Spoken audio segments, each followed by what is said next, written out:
27. Literary Lessons. Fortune suddenly smiled upon Jo and dropped a good-luck penny in her path. Not a golden penny exactly, but I doubt if 500,000 would have given more real happiness than did the little sum that came to her in this wise. Every few weeks she would shut herself up in her room, put on her scribbling suit, and fall into a vortex, as she expressed it, writing away at her novel with all her heart and soul, for till that was finished she could find no peace. Her scribbling suit consisted of a black woolen pinafore on which she could wipe her pen at will, and a cap of the same material, adorned with a cheerful red bow, into which she bundled her hair when the decks were cleared for action.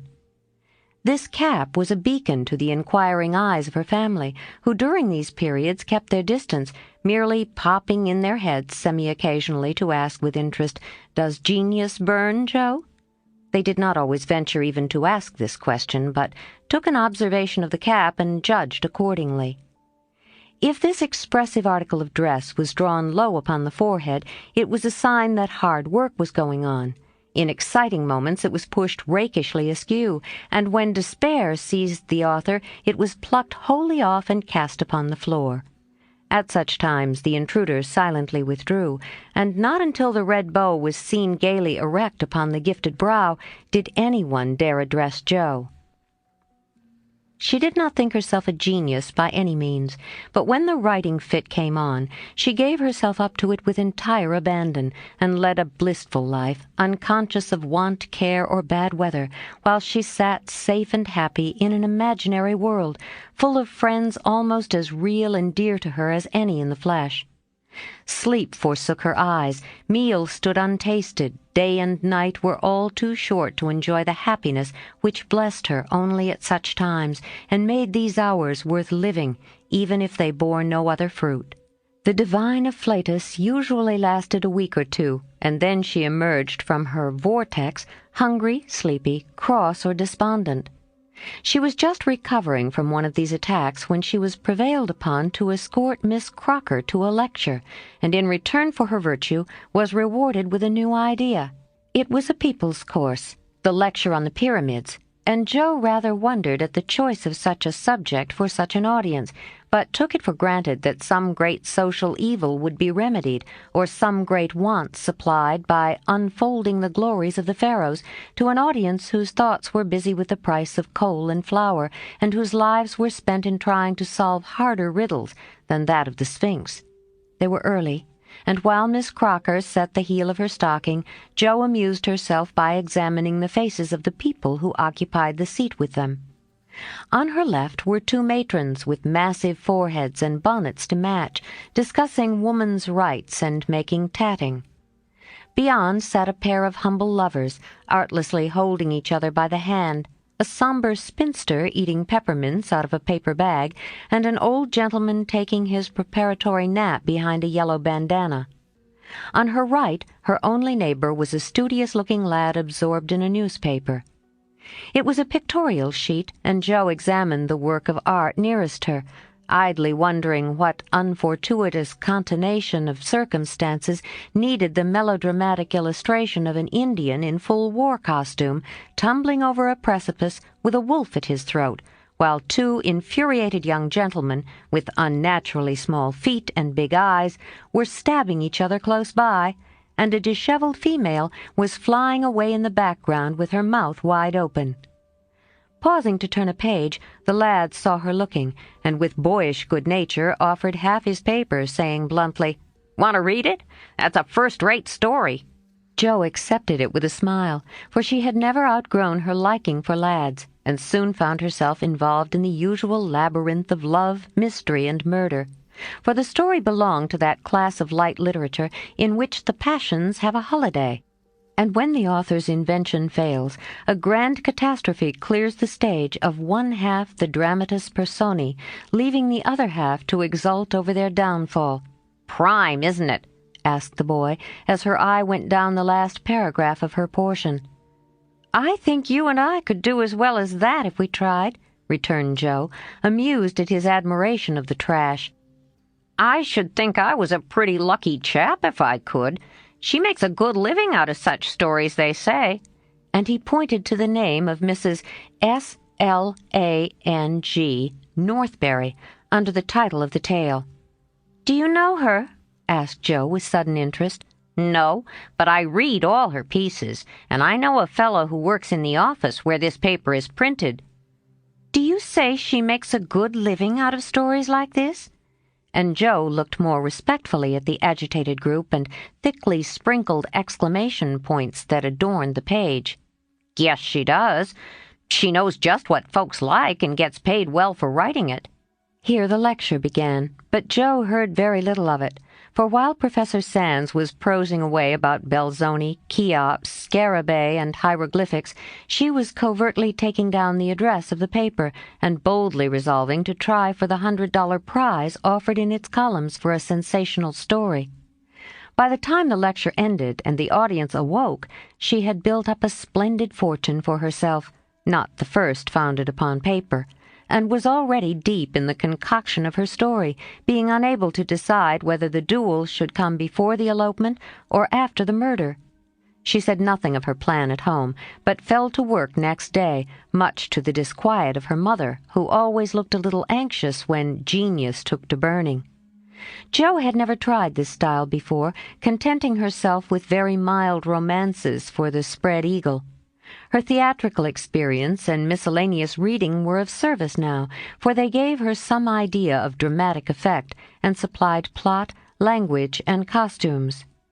Her story was as full of desperation and despair as her limited acquaintance with those uncomfortable emotions enabled her to make it. And having located it in Lisbon, she wound up with an earthquake as a striking and appropriate denouement. The manuscript was privately dispatched, accompanied by a note modestly saying that if the tale didn't get the prize, which the writer hardly dared expect, she would be very glad to receive any sum it might be considered worth.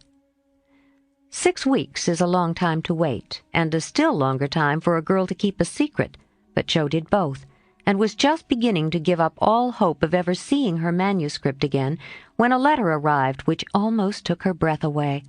For on opening it, a check for $100 fell into her lap. For a minute she stared at it as if it had been a snake. Then she read her letter and began to cry. If the amiable gentleman who wrote that kindly note could have known what intense happiness he was giving a fellow creature, I think he would devote his leisure hours, if he has any, to that amusement. For Jo valued the letter more than the money, because it was encouraging. And after years of effort, it was so pleasant to find that she had learned to do something, though it was only to write a sensation story. A prouder young woman was seldom seen than she, when, having composed herself, she electrified the family by appearing before them with a letter in one hand, the check in the other, announcing that she had won the prize. Of course there was a great jubilee, and when the story came, everyone read and praised it, though after her father had told her that the language was good, the romance fresh and hearty, and the tragedy quite thrilling, he shook his head and said in his unworldly way, "You can do better than this, Jo. Aim at the highest, and never mind the money." "I think the money is the best part of it. What will you do with such a fortune?" asked Amy, regarding the magic slip of paper with a reverential eye. "Send Beth and Mother to the seaside for a month or 2, answered Jo promptly. To the seaside they went after much discussion, and though Beth didn't come home as plump and rosy as could be desired, she was much better, while Mrs. March declared she felt 10 years younger. So Jo was satisfied with the investment of her prize money, and fell to work with a cheery spirit, bent on earning more of those delightful checks. She did earn several that year, and began to feel herself a power in the house, for by the magic of a pen her rubbish turned into comforts for them all.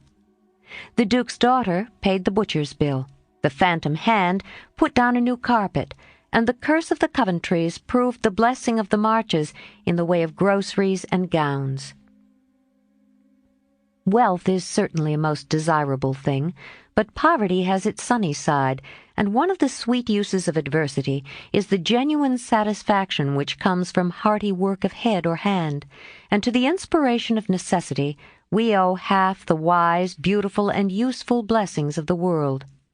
Jo enjoyed a taste of this satisfaction and ceased to envy richer girls, taking great comfort in the knowledge that she could supply her own wants and need ask no one for a penny. Little notice was taken of her stories, but they found a market, and encouraged by this fact, she resolved to make a bold stroke for fame and fortune. Having copied her novel for the 4th time, read it to all her confidential friends, and submitted it with fear and trembling to 3 publishers, she at last disposed of it, on condition that she would cut it down 1/3 and omit all the parts which she particularly admired. Now I must either bundle it back into my tin kitchen to mold, pay for printing it myself, or chop it up to suit purchasers and get what I can for it. Fame is a very good thing to have in the house, but cash is more convenient, so I wish to take the sense of the meeting on this important subject," said Jo, calling a family council. "Don't spoil your book, my girl, for there is more in it than you know, and the idea is well worked out. Let it wait and ripen," was her father's advice, and he practiced as he preached, having waited patiently 30 years for fruit of his own to ripen, and being in no haste to gather it even now, when it was sweet and mellow. "It seems to me that Jo will profit more by making the trial than by waiting," said Mrs. March. "Criticism is the best test of such work, for it will show her both unsuspected merits and faults, and help her to do better next time. We are too partial, but the praise and blame of outsiders will prove useful, even if she gets but little money." "Yes," said Jo, knitting her brows, "that's just it. I've been fussing over the thing so long, I really don't know whether it's good, bad, or indifferent. It will be a great help to have cool, impartial persons take a look at it and tell me what they think of it." "I wouldn't leave out a word of it. You'll spoil it if you do, for the interest of the story is more in the minds than in the actions of the people, and it will be all a muddle if you don't explain as you go on," said Meg, who firmly believed that this book was the most remarkable novel ever written. "But Mr. Allen says, leave out the explanations, make it brief and dramatic, and let the characters tell the story," interrupted Jo, turning to the publisher's note. "Do as he tells you. He knows what will sell, and we don't. Make a good, popular book and get as much money as you can. By and by, when you've got a name, you can afford to digress and have philosophical and metaphysical people in your novels," said Amy, who took a strictly practical view of the subject. "Well," said Jo, laughing, "if my people are philosophical and metaphysical, it isn't my fault, for I know nothing about such things, except what I hear Father say sometimes. If I've got some of his wise ideas jumbled up with my romance, so much the better for me. Now, Beth, what do you say?" "I should so like to see it printed soon," was all Beth said, and smiled in saying it, but there was an unconscious emphasis on the last word, and a wistful look in the eyes that never lost their childlike candor, which chilled Jo's heart for a minute with a foreboding fear, and decided her to make her little venture soon. So with Spartan firmness, the young authoress laid her firstborn on her table, and chopped it up as ruthlessly as any ogre.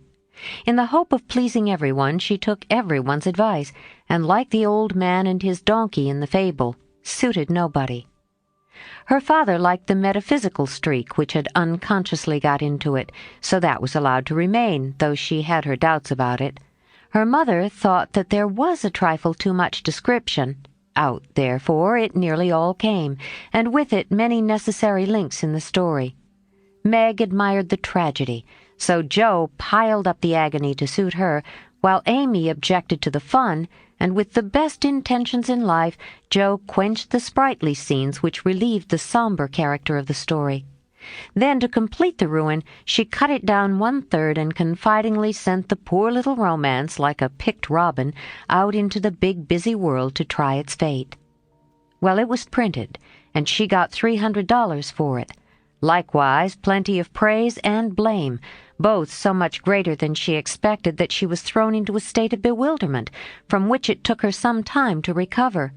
You said, Mother, that criticism would help me, but how can it, when it's so contradictory that I don't know whether I've written a promising book or broken all the 10 Commandments?" cried poor Jo, turning over a heap of notices, the perusal of which filled her with pride and joy one minute, wrath and dire dismay the next. "This man says an exquisite book full of truth, beauty, and earnestness. All is sweet, pure, and healthy," continued the perplexed authoress. "The next, the theory of the book is bad, full of morbid fancies, spiritualistic ideas, and unnatural characters. Now, as I had no theory of any kind, don't believe in spiritualism, and copied my characters from life, I don't see how this critic can be right. Another says it's one of the best American novels which has appeared for years. I know better than that. And the next asserts that, though it is original and written with great force and feeling, it is a dangerous book. 'Tisn't. Some make fun of it, some overpraise, and nearly all insist that I had a deep theory to expound when I only wrote it for the pleasure and the money. I wish I'd printed it whole or not at all, for I do hate to be so misjudged." Her family and friends administered comfort and commendation liberally. Yet it was a hard time for sensitive, high-spirited Jo, who meant so well and had apparently done so ill. But it did her good, for those whose opinion had real value gave her the criticism which is an author's best education. And when the first soreness was over, she could laugh at her poor little book, yet believe in it still, and feel herself the wiser and stronger for the buffeting she had received. "Not being a genius like Keats, it won't kill me," she said stoutly.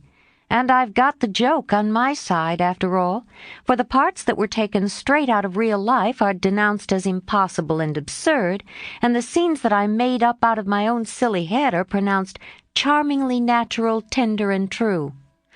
So I'll comfort myself with that, and when I'm ready, I'll up again and take another." 28.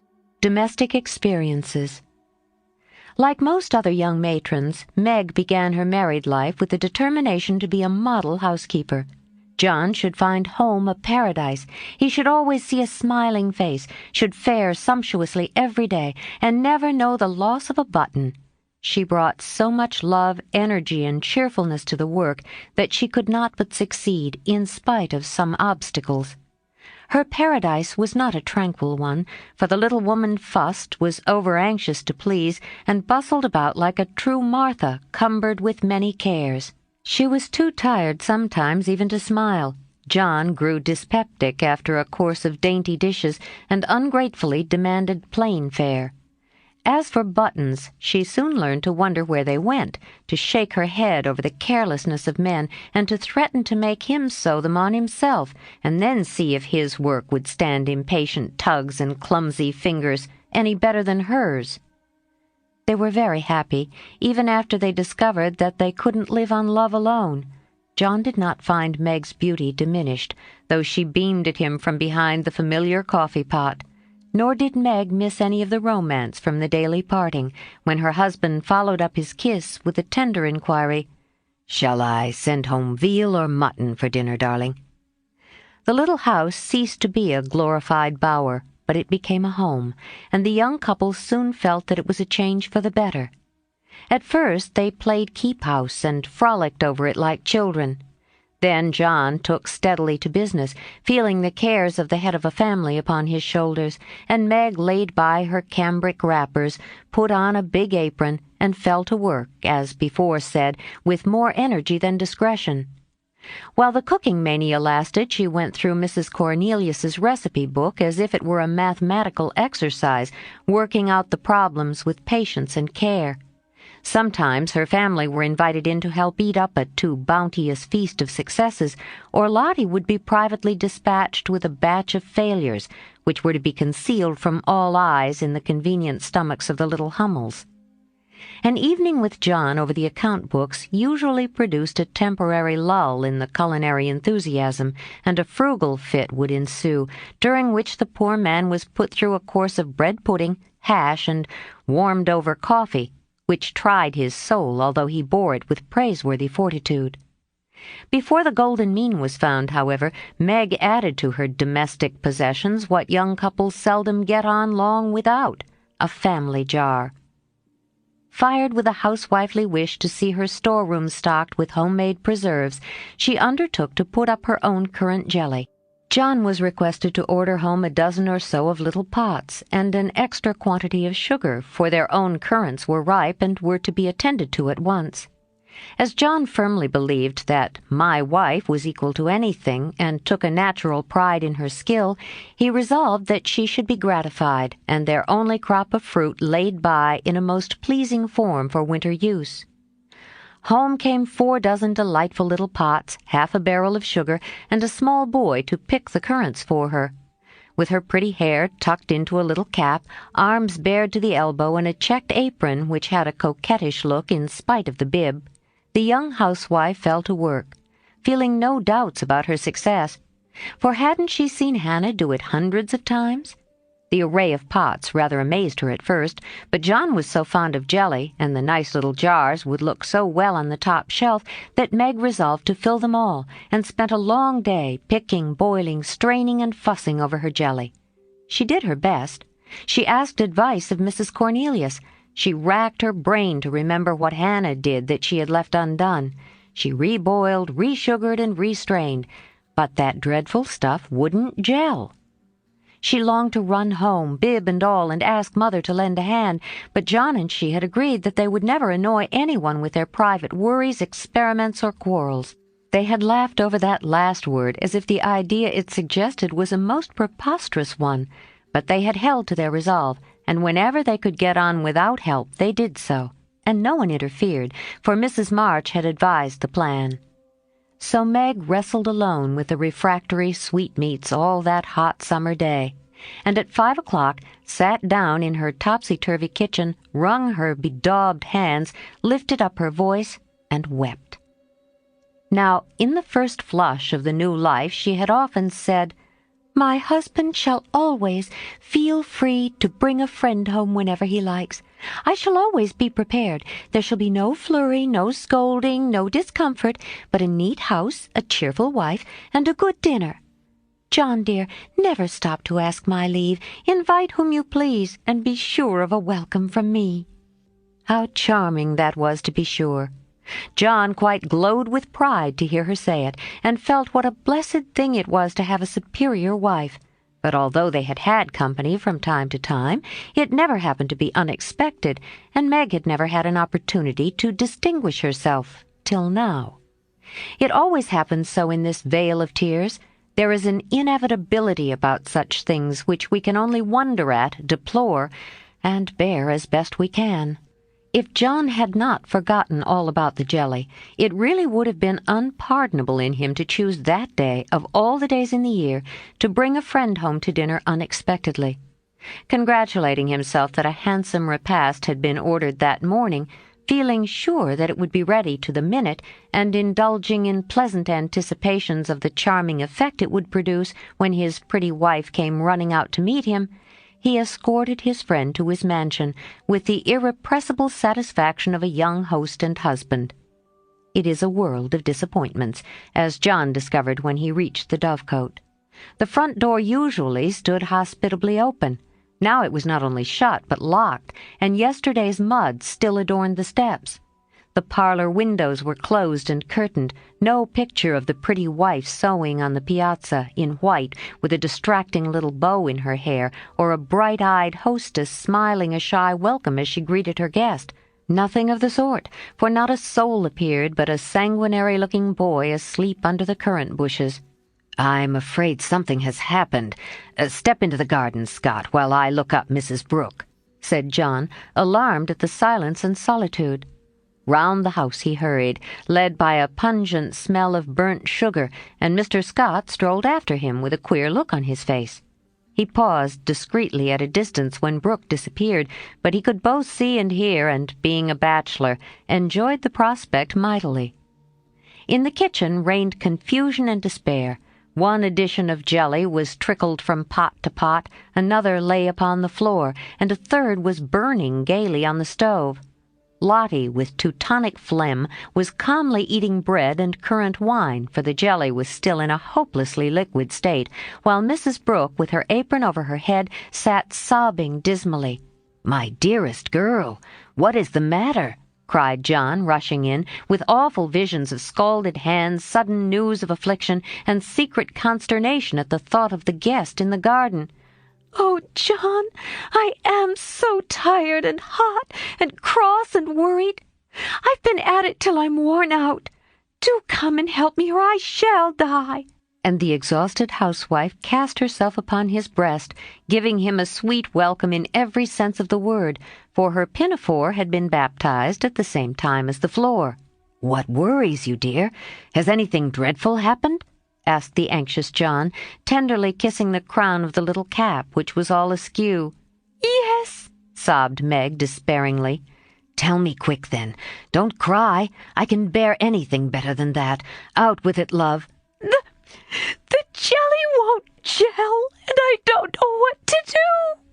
John Brooke laughed then, as he never dared to laugh afterward, and the derisive Scot smiled involuntarily as he heard the hearty peal which put the finishing stroke to poor Meg's woe. "Is that all? Fling it out of the window and don't bother any more about it. I'll buy you quartz if you want it, but for heaven's sake don't have hysterics, for I've brought Jack Scott home to dinner and—" John got no further, for Meg cast him off and clasped her hands with a tragic gesture as she fell into a chair, exclaiming in a tone of mingled indignation, reproach, and dismay, "A man to dinner, and everything in a mess! John Brooke, how could you do such a thing?" "Hush, he's in the garden. I forgot the confounded jelly, but it can't be helped now," said John, surveying the prospect with an anxious eye. "You ought to have sent word, or told me this morning, and you ought to have remembered how busy I was," continued Meg petulantly, for even turtle doves will peck when ruffled. "I didn't know it this morning, and there was no time to send word, for I met him on the way out. I never thought of asking leave when you have always told me to do as I liked. I never tried it before, and hang me if I ever do again," added John with an aggrieved air. "I should hope not. Take him away at once. I can't see him, and there isn't any dinner." "Well, I like that. Where's the beef and vegetables I sent home, and the pudding you promised?" cried John, rushing to the larder. "I hadn't time to cook anything. I meant to dine at Mother's. I'm sorry, but I was so busy." And Meg's tears began again. John was a mild man, but he was human, and after a long day's work to come home tired, hungry, and hopeful, to find a chaotic house, an empty table, and a cross wife was not exactly conducive to repose of mind or manner. He restrained himself, however, and the little squall would have blown over but for one unlucky word. "It's a scrape, I acknowledge, but if you will lend a hand we'll pull through and have a good time yet. Don't cry, dear, but just exert yourself a bit and knock us up something to eat. We're both as hungry as hunters, so we shan't mind what it is. Give us the cold meat and bread and cheese. We won't ask for jelly." He meant it for a good-natured joke, but that one word sealed his fate. Meg thought it was too cruel to hint about her sad failure, and the last atom of patience vanished as he spoke. "You must get yourself out of the scrape as you can. I'm too used up to exert myself for anyone. It's like a man to propose a bone and vulgar bread and cheese for company. I won't have anything of the sort in my house. Take that Scot up to Mother's and tell him I'm away, sick, dead, anything. I won't see him, and you two can laugh at me and my jelly as much as you like. You won't have anything else here." And having delivered her defiance all in one breath, Meg cast away her pinafore and precipitately left the field to bemoan herself in her own room. What those two creatures did in her absence she never knew. But Mr. Scott was not taken up to Mother's, and when Meg descended after they had strolled away together, she found traces of a promiscuous lunch which filled her with horror. Lottie reported that they had eaten a much and greatly laughed, and the master bid her throw away all the sweet stuff and hide the pots. Meg longed to go and tell Mother, but a sense of shame at her own shortcomings, of loyalty to John, who might be cruel but nobody should know it, restrained her, and after a summary clearing up, she dressed herself prettily and sat down to wait for John to come and be forgiven. Unfortunately, John didn't come, not seeing the matter in that light. He had carried it off as a good joke with Scott, excused his little wife as well as he could, and played the host so hospitably that his friend enjoyed the impromptu dinner and promised to come again. But John was angry, though he did not show it. He felt that Meg had got him into a scrape and then deserted him in his hour of need. It wasn't fair to tell a man to bring folks home any time with perfect freedom, and when he took you at your word, to flame up and blame him and leave him in the lurch to be laughed at or pitied. No, by George, it wasn't, and Meg must know it. He had fumed inwardly during the feast, but when the flurry was over and he strolled home after seeing Scott off, a milder mood came over him. Poor little thing! It was hard upon her when she tried so heartily to please me. She was wrong, of course, but then she is young. I must be patient and teach her. He hoped she had not gone home. He hated gossip and interference. For a minute he was ruffled again at the mere thought of it, and then the fear that Meg would cry herself sick softened his heart and sent him on at a quicker pace, resolving to be calm and kind, but firm, quite firm, and show her where she had failed in her duty to her spouse. Meg likewise resolved to be calm and kind, but firm, and show him his duty. She longed to run to meet him and beg pardon and be kissed and comforted, as she was sure of being. But of course she did nothing of the sort, and when she saw John coming began to hum quite naturally as she rocked and sewed, like a lady of leisure in her best parlor. John was a little disappointed not to find a tender Niobe, but feeling that his dignity demanded the first apology, he made none, only came leisurely in and laid himself upon the sofa with the singularly relevant remark, "We are going to have a new moon, my dear." "I've no objection," was Meg's equally soothing remark. A few other topics of general interest were introduced by Mr. Brooke and wet-blanketed by Mrs. Brooke, and conversation languished. John went to one window, unfolded his paper, and wrapped himself in it, figuratively speaking. Meg went to the other window and sewed as if new rosettes for her slippers were among the necessaries of life. Neither spoke. Both looked quite calm and firm, and both felt desperately uncomfortable.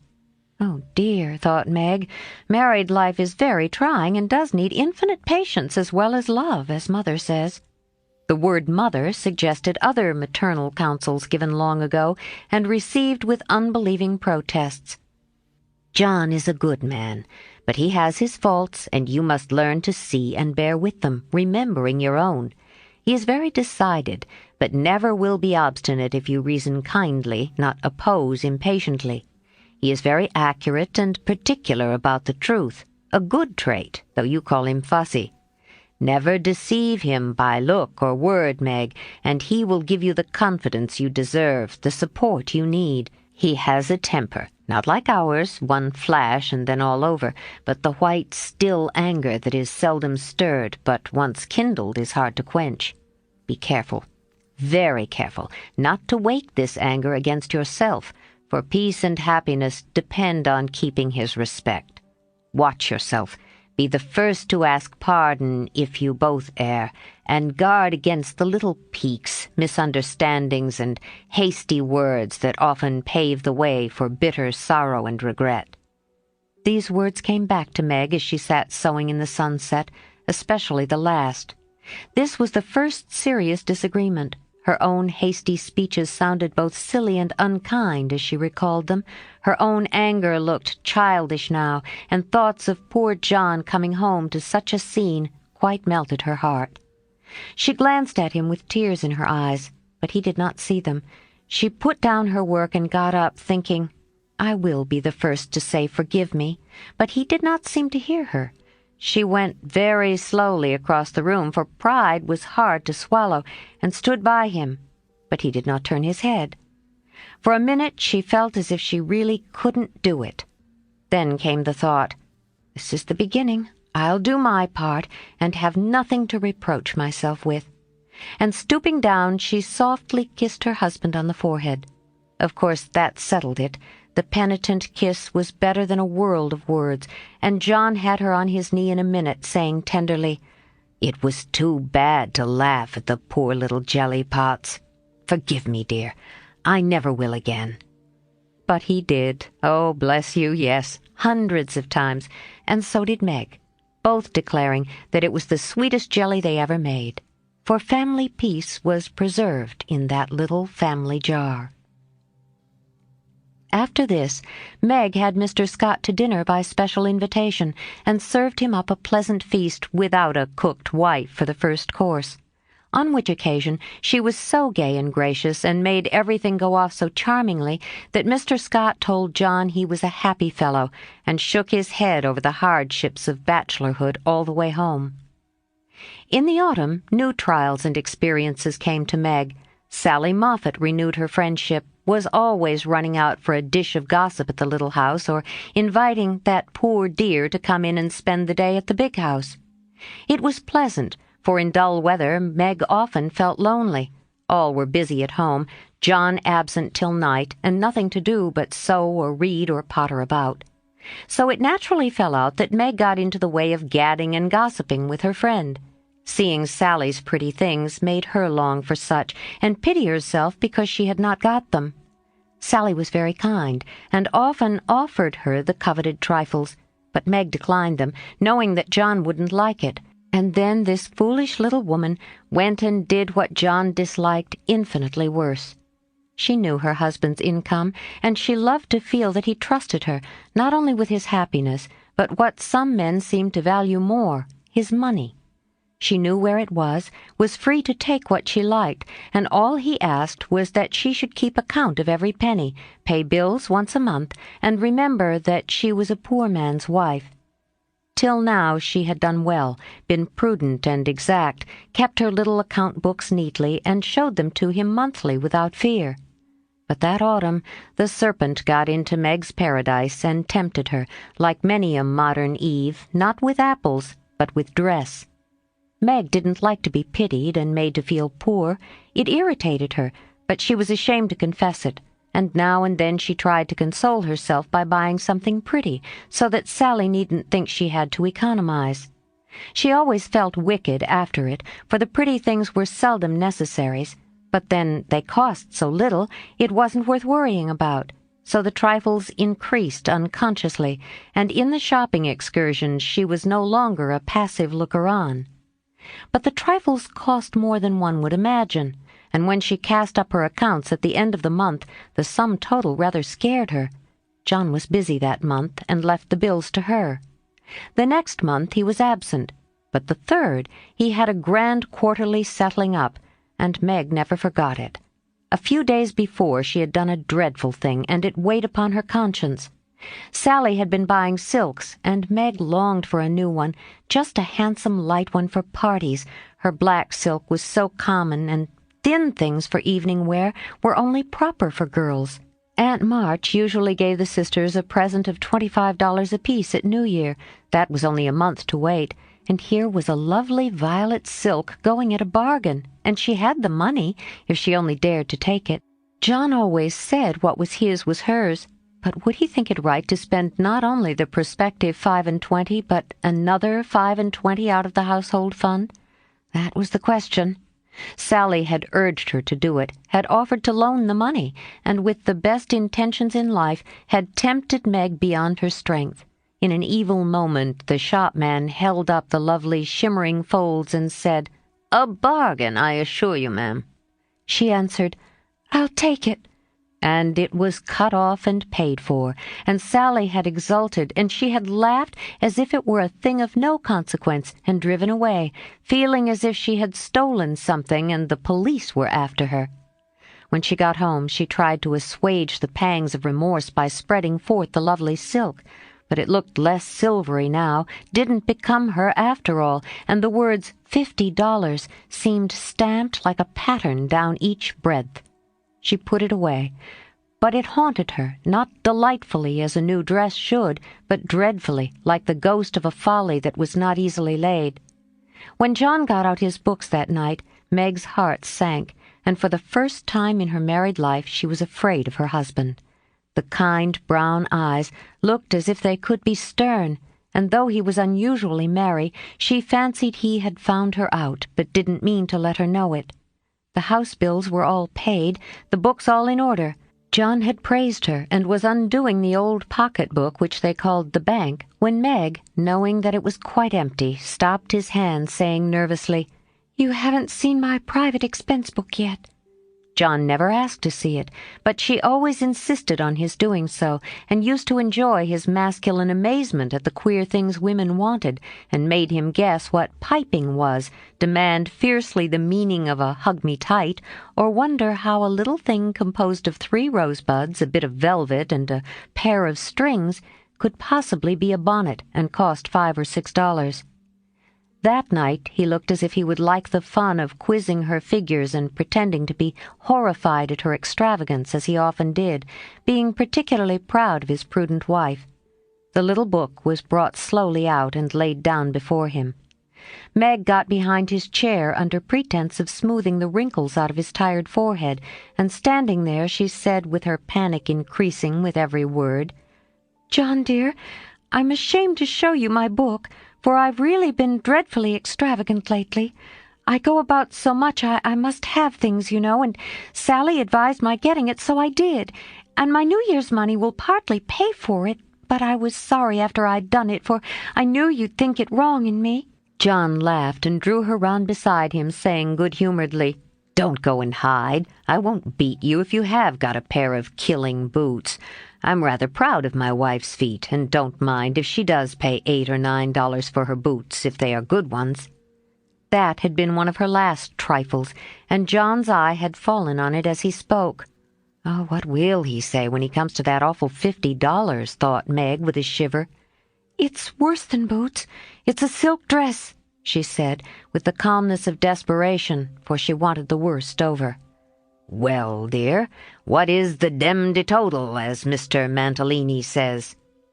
That didn't sound like John, and she knew he was looking up at her with the straightforward look that she had always been ready to meet and answer with one as frank, till now. She turned the page and her head at the same time, pointing to the sum which would have been bad enough without the 50, but which was appalling to her with that added. For a minute the room was very still. Then John said slowly, but she could feel it cost him an effort to express no displeasure, "Well, I don't know that 50 is much for a dress, with all the furbelows and notions you have to finish it off these days." "It isn't made or trimmed," sighed Meg faintly, for a sudden recollection of the cost still to be incurred quite overwhelmed her. 25 yards of silk seems a good deal to cover one small woman, but I've no doubt my wife will look as fine as Ned Moffat's when she gets it on," said John dryly. "I know you are angry, John, but I can't help it. I don't mean to waste your money, and I didn't think those little things would count up so. I can't resist them when I see Sally buying all she wants and pitying me because I don't. I try to be contented, but it is hard, and I'm tired of being poor." The last words were spoken so low she thought he did not hear them, but he did, and they wounded him deeply, for he had denied himself many pleasures for Meg's sake. She could have bitten her tongue out the minute she had said it, for John pushed the books away and got up, saying with a little quiver in his voice, "I was afraid of this. I do my best, Meg." If he had scolded her, or even shaken her, it would not have broken her heart like those few words. She ran to him and held him close, crying with repentant tears, "Oh, John, my dear, kind, hard-working boy, I didn't mean it. It was so wicked, so untrue and ungrateful. How could I say it? Oh, how could I say it?" He was very kind, forgave her readily, and did not utter one reproach. But Meg knew that she had done and said a thing which would not be forgotten soon, although he might never allude to it again. She had promised to love him for better or worse, and then she, his wife, had reproached him with his poverty after spending his earnings recklessly. It was dreadful. And the worst of it was, John went on so quietly afterward, just as if nothing had happened, except that he stayed in town later, and worked at night when she had gone to cry herself to sleep. A week of remorse nearly made Meg sick, and the discovery that John had countermanded the order for his new greatcoat reduced her to a state of despair which was pathetic to behold. He had simply said in answer to her surprised inquiries as to the change, "I can't afford it, my dear." Meg said no more, but a few minutes after he found her in the hall with her face buried in the old greatcoat, crying as if her heart would break. They had a long talk that night, and Meg learned to love her husband better for his poverty, because it seemed to have made a man of him, given him the strength and courage to fight his own way, and taught him a tender patience with which to bear and comfort the natural longings and failures of those he loved. Next day she put her pride in her pocket, went to Sally, told the truth, and asked her to buy the silk as a favor. The good-natured Mrs. Moffat willingly did so, and had the delicacy not to make her a present of it immediately afterward. Then Meg ordered home the greatcoat, and when John arrived she put it on, and asked him how he liked her new silk gown. One can imagine what answer he made, how he received his present, and what a blissful state of things ensued. John came home early. Meg gadded no more, and that greatcoat was put on in the morning by a very happy husband, and taken off at night by a most devoted little wife. So the year rolled round, and at midsummer there came to Meg a new experience, the deepest and tenderest of a woman's life. Laurie came sneaking into the kitchen of the Dovecote one Saturday with an excited face, and was received with a clash of cymbals, for Hannah clapped her hands with a saucepan in one and the cover in the other. "How's the little mamma? Where is everybody? Why didn't you tell me before I came home?" began Laurie in a loud whisper. "Happy as a queen, the dear. Every soul of 'em is upstairs a-worshippin'. We didn't want no hurricanes round. Now, you go into the parlor, and I'll send 'em down to you." With which somewhat involved reply, Hannah vanished, chuckling ecstatically. Presently Joe appeared, proudly bearing a flannel bundle laid forth upon a large pillow. Joe's face was very sober, but her eyes twinkled, and there was an odd sound in her voice of repressed emotion of some sort. "Shut your eyes and hold out your arms," she said invitingly. Laurie backed precipitately into a corner and put his hands behind him with an imploring gesture. "No, thank you, I'd rather not. I shall drop it or smash it as sure as fate." "Then you shan't see your nevy," said Joe decidedly, turning as if to go. I will, only you must be responsible for damages." And obeying orders, Laurie heroically shut his eyes while something was put into his arms. A peal of laughter from Joe, Amy, Mrs. March, Hannah, and John caused him to open them the next minute, to find himself invested with 2 babies instead of 1. No wonder they laughed, for the expression of his face was droll enough to convulse a Quaker as he stood and stared wildly from the unconscious innocents to the hilarious spectators, with such dismay that Joe sat down on the floor and screamed. "Twins, by Jupiter!" was all he said for a minute. Then, turning to the women with an appealing look that was comically piteous, he added, "Take 'em quick, somebody. I'm going to laugh, and I shall drop 'em." John rescued his babies and marched up and down with one on each arm, as if already initiated into the mysteries of baby-tending, while Laurie laughed till the tears ran down his cheeks. "It's the best joke of the season, isn't it? I wouldn't have you told, for I set my heart on surprising you, and I flatter myself I've done it," said Joe when she got her breath. "I never was more staggered in my life. Isn't it fun? Are they boys? What are you going to name them? Let's have another look. Hold me up, Joe, for upon my life it's one too many for me," returned Laurie, regarding the infants with the air of a big, benevolent Newfoundland looking at a pair of infantile kittens. "Boy and girl. Aren't they beauties?" said the proud papa, beaming upon the little red squirmers as if they were unfledged angels. "Most remarkable children I ever saw. Which is which?" And Laurie bent like a well-sweep to examine the prodigies. "Amy put a blue ribbon on the boy and a pink on the girl, French fashion, so you can always tell. Besides, one has blue eyes and one brown. Kiss them, Uncle Teddy," said wicked Joe. "I'm afraid they mightn't like it," began Laurie with unusual timidity in such matters. "Of course they will. They're used to it now. Do it this minute, sir," commanded Joe, fearing he might propose a proxy. Laurie screwed up his face and obeyed with a gingerly peck at each little cheek that produced another laugh and made the babies squeal. "There! I knew they didn't like it. That's the boy. See him kick? He hits out with his fists like a good one. Now then, young Brooke, pitch into a man of your own size, will you?" cried Laurie, delighted with a poke in the face from a tiny fist flapping aimlessly about. "He's to be named John Lawrence, and the girl Margaret, after mother and grandmother. We shall call her Daisy, so as not to have two Megs, and I suppose the Manny will be Jack, unless we find a better name," said Amy with ant-like interest. "Name him Demi-John, and call him Demi for short," said Laurie. "Daisy and Demi, just the thing. I knew Teddy would do it," cried Jo, clapping her hands. Teddy certainly had done it that time, for the babies were Daisy and Demi to the end of the chapter. 29. Calls. "Come, Jo, it's time." "For what?" "You don't mean to say you have forgotten that you promised to make half a dozen calls with me today?" "I've done a good many rash and foolish things in my life, but I don't think I ever was mad enough to say I'd make 6 calls in one day when a single one upsets me for a week." "Yes, you did. It was a bargain between us. I was to finish the crayon of Beth for you, and you were to go properly with me and return our neighbors' visits. If it was fair, that was in the bond. And I stand to the letter of my bond, Shylock.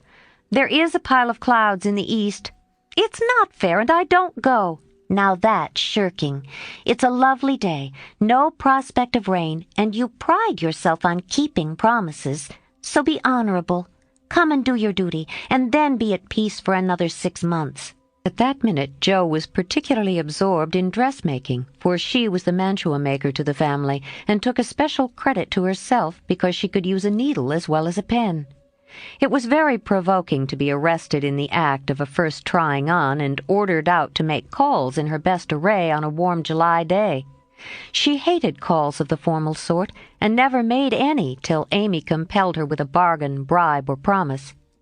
In the present instance there was no escape, and having clashed her scissors rebelliously while protesting that she smelt thunder, she gave in, put away her work, and taking up her hat and gloves with an air of resignation, told Amy the victim was ready. "Jo March, you are perverse enough to provoke a saint. You don't intend to make calls in that state, I hope?" cried Amy, surveying her with amazement. "Why not? I'm neat and cool and comfortable, quite proper for a dusty walk on a warm day. If people care more for my clothes than they do for me, I don't wish to see them. You can dress for both and be as elegant as you please. It pays for you to be fine. It doesn't for me, and furbelows only worry me." "Oh, dear," sighed Amy. "Now she's in a contrary fit and will drive me distracted before I can get her properly ready. I'm sure it's no pleasure to me to go today, but it's a debt we owe society, and there's no one to pay it but you and me. I'll do anything for you, Jo, if you'll only dress yourself nicely and come and help me do the civil. You can talk so well, look so aristocratic in your best things, and behave so beautifully if you try that I'm proud of you. I'm afraid to go alone. Do come and take care of me." "You're an artful little puss to flatter and wheedle your cross old sister in that way. The idea of my being aristocratic and well-bred and your being afraid to go anywhere alone. I don't know which is the most absurd. Well, I'll go if I must and do my best. You shall be commander of the expedition, and I'll obey blindly. Will that satisfy you?" said Jo, with a sudden change from perversity to lamb-like submission. "You're a perfect cherub. Now put on all your best things, and I'll tell you how to behave at each place so that you will make a good impression. I want people to like you, and they would if you'd only try to be a little more agreeable. Do your hair the pretty way, and put the pink rose in your bonnet. It's becoming, and you look too sober in your plain suit. Take your light gloves and the embroidered handkerchief. We'll stop at Meg's and borrow her white sunshade, and then you can have my dove-colored one." While Amy dressed, she issued her orders, and Jo obeyed them, not without entering her protest, however, for she sighed as she rustled into her new organdy, frowned darkly at herself as she tied her bonnet strings in an irreproachable bow, wrestled viciously with pins as she put on her collar, wrinkled up her features generally as she shook out the handkerchief, whose embroidery was as irritating to her nose as the present mission was to her feelings, and when she had squeezed her hands into tight gloves with 3 buttons and a tassel, as the last touch of elegance, she turned to Amy with an imbecile expression of countenance, saying meekly, "I'm perfectly miserable, but if you consider me presentable, I die happy." "You are highly satisfactory. Turn slowly round and let me get a careful view." Jo revolved, and Amy gave a touch here and there, then fell back with her head on one side, observing graciously, "Yes, you'll do. Your head is all I could ask, for that white bonnet with the rose is quite ravishing.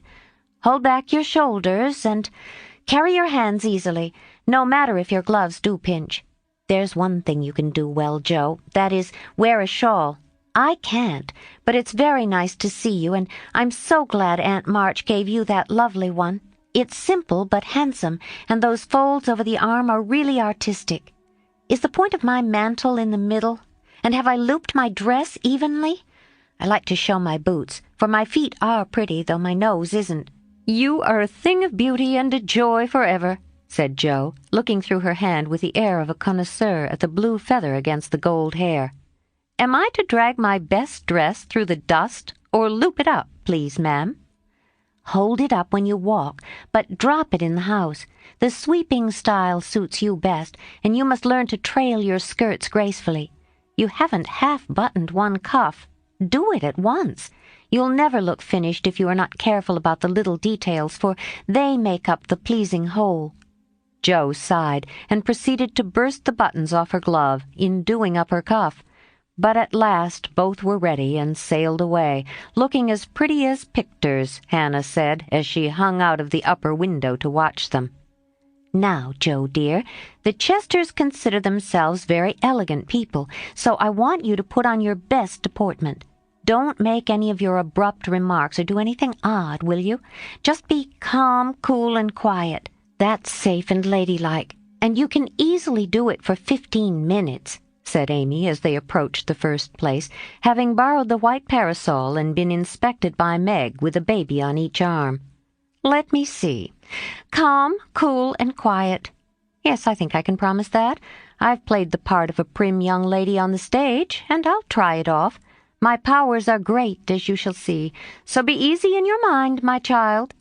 Amy looked relieved, but naughty Jo took her at her word, for during the first call she sat with every limb gracefully composed, every fold correctly draped, calm as a summer sea, cool as a snowbank, and as silent as a sphinx. In vain Mrs. Chester alluded to her charming novel, and the Mrs. Chester introduced parties, picnics, the opera, and the fashions.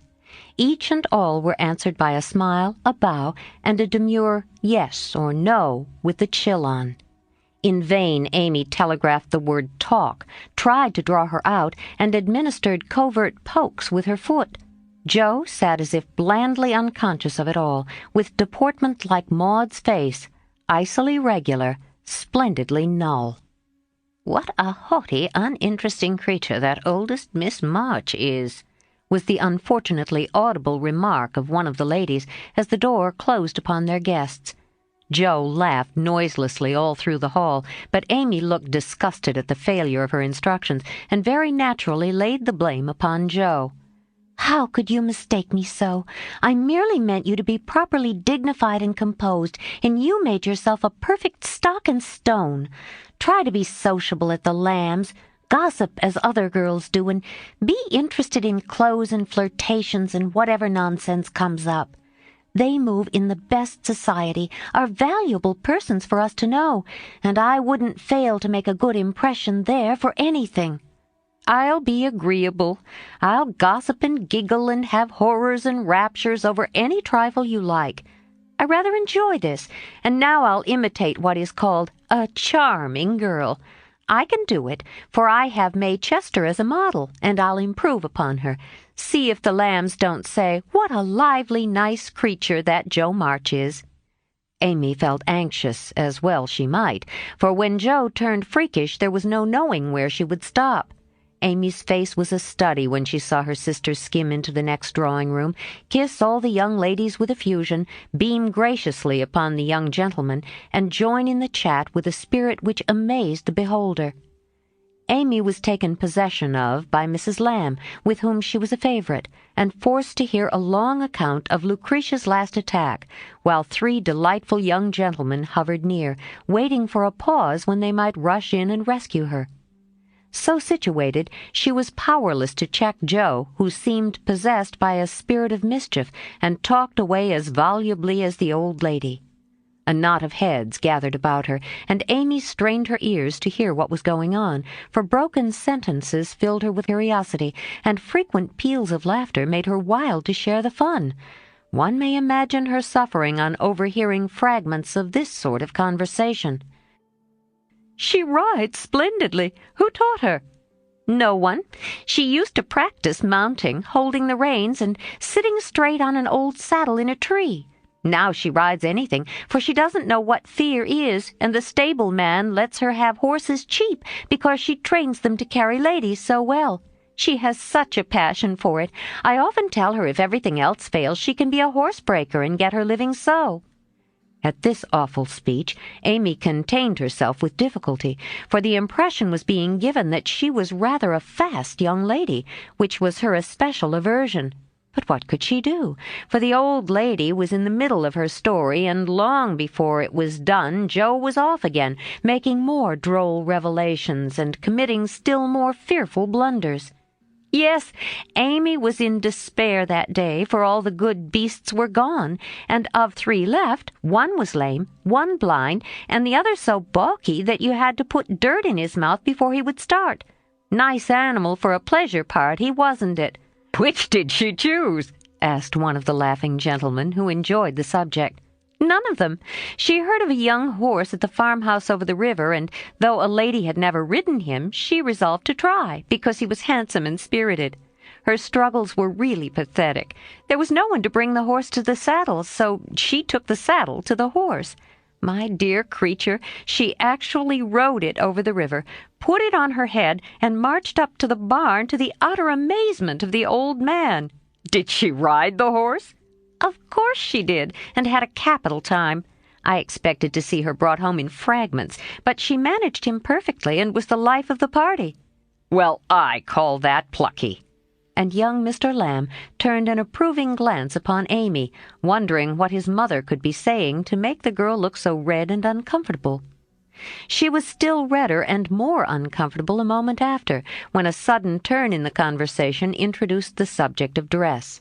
One of the young ladies asked Jo where she got the pretty drab hat she wore to the picnic, and stupid Jo, instead of mentioning the place where it was bought 2 years ago, must needs answer with unnecessary frankness, "Oh, Amy painted it.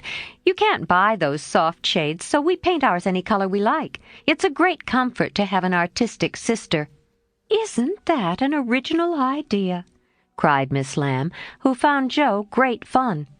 "That's nothing compared to some of her brilliant performances. There's nothing the child can't do.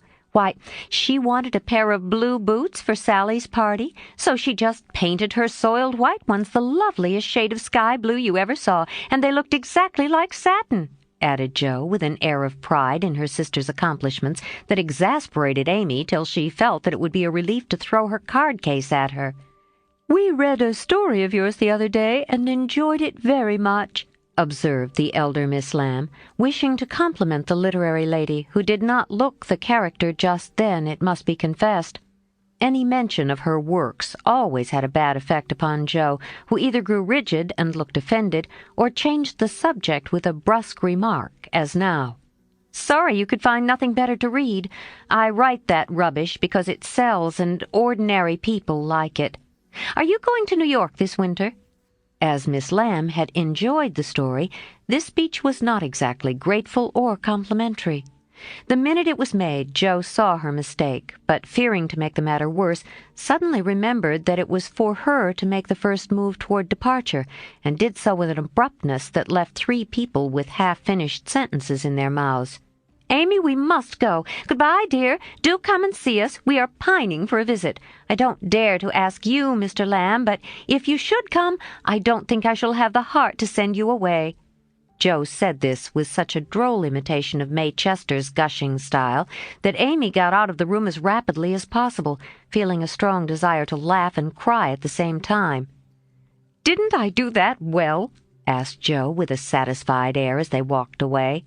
"Nothing could have been worse," was Amy's crushing reply. "What possessed you to tell those stories about my saddle and the hats and boots and all the rest of it?" "Why, it's funny and amuses people. They know we are poor, so it's no use pretending that we have grooms, buy 3 or 4 hats a season, and have things as easy and fine as they do." "You needn't go and tell them all our little shifts and expose our poverty in that perfectly unnecessary way. You haven't a bit of proper pride, and never will learn when to hold your tongue and when to speak," said Amy despairingly. Poor Jo looked abashed, and silently chafed the end of her nose with the stiff handkerchief, as if performing a penance for her misdemeanors. "How shall I behave here?" she asked, as they approached the 3rd mansion. "Just as you please. I wash my hands of you," was Amy's short answer. "Then I'll enjoy myself. The boys are at home, and we'll have a comfortable time. Goodness knows I need a little change, for elegance has a bad effect upon my constitution," returned Jo gruffly, being disturbed by her failures to suit.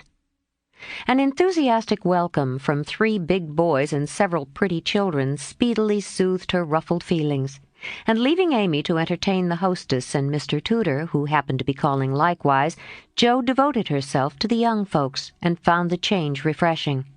She listened to college stories with deep interest, caressed pointers and poodles without a murmur, agreed heartily that Tom Brown was a brick, regardless of the improper form of praise, and when one lad proposed a visit to his turtle tank, she went with an alacrity which caused Mamma to smile upon her, as that motherly lady settled the cap which was left in a ruinous condition by filial hugs, bear-like but affectionate, and dearer to her than the most faultless coiffure from the hands of an inspired Frenchwoman. Leaving her sister to her own devices, Amy proceeded to enjoy herself to her heart's content. Mr. Tudor's uncle had married an English lady who was 3rd cousin to a living lord, and Amy regarded the whole family with great respect. For in spite of her American birth and breeding, she possessed that reverence for titles which haunts the best of us, that unacknowledged loyalty to the early faith in kings which set the most democratic nation under the sun in a ferment at the coming of a royal yellow-haired laddie some years ago, and which still has something to do with the love the young country bears the old, like that of a big son for an imperious little mother, who held him while she could, and let him go with a farewell scolding when he rebelled. But even the satisfaction of talking with a distant connection of the British nobility did not render Amy forgetful of time, and when the proper number of minutes had passed, she reluctantly tore herself from this aristocratic society and looked about for Jo, fervently hoping that her incorrigible sister would not be found in any position which should bring disgrace upon the name of March. It might have been worse, but Amy considered it bad, for Jo sat on the grass with an encampment of boys about her and a dirty-footed dog reposing on the skirt of her state and festival dress, as she related one of Laurie's pranks to her admiring audience. One small child was poking turtles with Amy's cherished parasol, a second was eating gingerbread over Jo's best bonnet, and a third playing ball with her gloves. But all were enjoying themselves, and when Jo collected her damaged property to go, her escort accompanied her, begging her to come again. "It was such fun to hear about Laurie's larks." "Capital boys, aren't they? I feel quite young and brisk again after that," said Jo, strolling along with her hands behind her, partly from habit, partly to conceal the bespattered parasol. "Why do you always avoid Mr. Tudor?" asked Amy, wisely refraining from any comment upon Jo's dilapidated appearance. "Don't like him.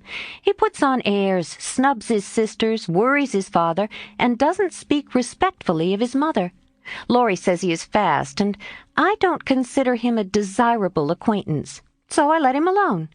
"You might treat him civilly at least. You gave him a cool nod, and just now you bowed and smiled in the politest way to Tommy Chamberlain, whose father keeps a grocery store. If you had just reversed the nod and the bow, it would have been right," said Amy reprovingly. "No, it wouldn't," returned perverse Joe. "I neither like, respect, nor admire Tudor, though his grandfather's uncle's nephew's niece was third cousin to a lord. Tommy is poor and bashful and good and very clever. I think well of him, and like to show that I do, for he is a gentleman in spite of the brown paper parcels." "It's no use trying to argue with you," began Amy. "Not the least, my dear," interrupted Joe. "So let us look amiable and drop a card here, as the kings are evidently out, for which I am deeply grateful." The family card case having done its duty, the girls walked on, and Joe uttered another thanksgiving on reaching the 5th house and being told that the young ladies were engaged. "Now let us go home and never mind Aunt March today. We can run down there any time, and it's really a pity to trail through the dust in our best bibs and tuckers when we are tired and cross." "Speak for yourself, if you please. Aunt likes to have us pay her the compliment of coming in style and making a formal call. It's a little thing to do, but it gives her pleasure, and I don't believe it will hurt your things half so much as letting dirty dogs and clumping boys spoil them. Stoop down and let me take the crumbs off of your bonnet." "What a good girl you are, Amy," said Joe, with a repentant glance from her own damaged costume to that of her sister, which was fresh and spotless still. "I wish it was as easy for me to do little things to please people as it is for you. I think of them, but it takes too much time to do them, so I wait for a chance to confer a great favor and let the small ones slip. But they tell best in the end, I fancy." Amy smiled, and was mollified at once, saying with a maternal air, "Women should learn to be agreeable, particularly poor ones, for they have no other way of repaying the kindnesses they receive. If you'd remember that and practice it, you'd be better liked than I am, because there is more of you. I'm a crotchety old thing and always shall be, but I'm willing to own that you are right. Only it's easier for me to risk my life for a person than to be pleasant to him when I don't feel like it. It's a great misfortune to have such strong likes and dislikes, isn't it?" "It's a greater not to be able to hide them. I don't mind saying that I don't approve of Tudor any more than you do. But I'm not called upon to tell him so, neither are you, and there is no use in making yourself disagreeable because he is." "But I think girls ought to show when they disapprove of young men, and how can they do it except by their manners? Preaching does not do any good, as I know to my sorrow since I've had Teddy to manage. But there are many little ways in which I can influence him without a word, and I say we ought to do it to others if we can." "Teddy is a remarkable boy, and can't be taken as a sample of other boys," said Amy in a tone of solemn conviction, which would have convulsed the remarkable boy if he had heard it. "If we were belles or women of wealth and position, we might do something perhaps. But for us to frown at one set of young gentlemen because we don't approve of them, and smile upon another set because we do, wouldn't have a particle of effect, and we should only be considered odd and puritanical." "So we are to countenance things and people which we detest, merely because we are not belles and millionaires, are we? That's a nice sort of morality." "I can't argue about it. I only know that it's the way of the world, and people who set themselves against it only get laughed at for their pains. I don't like reformers, and I hope you will never try to be one." "I do like them, and I shall be one if I can, for in spite of the laughing, the world would never get on without them. We can't agree about that, for you belong to the old set and I to the new. You will get on the best, but I shall have the liveliest time of it. I should rather enjoy the brickbats and hooting, I think." "Well, compose yourself now, and don't worry Aunt with your new ideas." "I'll try not to, but I'm always possessed to burst out with some particularly blunt speech or revolutionary sentiment before her.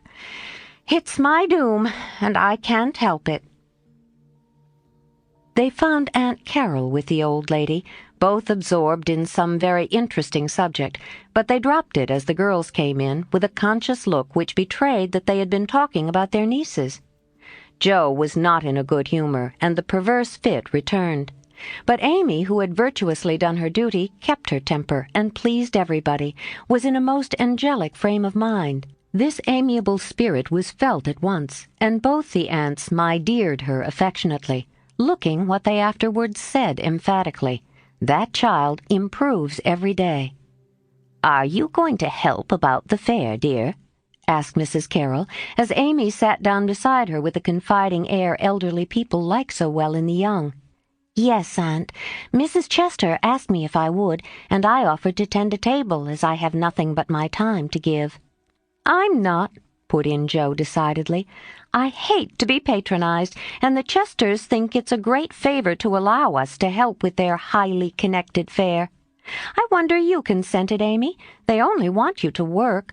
"I am willing to work. It's for the freedmen as well as the Chesters, and I think it very kind of them to let me share the labor and the fun. Patronage does not trouble me when it is well meant." "Quite right and proper. I like your grateful spirit, my dear. It's a pleasure to help people who appreciate our efforts. Some do not, and that is trying," observed Aunt March, looking over her spectacles at Jo, who sat apart, rocking herself, with a somewhat morose expression. If Jo had only known what a great happiness was wavering in the balance for one of them, she would have turned dove-like in a minute. But unfortunately, we don't have windows in our breasts and cannot see what goes on in the minds of our friends. Better for us that we cannot as a general thing, but now and then it would be such a comfort, such a saving of time and temper. By her next speech, Jo deprived herself of several years of pleasure, and received a timely lesson in the art of holding her tongue. "I don't like favors. They oppress and make me feel like a slave. I'd rather do everything for myself and be perfectly independent."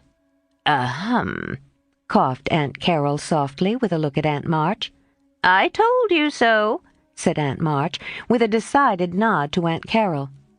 Mercifully unconscious of what she had done, Jo sat with her nose in the air, and a revolutionary aspect which was anything but inviting.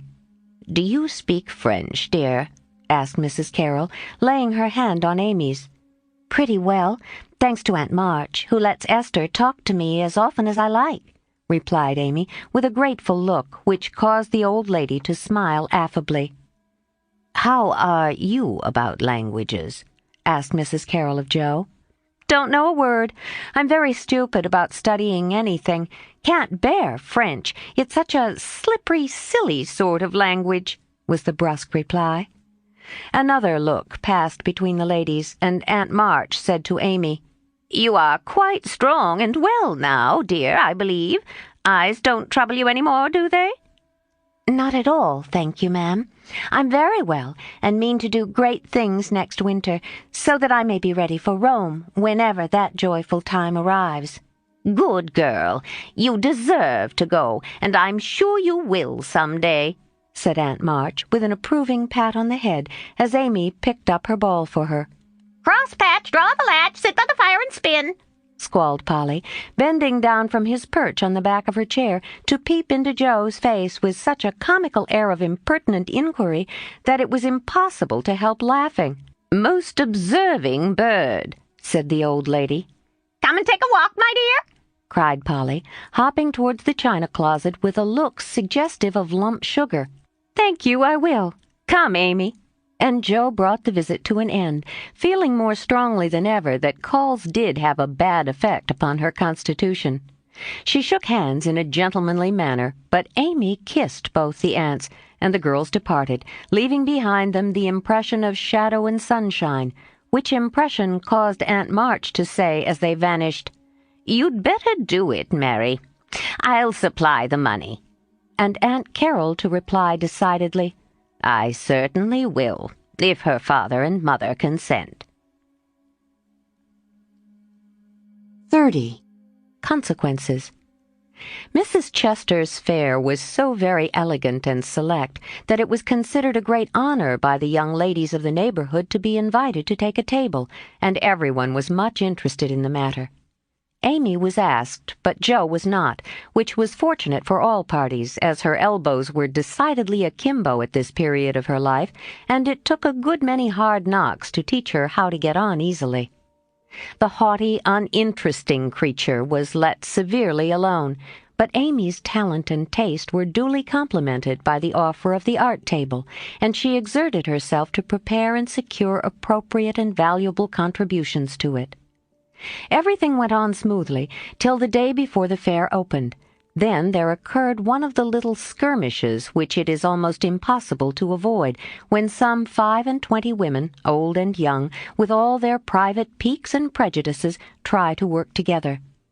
May Chester was rather jealous of Amy, because the latter was a greater favorite than herself, and just at this time several trifling circumstances occurred to increase the feeling.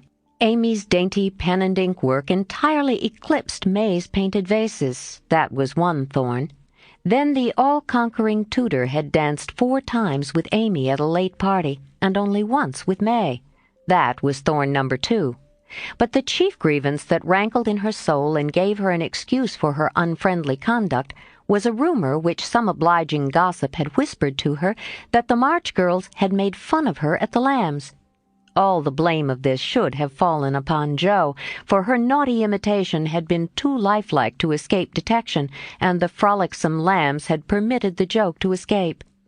No hint of this had reached the culprits, however, and Amy's dismay can be imagined when, the very evening before the fair, as she was putting the last touches to her pretty table, Mrs. Chester, who of course resented the supposed ridicule of her daughter, said in a bland tone, but with a cold look, "I find, dear, that there is some feeling among the young ladies about my giving this table to anyone but my girls.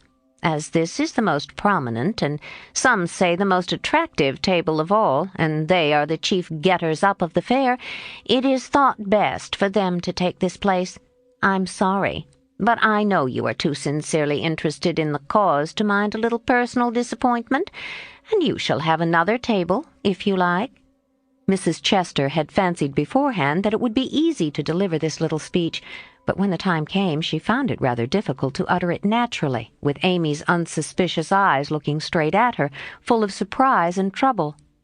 Amy felt that there was something behind this, but could not guess what, and said quietly, feeling hurt and showing that she did, "Perhaps you had rather I took no table at all."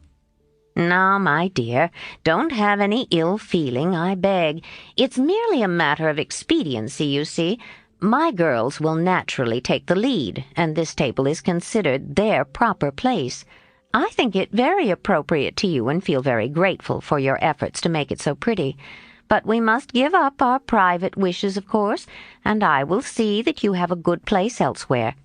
Wouldn't you like the flower table? The little girls undertook it, but they are discouraged. You could make a charming thing of it, and the flower table is always attractive, you know." "Especially to gentlemen," added May, with a look which enlightened Amy as to one cause of her sudden fall from favor. She colored angrily, but took no other notice of that girlish sarcasm, and answered with unexpected amiability, "It shall be as you please, Mrs. Chester. I'll give up my place here at once and attend to the flowers if you like." "You can put your own things on your own table if you prefer," began May, feeling a little conscience-stricken as she looked at the pretty racks, the painted shells, and quaint illuminations Amy had so carefully made and so gracefully arranged. She meant it kindly, but Amy mistook her meaning and said quickly, "Oh, certainly, if they are in your way," and sweeping her contributions into her apron pell-mell, she walked off, feeling that herself and her works of art had been insulted past forgiveness. "Now she's mad. Oh, dear, I wish I hadn't asked you to speak, Mamma," said May, looking disconsolately at the empty spaces on her table. "Girls' quarrels are soon over," returned her mother, feeling a trifle ashamed of her own part in this one, as well she might.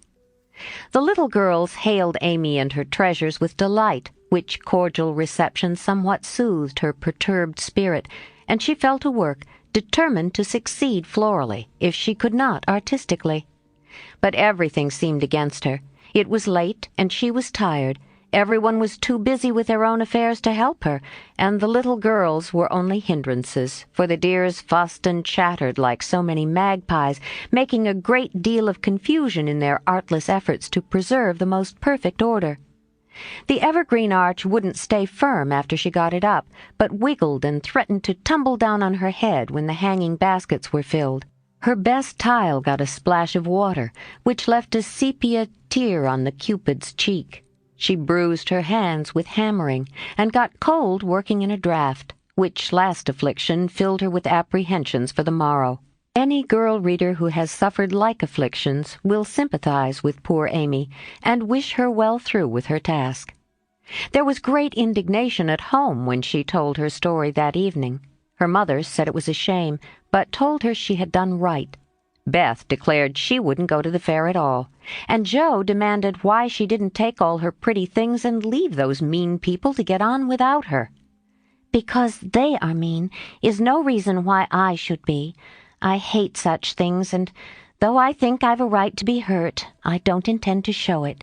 They will feel that more than angry speeches or huffy actions, won't they, Marmee?" "That's the right spirit, my dear. A kiss for a blow is always best, though it's not very easy to give it sometimes," said her mother, with the air of one who had learned the difference between preaching and practicing. In spite of various very natural temptations to resent and retaliate, Amy adhered to her resolution all the next day, bent on conquering her enemy by kindness. She began well, thanks to a silent reminder that came to her unexpectedly but most opportunely.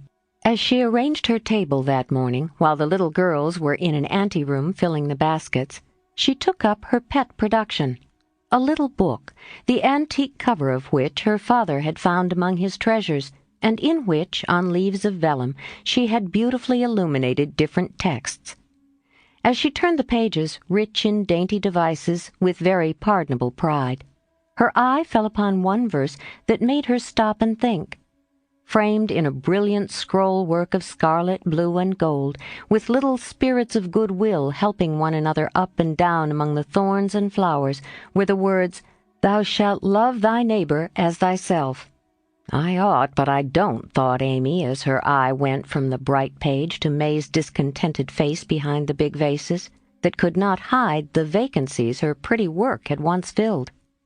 Amy stood a minute, turning the leaves in her hand, reading on each some sweet rebuke for all heart-burnings and uncharitableness of spirit. Many wise and true sermons are preached us every day by unconscious ministers in street, school, office, or home. Even a fair table may become a pulpit if it can offer the good and helpful words which are never out of season. Amy's conscience preached her a little sermon from that text, then and there. And she did what many of us do not always do, took the sermon to heart, and straightway put it in practice. A group of girls were standing about May's table, admiring the pretty things and talking over the change of saleswomen. They dropped their voices, but Amy knew they were speaking of her, hearing one side of the story and judging accordingly. It was not pleasant, but a better spirit had come over her, and presently a chance offered for proving it. She heard May say sorrowfully, "It's too bad, for there is no time to make other things, and I don't want to fill up with odds and ends. The table was just complete then. Now it's spoilt." "I dare say she'd put them back if you asked her," suggested someone. "How could I, after all the fuss?" began May, but she did not finish, for Amy's voice came across the hall, saying pleasantly, "You may have them, and welcome, without asking if you want them. I was just thinking I'd offer to put them back, for they belong to your table rather than mine. Here they are. Please take them, and forgive me if I was hasty in carrying them away last night." As she spoke, Amy returned her contribution with a nod and a smile, and hurried away, feeling that it was easier to do a friendly thing than it was to stay and be thanked for it. "Now I call that lovely of her, don't you?" cried one girl. May's answer was inaudible. But another young lady whose temper was evidently a little soured by making lemonade added, with a disagreeable laugh, "Very lovely, for she knew she wouldn't sell them at her own table." Now that was hard. When we make little sacrifices, we like to have them appreciated, at least, and for a minute Amy was sorry she had done it, feeling that virtue was not always its own reward. But it is, as she presently discovered, for her spirits began to rise, and her table to blossom under her skillful hands. The girls were very kind, and that one little act seemed to have cleared the atmosphere amazingly. It was a very long day, and a hard one to Amy, as she sat behind her table, often quite alone, for the little girls deserted very soon. Few cared to buy flowers in summer, and her bouquets began to droop long before night. The art table was the most attractive in the room. There was a crowd about it all day long, and the tenders were constantly flying to and fro with important faces and rattling money boxes. Amy often looked wistfully across, longing to be there, where she felt at home and happy, instead of in a corner with nothing to do. It might seem no hardship to some of us, but to a pretty, blithe young girl it was not only tedious but very trying, and the thought of being found there in the evening by her family and Laurie and his friends made it a real martyrdom. She did not go home till night, and then she looked so pale and quiet that they knew the day had been a hard one, though she made no complaint and did not even tell what she had done. Her mother gave her an extra cordial cup of tea. Beth helped her dress and made a charming little wreath for her hair, while Jo astonished her family by getting herself up with unusual care and hinting darkly that the tables were about to be turned. "Don't do anything rude, pray, Jo. I won't have any fuss made, so let it all pass and behave yourself," begged Amy as she departed early, hoping to find a reinforcement of flowers to refresh her poor little table. "I merely intend to make myself entrancingly agreeable to everyone I know, and to keep them in your corner as long as possible. Teddy and his boys will lend a hand, and we'll have a good time yet," returned Jo, leaning over the gate to watch for Laurie. Presently the familiar tramp was heard in the dusk, and she ran out to meet him. "Is that my boy?"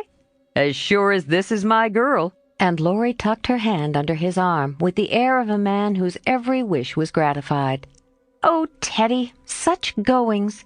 And Jo told Amy's wrongs with sisterly zeal. "A flock of our fellows are going to drive over by and by, and I'll be hanged if I don't make them buy every flower she's got, and camp down before her table afterward," said Laurie, espousing her cause with warmth. "The flowers are not at all nice, Amy says, and the fresh ones may not arrive in time. I don't wish to be unjust or suspicious, but I shouldn't wonder if they never came at all. When people do one mean thing, they are very likely to do another," observed Jo in a disgusted tone. "Didn't Hayes give you the best out of our gardens? I told him to." "I didn't know that. He forgot, I suppose, and as your grandpa was poorly, I didn't like to worry him by asking, though I did want some." "Now, Jo, how could you think there was any need of asking? They are just as much yours as mine. Don't we always go halves in everything?" began Laurie, in the tone that always made Jo turn thorny. "Gracious, I hope not. Half of some of your things wouldn't suit me at all. But we mustn't stand philandering here. I've got to help Amy. So you go and make yourself splendid, and if you'll be so very kind as to let Hayes take a few nice flowers up to the hall, I'll bless you forever." "Couldn't you do it now?" asked Laurie, so suggestively that Jo shut the gate in his face with inhospitable haste and called through the bars, "Go away, Teddy. I'm busy." Thanks to the conspirators, the tables were turned that night, for Hayes sent up a wilderness of flowers with a lovely basket arranged in his best manner for a centerpiece. Then the March family turned out en masse, and Jo exerted herself to some purpose, for people not only came, but stayed, laughing at her nonsense, admiring Amy's taste, and apparently enjoying themselves very much. Laurie and his friends gallantly threw themselves into the breach, bought up the bouquets, encamped before the table, and made that corner the liveliest spot in the room. Amy was in her element now, and out of gratitude, if nothing more, was as sprightly and gracious as possible. coming to the conclusion about that time that virtue was its own reward after all. Jo behaved herself with exemplary propriety, and when Amy was happily surrounded by her guard of honor, Jo circulated about the hall, picking up various bits of gossip which enlightened her upon the subject of the Chester change of base. She reproached herself for her share of the ill feeling, and resolved to exonerate Amy as soon as possible. She also discovered what Amy had done about the things in the morning, and considered her a model of magnanimity. As she passed the art table, she glanced over it for her sister's things, but saw no signs of them. Tucked away out of sight, I dare say, thought Jo, who could forgive her own wrongs, but hotly resented any insult offered to her family. "Good evening, Miss Jo. How does Amy get on?" asked May with a conciliatory air, for she wanted to show that she also could be generous. "She has sold everything she had that was worth selling, and now she is enjoying herself. The flower table is always attractive, you know, specially to gentlemen." Jo couldn't resist giving that little slap, but May took it so meekly she regretted it a minute after, and fell to praising the great vases which still remained unsold. "Is Amy's illumination anywhere about? I took a fancy to buy that for Father," said Jo, very anxious to learn the fate of her sister's work. "Everything of Amy's sold long ago. I took care that the right people saw them, and they made a nice little sum of money for us," returned May, who had overcome sundry small temptations as well as Amy that day. Much gratified, Jo rushed back to tell the good news, and Amy looked both touched and surprised by the report of May's words and manner. "Now, gentlemen, I want you to go and do your duty by the other tables as generously as you have by mine, especially the art table," she said, ordering out Teddy's own, as the girls called the college friends. "Charge, Chester, charge," is the motto for that table.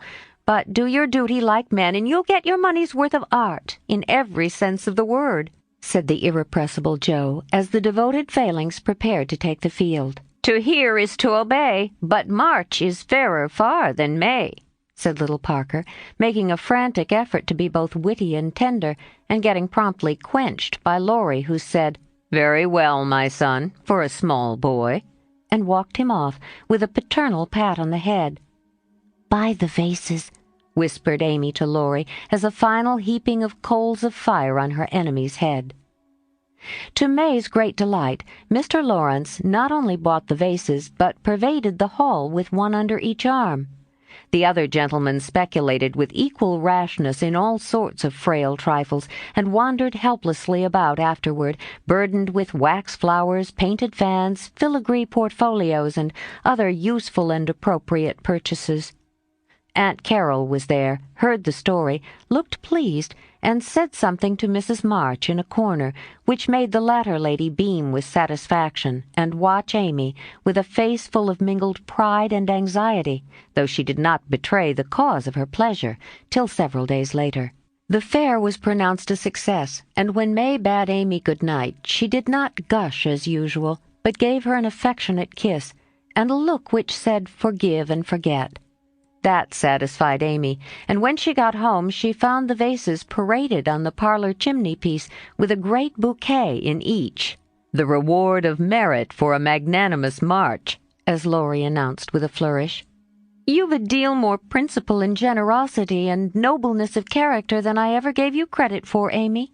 You've behaved sweetly, and I respect you with all my heart," said Jo warmly, as they brushed their hair together late that night. "Yes, we all do, and love her for being so ready to forgive. It must have been dreadfully hard after working so long and setting your heart on selling your own pretty things. I don't believe I could have done it as kindly as you did," added Beth from her pillow. "Why, girls, you needn't praise me so. I only did as I'd be done by.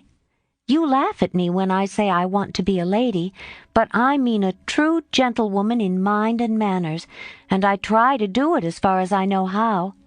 I can't explain exactly, but I want to be above the little meannesses and follies and faults that spoil so many women.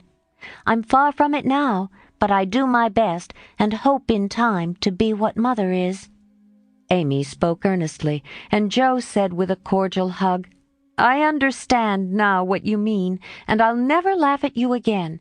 You are getting on faster than you think, and I'll take lessons of you in true politeness, for you've learned the secret, I believe. Try away, dearie. You'll get your reward some day, and no one will be more delighted than I shall." A week later, Amy did get her reward, and poor Jo found it hard to be delighted. A letter came from Aunt Carol, and Mrs. March's face was illuminated to such a degree when she read it that Jo and Beth, who were with her, demanded what the glad tidings were. "Aunt Carol is going abroad next month and wants me to go with her," burst in Jo, flying out of her chair in an uncontrollable rapture. "No, dear, not you. It's Amy." "Oh, Mother! She's too young. It's my turn first. I've wanted it so long. It would do me so much good and be so altogether splendid. I must go." "I'm afraid it's impossible, Jo. Aunt says Amy decidedly, and it is not for us to dictate when she offers such a favor." "It's always so.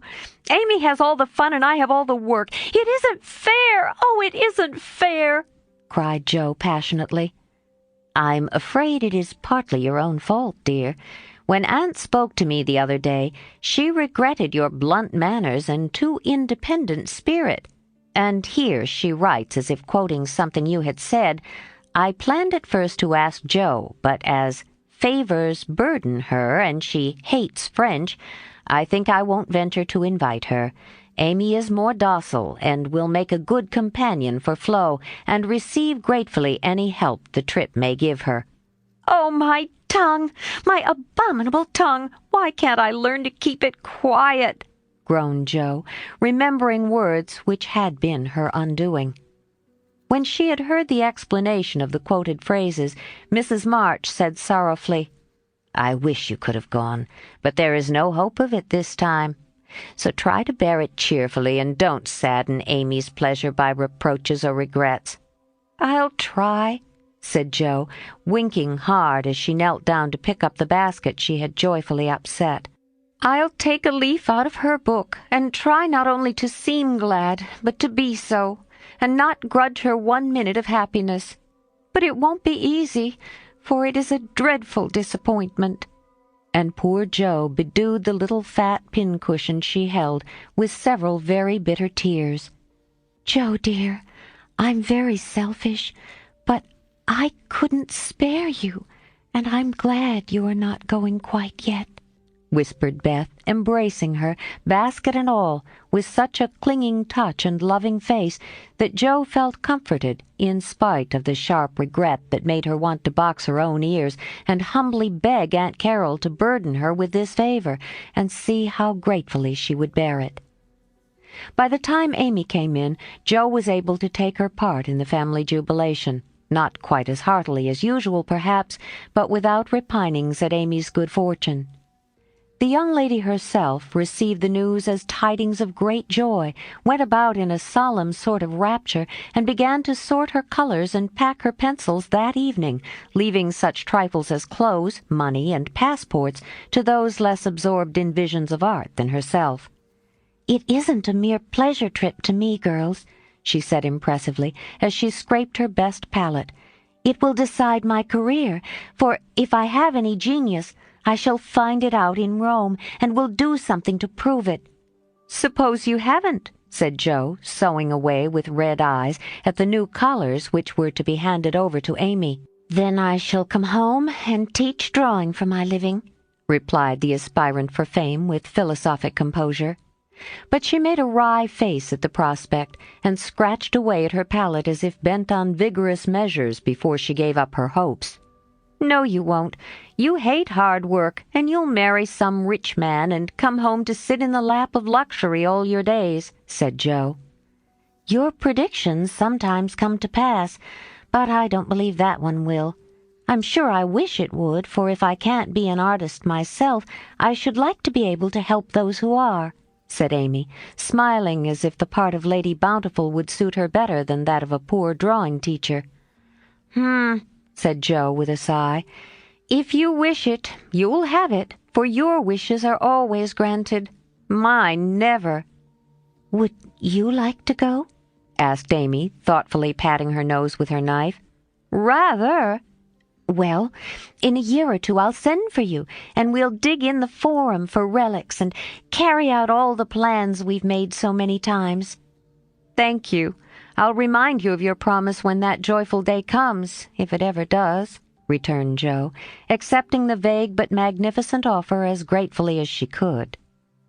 There was not much time for preparation, and the house was in a ferment till Amy was off. Jo bore up very well till the last flutter of blue ribbon vanished, when she retired to her refuge, the garret, and cried till she couldn't cry any more. Amy likewise bore up stoutly till the steamer sailed.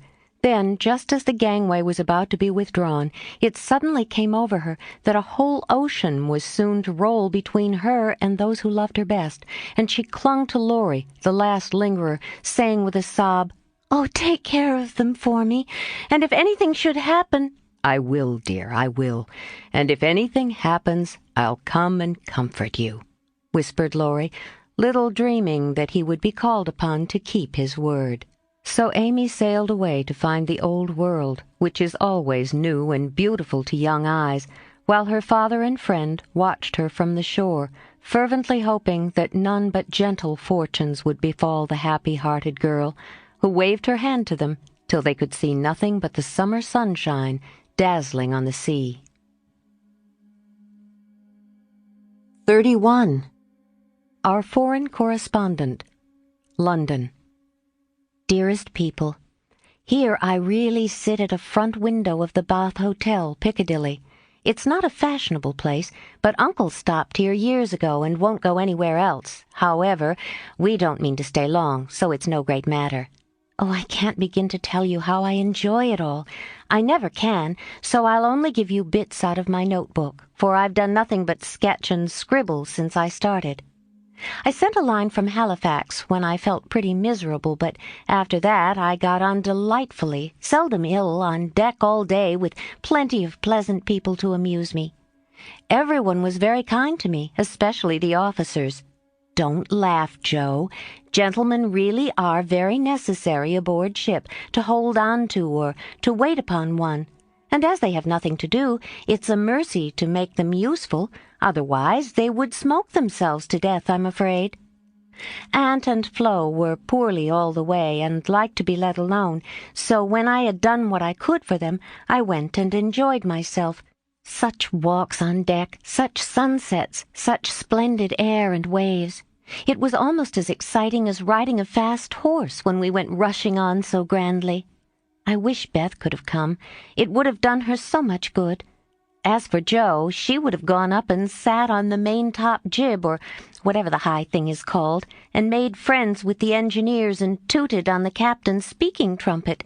She'd have been in such a state of rapture.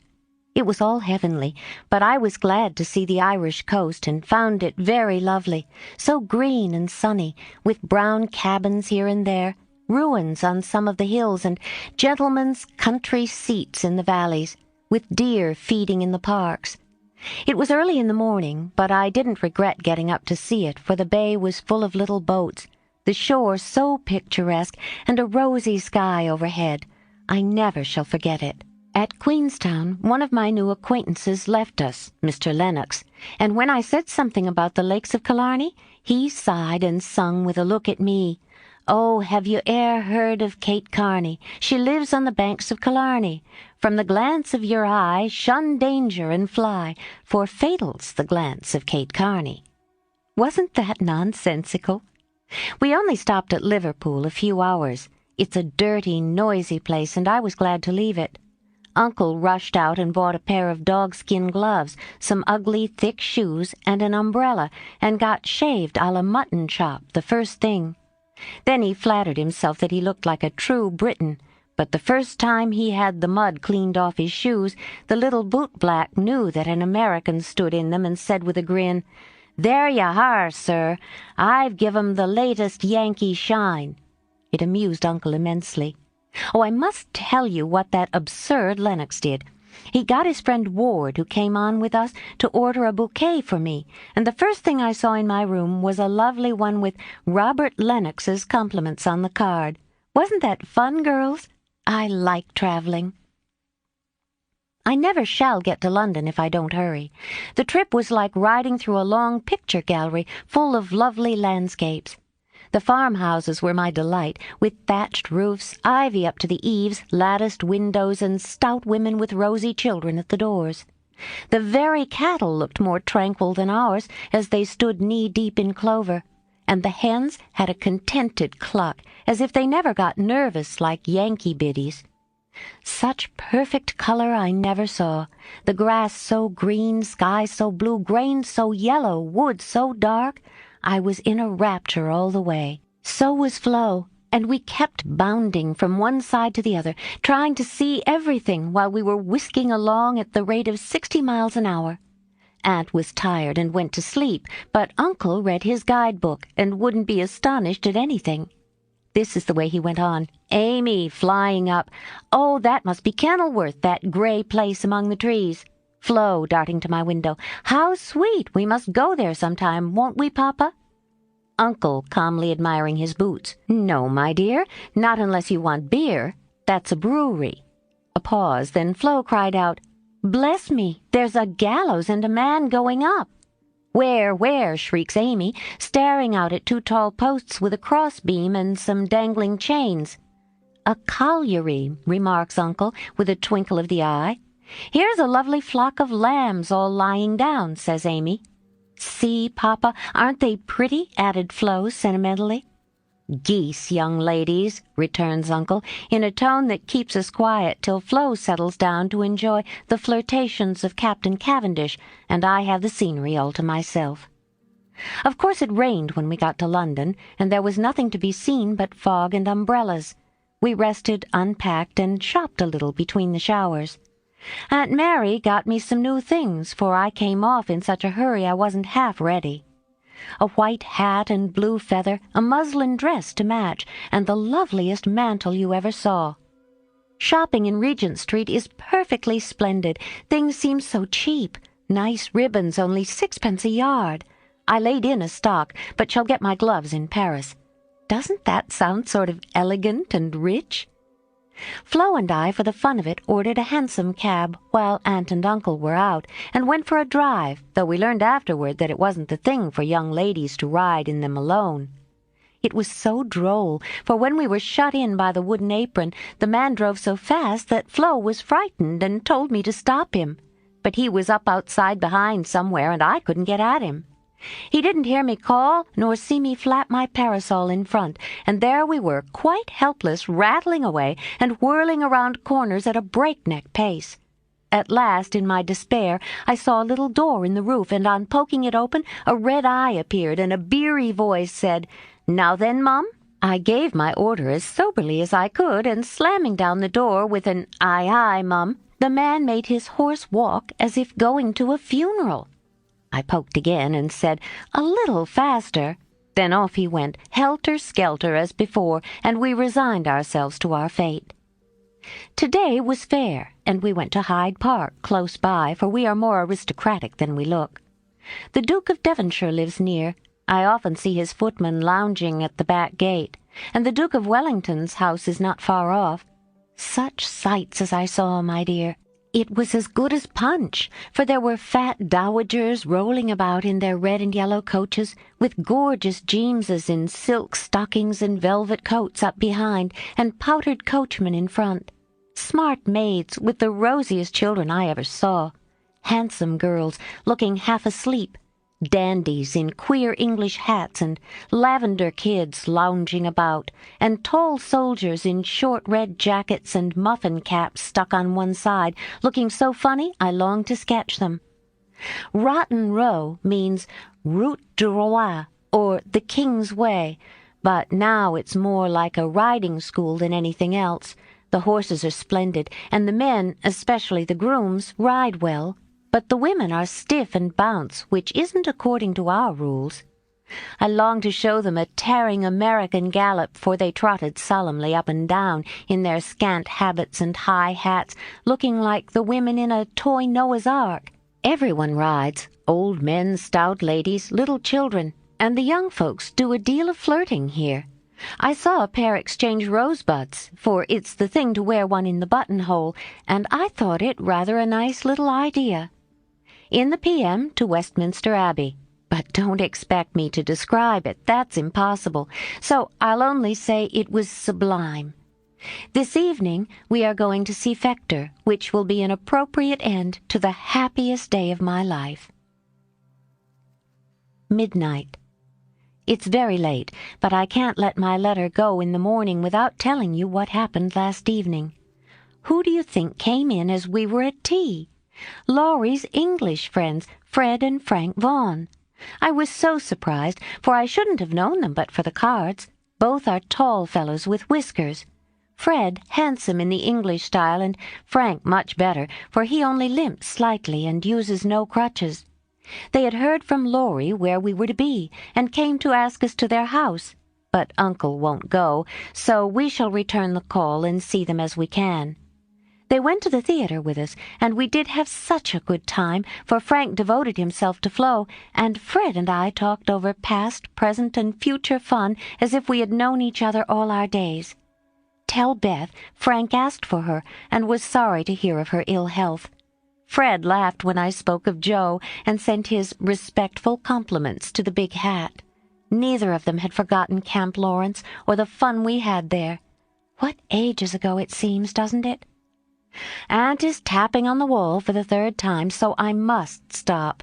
I really feel like a dissipated London fine lady writing here so late, with my room full of pretty things and my head a jumble of parks, theatres, new gowns, and gallant creatures who say "ah" and twirl their blonde moustaches with the true English lordliness. I long to see you all, and in spite of my nonsense, am, as ever, your loving Amy. Paris. Dear girls, in my last I told you about our London visit, how kind the Vaughans were, and what pleasant parties they made for us. I enjoyed the trips to Hampton Court and the Kensington museums more than anything else, for at Hampton I saw Raphael's cartoons, and at the museum rooms full of pictures by Turner, Lawrence, Reynolds, Hogarth, and the other great creatures. The day in Richmond Park was charming, for we had a regular English picnic, and I had more splendid oaks and groups of deer than I could copy. Also heard a nightingale, and saw larks go up. We did London to our heart's content, thanks to Fred and Frank, and were sorry to go away. For though English people are slow to take you in, when they once make up their minds to do it, they cannot be outdone in hospitality, I think. The Vaughans hope to meet us in Rome next winter, and I shall be dreadfully disappointed if they don't, for Grace and I are great friends, and the boys very nice fellows, especially Fred. Well, we were hardly settled here when he turned up again, saying he had come for a holiday and was going to Switzerland. Aunt looked sober at first, but he was so cool about it she couldn't say a word, and now we get on nicely and are very glad he came, for he speaks French like a native, and I don't know what we should do without him. Uncle doesn't know 10 words, and insists on talking English very loud, as if that would make people understand him. Aunt's pronunciation is old-fashioned, and Flo and I, though we flattered ourselves that we knew a good deal, find we don't, and are very grateful to have Fred do the parley-vooing, as Uncle calls it. Such delightful times we are having, sight-seeing from morning till night, stopping for nice lunches in the gay cafes, and meeting with all sorts of droll adventures. Rainy days I spend in the Louvre, reveling in pictures. Jo would turn up her haughty nose at some of the finest because she has no soul for art. But I have, and I'm cultivating eye and taste as fast as I can. She would like the relics of great people better, for I've seen her Napoleon's cocked hat and grey coat, his baby's cradle and his old toothbrush. Also Marie Antoinette's little shoe, the ring of Saint-Denis, Charlemagne's sword, and many other interesting things. I'll talk for hours about them when I come, but haven't time to write. The Palais Royal is a heavenly place, so full of bijouterie and lovely things that I'm nearly distracted because I can't buy them. Fred wanted to get me some, but of course I didn't allow it. Then the Bois and the Champs-Élysées are très magnifiques. I've seen the imperial family several times. The emperor, an ugly, hard-looking man. The empress, pale and pretty, but dressed in bad taste, I thought. Purple dress, green hat, and yellow gloves. Little Nap is a handsome boy who sits chatting to his tutor and kisses his hand to the people as he passes in his 4-horse barouche, with postilions in red satin jackets and a mounted guard before and behind. We often walk in the Tuileries gardens, for they are lovely, though the ancient Luxembourg gardens suit me better. Père Lachaise is very curious, for many of the tombs are like small rooms, and looking in, one sees a table with images or pictures of the dead, and chairs for the mourners to sit in when they come to lament. That is so Frenchy. Our rooms are on the Rue de Rivoli, and sitting in the balcony we look up and down the long, brilliant street. It is so pleasant that we spend our evenings talking there when too tired with our day's work to go out.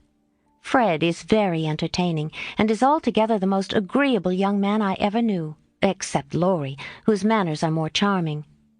I wish Fred was dark, for I don't fancy light men. However, the Vaughans are very rich and come of an excellent family, so I won't find fault with their yellow hair, as my own is yellower.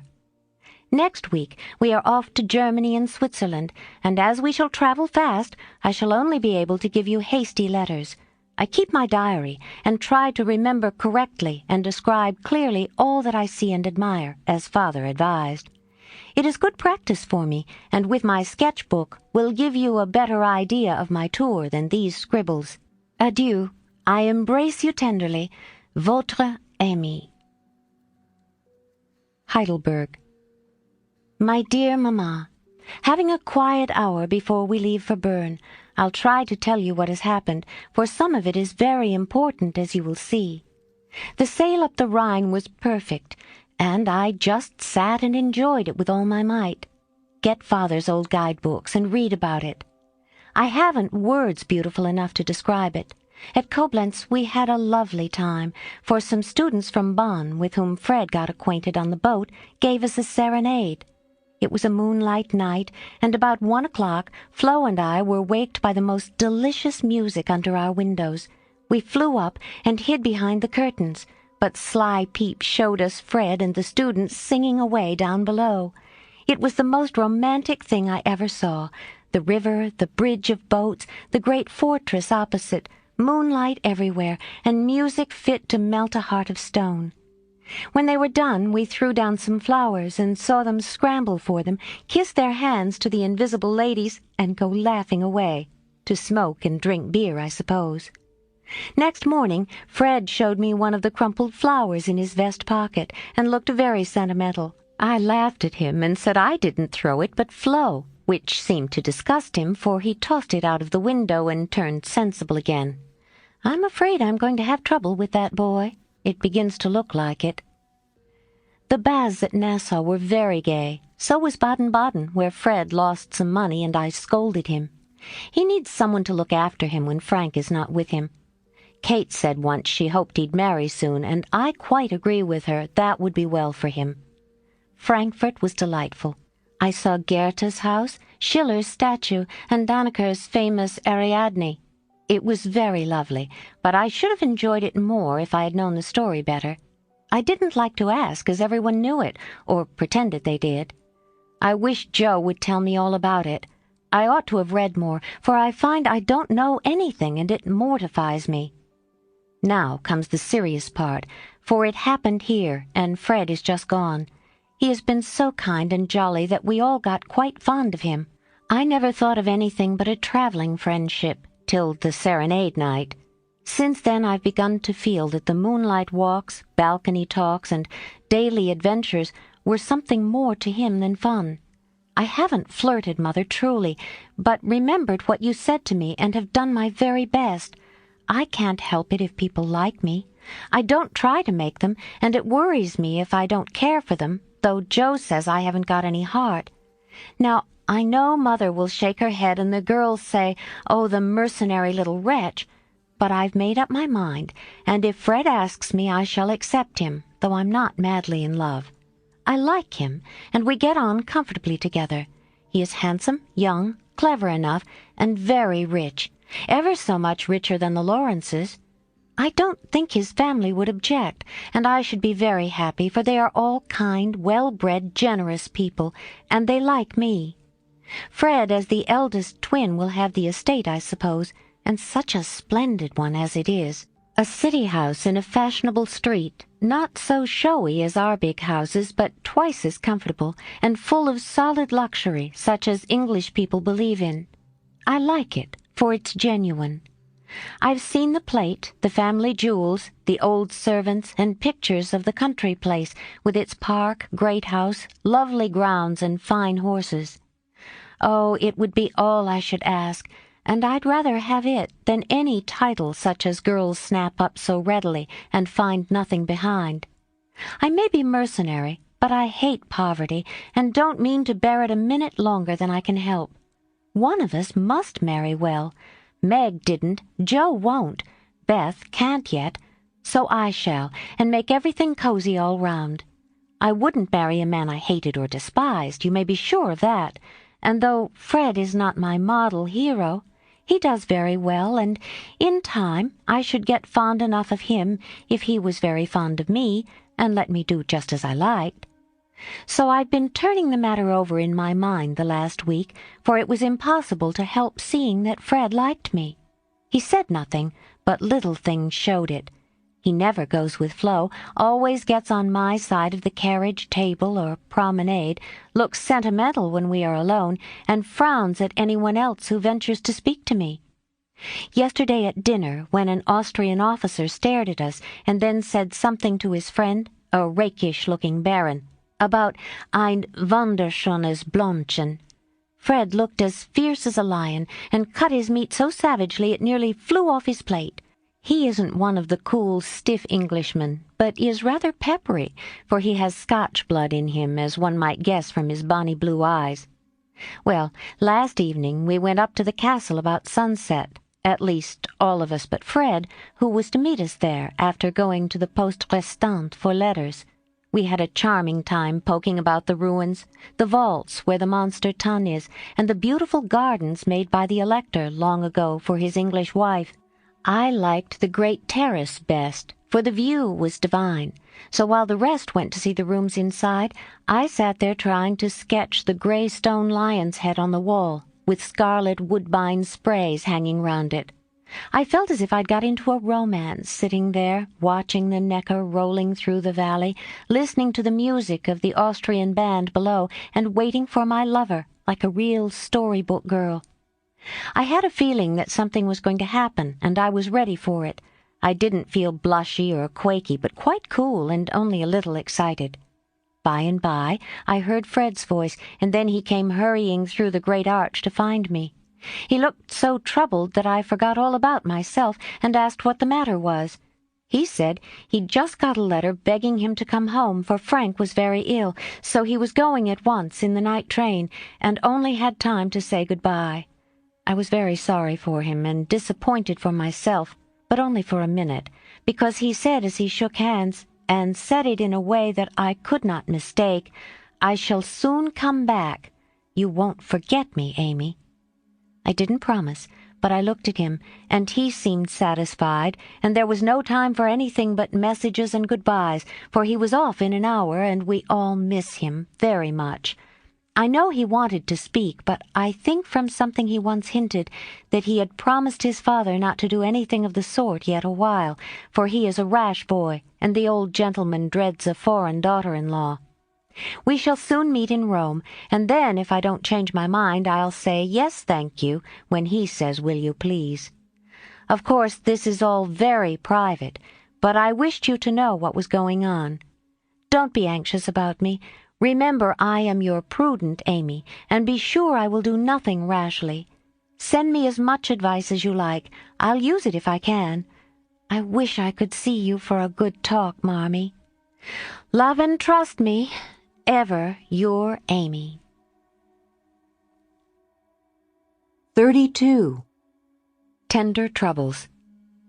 Joe, I'm anxious about Beth. Why, Mother, she has seemed unusually well since the babies came. It's not her health that troubles me now. It's her spirits. I'm sure there is something on her mind, and I want you to discover what it is.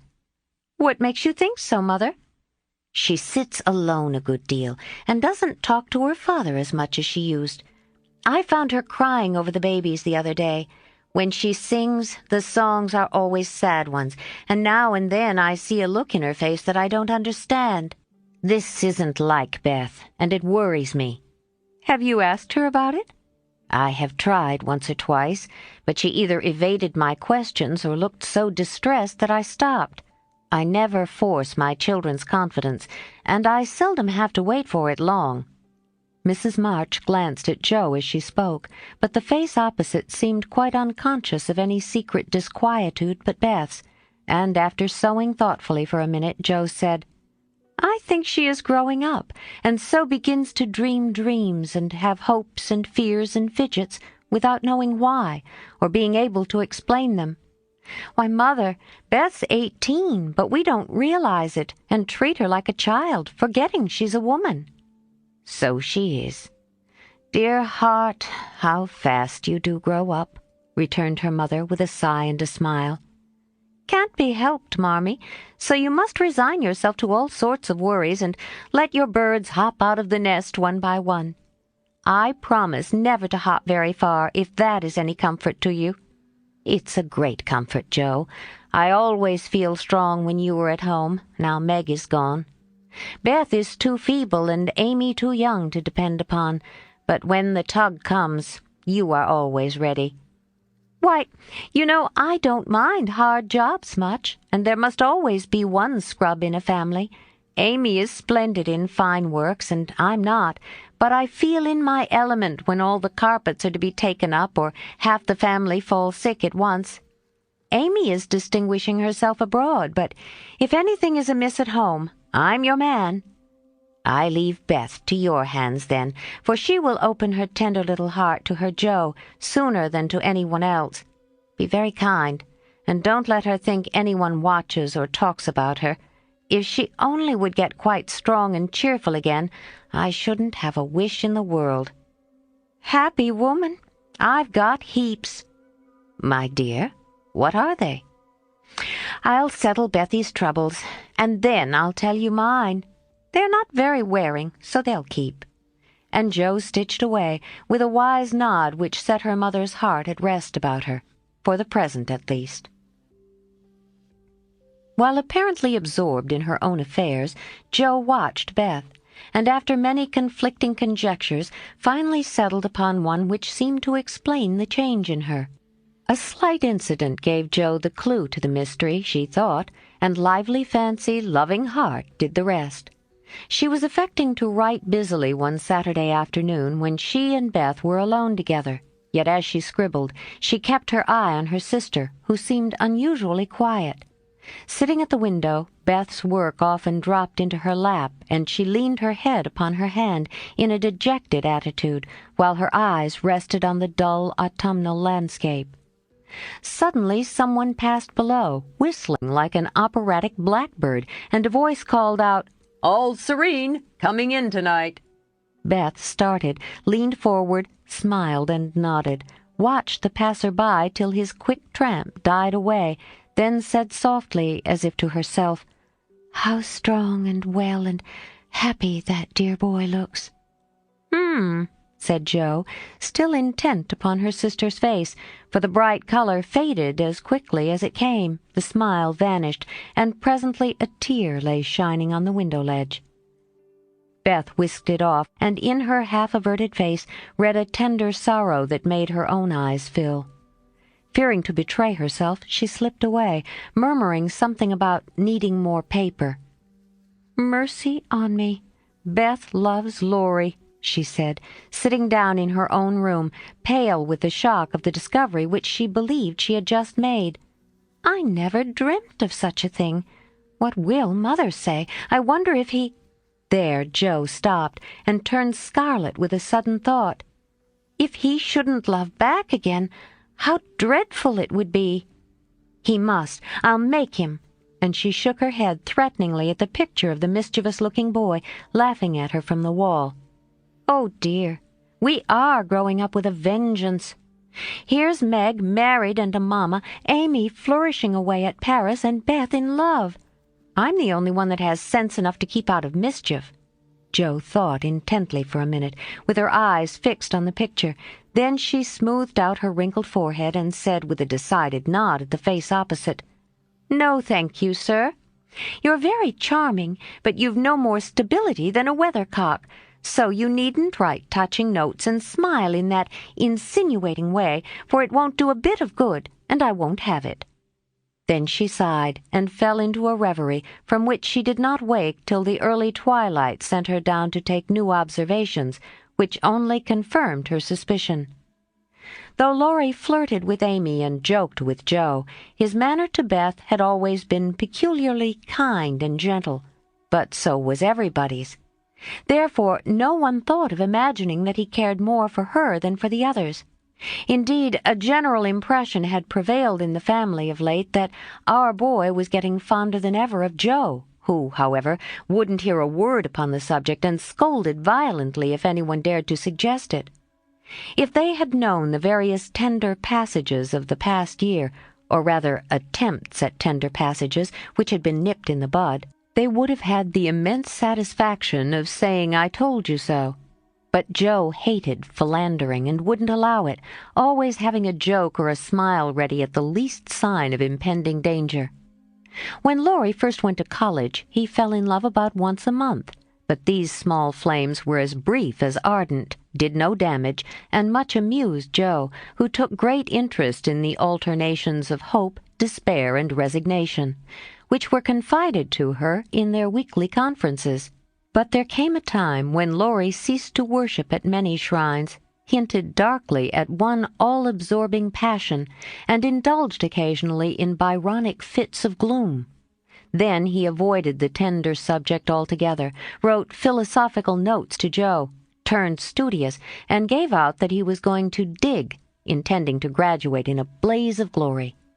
This suited the young lady better than twilight confidences, tender pressures of the hand, and eloquent glances of the eye. For with Jo, brain developed earlier than heart, and she preferred imaginary heroes to real ones, because when tired of them, the former could be shut up in the tin kitchen till called for, and the latter were less manageable.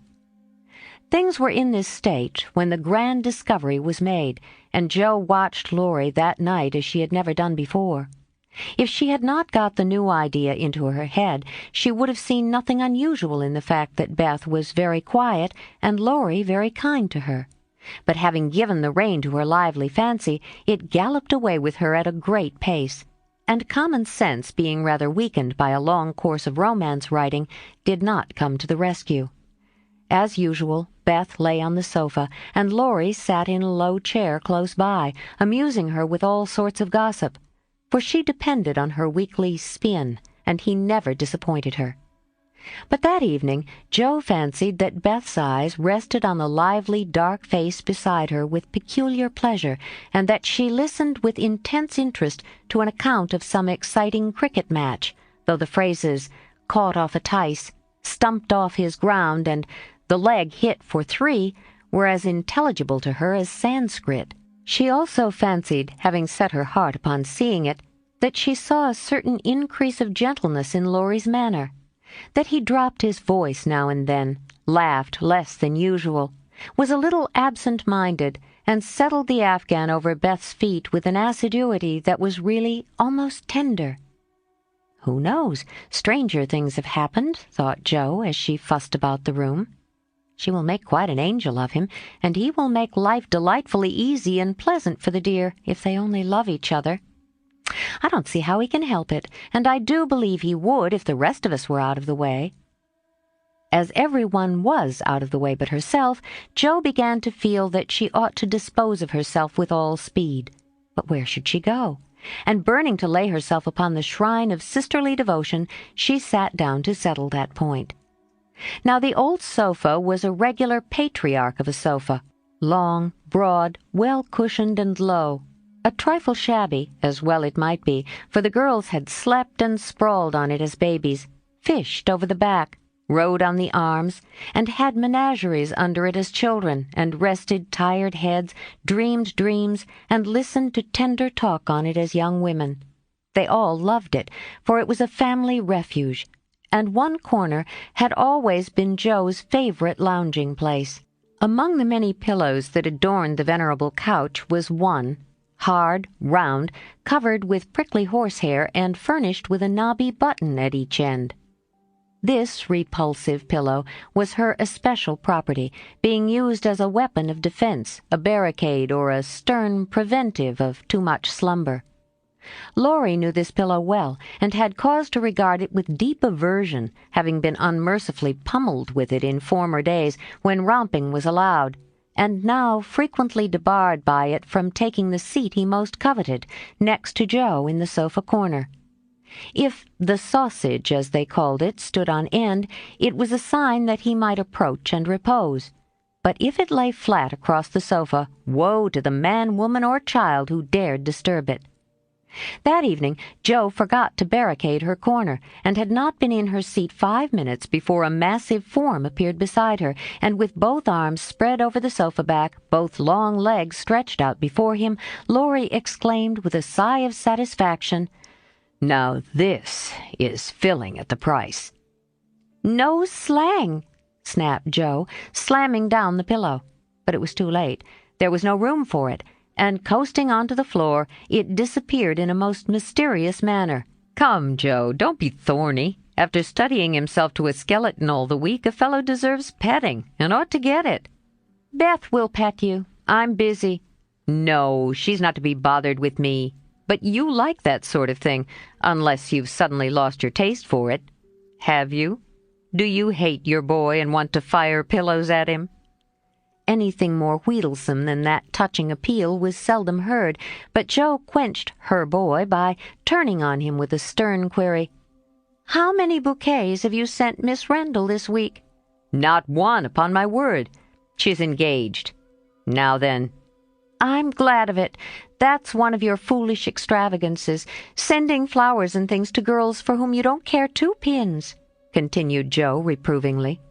"Sensible girls, for whom I do care whole papers of pins, won't let me send them flowers and things. So what can I do? My feelings must have a went." "Mother doesn't approve of flirting, even in fun, and you do flirt desperately, Teddy." "I'd give anything if I could answer so to you. As I can't, I'll merely say that I don't see any harm in that pleasant little game if all parties understand that it's only play." "Well, it does look pleasant, but I can't learn how it's done. I've tried, because one feels awkward in company not to do as everybody else is doing. But I don't seem to get on," said Joe, forgetting to play mentor. "Take lessons of Amy. She has a regular talent for it." "Yes, she does it very prettily and never seems to go too far. I suppose it's natural to some people to please without trying, and others to always say and do the wrong thing in the wrong place." "I'm glad you can't flirt. It's really refreshing to see a sensible, straightforward girl who can be jolly and kind without making a fool of herself. Between ourselves, Joe, some of the girls I know really do go on at such a rate I'm ashamed of them. They don't mean any harm, I'm sure, but if they knew how we fellows talked about them afterward, they'd mend their ways, I fancy." "They do the same, and as their tongues are the sharpest, you fellows get the worst of it, for you are as silly as they, every bit. If you behaved properly, they would, but knowing you like their nonsense, they keep it up, and then you blame them." "Much you know about it, ma'am," said Laurie in a superior tone. "We don't like romps and flirts, though we may act as if we did sometimes. The pretty, modest girls are never talked about except respectfully among gentlemen. Bless your innocent soul, if you could be in my place for a month, you'd see things that would astonish you a trifle. Upon my word, when I see one of those harum-scarum girls, I always want to say with our friend Cock Robin, 'Out upon you, fie upon you, bold-faced jig.'" It was impossible to help laughing at the funny conflict between Laurie's chivalrous reluctance to speak ill of womankind and his very natural dislike of the unfeminine folly of which fashionable society showed him many samples. Joe knew that young Lawrence was regarded as a most eligible parti by worldly mammas, was much smiled upon by their daughters, and flattered enough by ladies of all ages to make a coxcomb of him. So she watched him rather jealously, fearing he would be spoilt, and rejoiced more than she confessed to find that he still believed in modest girls. Returning suddenly to her admonitory tone, she said, dropping her voice, "If you must have a wind, Teddy, go and devote yourself to one of the pretty, modest girls whom you do respect, and not waste your time with the silly ones." "You really advise it?" And Laurie looked at her with an odd mixture of anxiety and merriment in his face. "Yes, I do. But you'd better wait till you are through college, on the whole, and be fitting yourself for the place meantime. You're not half good enough for, well, whoever the modest girl may be." And Joe looked a little queer likewise, for a name had almost escaped her. "That I'm not," acquiesced Laurie with an expression of humility quite new to him, as he dropped his eyes and absently wound Joe's apron tassel round his finger. "Mercy on us, this will never do," thought Joe, adding aloud, "Go and sing to me. I'm dying for some music, and always like yours." "I'd rather stay here, thank you." "Well, you can't. There isn't room. Go and make yourself useful, since you are too big to be ornamental." "I thought you hated to be tied to a woman's apron string," retorted Joe, quoting certain rebellious words of his own. "Ah, that depends on who wears the apron." And Laurie gave an audacious tweak at the tassel. "Are you going?" demanded Joe, diving for the pillow. He fled at once, and the minute it was well up with the bonnets of Bonnie Dundee, she slipped away, to return no more till the young gentleman had departed in high dudgeon. Joe lay long awake that night, and was just dropping off when the sound of a stifled sob made her fly to Beth's bedside with the anxious inquiry, "What is it, dear?" "I thought you were asleep," sobbed Beth. "Is it the old pain, my precious?" "No, it's a new one, but I can bear it." And Beth tried to check the tears. "Tell me all about it, and let me cure it as I often did the other." "You can't. There is no cure." There Beth's voice gave way, and clinging to her sister she cried so despairingly that Joe was frightened. "Where is it? Shall I call Mother?" No, don't call her. Don't tell her. I shall be better soon. Lie down here and pour my head. I'll be quiet and go to sleep. Indeed I will." Joe obeyed, but as her hand went softly to and fro across Beth's hot forehead and wet eyelids, her heart was very full, and she longed to speak. But young as she was, Joe had learned that hearts, like flowers, cannot be rudely handled, but must open naturally. So though she believed she knew the cause of Beth's new pain, she only said in her tenderest tone, "Does anything trouble you, dearie?" "Yes, Joe." After a long pause. "Wouldn't it comfort you to tell me what it is?" "Not now. Not yet." "Then I won't ask. But remember, Bethy, that Mother and Joe are always glad to hear and help you if they can." "I know it. I'll tell you by and by." "Is the pain better now?" "Oh, yes, much better. You are so comfortable, Joe." "Go to sleep, dear. I'll stay with you." So cheek to cheek they fell asleep. And on the morrow Beth seemed quite herself again, for at 18 neither heads nor hearts ache long, and a loving word can medicine most ills. But Joe had made up her mind, and after pondering over a project for some days, she confided it to her mother. "You asked me the other day what my wishes were.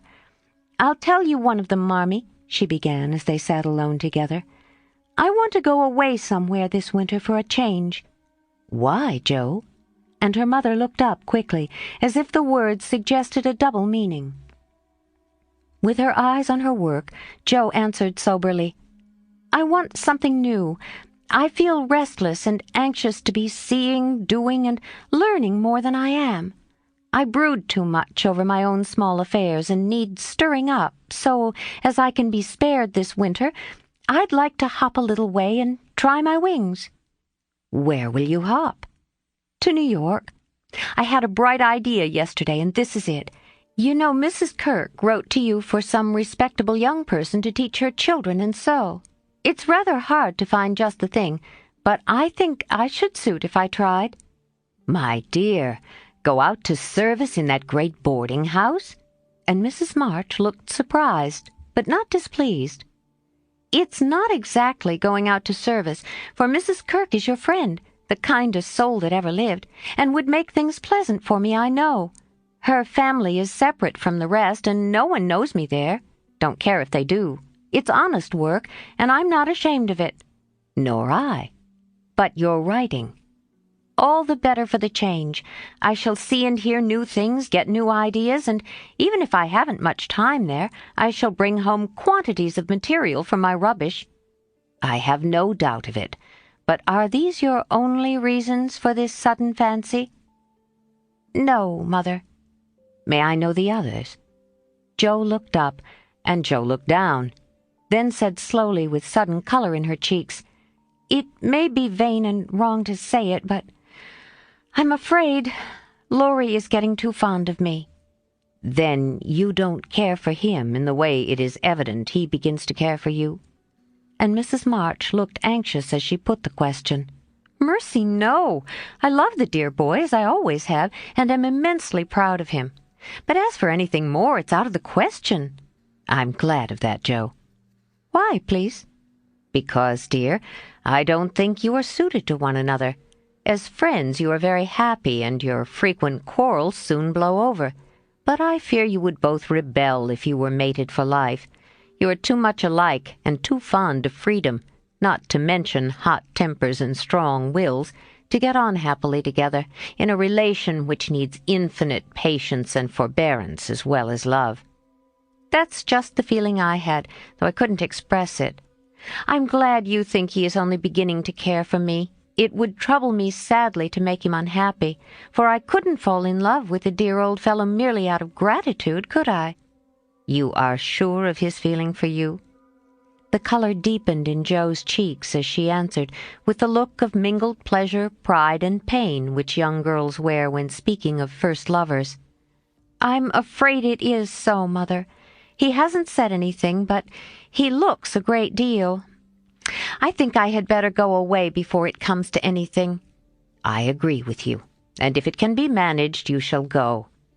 Jo looked relieved, and after a pause said, smiling, "How Mrs. Moffat would wonder at your want of management, if she knew, and how she will rejoice that Annie may still hope." "Ah, Jo, mothers may differ in their management, but the hope is the same in all, the desire to see their children happy. Meg is so, and I am content with her success. You I leave to enjoy your liberty till you tire of it, for only then will you find that there is something sweeter. Amy is my chief care now, but her good sense will help her. For Beth I indulge no hopes except that she may be well. By the way, she seems brighter this last day or two. Have you spoken to her?" "Yes. She owned she had a trouble and promised to tell me by and by. I said no more, for I think I know it." And Jo told her little story. Mrs. March shook her head and did not take so romantic a view of the case, but looked grave, and repeated her opinion that for Laurie's sake Jo should go away for a time. "Let us say nothing about it to him till the plan is settled. Then I'll run away before he can collect his wits and be tragical. Beth must think I'm going to please myself, as I am, for I can't talk about Laurie to her. But she can pet and comfort him after I'm gone, and so cure him of this romantic notion. He's been through so many little trials of the sort he's used to it, and will soon get over his lovelornity." Jo spoke hopefully, but could not rid herself of the foreboding fear that this little trial would be harder than the others, and that Laurie would not get over his lovelornity as easily as heretofore.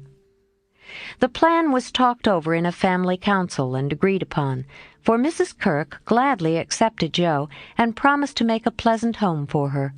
The teaching would render her independent, and such leisure as she got might be made profitable by writing, while the new scenes in society would be both useful and agreeable.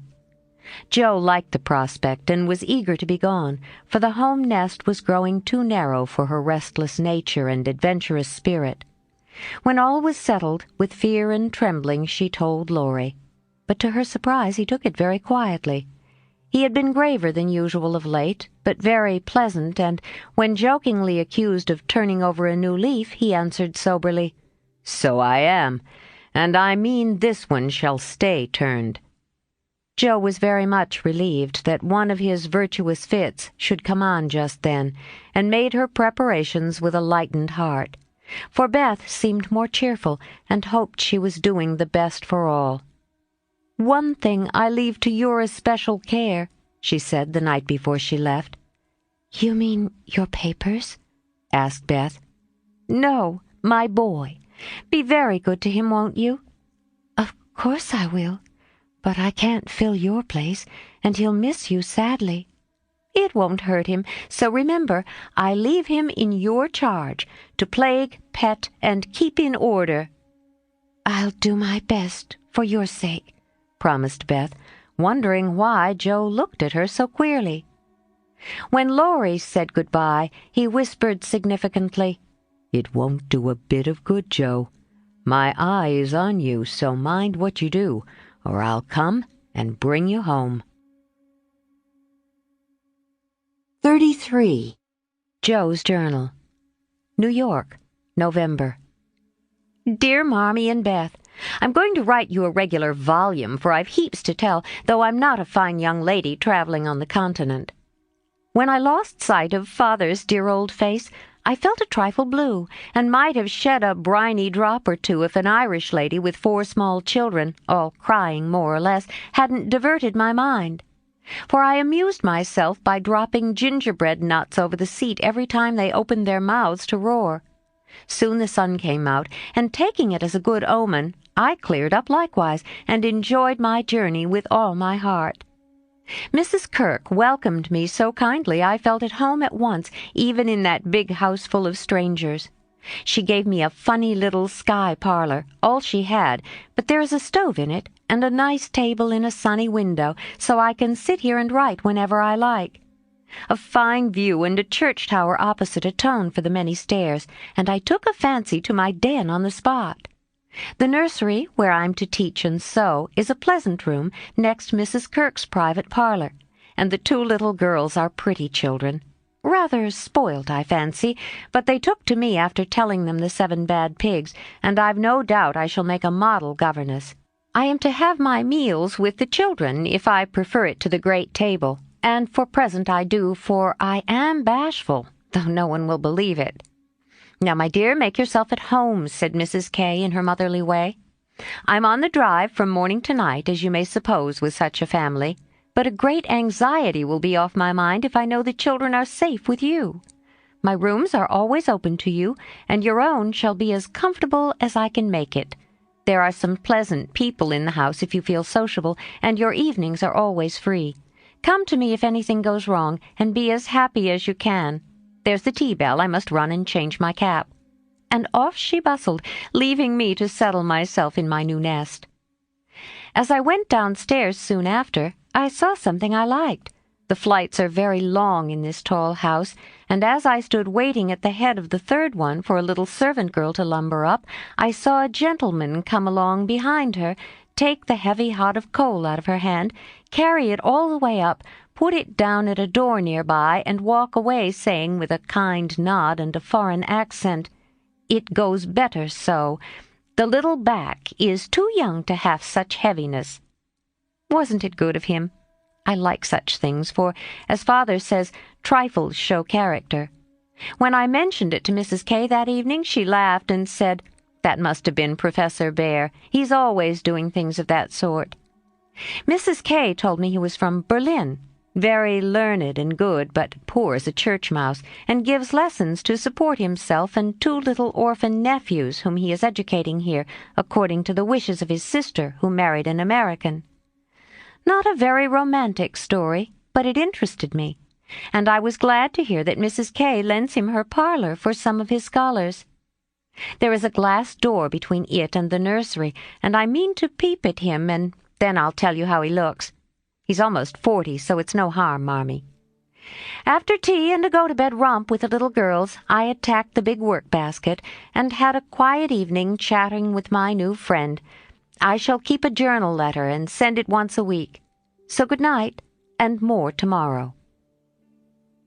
Tuesday Eve. Had a lively time in my seminary this morning, for the children acted like Sancho, and at one time I really thought I should shake them all round. Some good angel inspired me to try gymnastics, and I kept it up till they were glad to sit down and keep still. After luncheon, the girl took them out for a walk, and I went to my needlework like little Mabel, with a willing mind. I was thanking my stars that I'd learned to make nice buttonholes when the parlor door opened and shut, and someone began to hum "Kennst du das Land" like a big bumblebee. It was dreadfully improper, I know, but I couldn't resist the temptation, and lifting one end of the curtain before the glass door, I peeped in. Professor Bear was there, and while he arranged his books, I took a good look at him. A regular German, rather stout, with brown hair tumbled all over his head, a bushy beard, good nose, the kindest eyes I ever saw, and a splendid big voice that does one's ears good after our sharp or slipshod American gabble. His clothes were rusty, his hands were large, and he hadn't a really handsome feature in his face except his beautiful teeth. Yet I liked him, for he had a fine head. His linen was very nice, and he looked like a gentleman, though 2 buttons were off his coat and there was a patch on one shoe. He looked sober in spite of his humming till he went to the window to turn the hyacinth bulbs toward the sun and stroke the cat, who received him like an old friend. Then he smiled, and when a tap came at the door, called out in a loud, brisk tone, "Herein!" I was just going to run when I caught sight of a morsel of a child carrying a big book, and stopped to see what was going on. "Me wants my bear," said the mite, slamming down her book and running to meet him. "Thou shalt have thy bear. Come, then, and take a good hug from him, my Tina," said the professor, catching her up with a laugh and holding her so high over his head that she had to stoop her little face to kiss him. "Now me must study me lesson," went on the funny little thing. So he put her up at the table, opened the great dictionary she had brought, and gave her a paper and pencil, and she scribbled away, turning a leaf now and then, and passing her little fat finger down the page as if finding a word so soberly that I nearly betrayed myself by a laugh, while Mr. Bear stood stroking her pretty hair with a fatherly look that made me think she must be his own, though she looked more French than German. Another knock, and the appearance of 2 young ladies sent me back to my work, and there I virtuously remained through all the noise and gabbling that went on next door. One of the girls kept laughing affectedly and saying, "Now, Professor," in a coquettish tone, and the other pronounced her German with an accent that must have made it hard for him to keep sober. Both seemed to try his patience sorely, for more than once I heard him say emphatically, "No, no, it is not so. You have not attend to what I say." And once there was a loud rap as if he struck the table with his book, followed by the despairing exclamation, "Prut! It all goes bad this day."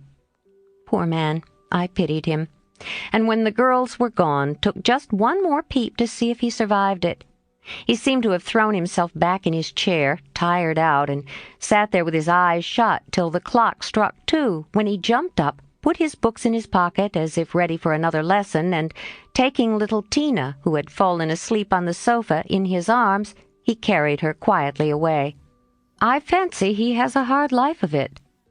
Mrs. Kirk asked me if I wouldn't go down to the 5 o'clock dinner, and feeling a little bit homesick, I thought I would, just to see what sort of people are under the same roof with me.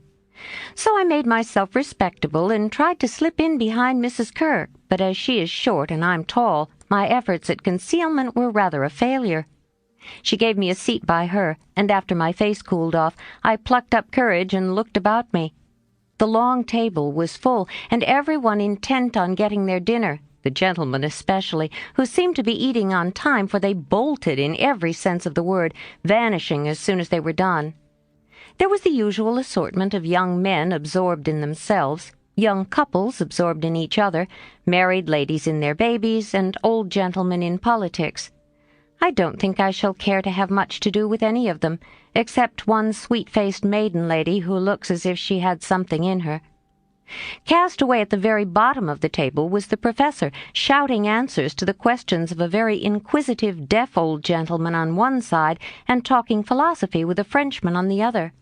If Amy had been here, she'd have turned her back on him forever because, sad to relate, he had a great appetite and shovelled in his dinner in a manner which would have horrified her ladyship. I didn't mind, for I liked to see folks eat with a relish, as Hannah says, and the poor man must have needed a deal of food after teaching idiots all day. As I went upstairs after dinner, two of the young men were settling their hats before the hall mirror, and I heard one say low to the other, "Who's the new party?" "Governess, or something of that sort." "What the deuce is she at our table for?" "Friend of the old lady's." "Handsome head, but no style." "Not a bit of it. Give us a light and come on." I felt angry at first, and then I didn't care, for a governess is as good as a clerk, and I've got sense if I haven't style, which is more than some people have, judging from the remarks of the elegant beings who clattered away, smoking like bad chimneys. I hate ordinary people. Thursday. Yesterday was a quiet day, spent in teaching, sewing, and writing in my little room, which is very cozy, with a light and fire. I picked up a few bits of news and was introduced to the professor. It seems that Tina is the child of the French woman who does the fine ironing in the laundry here. The little thing has lost her heart to Mr. Bear, and follows him about the house like a dog whenever he is at home, which delights him, as he is very fond of children, though a bacheldore. Kitty and Minnie Kirk likewise regard him with affection, and tell all sorts of stories about the plays he invents, the presents he brings, and the splendid tales he tells. The young men quiz him, it seems, call him Old Fritz, Lager Beer, Ursa Major, and make all manner of jokes on his name. But he enjoys it like a boy, Mrs. K. says, and takes it so good-naturedly that they all like him, in spite of his foreign ways. The maiden lady is a Miss Norton, rich, cultivated, and kind. She spoke to me at dinner today, for I went to table again, it's such fun to watch people, and asked me to come and see her at her room. She has fine books and pictures, knows interesting persons, and seems friendly. So I shall make myself agreeable, for I do want to get into good society, only it isn't the same sort that Amy likes. I was in our parlor last evening when Mr. Bear came in with some newspapers for Mrs. Kirk. She wasn't there, but Minnie, who is a little old woman, introduced me very prettily. "This is Mamma's friend, Miss March." "Yes, and she's jolly, and we like her lots," added Kitty, who is an enfant terrible. We both bowed, and then we laughed, for the prim introduction and the blunt addition were rather a comical contrast. "Ah, yes, I hear these naughty ones go to vex you, Miss Marsh. If so again, call at me, and I come," he said, with a threatening frown that delighted the little wretches. I promised I would, and he departed, but it seems as if I was doomed to see a good deal of him, for today, as I passed his door on my way out, by accident I knocked against it with my umbrella. It flew open, and there he stood in his dressing-gown, with a big blue sock on one hand and a darning needle in the other. He didn't seem at all ashamed of it, for when I explained and hurried on, he waved his hand, sock and all, saying in his loud, cheerful way, "You have a fine day to make your walk. Bon voyage, mademoiselle." I laughed all the way downstairs, but it was a little pathetic, also, to think of the poor man having to mend his own clothes. The German gentlemen embroider, I know, but darning hose is another thing, and not so pretty. Saturday. Nothing has happened to write about except a call on Miss Norton, who has a room full of lovely things, and who was very charming, for she showed me all her treasures, and asked me if I would sometimes go with her to lectures and concerts as her escort, if I enjoyed them. She put it as a favor, but I'm sure Mrs. Kirk has told her about us, and she does it out of kindness to me. I'm as proud as Lucifer, but such favors from such people don't burden me, and I accepted gratefully. When I got back to the nursery, there was such an uproar in the parlor that I looked in, and there was Mr. Bear down on his hands and knees with Tina on his back, Kitty leading him with a jump rope, and Minnie feeding 2 small boys with seed cakes as they roared and ramped in cages built of chairs. "We are playing menagerie," explained Kitty. "This is mine effluent," added Tina, holding on by the professor's hair. "Mamma always allows us to do what we like Saturday afternoon when Franz and Emil come, doesn't she, Mr. Bear?" said Minnie. The effluent sat up, looking as much in earnest as any of them, and said soberly to me, "I give you my word, it is so. If we make too large a noise, you shall say hush to us, and we go more softly." I promised to do so, but left the door open, and enjoyed the fun as much as they did, for a more glorious frolic I never witnessed. They played tag and soldiers, danced and sung, and when it began to grow dark, they all piled onto the sofa about the professor, while he told charming fairy stories of the storks on the chimney-tops and the little kobolds who ride the snowflakes as they fall. I wish Americans were as simple and natural as Germans, don't you? I'm so fond of writing, I should go spinning on forever if motives of economy didn't stop me, for though I've used thin paper and written fine, I tremble to think of the stamps this long letter will need. Pray forward Amy's as soon as you can spare them. My small news will sound very flat after her splendors, but you will like them, I know. Is Teddy studying so hard that he can't find time to write to his friends? Take good care of him for me, Beth, and tell me all about the babies, and give heaps of love to everyone. From your faithful Jo. P.S. On reading over my letter, it strikes me as rather beary, but I am always interested in odd people, and I really had nothing else to write about. Bless you. December. My precious Betsy, as this is to be a scribble-scrabble letter, I direct it to you, for it may amuse you and give you some idea of my goings-on. For, though quiet, they are rather amusing, for which, oh, be joyful.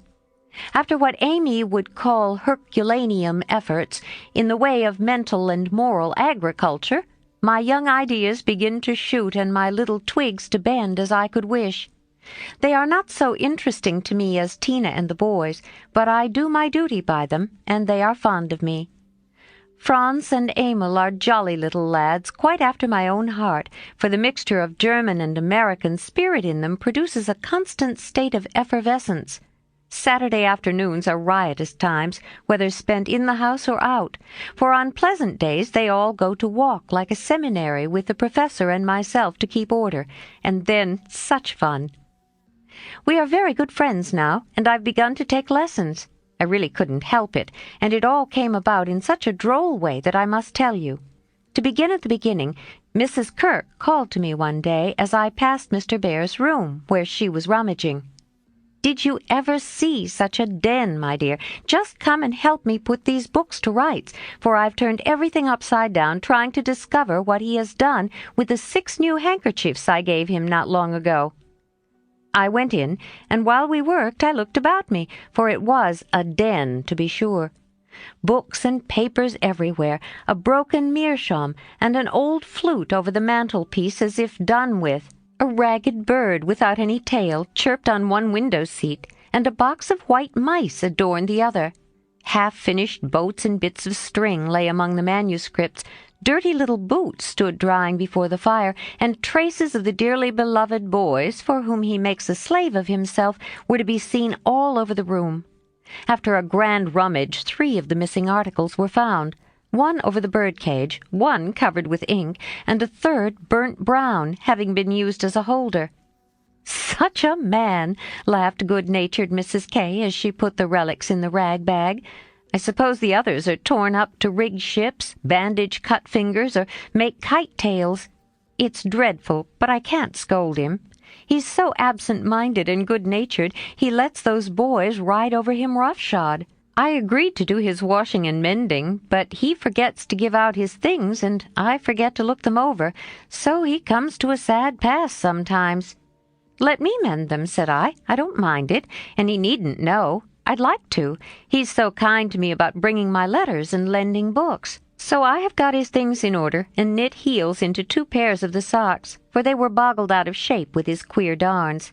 Nothing was said, and I hoped he wouldn't find it out, but one day last week he caught me at it. Hearing the lessons he gives to others has interested and amused me so much that I took a fancy to learn, for Tina runs in and out, leaving the door open, and I can hear. I had been sitting near this door, finishing off the last sock and trying to understand what he said to a new scholar who is as stupid as I am. The girl had gone, and I thought he had also, it was so still, and I was busily gabbling over a verb and rocking to and fro in a most absurd way when a little crow made me look up, and there was Mr. Bear, looking and laughing quietly, while he made signs to Tina not to betray him. "So," he said, as I stopped and stared like a goose, "you peep at me, I peep at you, and that is not bad. But see, I am not pleasanting when I say, 'Have you a wish for German?'" "Yes, but you are too busy. I am too stupid to learn," I blundered out, as red as a peony. "Prut! We will make the time, and we fail not to find the sense. At evening I shall give a little lesson with much gladness, for, like you, Miss Marsh, I have this debt to pay." And he pointed to my work.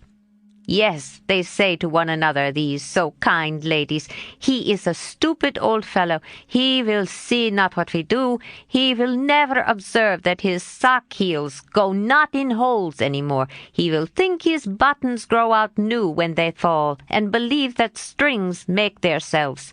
Ah! But I have an eye, and I see much. I have a heart, and I feel the thanks for this. Come, a little lesson then and now, or no more good fairy works for me and mine." Of course, I couldn't say anything after that, and as it really is a splendid opportunity, I made the bargain, and we began. I took 4 lessons, and then I stuck fast in a grammatical bog.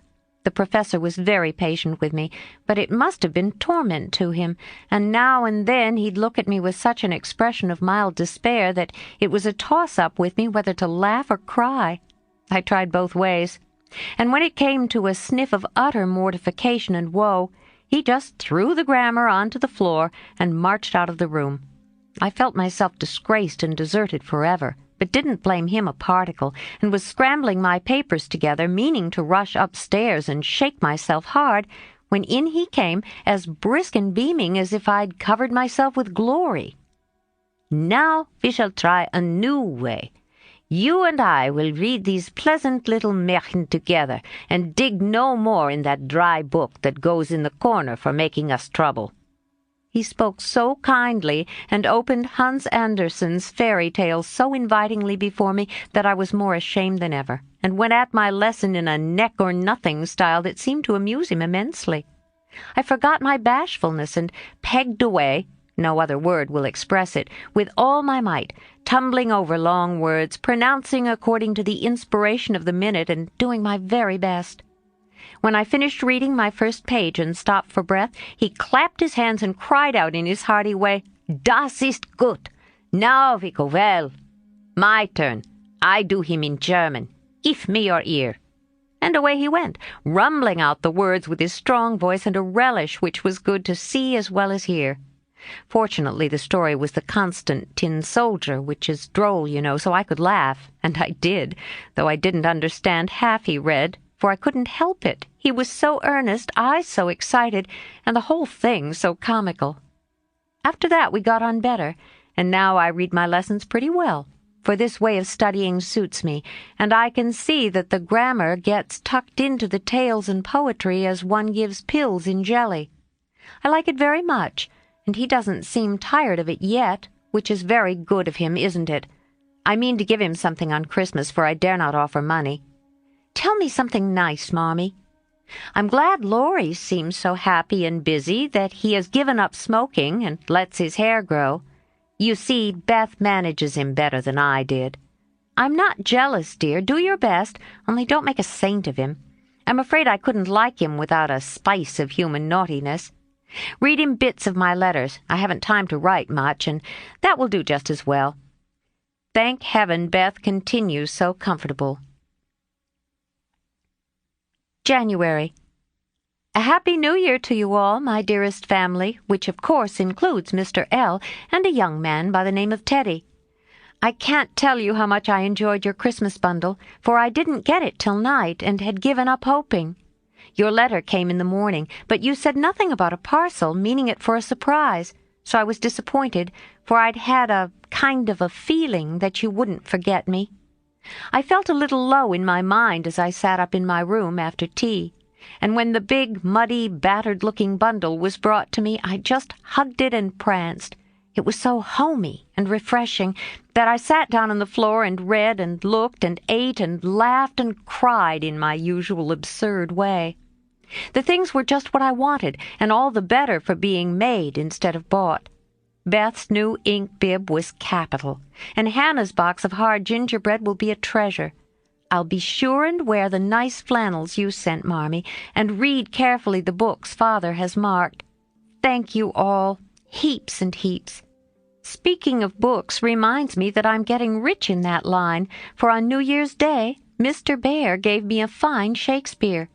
It is one he values much, and I've often admired it, set up in the place of honor with his German Bible, Plato, Homer, and Milton.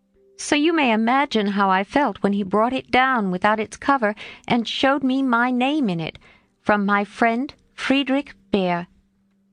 You say often you wish a library. Here I give you one, for between these lids, he meant covers, is many books in one. Read him well, and he will help you much, for the study of character in this book will help you to read it in the world and paint it with your pen. I thanked him as well as I could, and talked now about my library as if I had 100 books. I never knew how much there was in Shakespeare before, but then I never had a bear to explain it to me. Now don't laugh at his horrid name. It isn't pronounced either bear or beer, as people will say it, but something between the two, as only Germans can give it. I'm glad you both like what I tell you about him, and hope you will know him some day. Mother would admire his warm heart, Father his wise head. I admire both, and feel rich in my new friend Friedrich Bear.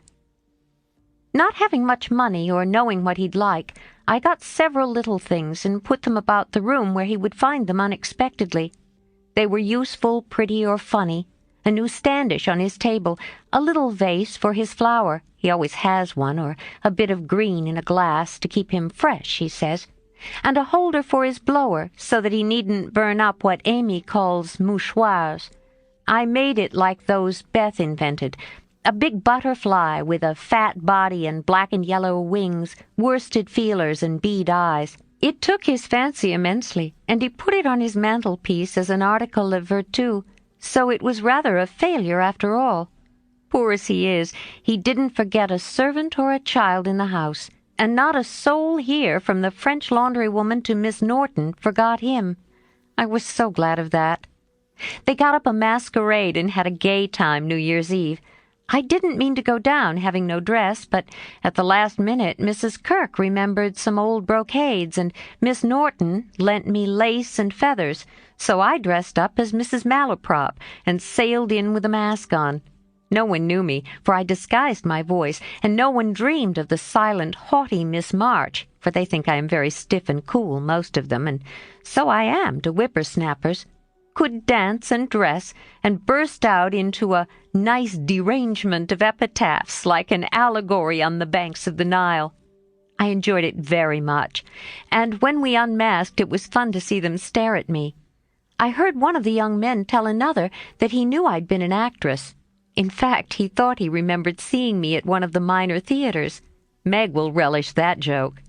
Mr. Bear was Nick Bottom, and Tina was Titania, a perfect little fairy in his arms. To see them dance was quite a landscape, to use a Teddyism. I had a very happy New Year after all, and when I thought it over in my room, I felt as if I was getting on a little in spite of my many failures, for I'm cheerful all the time now, work with a will, and take more interest in other people than I used to, which is satisfactory. Bless you all. Ever your loving, Jo. 34. A Friend. Though very happy in the social atmosphere about her and very busy with the daily work that earned her bread and made it sweeter for the effort, Jo still found time for literary labors. The purpose which now took possession of her was a natural one to a poor and ambitious girl, but the means she took to gain her end were not the best. She saw that money conferred power. Money and power, therefore, she resolved to have, not to be used for herself alone, but for those whom she loved more than self. The dream of filling home with comforts, giving Beth everything she wanted, from strawberries in winter to an organ in her bedroom, going abroad herself, and always having more than enough so that she might indulge in the luxury of charity, had been for years Jo's most cherished castle in the air. The prize story experience had seemed to open a way which might, after long traveling and much uphill work, lead to this delightful chateau en Espagne. But the novel disaster quenched her courage for a time, for public opinion is a giant which has frightened stouter-hearted Jacks on bigger beanstalks than hers. Like that immortal hero, she reposed a while after the first attempt, which resulted in a tumble, and the least lovely of the giant's treasures, if I remember rightly. But the up again and take another spirit was as strong in Jo as in Jack, so she scrambled up on the shady side this time, and got more booty, but nearly left behind her what was far more precious than the money-bags. She took to writing sensation stories, for in those dark ages even all-perfect America read rubbish. She told no one, but concocted a thrilling tale, and boldly carried it herself to Mr. Dashwood, editor of the Weekly Volcano. She had never read Sartor Resartus, but she had a womanly instinct that clothes possess an influence more powerful over many than the worth of character or the magic of manners. So she dressed herself in her best, and trying to persuade herself that she was neither excited nor nervous, bravely climbed 2 pairs of dark and dirty stairs to find herself in a disorderly room, a cloud of cigar smoke, and the presence of 3 gentlemen, sitting with their heels rather higher than their hats, which articles of dress none of them took the trouble to remove on her appearance. Somewhat daunted by this reception, Jo hesitated on the threshold, murmuring in much embarrassment, "Excuse me, I was looking for the Weekly Volcano office. I wished to see Mr. Dashwood."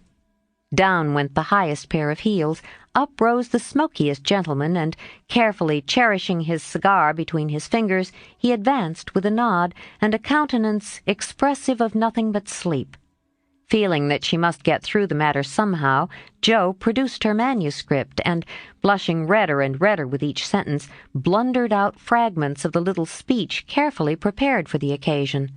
"A friend of mine desired me to offer a story, just as an experiment. Would like your opinion. Be glad to write more if this suits." While she blushed and blundered, Mr. Dashwood had taken the manuscript and was turning over the leaves with a pair of rather dirty fingers and casting critical glances up and down the neat pages. "Not a first attempt, I take it?" Observing that the pages were numbered, covered only on one side, and not tied up with a ribbon, sure sign of a novice. "No, sir. She has had some experience and got a prize for a tale in the Blarney Stone Banner." "Oh, did she?" And Mr. Dashwood gave Jo a quick look, which seemed to take note of everything she had on, from the bow in her bonnet to the buttons on her boots. "Well, you can leave it if you like. We've more of this sort of thing on hand than we know what to do with at present, but I'll run my eye over it and give you an answer next week." Now Jo did not like to leave it, for Mr. Dashwood didn't suit her at all. but under the circumstances there was nothing for her to do but bow and walk away, looking particularly tall and dignified, as she was apt to do when nettled or abashed. Just then she was both, for it was perfectly evident from the knowing glances exchanged among the gentlemen that her little fiction of "my friend" was considered a good joke, and a laugh, produced by some inaudible remark of the editor as he closed the door, completed her discomfiture. Half resolving never to return, she went home and worked off her irritation by stitching pinafores vigorously, and in an hour or two was cool enough to laugh over the scene and long for next week. When she went again, Mr. Dashwood was alone, whereat she rejoiced. Mr. Dashwood was much wider awake than before, which was agreeable, and Mr. Dashwood was not too deeply absorbed in a cigar to remember his manners. So the second interview was much more comfortable than the first. "We'll take this." Editors never say aye. "If you don't object to a few alterations. It's too long, but omitting the passages I've marked, we'll make it just the right length," he said in a businesslike tone. Jo hardly knew her own manuscript again, so crumpled and underscored were its pages and paragraphs. But feeling as a tender parent might on being asked to cut off her baby's legs in order that it might fit into a new cradle, she looked at the marked passages and was surprised to find that all the moral reflections which she had carefully put in as ballast for much romance had been stricken out. "But, sir, I thought every story should have some sort of a moral, so I took care to have a few of my sinners repent." Mr. Dashwood's editorial gravity relaxed into a smile, for Jo had forgotten her friend and spoken as only an author could. "People want to be amused, not preached at, you know. Morals don't sell nowadays." Which was not quite a correct statement, by the way. "You think it would do with these alterations, then?" "Yes. It's a new plot, and pretty well worked up. Language good, and so on," was Mr. Dashwood's affable reply. What compensation—" began Jo, not exactly knowing how to express herself. "Oh, yes. Well, we give from 25 to 30 for things of this sort. Pay when it comes out," returned Mr. Dashwood, as if that point had escaped him. Such trifles often do escape the editorial mind, it is said. "Very well, you can have it," said Jo, handing back the story with a satisfied air, for after the $1-a-column work, even 25 seemed good pay. "Shall I tell my friend you will take another if she has one better than this?" asked Jo, unconscious of her little slip of the tongue and emboldened by her success. "Well, we'll look at it. Can't promise to take it. Tell her to make it short and spicy, and never mind the moral. What name would your friend like to put to it?" in a careless tone. "None at all, if you please. She doesn't wish her name to appear, and has no nom de plume," said Jo, blushing in spite of herself. "Just as she likes, of course. The tale will be out next week. Will you call for the money, or shall I send it?" asked Mr. Dashwood, who felt a natural desire to know who his new contributor might be. "I'll call. Good morning, sir." As she departed, Mr. Dashwood put up his feet with the graceful remark, "Poor and proud, as usual. But she'll do." Following Mr. Dashwood's directions and making Mrs. Northberry her model, Jo rashly took a plunge into the frothy sea of sensational literature. But thanks to the life-preserver thrown her by a friend, she came up again, not much the worse for her ducking. Like most young scribblers, she went abroad for her characters and scenery, and banditti, counts, gypsies, nuns, and duchesses appeared upon her stage and played their parts with as much accuracy and spirit as could be expected. Her readers were not particular about such trifles as grammar, punctuation, and probability, and Mr. Dashwood graciously permitted her to fill his columns at the lowest prices, not thinking it necessary to tell her that the real cause of his hospitality was the fact that one of his hacks, on being offered higher wages, had basely left him in the lurch. She soon became interested in her work, for her emaciated purse grew stout, and the little hoard she was making to take Beth to the mountains next summer grew slowly but surely as the weeks passed. One thing disturbed her satisfaction, and that was that she did not tell them at home. She had a feeling that Father and Mother would not approve, and preferred to have her own way first and beg pardon afterward. It was easy to keep her secret, for no name appeared with her stories. Mr. Dashwood had, of course, found it out very soon, but promised to be dumb, and for a wonder kept his word. She thought it would do her no harm, for she sincerely meant to write nothing of which she should be ashamed, and quieted all pricks of conscience by anticipations of the happy minute when she should show her earnings and laugh over her well-kept secret. But Mr. Dashwood rejected any but thrilling tales, and as thrills could not be produced except by harrowing up the souls of the readers, history and romance, land and sea, science and art, police records, and lunatic asylums had to be ransacked for the purpose. Jo soon found that her innocent experience had given her but few glimpses of the tragic world which underlies society. So regarding it in a business light, she set about supplying her deficiencies with characteristic energy.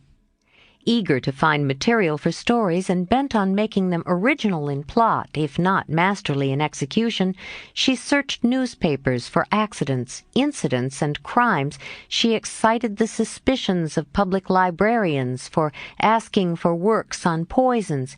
She studied faces in the street, and characters, good, bad, and indifferent, all about her. She delved in the dust of ancient times for facts or fictions so old that they were as good as new, and introduced herself to folly, sin, and misery, as well as her limited opportunities allowed. She thought she was prospering finely, but unconsciously she was beginning to desecrate some of the womanliest attributes of a woman's character. She was living in bad society, and imaginary though it was, its influence affected her, for she was feeding heart and fancy on dangerous and unsubstantial food, and was fast brushing the innocent bloom from her nature by a premature acquaintance with the darker side of life, which comes soon enough to all of us. She was beginning to feel rather than see this, for much describing of other people's passions and feelings set her to studying and speculating about her own, a morbid amusement in which healthy young minds do not voluntarily indulge. Wrong-doing always brings its own punishment, and when Jo most needed hers, she got it. I don't know whether the study of Shakespeare helped her to read character, or the natural instinct of a woman for what was honest, brave, and strong.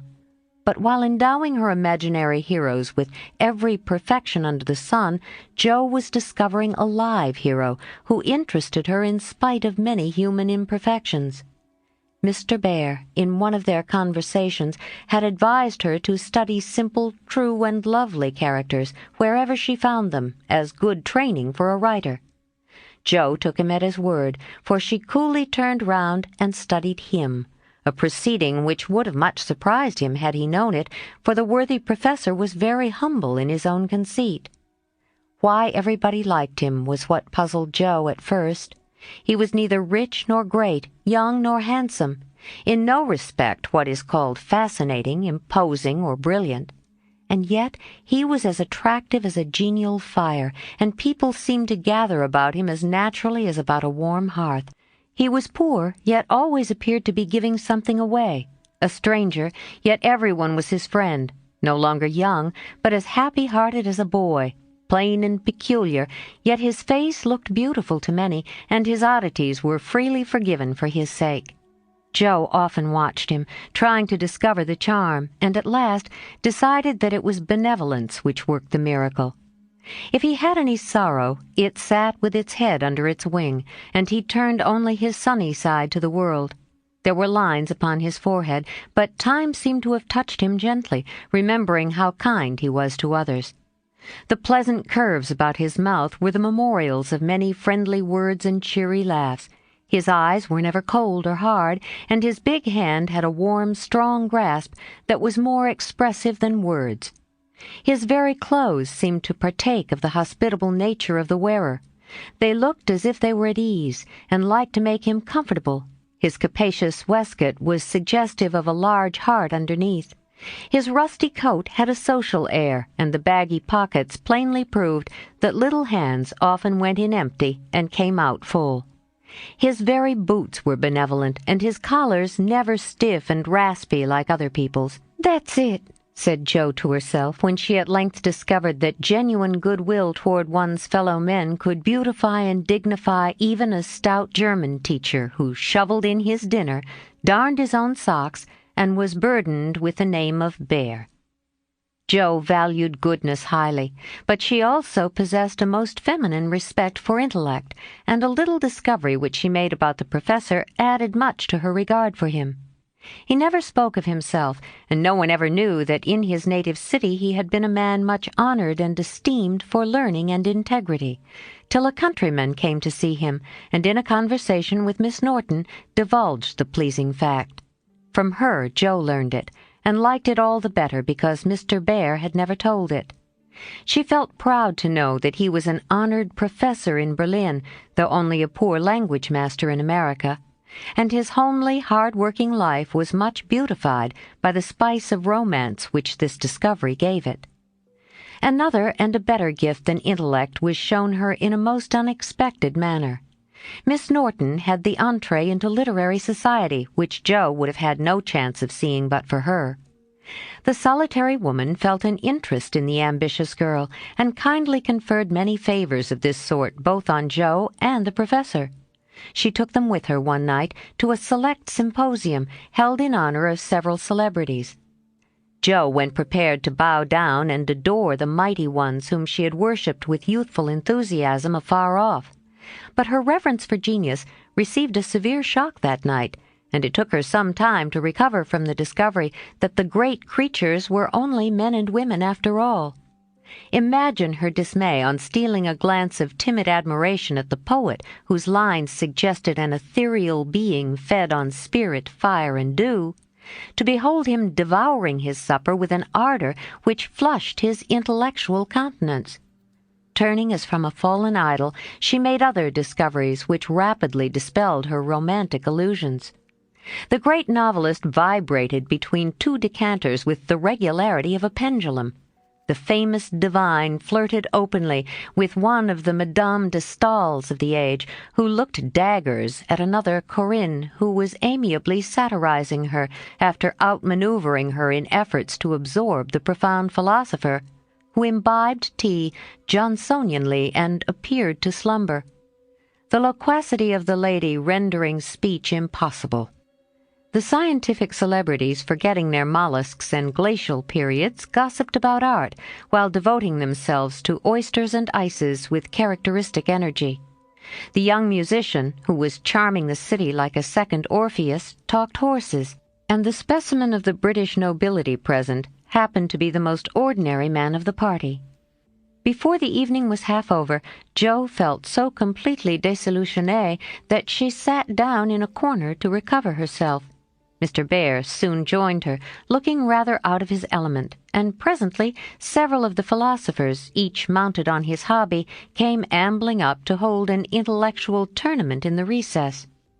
The conversation was miles beyond Jo's comprehension, but she enjoyed it.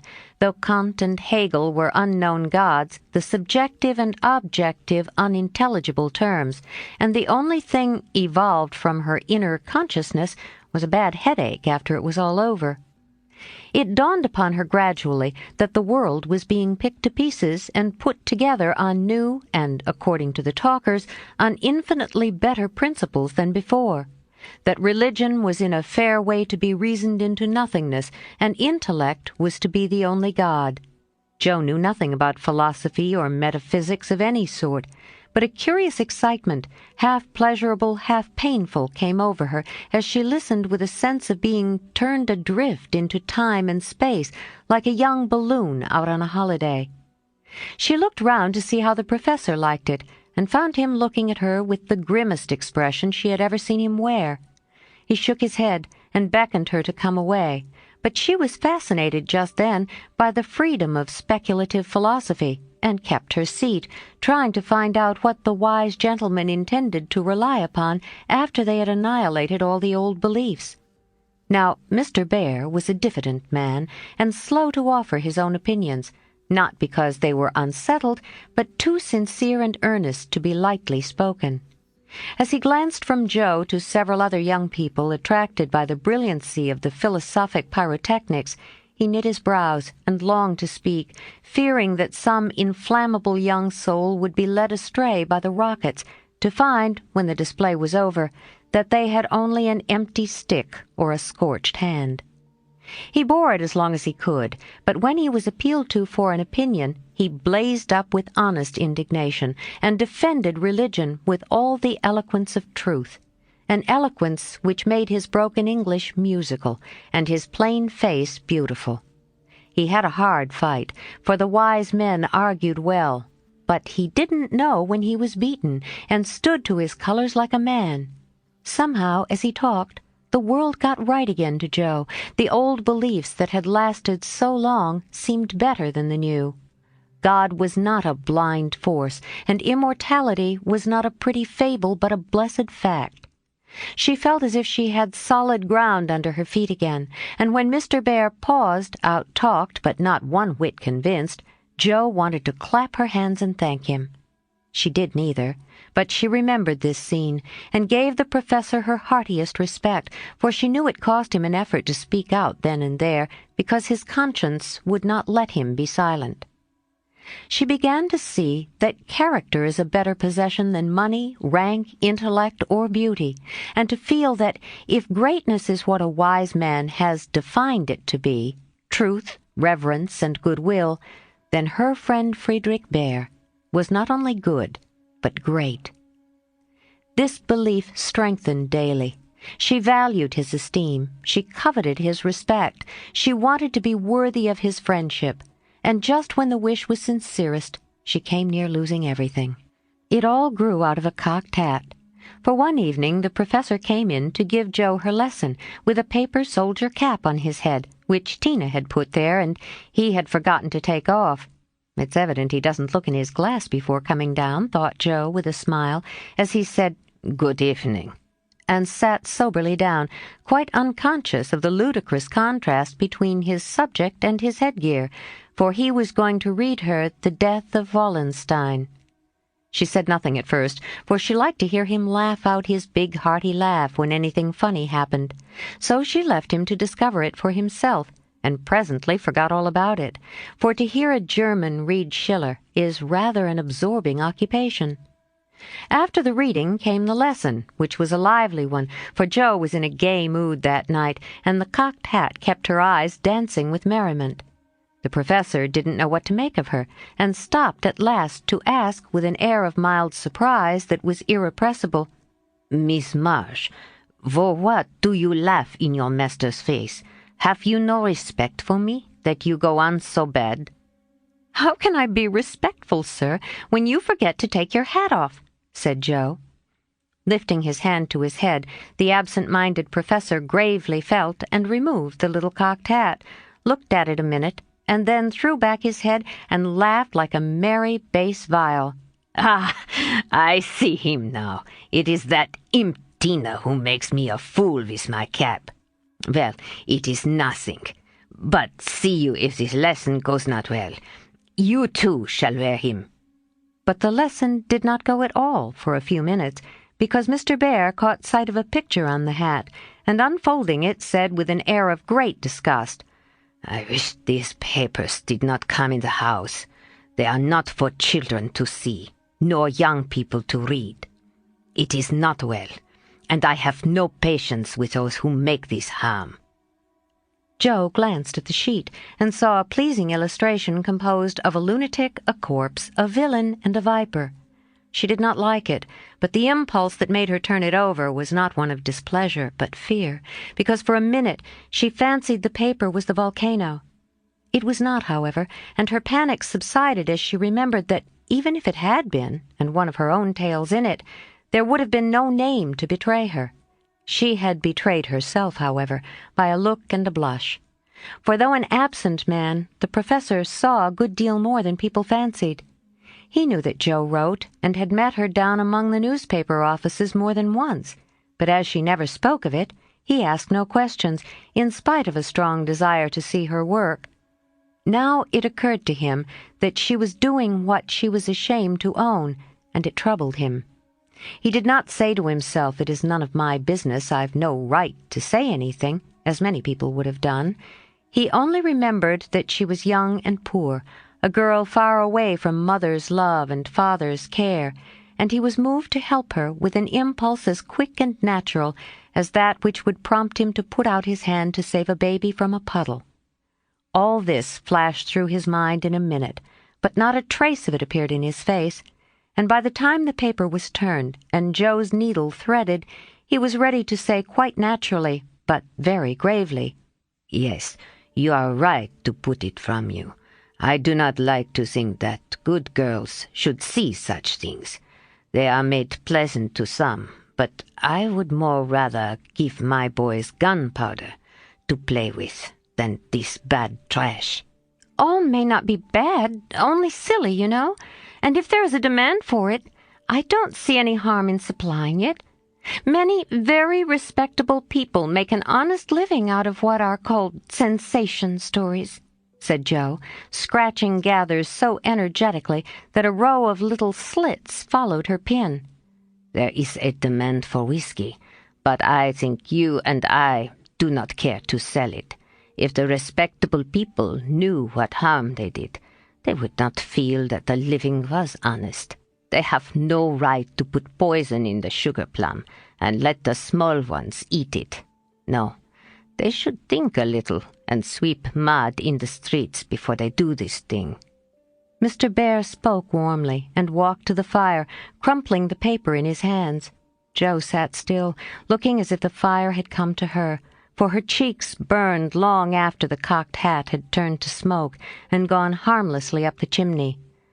"I should like much to send all the rest after him," muttered the professor, coming back with a relieved air. Joe thought what a blaze her pile of papers upstairs would make, and her hard-earned money lay rather heavily on her conscience at that minute. Then she thought consolingly to herself, "Mine are not like that. They are only silly, never bad, so I won't be worried." And taking up her book, she said with a studious face, "Shall we go on, sir? I'll be very good and proper now." "I shall hope so," was all he said. But he meant more than she imagined, and the grave, kind look he gave her made her feel as if the words "weekly volcano" were printed in large type on her forehead. As soon as she went to her room, she got out her papers and carefully reread every one of her stories. Being a little short-sighted, Mr. Bear sometimes used eyeglasses, and Joe had tried them once, smiling to see how they magnified the fine print of her book. Now she seemed to have got on the professor's mental or moral spectacles also, for the faults of these poor stories glared at her dreadfully and filled her with dismay. "They are trash, and will soon be worse than trash if I go on, for each is more sensational than the last. I've gone blindly on, hurting myself and other people for the sake of money. I know it's so, for I can't read this stuff in sober earnest without being horribly ashamed of it. And what should I do if they were seen at home, or Mr. Bear got hold of them?" Joe turned hot at the bare idea and stuffed the whole bundle into her stove, nearly setting the chimney afire with the blaze. "Yes, that's the best place for such inflammable nonsense. I'd better burn the house down, I suppose, than let other people blow themselves up with my gunpowder," she thought, as she watched the demon of Jura whisk away, a little black cinder with fiery eyes. But when nothing remained of all her 3 months' work except a heap of ashes and the money in her lap, Joe looked sober as she sat on the floor, wondering what she ought to do about her wages. "I think I haven't done much harm yet, and may keep this to pay for my time," she said after a long meditation, adding impatiently, "I almost wish I hadn't any conscience. It's so inconvenient. If I didn't care about doing right and didn't feel uncomfortable when doing wrong, I should get on capitally. I can't help wishing sometimes that Father and Mother hadn't been so particular about such things." Ah, Joe, instead of wishing that, thank God that father and mother were particular, and pity from your heart those who have no such guardians to hedge them round with principles which may seem like prison walls to impatient youth, but which will prove sure foundations to build character upon in womanhood. Jo wrote no more sensational stories, deciding that the money did not pay for her share of the sensation. But going to the other extreme, as is the way with people of her stamp, she took a course of Mrs. Sherwood, Miss Edgeworth, and Hannah More, and then produced a tale which might have been more properly called an essay or a sermon, so intensely moral was it. She had her doubts about it from the beginning, for her lively fancy and girlish romance felt as ill at ease in the new style as she would have done masquerading in the stiff and cumbrous costume of the last century. She sent this didactic gem to several markets, but it found no purchaser, and she was inclined to agree with Mr. Dashwood that morals didn't sell. Then she tried a child story, which she could easily have disposed of if she had not been mercenary enough to demand filthy lucre for it. The only person who offered enough to make it worth her while to try juvenile literature was a worthy gentleman who felt it his mission to convert all the world to his particular belief. But much as she liked to write for children, Jo could not consent to depict all her naughty boys as being eaten by bears or tossed by mad bulls, because they did not go to a particular Sabbath school, nor all the good infants who did go as rewarded by every kind of bliss, from gilded gingerbread to escorts of angels, when they departed this life with psalms or sermons on their lisping tongues. So nothing came of these trials, and Jo corked up her inkstand and said in a fit of very wholesome humility, "I don't know anything. I'll wait till I do before I try again, and meantime sweep mud in the street if I can't do better. That's honest at least." Which decision proved that her second tumble down the beanstalk had done her some good. While these internal revolutions were going on, her external life had been as busy and uneventful as usual, and if she sometimes looked serious or a little sad, no one observed it but Professor Bear. He did it so quietly that Jo never knew he was watching to see if she would accept and profit by his reproof, but she stood the test, and he was satisfied. For though no words passed between them, he knew that she had given up writing. Not only did he guess it by the fact that the second finger of her right hand was no longer inky, but she spent her evenings downstairs now, was met no more among newspaper offices, and studied with a dogged patience which assured him that she was bent on occupying her mind with something useful, if not pleasant. He helped her in many ways, proving himself a true friend, and Jo was happy. For while her pen lay idle, she was learning other lessons beside German and laying a foundation for the sensation story of her own life. It was a pleasant winter, and a long one, for she did not leave Mrs. Kirk till June. Everyone seemed sorry when the time came.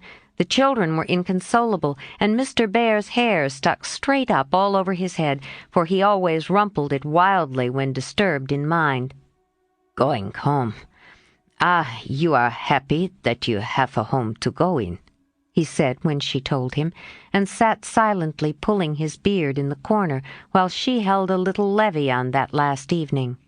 She was going early, so she bade them all good-bye overnight, and when his turn came she said warmly, "Now, sir, you won't forget to come and see us if you ever travel our way, will you? I'll never forgive you if you do, for I want them all to know my friend." "Do you? Shall I come?" he asked, looking down at her with an eager expression which she did not see. "Yes, come next month. Laurie graduates then, and you'd enjoy commencement as something new." "That is your best friend of whom you speak," he said in an altered tone. "Yes, my boy Teddy. I'm very proud of him, and should like you to see him." Jo looked up then, quite unconscious of anything but her own pleasure in the prospect of showing them to one another. Something in Mr. Bear's face suddenly recalled the fact that she might find Laurie more than a best friend, and simply because she particularly wished not to look as if anything was the matter, she involuntarily began to blush, and the more she tried not to, the redder she grew. If it had not been for Tina on her knee, she didn't know what would have become of her. Fortunately, the child was moved to hug her, so she managed to hide her face an instant, hoping the professor did not see it. But he did, and his own changed again from that momentary anxiety to its usual expression as he said cordially, "I fear I shall not make the time for that, but I wish the friend much success and you all happiness. God bless you." And with that, he shook hands warmly, shouldered Tina, and went away. But after the boys were abed, he sat long before his fire, with the tired look on his face and the Heimweh, or homesickness, lying heavy at his heart. Once, when he remembered Jo as she sat with a little child on her lap and that new softness in her face, he leaned his head on his hands a minute, and then roamed about the room as if in search of something that he could not find. "It is not for me. I must not hope it now," he said to himself, with a sigh that was almost a groan. Then, as if reproaching himself for the longing that he could not repress, he went and kissed the two tousled heads upon the pillow, took down his seldom-used meerschaum, and opened his Plato. He did his best, and did it manfully, but I don't think he found that a pair of rampant boys, a pipe, or even the divine Plato, were very satisfactory substitutes for wife and child and home. Early as it was, he was at the station next morning to see Jo off, and thanks to him, she began her solitary journey with the pleasant memory of a familiar face smiling its farewell, a bunch of violets to keep her company, and best of all, the happy thought, "Well, the winter's gone, and I've written no books, earned no fortune, but I've made a friend worth having, and I'll try to keep him all my life." 35. Heartache. Whatever his motive might have been, Laurie studied to some purpose that year, for he graduated with honor and gave the Latin oration with the grace of a Phillips and the eloquence of a Demosthenes, so his friends said. They were all there, his grandfather, oh so proud, Mr. and Mrs. March, John and Meg, Jo and Beth, all exulted over him with the sincere admiration which boys make light of at the time, but fail to win from the world by any after triumphs. "I've got to stay for this confounded supper, but I shall be home early tomorrow. You'll come and meet me as usual, girls?" Laurie said, as he put the sisters into the carriage after the joys of the day were over. He said girls, but he meant Jo, for she was the only one who kept up the old custom. She had not the heart to refuse her splendid, successful boy anything, and answered warmly, "I'll come, Teddy, rain or shine, and march before you playing Hail the Conquering Hero Comes on a Jew's harp." Laurie thanked her with a look that made her think in a sudden panic, "Oh, dearie me, I know he'll say something, and then what shall I do?" Evening meditation and morning work somewhat allayed her fears, and having decided that she wouldn't be vain enough to think people were going to propose when she had given them every reason to know what her answer would be, she set forth at the appointed time, hoping Teddy wouldn't do anything to make her hurt his poor little feelings. A call at Meg's and a refreshing sniff and sip at the Daisy and Demijohn still further fortified her for the tete-a-tete. But when she saw a stalwart figure looming in the distance, she had a strong desire to turn about and run away. "Where's the Jew's harp, Jo?" cried Laurie, as soon as he was within speaking distance. "I forgot it." And Jo took heart again, for that salutation could not be called lover-like. She always used to take his arm on these occasions. Now she did not, and he made no complaint, which was a bad sign, but talked on rapidly about all sorts of far-away subjects, till they turned from the road into the little path that led homeward through the grove. Then he walked more slowly, suddenly lost his fine flow of language, and now and then a dreadful pause occurred. To rescue the conversation from one of the wells of silence into which it kept falling, Jo said hastily, "Now you must have a good long holiday." "I intend to." Something in his resolute tone made Jo look up quickly to find him looking down at her with an expression that assured her the dreaded moment had come, and made her put out her hand with an imploring, "No, Teddy, please don't." "I will, and you must hear me. It's no use, Jo. We've got to have it out, and the sooner the better for both of us," he answered, getting flushed and excited all at once. "Say what you like, then. I'll listen," said Jo with a desperate sort of patience. Laurie was a young lover, but he was in earnest, and meant to have it out if he died in the attempt. So he plunged into the subject with characteristic impetuosity, saying in a voice that would get choky now and then, in spite of manful efforts to keep it steady, "I've loved you ever since I've known you, Jo. Couldn't help it. You've been so good to me. I've tried to show it, but you wouldn't let me. Now I'm going to make you hear and give me an answer, for I can't go on so any longer." "I wanted to save you this. I thought you'd understand," began Jo, finding it a great deal harder than she expected. "I know you did, but girls are so queer you never know what they mean. They say no when they mean yes, and drive a man out of his wits just for the fun of it," returned Laurie, entrenching himself behind an undeniable fact. "I don't. I never wanted to make you care for me so, and I went away to keep you from it if I could." "I thought so. It was like you, but it was no use. I only loved you all the more, and I worked hard to please you, and I gave up billiards and everything you didn't like, and waited, and never complained, for I hoped you'd love me, though I'm not half good enough." There was a choke that couldn't be controlled, so he decapitated buttercups while he cleared his confounded throat. "Yes, you are.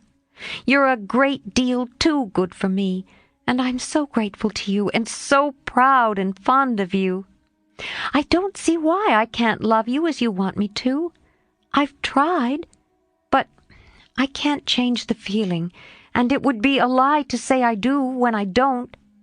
"Really? Truly, Jo?" He stopped short and caught both her hands as he put his question with a look that she did not soon forget. "Really, truly, dear." They were in the grove now, close by the stile, and when the last words fell reluctantly from Jo's lips, Laurie dropped her hands and turned as if to go on. But for once in his life that fence was too much for him, so he just laid his head down on the mossy post and stood so still that Jo was frightened. "Oh, Teddy, I'm so sorry, so desperately sorry. I could kill myself if it would do any good. I wish you wouldn't take it so hard. I can't help it.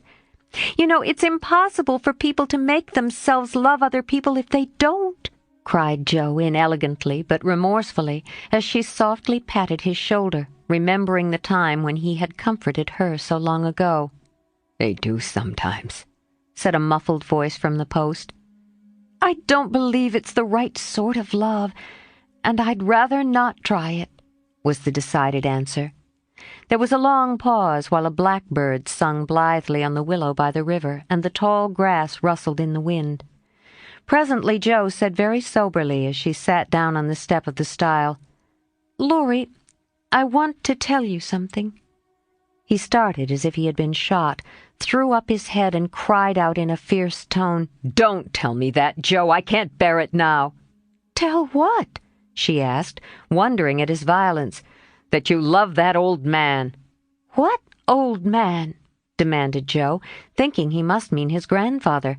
"That devilish professor you were always writing about. If you say you love him, I know I shall do something desperate." And he looked as if he would keep his word as he clenched his hands with a wrathful spark in his eyes. Jo wanted to laugh, but restrained herself, and said warmly, for she too was getting excited with all this, "Don't swear, Teddy. He isn't old, nor anything bad, but good and kind, and the best friend I've got next to you. Pray don't fly into a passion. I want to be kind, but I know I shall get angry if you abuse my professor. I haven't the least idea of loving him or anybody else."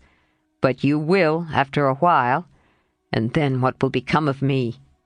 "You'll love someone else, too, like a sensible boy, and forget all this trouble.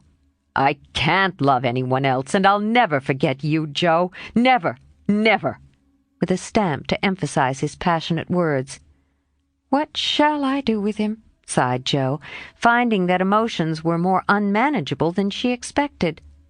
"You haven't heard what I wanted to tell you.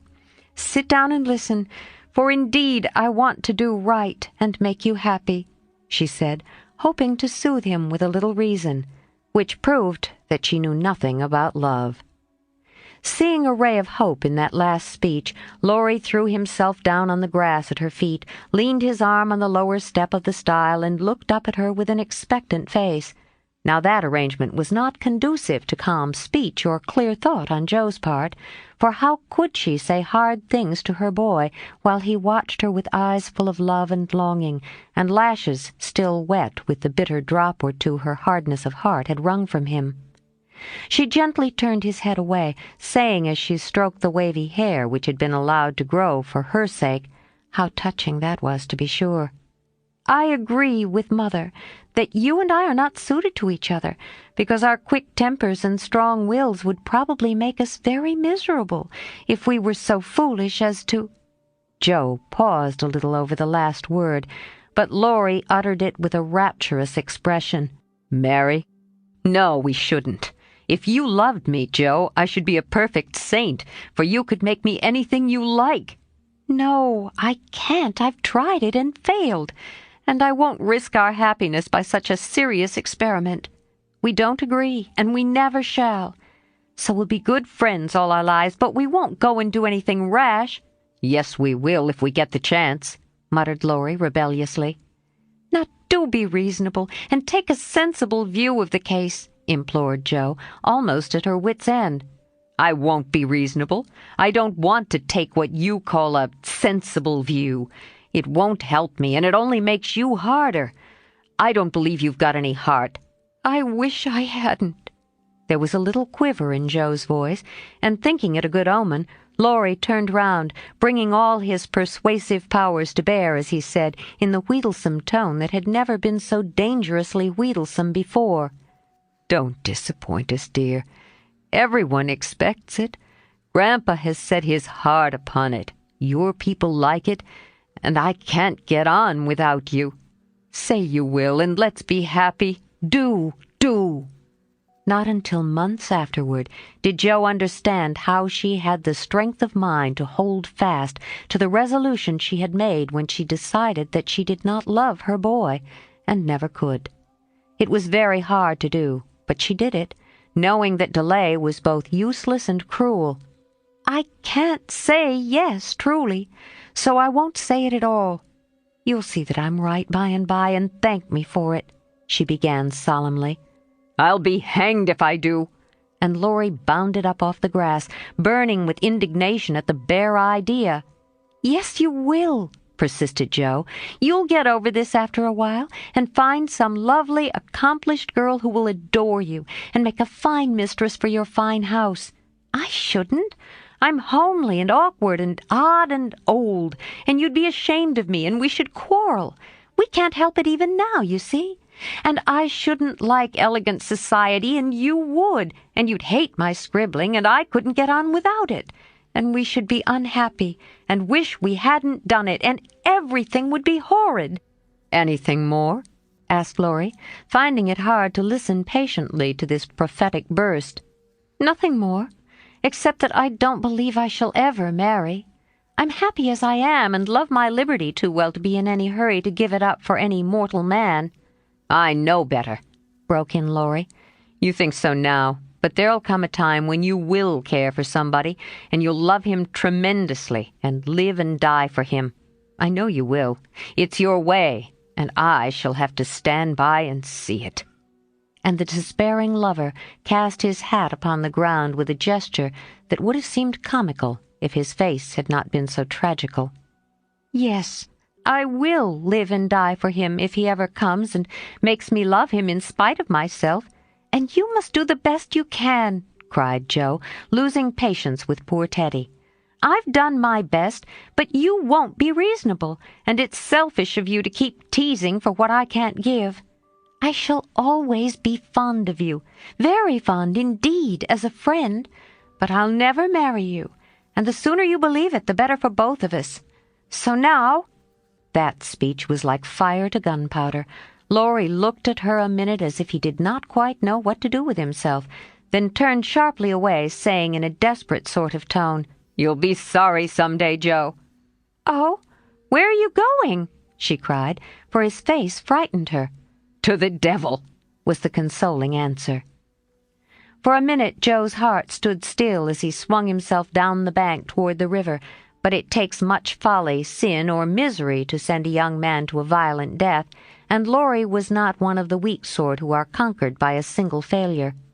He had no thought of a melodramatic plunge, but some blind instinct led him to fling hat and coat into his boat and row away with all his might, making better time up the river than he had done in many a race. Joe drew a long breath and unclasped her hands as she watched the poor fellow trying to outstrip the trouble which he carried in his heart.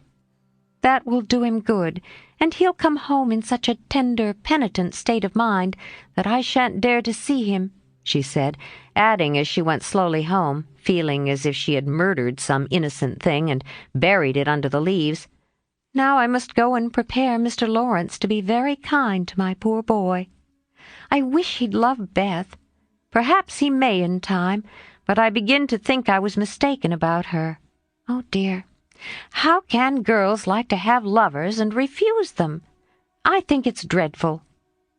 Being sure that no one could do it so well as herself, she went straight to Mr. Lawrence, told the hard story bravely through, then broke down, crying so dismally over her own insensibility that the kind old gentleman, though sorely disappointed, did not utter a reproach. He found it difficult to understand how any girl could help loving Laurie, and hoped she would change her mind, but he knew even better than Joe that love cannot be forced, so he shook his head sadly and resolved to carry his boy out of harm's way, for young impetuosity's parting words to Joe disturbed him more than he would confess. When Laurie came home, dead tired but quite composed, his grandfather met him as if he knew nothing, and kept up the delusion very successfully for an hour or two. But when they sat together in the twilight, the time they used to enjoy so much, it was hard work for the old man to ramble on as usual, and harder still for the young one to listen to praises of the last year's success, which to him now seemed love's labor lost. He bore it as long as he could, then went to his piano and began to play. The windows were open, and Joe, walking in the garden with Beth, for once understood music better than her sister, for he played the Sonata Pathétique, and played it as he never did before. "That's very fine, I dare say, but it's sad enough to make one cry. Give us something gayer, lad," said Mr. Lawrence, whose kind old heart was full of sympathy which he longed to show, but knew not how. Laurie dashed into a livelier strain, played stormily for several minutes, and would have got through bravely if, in a momentary lull, Mrs. March's voice had not been heard calling, "Joe, dear, come in. I want you." Just what Laurie longed to say, with a different meaning. As he listened, he lost his place. The music ended with a broken chord, and the musicians sat silent in the dark. "I can't stand this," muttered the old gentleman. Up he got, groped his way to the piano, laid a kind hand on either of the broad shoulders, and said, as gently as a woman, "I know, my boy, I know." No answer for an instant. Then Laurie asked sharply, "Who told you?" "Joe herself." "Then there's an end of it." And he shook off his grandfather's hands with an impatient motion. For though grateful for the sympathy, his man's pride could not bear a man's pity. "Not quite. I want to say one thing, and then there shall be an end of it," returned Mr. Lawrence with unusual mildness. "You won't care to stay at home just now, perhaps." "I don't intend to run away from a girl. Joe can't prevent my seeing her, and I shall stay and do it as long as I like," interrupted Laurie in a defiant tone. "Not if you are the gentleman I think you. I'm disappointed, but the girl can't help it, and the only thing left for you to do is to go away for a time." Where will you go?" "Anywhere. I don't care what becomes of me." And Laurie got up with a reckless laugh that grated on his grandfather's ear. "Take it like a man, and don't do anything rash, for God's sake. Why not go abroad as you planned, and forget it?" "I can't." "But you've been wild to go, and I promised you should when you got through college." "Ah, but I didn't mean to go alone." And Laurie walked fast through the room, with an expression which was well his grandfather did not see. "I don't ask you to go alone. There's someone ready and glad to go with you anywhere in the world." "Who, sir?" Stopping to listen. "Myself." Laurie came back as quickly as he went, and put out his hand, saying huskily, "I'm a selfish brute, but you know, grandfather." "Lord help me. Yes, I do know, for I've been through it all before, once in my own young days, and then with your father. Now, my dear boy, just sit quietly down and hear my plan. It's all settled and can be carried out at once," said Mr. Lawrence, keeping hold of the young man as if fearful that he would break away, as his father had done before him. "Well, sir, what is it?" And Laurie sat down, without a sign of interest in face or voice. "There is business in London that needs looking after. I meant you should attend to it, but I can do it better myself, and things here will get on very well with Brooke to manage them.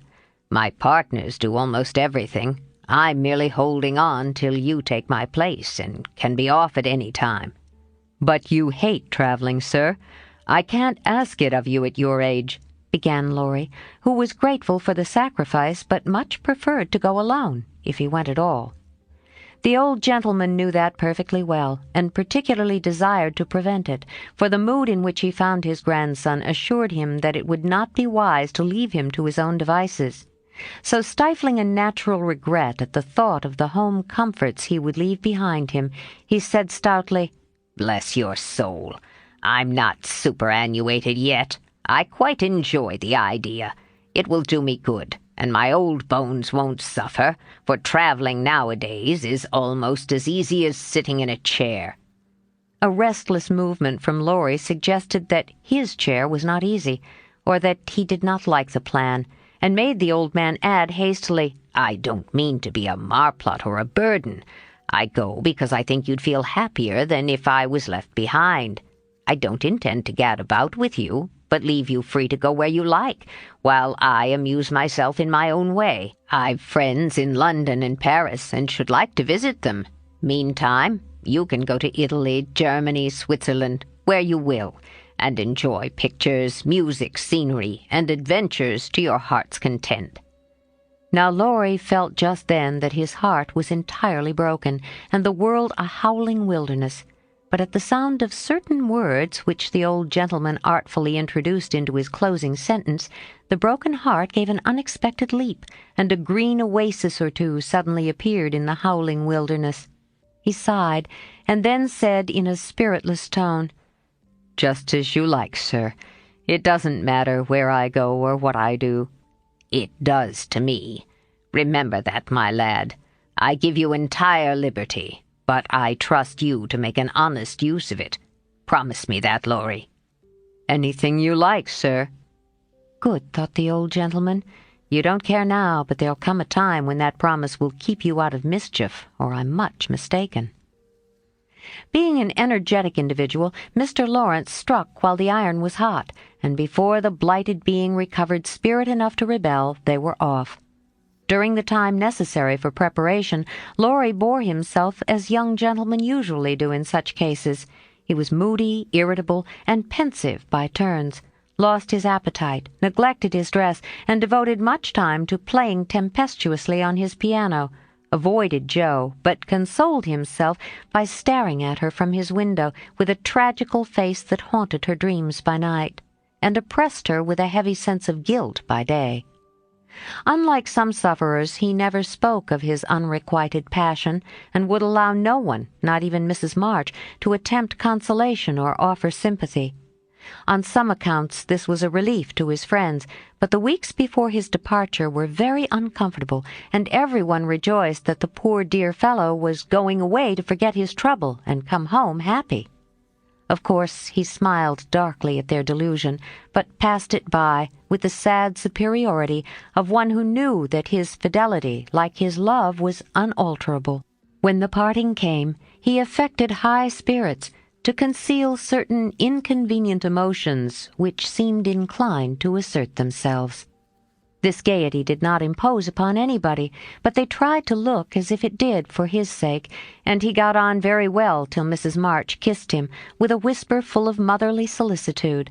Then, feeling that he was going very fast, he hastily embraced them all round, not forgetting the afflicted Hannah, and ran downstairs as if for his life. Jo followed a minute after to wave her hand to him if he looked round. He did look round, came back, put his arms about her as she stood on the step above him, and looked up at her with a face that made his short appeal both eloquent and pathetic. "Oh, Jo, can't you?" "Teddy, dear, I wish I could." That was all, except a little pause.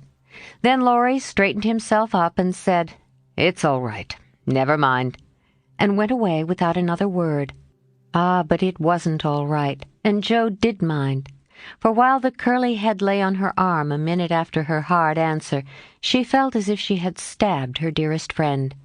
And when he left her without a look behind him, she knew that the boy Laurie never would come again. 36. Beth's Secret. When Jo came home that spring, she had been struck with the change in Beth. No one spoke of it or seemed aware of it, for it had come too gradually to startle those who saw her daily. But to eyes sharpened by absence it was very plain, and a heavy weight fell on Jo's heart as she saw her sister's face. It was no paler and but little thinner than in the autumn, yet there was a strange transparent look about it, as if the mortal was being slowly refined away, and the immortal shining through the frail flesh with an indescribably pathetic beauty. Jo saw it and felt it, but said nothing at the time, and soon the first impression lost much of its power, for Beth seemed happy. No one appeared to doubt that she was better, and presently, in other cares, Jo for a time forgot her fear. But when Laurie was gone, and peace prevailed again, the vague anxiety returned and haunted her. She had confessed her sins and been forgiven, but when she showed her savings and proposed the mountain trip, Beth had thanked her heartily, but begged not to go so far away from home. Another little visit to the seashore would suit her better, and as Grandma could not be prevailed upon to leave the babies, Jo took Beth down to the quiet place where she could live much in the open air and let the fresh sea breezes blow a little color into her pale cheeks. It was not a fashionable place, but even among the pleasant people there the girls made few friends, preferring to live for one another. Beth was too shy to enjoy society, and Jo too wrapped up in her to care for anyone else. So they were all in all to each other, and came and went quite unconscious of the interest they excited in those about them, who watched with sympathetic eyes the strong sister and the feeble one, always together, as if they felt instinctively that a long separation was not far away. They did feel it, yet neither spoke of it. For often between ourselves and those nearest and dearest to us there exists a reserve which is very hard to overcome. Jo felt as if a veil had fallen between her heart and Beth's, but when she put out her hand to lift it up, there seemed something sacred in the silence, and she waited for Beth to speak. She wondered, and was thankful also, that her parents did not seem to see what she saw, and during the quiet weeks when the shadow grew so plain to her, she said nothing of it to those at home, believing that it would tell itself when Beth came back no better. She wondered still more if her sister really guessed the hard truth, and what thoughts were passing through her mind during the long hours when she lay on the warm rocks with her head in Jo's lap, while the winds blew healthfully over her and the sea made music at her feet. One day Beth told her. Jo thought she was asleep, she lay so still, and putting down her book sat looking at her with wistful eyes, trying to see signs of hope in the faint color on Beth's cheeks. but she could not find enough to satisfy her, for the cheeks were very thin and the hands seemed too feeble to hold even the rosy little shells they had been gathering. It came to her then more bitterly than ever that Beth was slowly drifting away from her, and her arms instinctively tightened their hold upon the dearest treasure she possessed. For a minute her eyes were too dim for seeing, and when they cleared, Beth was looking up at her so tenderly that there was hardly any need for her to say, "Joe, dear, I'm glad you know it. I've tried to tell you, but I couldn't." There was no answer except her sister's cheek against her own, not even tears, for when most deeply moved, Joe did not cry. She was the weaker then, and Beth tried to comfort and sustain her with her arms about her and the soothing words she whispered in her ear. "I've known it for a good while, dear, and now I'm used to it. It isn't hard to think of or to bear. Try to see it so, and don't be troubled about me, because it's best. Indeed it is." "Is this what made you so unhappy in the autumn, Beth? You did not feel it then and keep it to yourself so long, did you?" asked Joe, refusing to see or say that it was best, but glad to know that Laurie had no part in Beth's trouble. "Yes, I gave up hoping then, but I didn't like to own it. I tried to think it was a sick fancy and would not let it trouble anyone. But when I saw you all so well and strong and full of happy plans, it was hard to feel that I could never be like you. And then I was miserable, Joe." "Oh, Beth, and you didn't tell me, didn't let me comfort and help you. How could you shut me out and bear it all alone?" Joe's voice was full of tender reproach, and her heart ached to think of the solitary struggle that must have gone on, while Beth learned to say goodbye to health, love, and life, and take up her cross so cheerfully. "Perhaps it was wrong, but I tried to do right. I wasn't sure. No one said anything, and I hoped I was mistaken. It would have been selfish to frighten you all when Marmee was so anxious about Meg and Amy away and you so happy with Laurie. At least, I thought so then."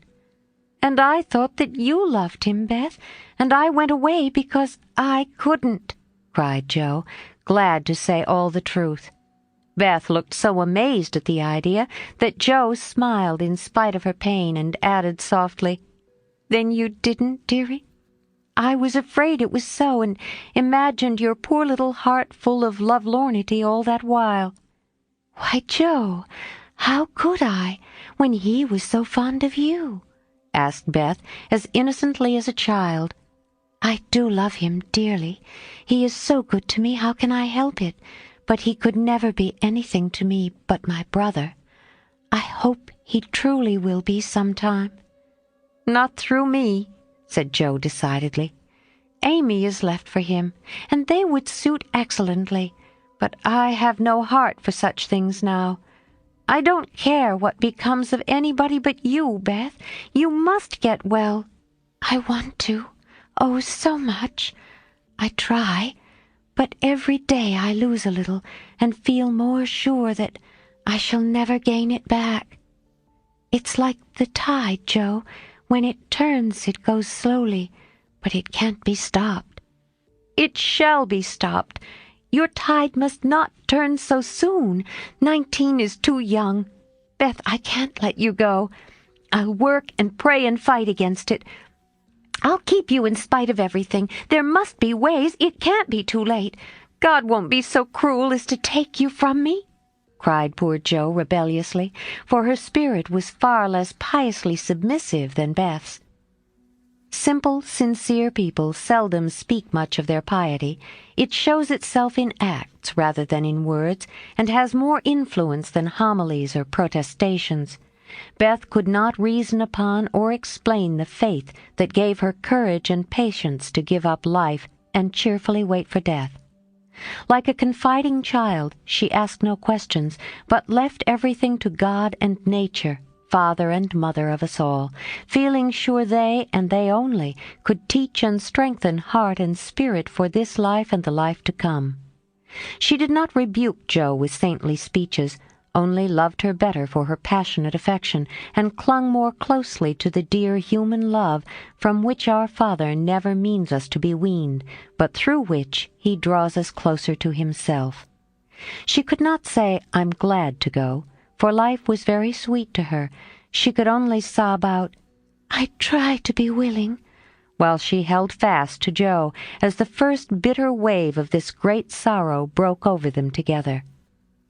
By and by, Beth said with recovered serenity, "You'll tell them this when we go home?"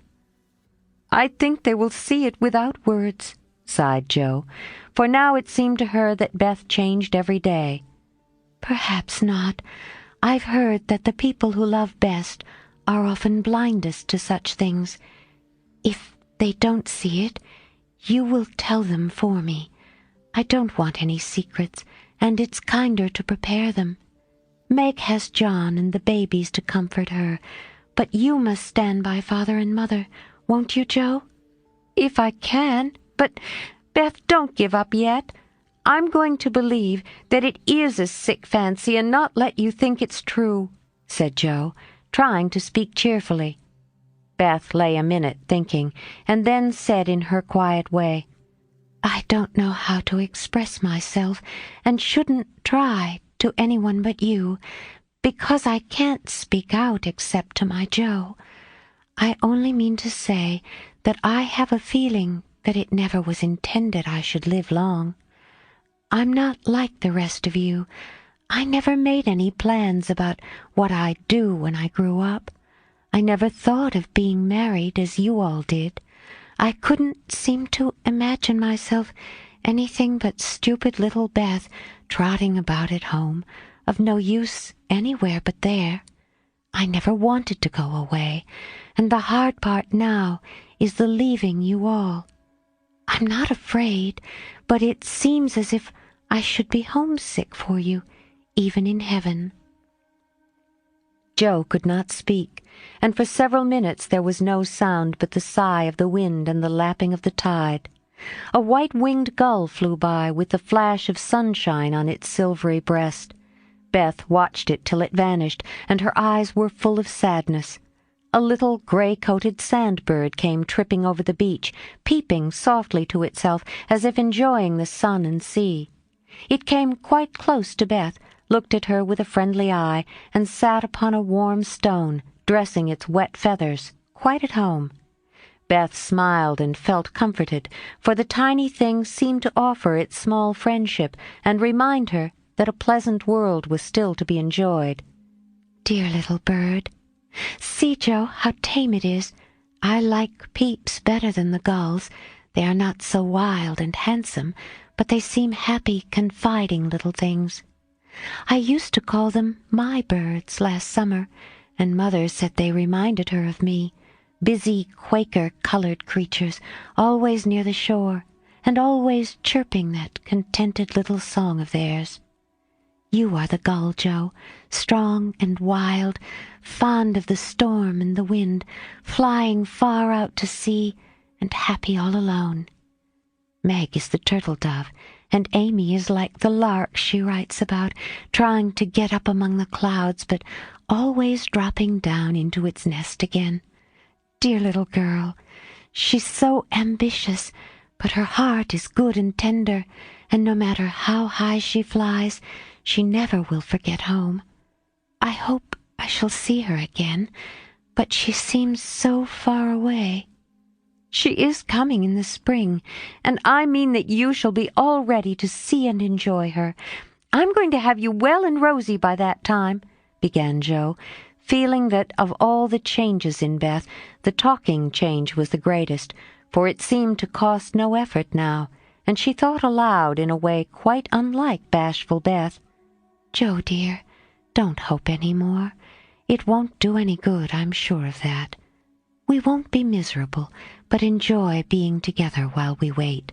We'll have happy times, for I don't suffer much, and I think the tide will go out easily, if you help me."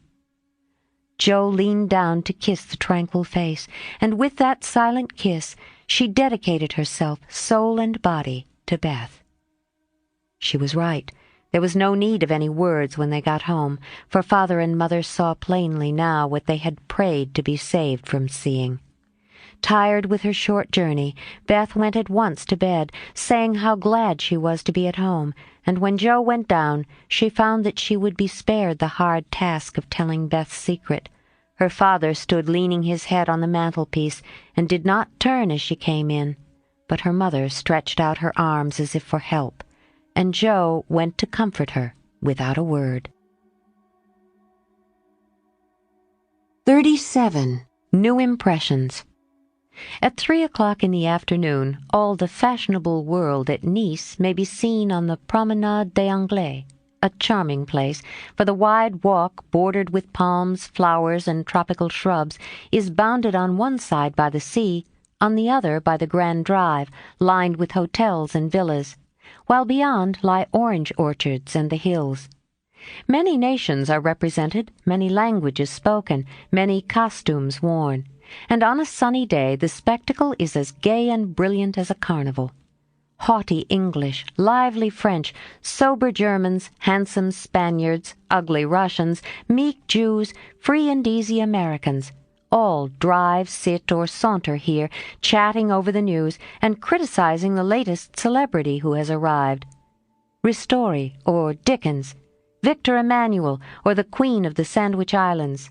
The equipages are as varied as the company, and attract as much attention, especially the low basket barouches in which ladies drive themselves, with a pair of dashing ponies, gay nets to keep their voluminous flounces from overflowing the diminutive vehicles, and little grooms on the perch behind. Along this walk on Christmas Day, a tall young man walked slowly with his hands behind him and a somewhat absent expression of countenance.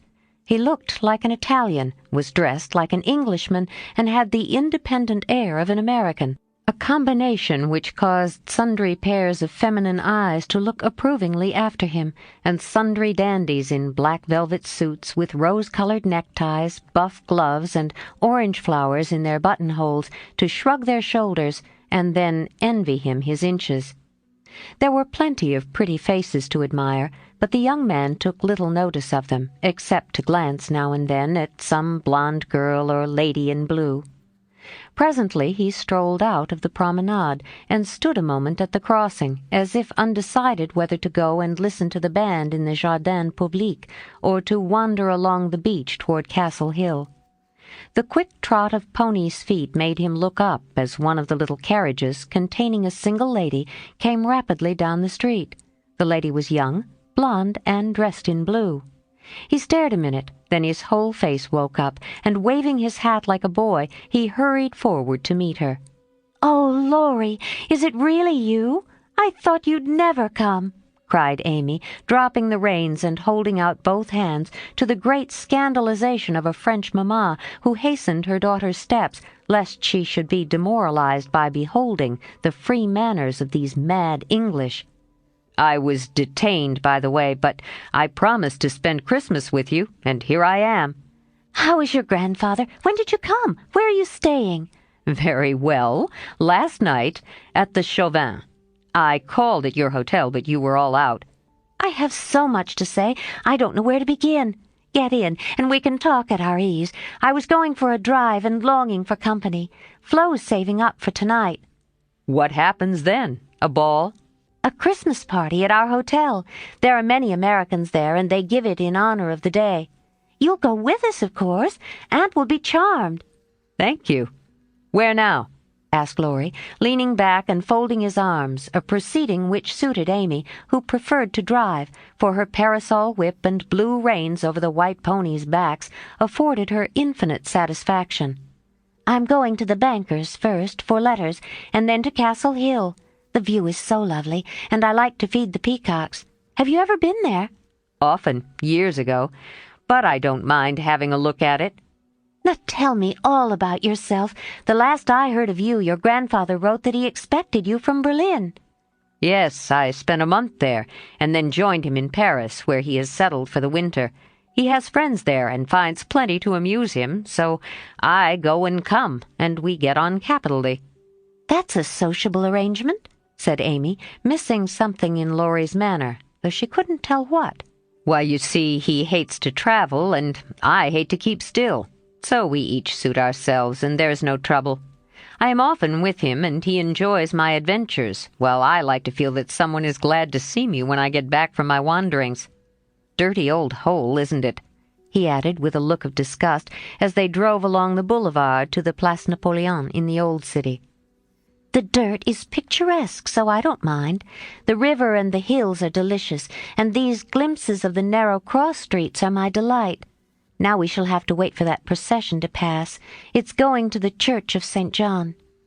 While Laurie listlessly watched the procession of priests under their canopies, white-veiled nuns bearing lighted tapers, and some brotherhood in blue chanting as they walked, Amy watched him and felt a new sort of shyness steal over her, for he was changed, and she could not find the merry-faced boy she left in the moody-looking man beside her.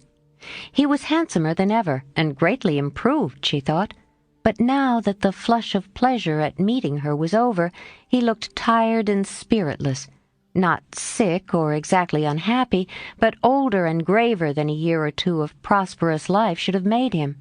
She couldn't understand it, and did not venture to ask questions, so she shook her head and touched up her ponies as the procession wound away across the arches of the Paglioni Bridge and vanished in the church. "Que pensez-vous?" she said, airing her French, which had improved in quantity, if not in quality, since she came abroad. "That mademoiselle has made good use of her time, and the result is charming," replied Laurie, bowing, with his hand on his heart, and an admiring look. She blushed with pleasure, but somehow the compliment did not satisfy her like the blunt praises he used to give her at home, when he promenaded round her on festival occasions and told her she was altogether jolly, with a hearty smile and an approving pat on the head. She didn't like the new tone, for though not blasé, it sounded indifferent in spite of the look. If that's the way he's going to grow up, I wish he'd stay a boy, she thought, with a curious sense of disappointment and discomfort, trying meantime to seem quite easy and gay. At Avigdor's she found the precious home letters, and giving the reins to Laurie, read them luxuriously as they wound up the shady road between green hedges where tea-roses bloomed as freshly as in June. "Beth is very poorly, Mother says. I often think I ought to go home, but they all say stay. So I do, for I shall never have another chance like this," said Amy, looking sober over one page. "I think you are right there. You could do nothing at home, and it is a great comfort to them to know that you are well and happy and enjoying so much, my dear." He drew a little nearer and looked much more like his old self as he said that, and the fear that sometimes weighed on Amy's heart was lightened, for the look, the act, the brotherly "my dear" seemed to assure her that if any trouble did come, she would not be alone in a strange land. Presently she laughed and showed him a small sketch of Jo in her scribbling suit, with the bow rampantly erect upon her cap, and issuing from her mouth the words, "Genius Burns." Laurie smiled, took it, put it in his vest pocket, to keep it from blowing away, and listened with interest to the lively letter Amy read him. "This will be a regularly merry Christmas to me, with presents in the morning, you and letters in the afternoon, and a party at night," said Amy, as they alighted among the ruins of the old fort, and a flock of splendid peacocks came trooping about them, tamely waiting to be fed. While Amy stood laughing on the bank above him as she scattered crumbs to the brilliant birds, Laurie looked at her as she had looked at him, with a natural curiosity to see what changes time and absence had wrought. He found nothing to perplex or disappoint, much to admire and approve, for overlooking a few little affectations of speech and manner, she was as sprightly and graceful as ever, with the addition of that indescribable something in dress and bearing which we call elegance.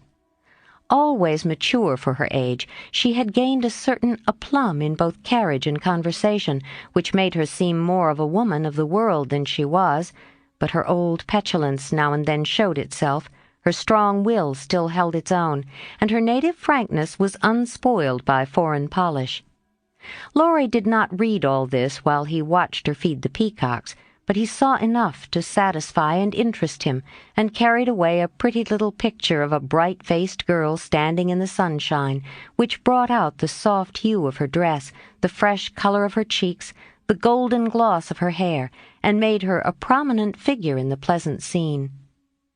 As they came up onto the stone plateau that crowns the hill, Amy waved her hand as if welcoming him to her favorite haunt, and said, pointing here and there, "Do you remember the cathedral and the Corso, the fishermen dragging their nets in the bay, and the lovely road to Villafranca, Schubert's tower just below, and best of all, that speck far out to sea which they say is Corsica?" I remember. It's not much changed, he answered without enthusiasm. "What Joe would give for a sight of that famous speck," said Amy, feeling in good spirits and anxious to see him so also. "Yes," was all he said, but he turned and strained his eyes to see the island, which a greater usurper than even Napoleon now made interesting in his sight. "Take a good look at it for her sake, and then come and tell me what you have been doing with yourself all this while," said Amy, seating herself, ready for a good talk.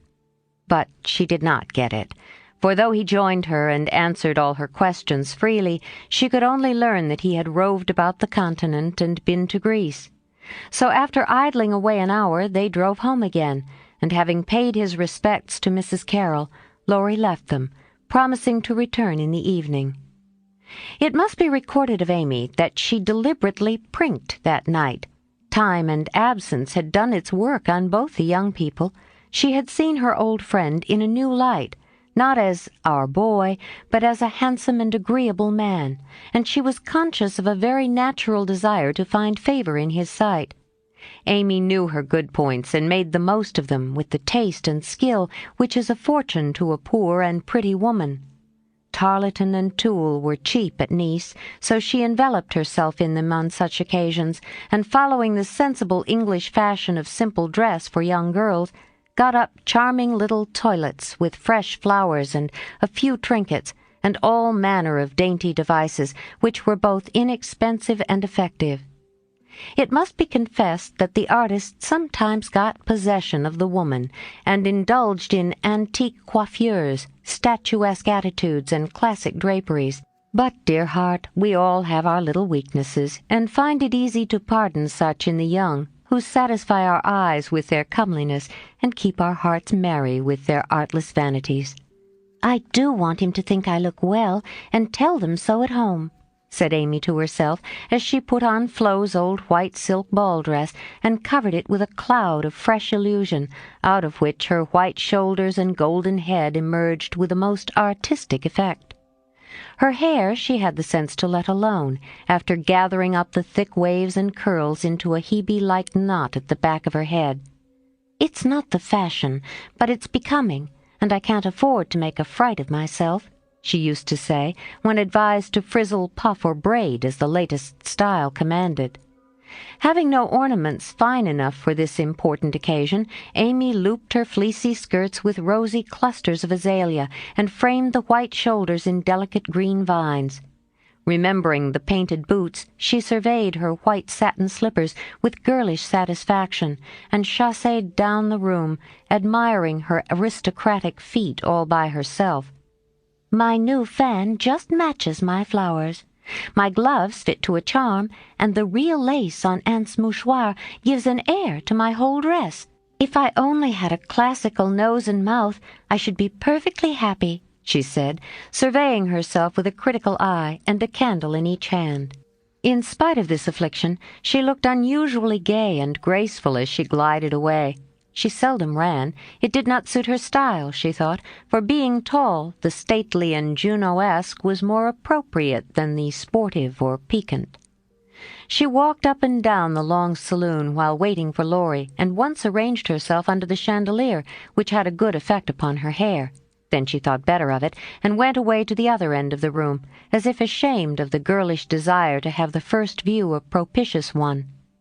It so happened that she could not have done a better thing, for Laurie came in so quietly she did not hear him, and as she stood at the distant window, with her head half turned and one hand gathering up her dress, The slender white figure against the red curtains was as effective as a well-placed statue.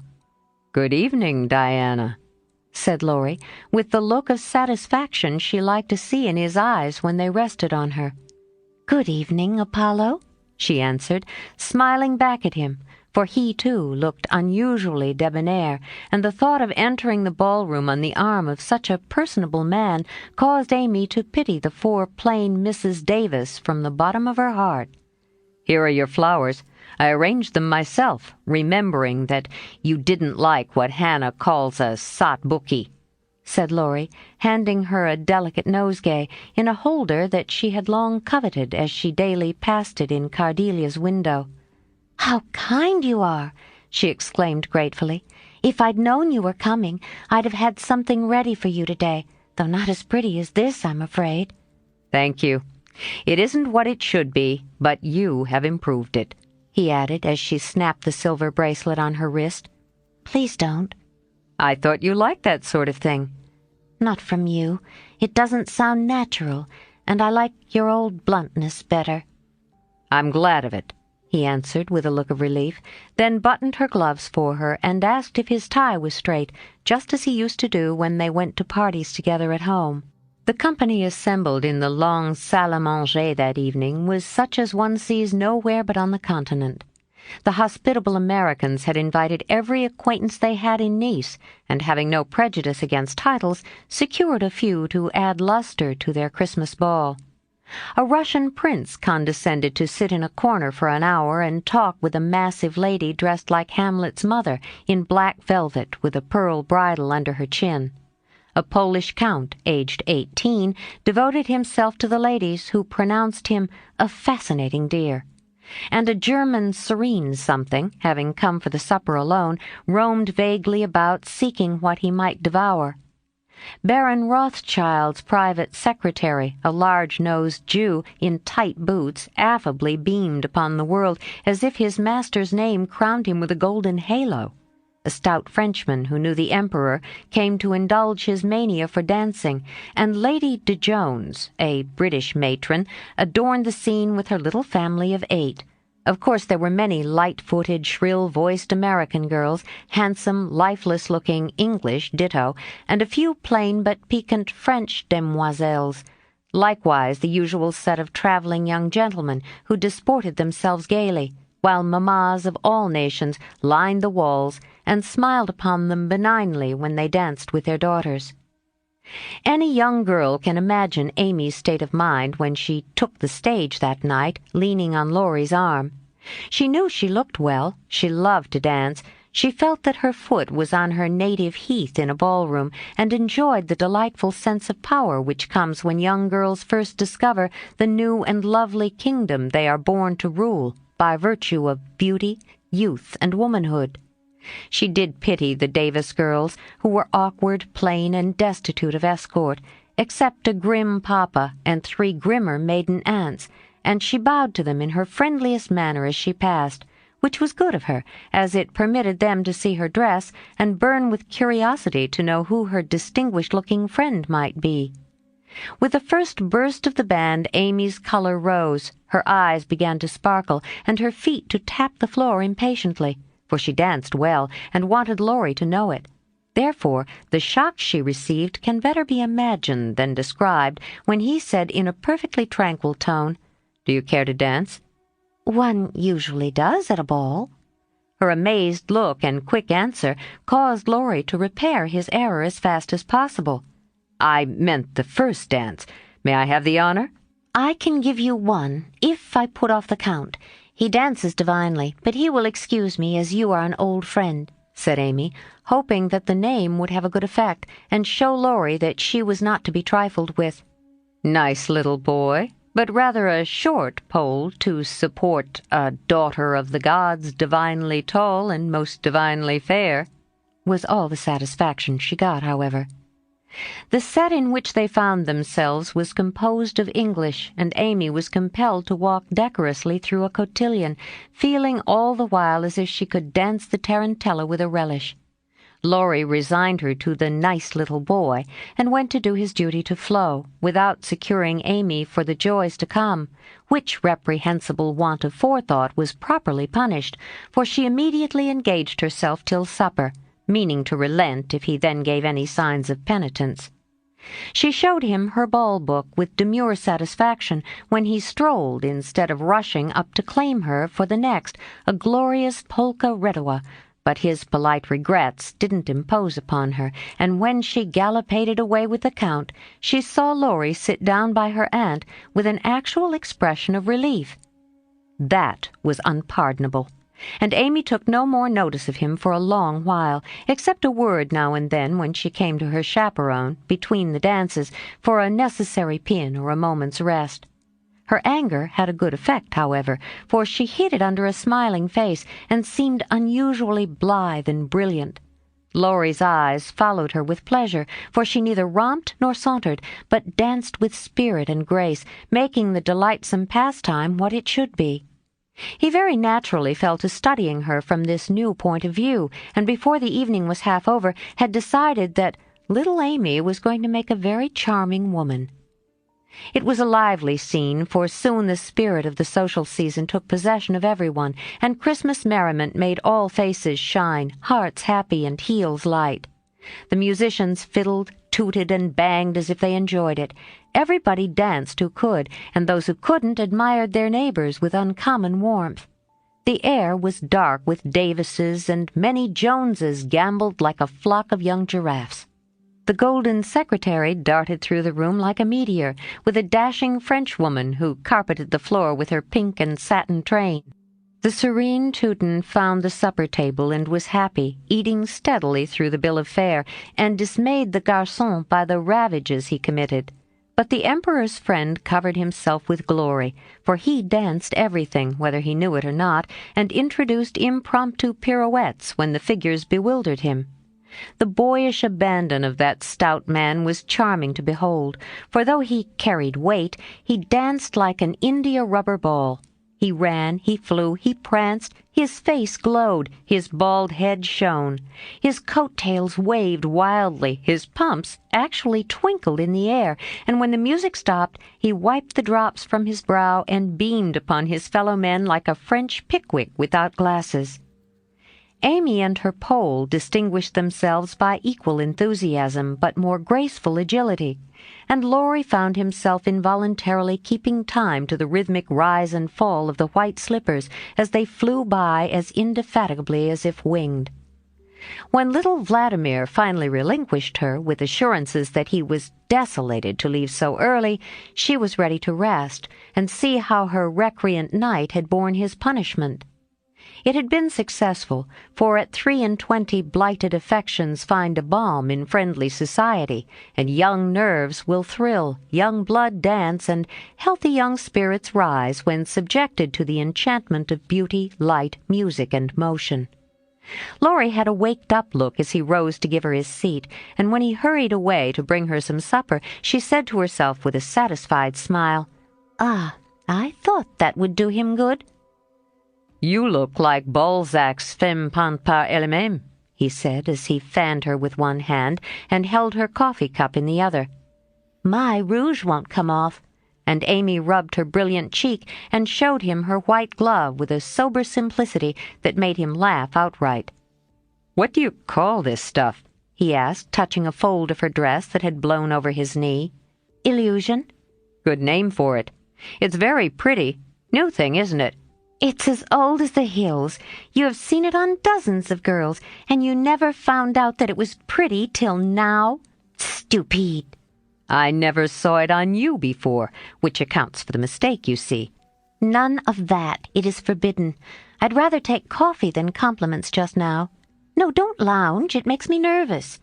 Laurie sat bolt upright and meekly took her empty plate, feeling an odd sort of pleasure in having little Amy order him about, for she had lost her shyness now, and felt an irresistible desire to trample on him, as girls have a delightful way of doing when lords of creation show any signs of subjection. "Where did you learn all this sort of thing?" he asked with a quizzical look. As this sort of thing is rather a vague expression, would you kindly explain?"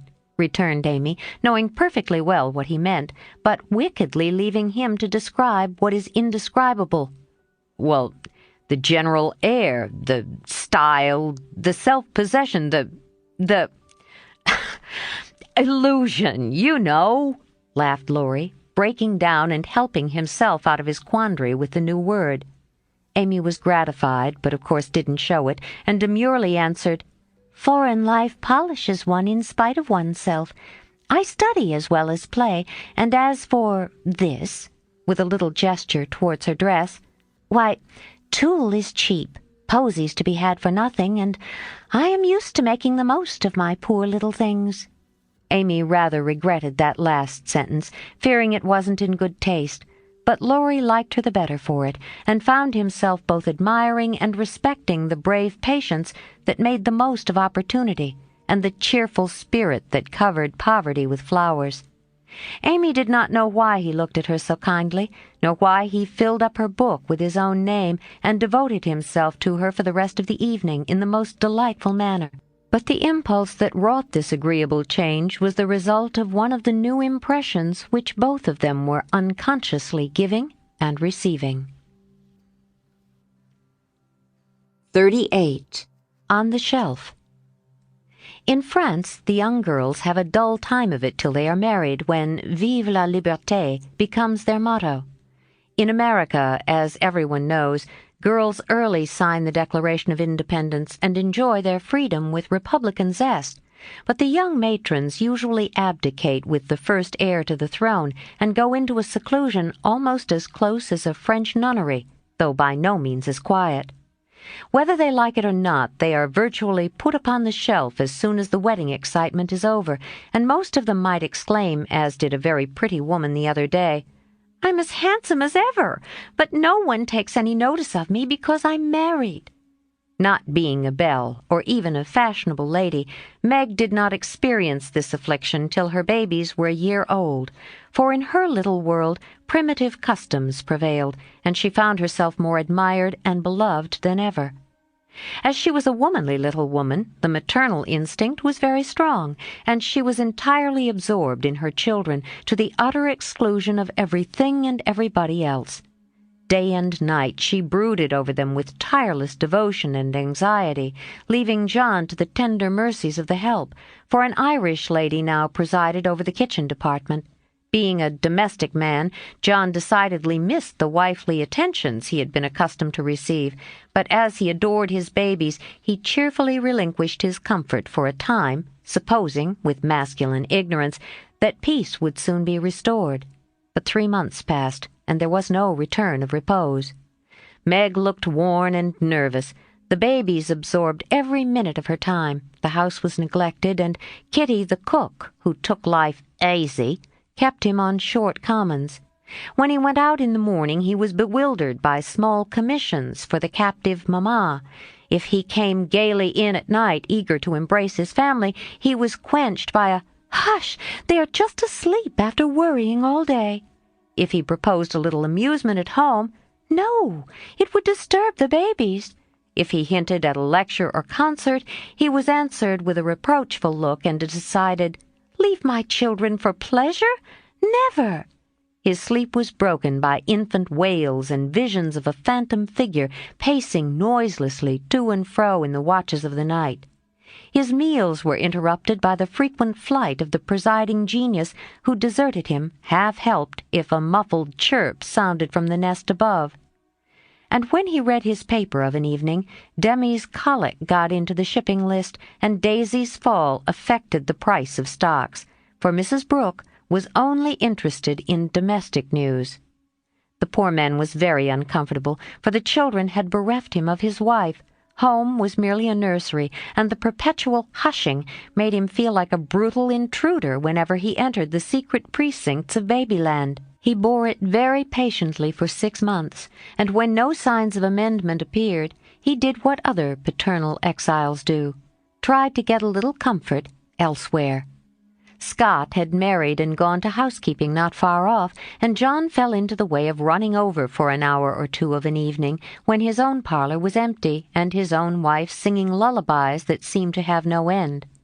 Mrs. Scott was a lively, pretty girl with nothing to do but be agreeable, and she performed her mission most successfully. The parlor was always bright and attractive, the chessboard ready, the piano in tune, plenty of gay gossip, and a nice little supper set forth in tempting style. John would have preferred his own fireside if it had not been so lonely, but as it was, he gratefully took the next best thing, and enjoyed his neighbors' society. Meg rather approved of the new arrangement at first, and found it a relief to know that John was having a good time instead of dozing in the parlor, or tramping about the house and waking the children. But by and by, when the teething worry was over, and the Idles went to sleep at proper hours, leaving Mamma time to rest, she began to miss John, and find her work-basket dull company when he was not sitting opposite in his old dressing-gown, comfortably scorching his slippers on the fender. She would not ask him to stay at home, but felt injured because he did not know that she wanted him without being told, entirely forgetting the many evenings he had waited for her in vain. She was nervous and worn out with watching and worry, and in that unreasonable frame of mind which the best of mothers occasionally experience when domestic cares oppress them. Want of exercise robs them of cheerfulness, and too much devotion to that idol of American women, the teapot, makes them feel as if they were all nerve and no muscle. "Yes," she would say, looking in the glass, "I'm getting old and ugly. John doesn't find me interesting any longer, so he leaves his faded wife and goes to see his pretty neighbor, who has no encumbrances. Well, the babies love me. They don't care if I am thin and pale and haven't time to crimp my hair. They are my comfort, and some day John will see what I've gladly sacrificed for them, won't he, my precious?" To which pathetic appeal Daisy would answer with a coo or Demi with a crow, and Meg would put by her lamentations for a maternal revel which soothed her solitude for the time being. But the pain increased as politics absorbed John, who was always running over to discuss interesting points with Scott, quite unconscious that Meg missed him. Not a word did she say, however, till her mother found her in tears one day and insisted on knowing what the matter was, for Meg's drooping spirits had not escaped her observation. "I wouldn't tell anyone except you, Mother, but I really do need advice, for if John goes on so much longer, I might as well be widowed," replied Mrs. Brooke, drying her tears on Daisy's bib with an injured air. "Goes on how, my dear?" asked her mother anxiously. "He's away all day, and at night, when I want to see him, he is continually going over to the Scotts. It isn't fair that I should have the hardest work and never any amusement. Men are very selfish, even the best of them." "So are women. Don't blame John till you see where you are wrong yourself." "But it can't be right for him to neglect me." "Don't you neglect him?" "Why, Mother, I thought you'd take my part." "So I do, as far as sympathizing goes, but I think the fault is yours, Meg." "I don't see how." "Let me show you. Did John ever neglect you, as you call it, while you made it a point to give him your society of an evening, his only leisure time?" "No, but I can't do it now with 2 babies to tend." "I think you could, dear, and I think you ought. May I speak quite freely, and will you remember that it's Mother who blames as well as Mother who sympathizes?" "Indeed I will. Speak to me as if I were little Meg again. I often feel as if I need teaching more than ever since these babies look to me for everything." Meg drew her low chair beside her mother's, and with a little interruption in either lap, the 2 women rocked and talked lovingly together, feeling that the tie of motherhood made them more one than ever. "You have only made the mistake that most young wives make, forgotten your duty to your husband in your love for your children. A very natural and forgivable mistake, Meg, but one that had better be remedied before you take to different ways, for children should draw you nearer than ever, not separate you, as if they were all yours, and John had nothing to do but support them. I've seen it for some weeks, but have not spoken, feeling sure it would come right in time. I'm afraid it won't. If I ask him to stay, he'll think I'm jealous, and I wouldn't insult him by such an idea. He doesn't see that I want him, and I don't know how to tell him without words. Make it so pleasant he won't want to go away. My dear, he's longing for his little home, but it isn't home without you, and you are always in the nursery. Oughtn't I to be there? Not all the time. Too much confinement makes you nervous, and then you are unfitted for everything. Besides, you owe something to John as well as to the babies. Don't neglect husband for children. Don't shut him out of the nursery, but teach him how to help in it. His place is there as well as yours, and the children need him. Let him feel that he has his part to do, and he will do it gladly and faithfully, and it will be better for you all. You really think so, Mother? I know it, Meg, for I've tried it, and I seldom give advice unless I've proved its practicability. When you and Joe were little, I went on just as you are, feeling as if I didn't do my duty unless I devoted myself wholly to you. Poor father took to his books after I had refused all offers of help and left me to try my experiment alone. I struggled along as well as I could, but Jo was too much for me. I nearly spoilt her by indulgence. You were poorly, and I worried about you till I fell sick myself. Then father came to the rescue, quietly managed everything, and made himself so helpful that I saw my mistake, and never have been able to get on without him since. That is the secret of our home happiness. He does not let business wean him from the little cares and duties that affect us all, and I try not to let domestic worries destroy my interest in his pursuits. Each do our part alone in many things, but at home we work together, always. It is so, Mother, and my great wish is to be to my husband and children what you have been to yours. Show me how. I'll do anything you say. You always were my docile daughter. Well, dear, if I were you, I'd let John have more to do with the management of Demi, for the boy needs training, and it's none too soon to begin. Then I'd do what I have often proposed. Let Hannah come and help you. She's a capital nurse, and you may trust the precious babies to her while you do more housework. You need the exercise. Hannah would enjoy the rest, and John would find his wife again. Go out more. Keep cheerful as well as busy, for you are the sunshine maker of the family, and if you get dismal, there is no fair weather. Then I'd try to take an interest in whatever John likes.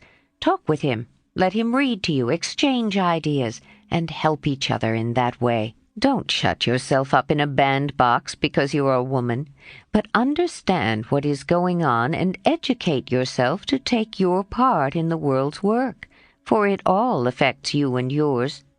John is so sensible. I'm afraid he will think I'm stupid if I ask questions about politics and things. I don't believe he would. Love covers a multitude of sins, and of whom could you ask more freely than of him? Try it, and see if he doesn't find your society far more agreeable than Mrs. Scott's suppers. I will. Poor John. I'm afraid I have neglected him sadly, but I thought I was right, and he never said anything. He tried not to be selfish, but he has felt rather forlorn, I fancy. This is just the time, Meg, when young married people are apt to grow apart, and the very time when they ought to be most together. For the first tenderness soon wears off, unless care is taken to preserve it. And no time is so beautiful and precious to parents as the first years of the little lives given them to train. Don't let John be a stranger to the babies, for they will do more to keep him safe and happy in this world of trial and temptation than anything else, and through them you will learn to know and love one another as you should. Now, dear, good-bye. Think over Mother's preachment, act upon it if it seems good, and God bless you all." Meg did think it over, found it good, and acted upon it, though the first attempt was not made exactly as she planned to have it. Of course the children tyrannized over her and ruled the house as soon as they found out that kicking and squalling brought them whatever they wanted. Mamma was an abject slave to their caprices, but Papa was not so easily subjugated, and occasionally afflicted his tender spouse by an attempt at paternal discipline with his obstreperous son. For Demi inherited a trifle of his sire's firmness of character, we won't call it obstinacy, and when he made up his little mind to have or to do anything, all the king's horses and all the king's men could not change that pertinacious little mind. Mamma thought the dear too young to be taught to conquer his prejudices, but Papa believed that it never was too soon to learn obedience. So Master Demi early discovered that when he undertook to wrestle with Parpar, he always got the worst of it. Yet, like the Englishman, baby respected the man who conquered him, and loved the father whose grave no was more impressive than all Mamma's love-pats. A few days after the talk with her mother, Meg resolved to try a social evening with John. So she ordered a nice supper, set the parlor in order, dressed herself prettily, and put the children to bed early, that nothing should interfere with her experiment. But unfortunately, Demi's most unconquerable prejudice was against going to bed, and that night he decided to go on a rampage. So poor Meg sung and rocked, told stories, and tried every sleep-provoking wile she could devise, but all in vain. The big eyes wouldn't shut, and long after Daisy had gone to Bilo, like the chubby little bunch of good nature she was, naughty Demi lay staring at the light with the most discouragingly wide-awake expression of countenance. "Will Demi lie still like a good boy while Mamma runs down and gives poor Papa his tea?"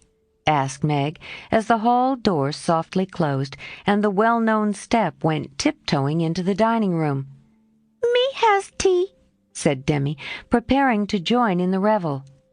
"No, but I'll save you some little cakes for breakfast if you'll go bye-bye like Daisy.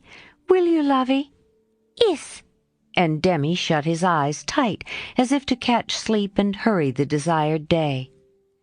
Taking advantage of the propitious moment, Meg slipped away and ran down to greet her husband with a smiling face and the little blue bow in her hair which was his especial admiration.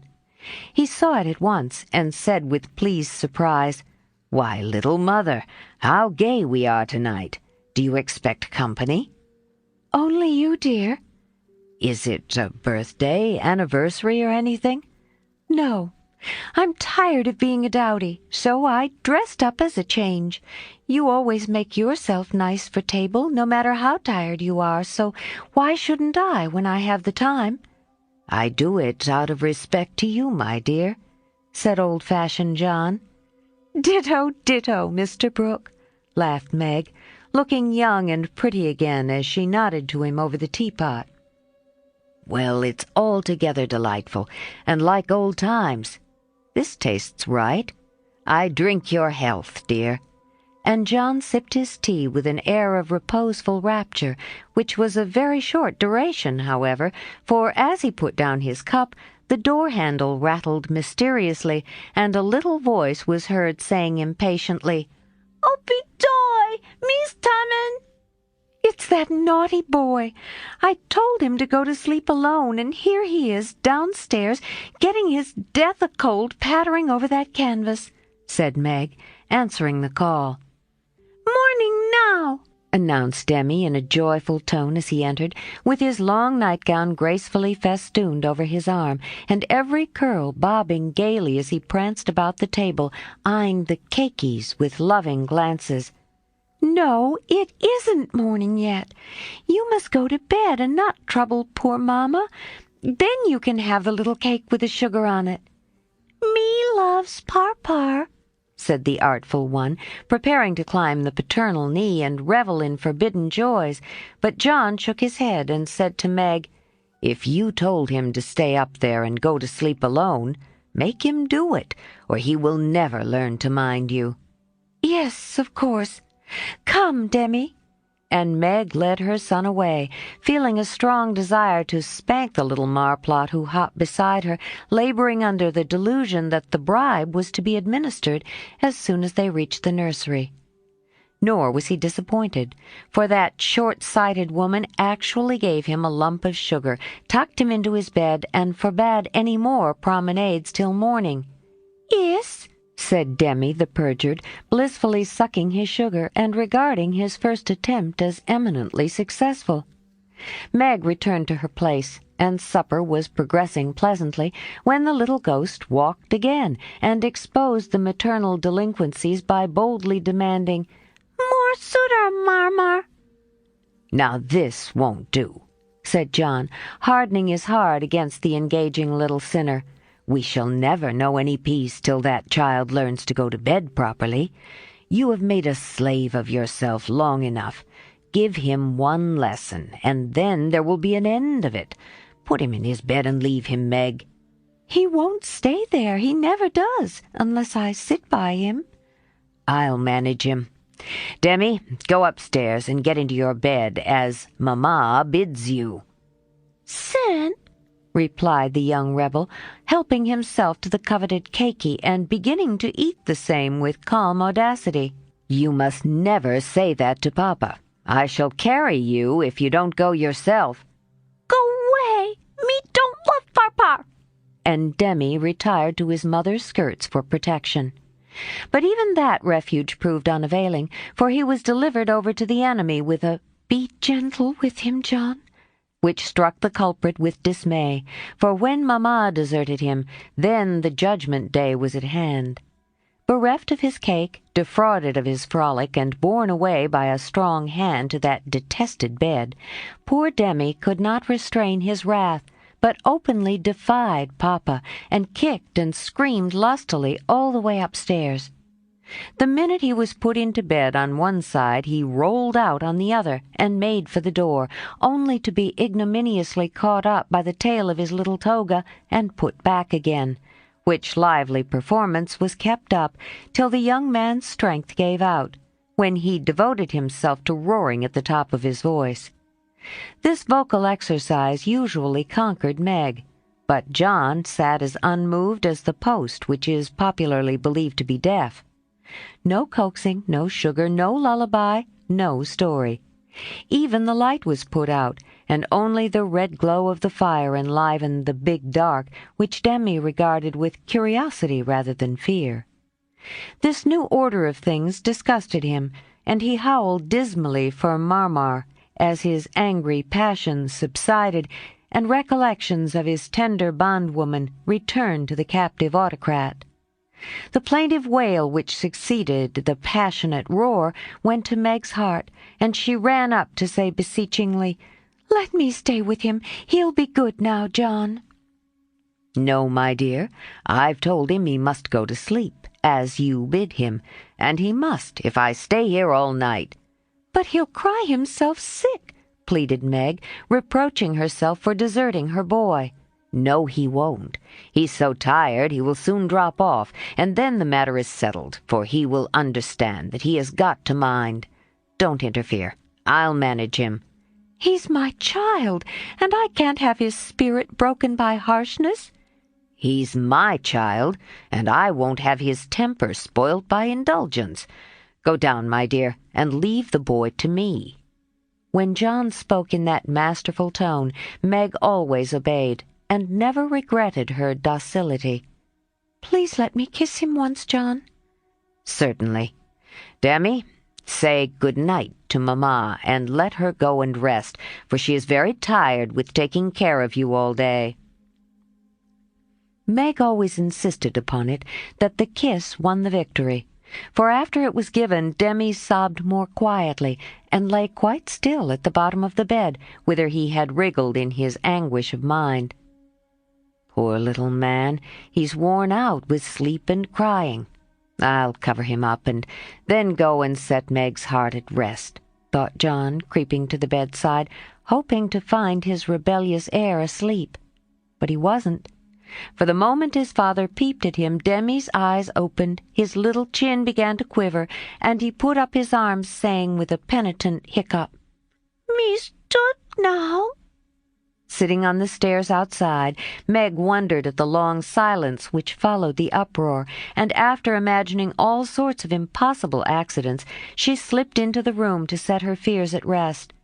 Demi lay fast asleep, not in his usual spread-eagle attitude, but in a subdued bunch, cuddled close in the circle of his father's arm, and holding his father's finger as if he felt that justice was tempered with mercy, and had gone to sleep a sadder and a wiser baby. So held, John had waited with womanly patience till the little hand relaxed its hold, and while waiting had fallen asleep, more tired by that tussle with his son than with his whole day's work. As Meg stood watching the two faces on the pillow, she smiled to herself and then slipped away again, saying in a satisfied tone, "I never need fear that John will be too harsh with my babies. He does know how to manage them and will be a great help, for Demi is getting too much for me." When John came down at last, expecting to find a pensive or reproachful wife, he was agreeably surprised to find Meg placidly trimming a bonnet, and to be greeted with the request to read something about the election, if he was not too tired. John saw in a minute that a revolution of some kind was going on, but wisely asked no questions, knowing that Meg was such a transparent little person she couldn't keep a secret to save her life, and therefore the clue would soon appear. He read a long debate with the most amiable readiness, and then explained it in his most lucid manner, while Meg tried to look deeply interested, to ask intelligent questions, and keep her thoughts from wandering from the state of the nation to the state of her bonnet. In her secret soul, however, she decided that politics were as bad as mathematics, and that the mission of politicians seemed to be calling each other names. But she kept these feminine ideas to herself, and when John paused, shook her head, and said with what she thought diplomatic ambiguity, "Well, I really don't see what we are coming to." John laughed, and watched her for a minute as she poised a pretty little preparation of lace and flowers on her hand, and regarded it with the genuine interest which his harangue had failed to waken. "She is trying to like politics for my sake, so I'll try and like millinery for hers. That's only fair," thought John the Just, adding aloud, "That's very pretty. Is it what you call a breakfast cap?" "My dear man, it's a bonnet, my very best go-to-concert and theater bonnet." "I beg your pardon. It was so small I naturally mistook it for one of the fly-away things you sometimes wear. How do you keep it on?" "These bits of lace are fastened under the chin with a rosebud, so." And Meg illustrated by putting on the bonnet, and regarded him with an air of calm satisfaction that was irresistible. "It's a love of a bonnet, but I prefer the face inside, for it looks young and happy again." And John kissed the smiling face, to the great detriment of the rosebud under the chin. "I'm glad you like it, for I want you to take me to one of the new concerts some night. I really need some music to put me in tune. Will you please?"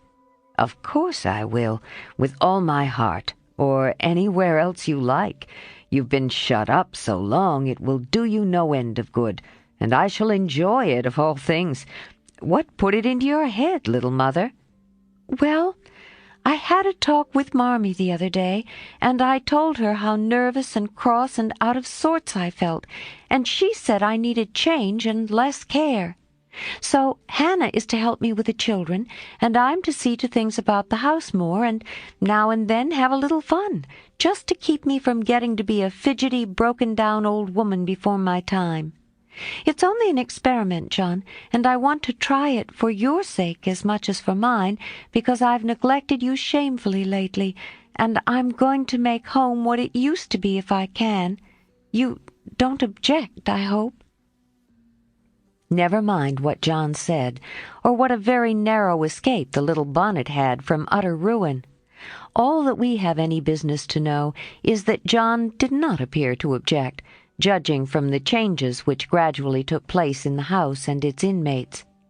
It was not all paradise by any means, but everyone was better for the division of labor system. The children throve under the paternal rule, for accurate, steadfast John brought order and obedience into babydom, while Meg recovered her spirits and composed her nerves by plenty of wholesome exercise, a little pleasure, and much confidential conversation with her sensible husband. Home grew homelike again, and John had no wish to leave it, unless he took Meg with him. The Scotts came to the Brooks now, and everyone found the little house a cheerful place, full of happiness, content, and family love. Even gay Sally Moffat liked to go there. "It is always so quiet and pleasant here. It does me good, Meg," she used to say, looking about her with wistful eyes, as if trying to discover the charm that she might use it in her great house, full of splendid loneliness. For there were no riotous, sunny-faced babies there, and Ned lived in a world of his own, where there was no place for her. This household happiness did not come all at once, but John and Meg had found the key to it, and each year of married life taught them how to use it, unlocking the treasures of real home love and mutual helpfulness, which the poorest may possess and the richest cannot buy. This is the sort of shelf on which young wives and mothers may consent to be laid, safe from the restless fret and fever of the world, finding loyal lovers in the little sons and daughters who cling to them, undaunted by sorrow, poverty, or age, walking side by side through fair and stormy weather with a faithful friend who is in the true sense of the good old Saxon word, the house-band, and learning, as Meg learned, that a woman's happiest kingdom is home, her highest honor the art of ruling it, not as a queen, but a wise wife and mother. 39. Lazy Lawrence. Laurie went to Nice, intending to stay a week, and remained a month. He was tired of wandering about alone, and Amy's familiar presence seemed to give a home-like charm to the foreign scenes in which she bore a part. He rather missed the petting he used to receive, and enjoyed a taste of it again, for no attentions, however flattering, from strangers were half so pleasant as the sisterly adoration of the girls at home.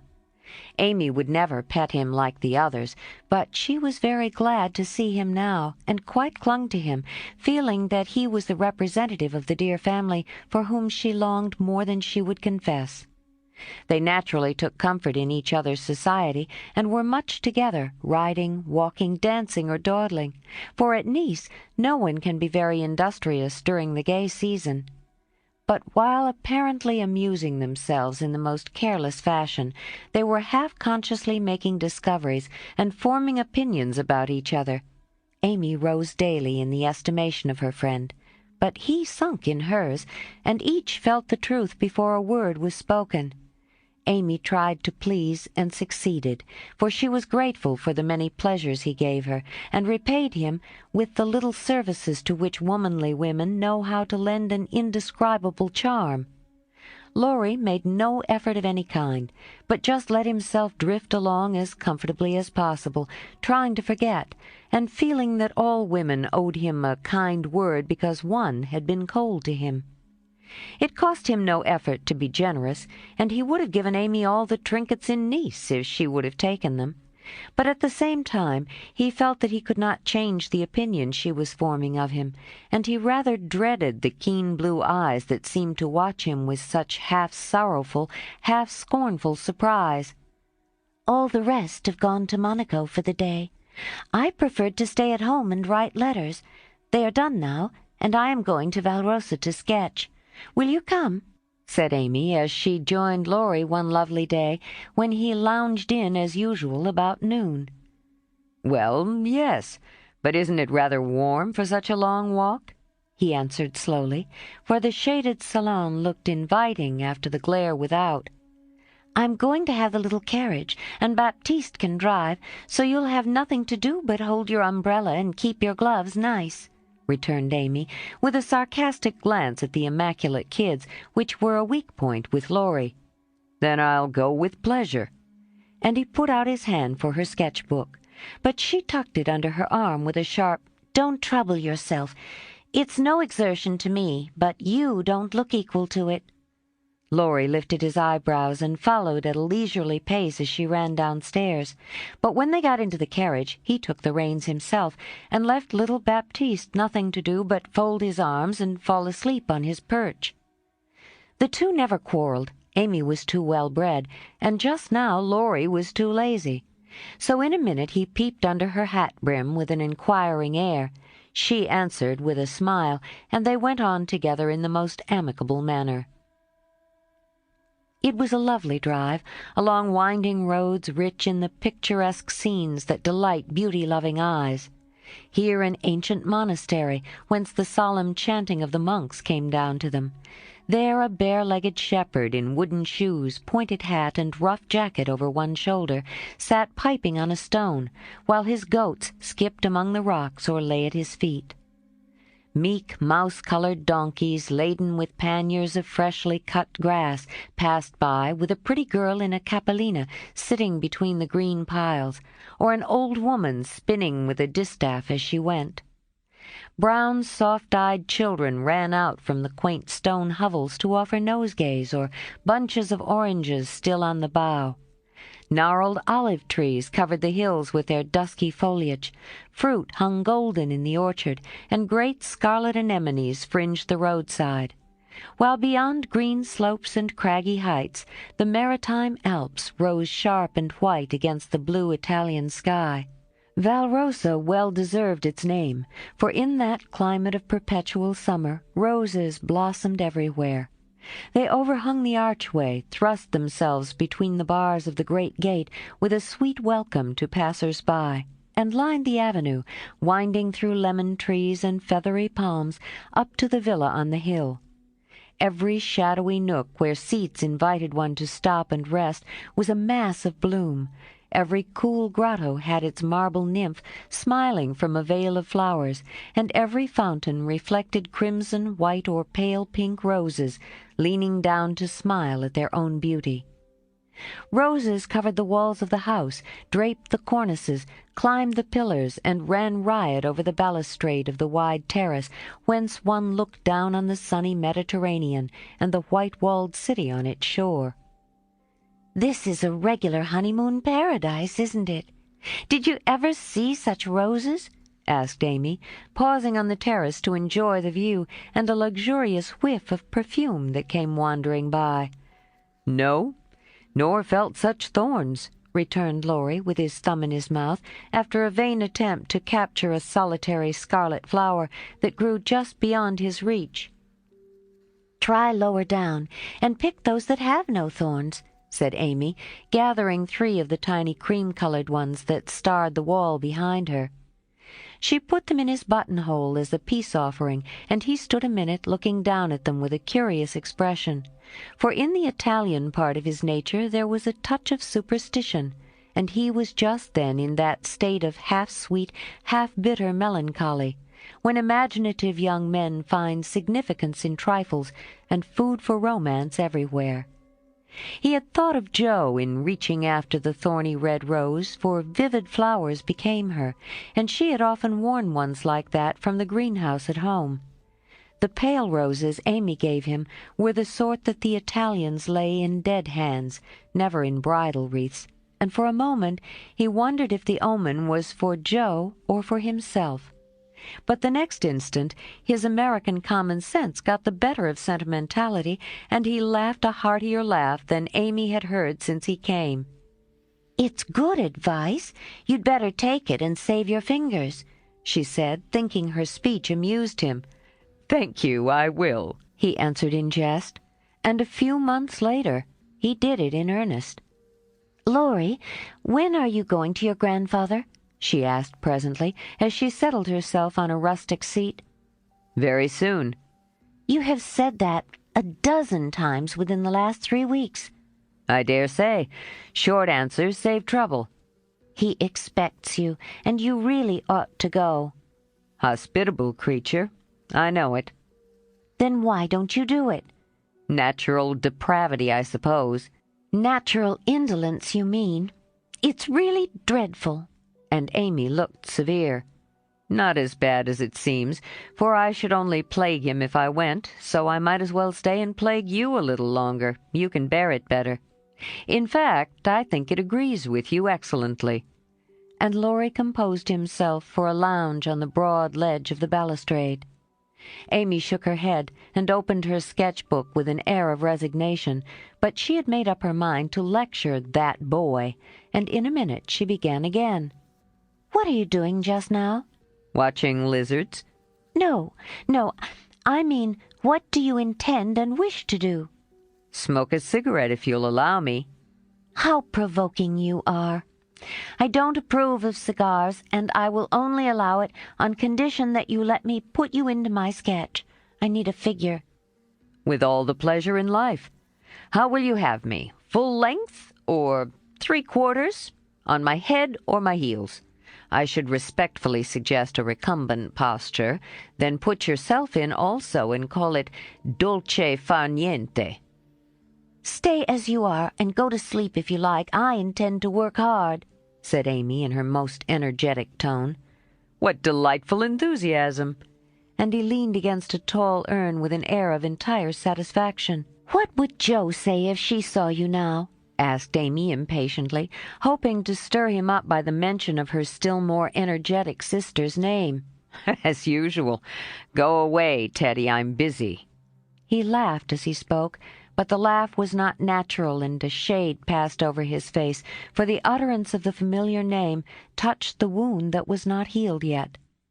Both tone and shadow struck Amy, for she had seen and heard them before, and now she looked up in time to catch a new expression on Laurie's face, a hard, bitter look, full of pain, dissatisfaction, and regret. It was gone before she could study it, and the listless expression back again.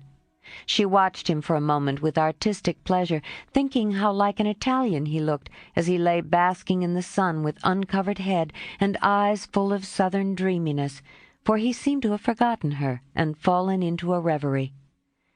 "You look like the effigy of a young knight asleep on his tomb," she said, carefully tracing the well-cut profile defined against the dark stone.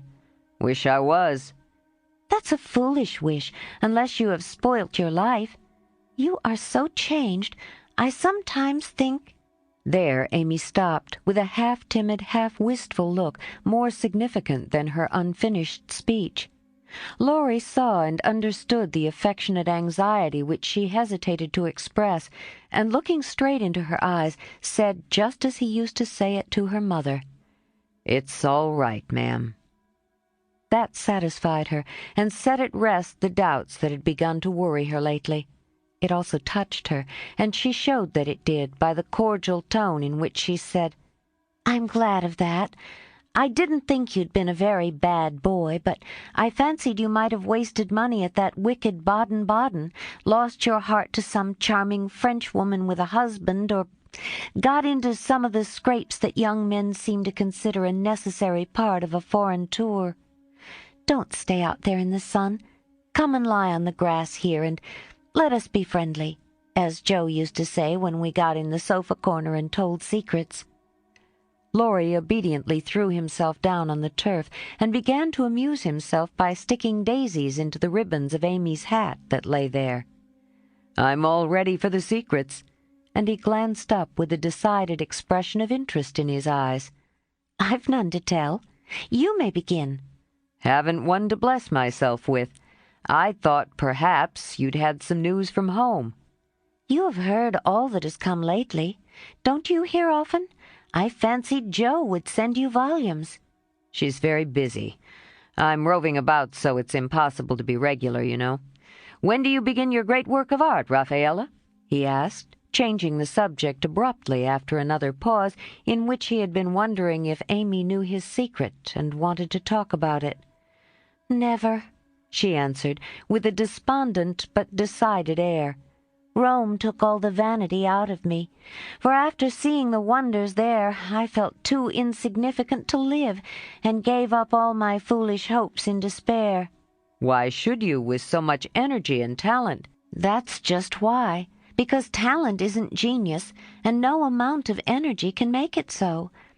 I want to be great or nothing. I won't be a commonplace dauber, so I don't intend to try any more." "And what are you going to do with yourself now, if I may ask?"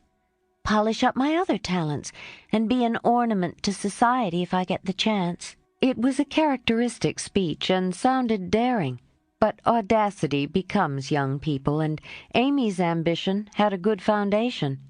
Laurie smiled, but he liked the spirit with which she took up a new purpose when a long-cherished one died, and spent no time lamenting. "Good. And here is where Fred Vaughn comes in, I fancy."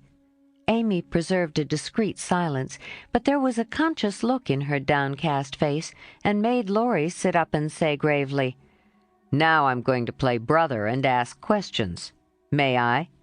"I don't promise to answer." "Your face will if your tongue won't.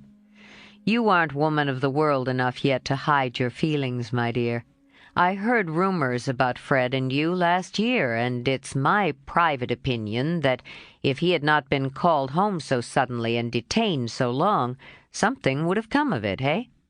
"That's not for me to say," was Amy's prim reply, but her lips would smile, and there was a traitorous sparkle of the eye which betrayed that she knew her power and enjoyed the knowledge. "You are not engaged, I hope?" And Laurie looked very elder-brotherly and grave all of a sudden. "No." "But you will be, if he comes back and goes properly down upon his knees, won't you?" "Very likely." "Then you are fond of old Fred?" "I could be if I tried." "But you don't intend to try till the proper moment. Bless my soul, what unearthly prudence! He's a good fellow, Amy, but not the man I fancied you'd like."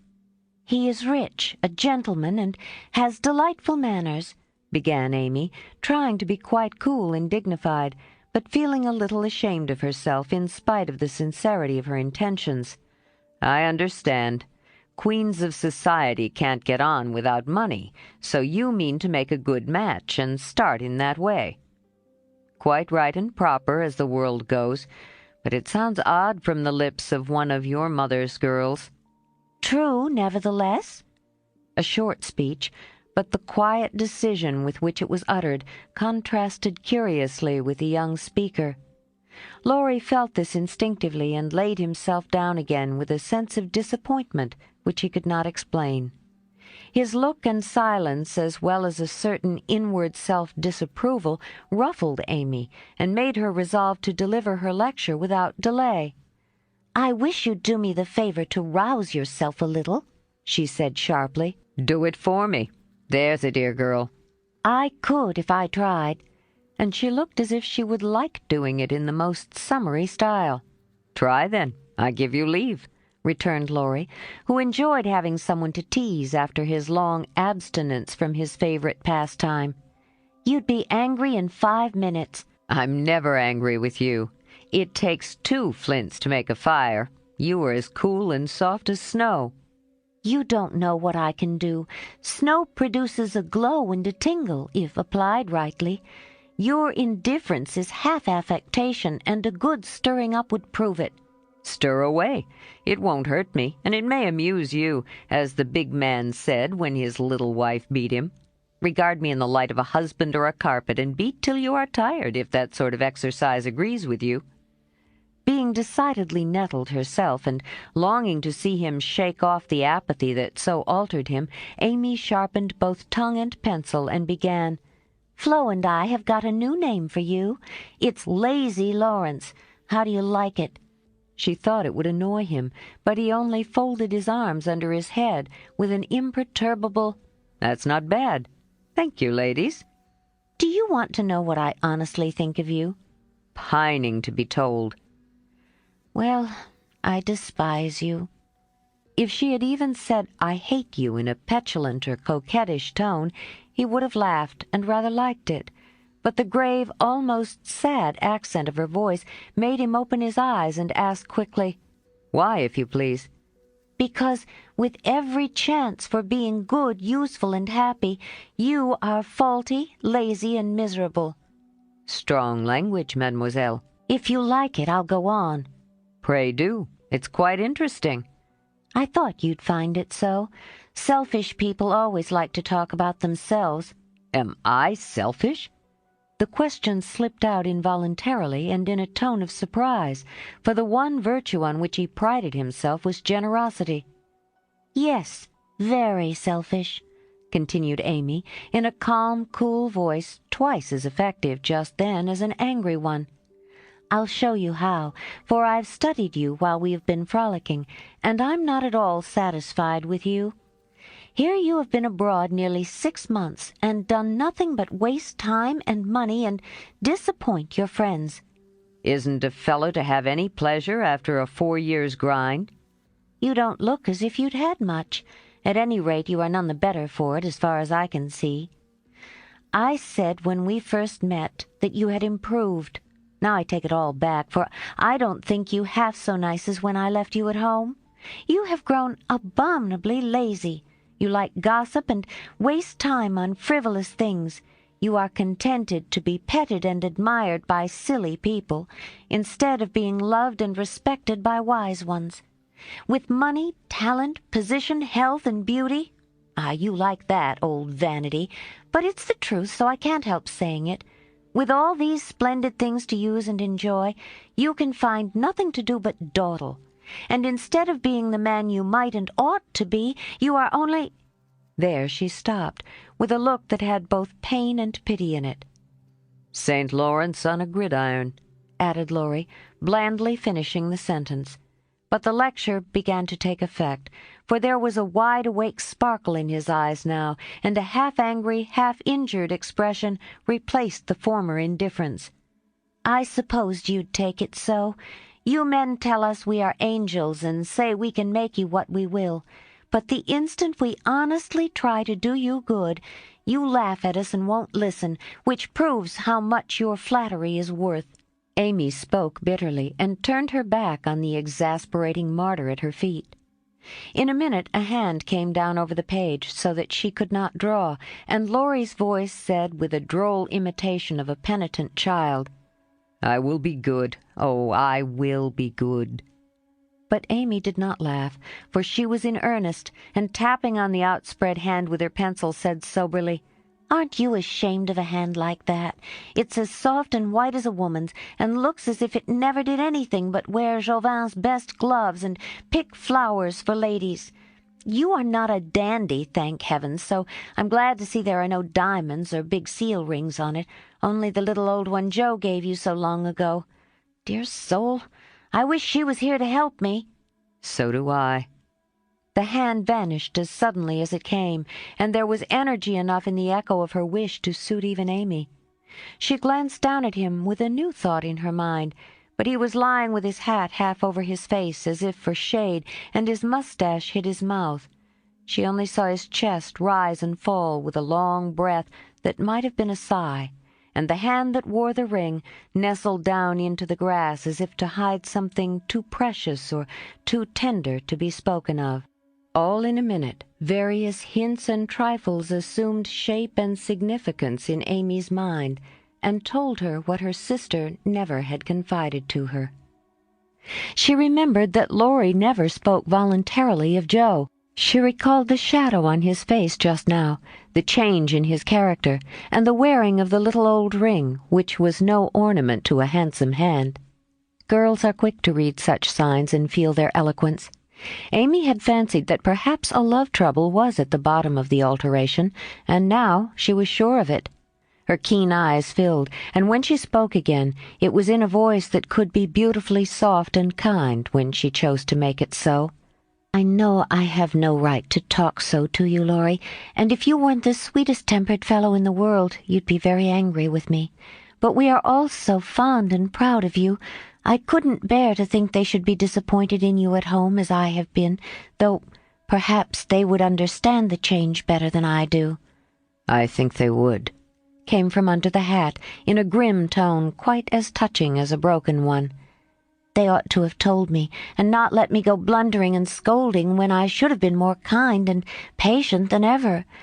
I never did like that Miss Randall, and now I hate her," said artful Amy, wishing to be sure of her facts this time. "Hang Miss Randall!" and Laurie knocked the hat off his face with a look that left no doubt of his sentiments toward that young lady. "I beg pardon, I thought—" And there she paused diplomatically. "No, you didn't. You knew perfectly well I never cared for anyone but Joe." Laurie said that in his old impetuous tone, and turned his face away as he spoke. "I did think so, but as they never said anything about it and you came away, I supposed I was mistaken. And Joe wouldn't be kind to you? Why, I was sure she loved you dearly."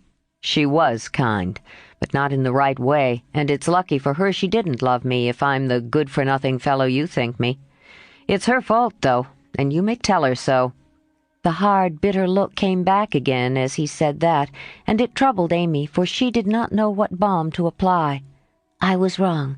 I didn't know. I'm very sorry I was so cross, but I can't help wishing you'd bear it better, Teddy dear." "Don't. That's her name for me." And Laurie put up his hand with a quick gesture to stop the words spoken in Joe's half-kind, half-reproachful tone. "Wait till you've tried it yourself," he added in a low voice as he pulled up the grass by the handful. "I'd take it manfully and be respected if I couldn't be loved," said Amy, with the decision of one who knew nothing about it.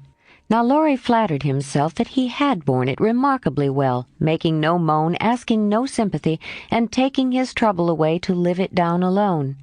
Amy's lecture put the matter in a new light, and for the first time it did look weak and selfish to lose heart at the first failure, and shut himself up in moody indifference. He felt as if suddenly shaken out of a pensive dream, and found it impossible to go to sleep again. Presently he sat up and asked slowly, "Do you think Joe would despise me as you do?" "Yes, if she saw you now. She hates lazy people. Why don't you do something splendid and make her love you?" "I did my best, but it was no use." "Graduating well, you mean? That was no more than you ought to have done for your grandfather's sake. It would have been shameful to fail after spending so much time and money when everyone knew you could do well." "I did fail, say what you will, for Joe wouldn't love me," began Laurie, leaning his head on his hand in a despondent attitude. "No, you didn't, and you'll say so in the end, for it did you good and proved that you could do something if you tried. If you'd only set about another task of some sort, you'd soon be your hearty, happy self again and forget your trouble." "That's impossible." "Try it and see. You needn't shrug your shoulders and think much she knows about such things. I don't pretend to be wise, but I am observing, and I see a great deal more than you'd imagine. I'm interested in other people's experiences and inconsistencies, and though I can't explain, I remember and use them for my own benefit. Love Joe all your days if you choose, but don't let it spoil you, for it's wicked to throw away so many good gifts because you can't have the one you want. There.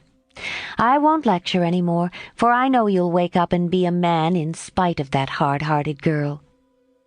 Neither spoke for several minutes. Laurie sat turning the little ring on his finger, and Amy put the last touches to the hasty sketch she had been working at while she talked. Presently she put it on his knee, merely saying, "How do you like that?" He looked, and then he smiled, as he could not well help doing, for it was capitally done, the long, lazy figure on the grass, with listless face, half-shut eyes, and one hand holding a cigar, from which came the little wreath of smoke that encircled the dreamer's head. "How well you draw," he said, with genuine surprise and pleasure at her skill, adding with a half-laugh, "Yes, that's me." "As you are. This is as you were," and Amy laid another sketch beside the one he held. It was not nearly so well done, but there was a life and spirit in it which atoned for many faults, and it recalled the past so vividly that a sudden change swept over the young man's face as he looked. Only a rough sketch of Laurie taming a horse, hat and coat were off, and every line of the active figure, resolute face, and commanding attitude was full of energy and meaning.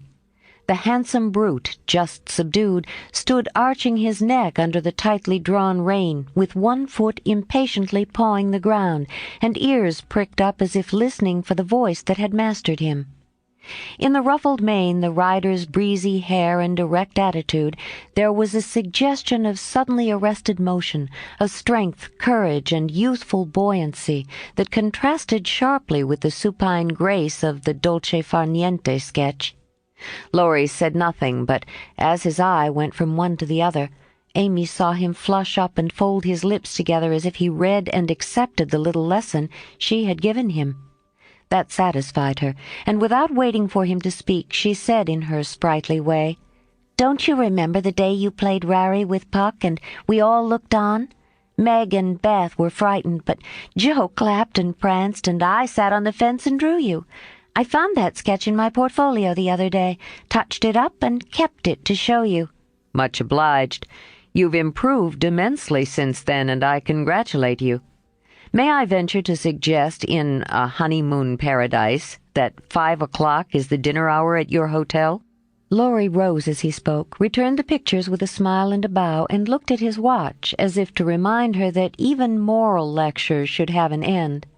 He tried to resume his former easy, indifferent air, but it was an affectation now, for the rousing had been more efficacious than he would confess.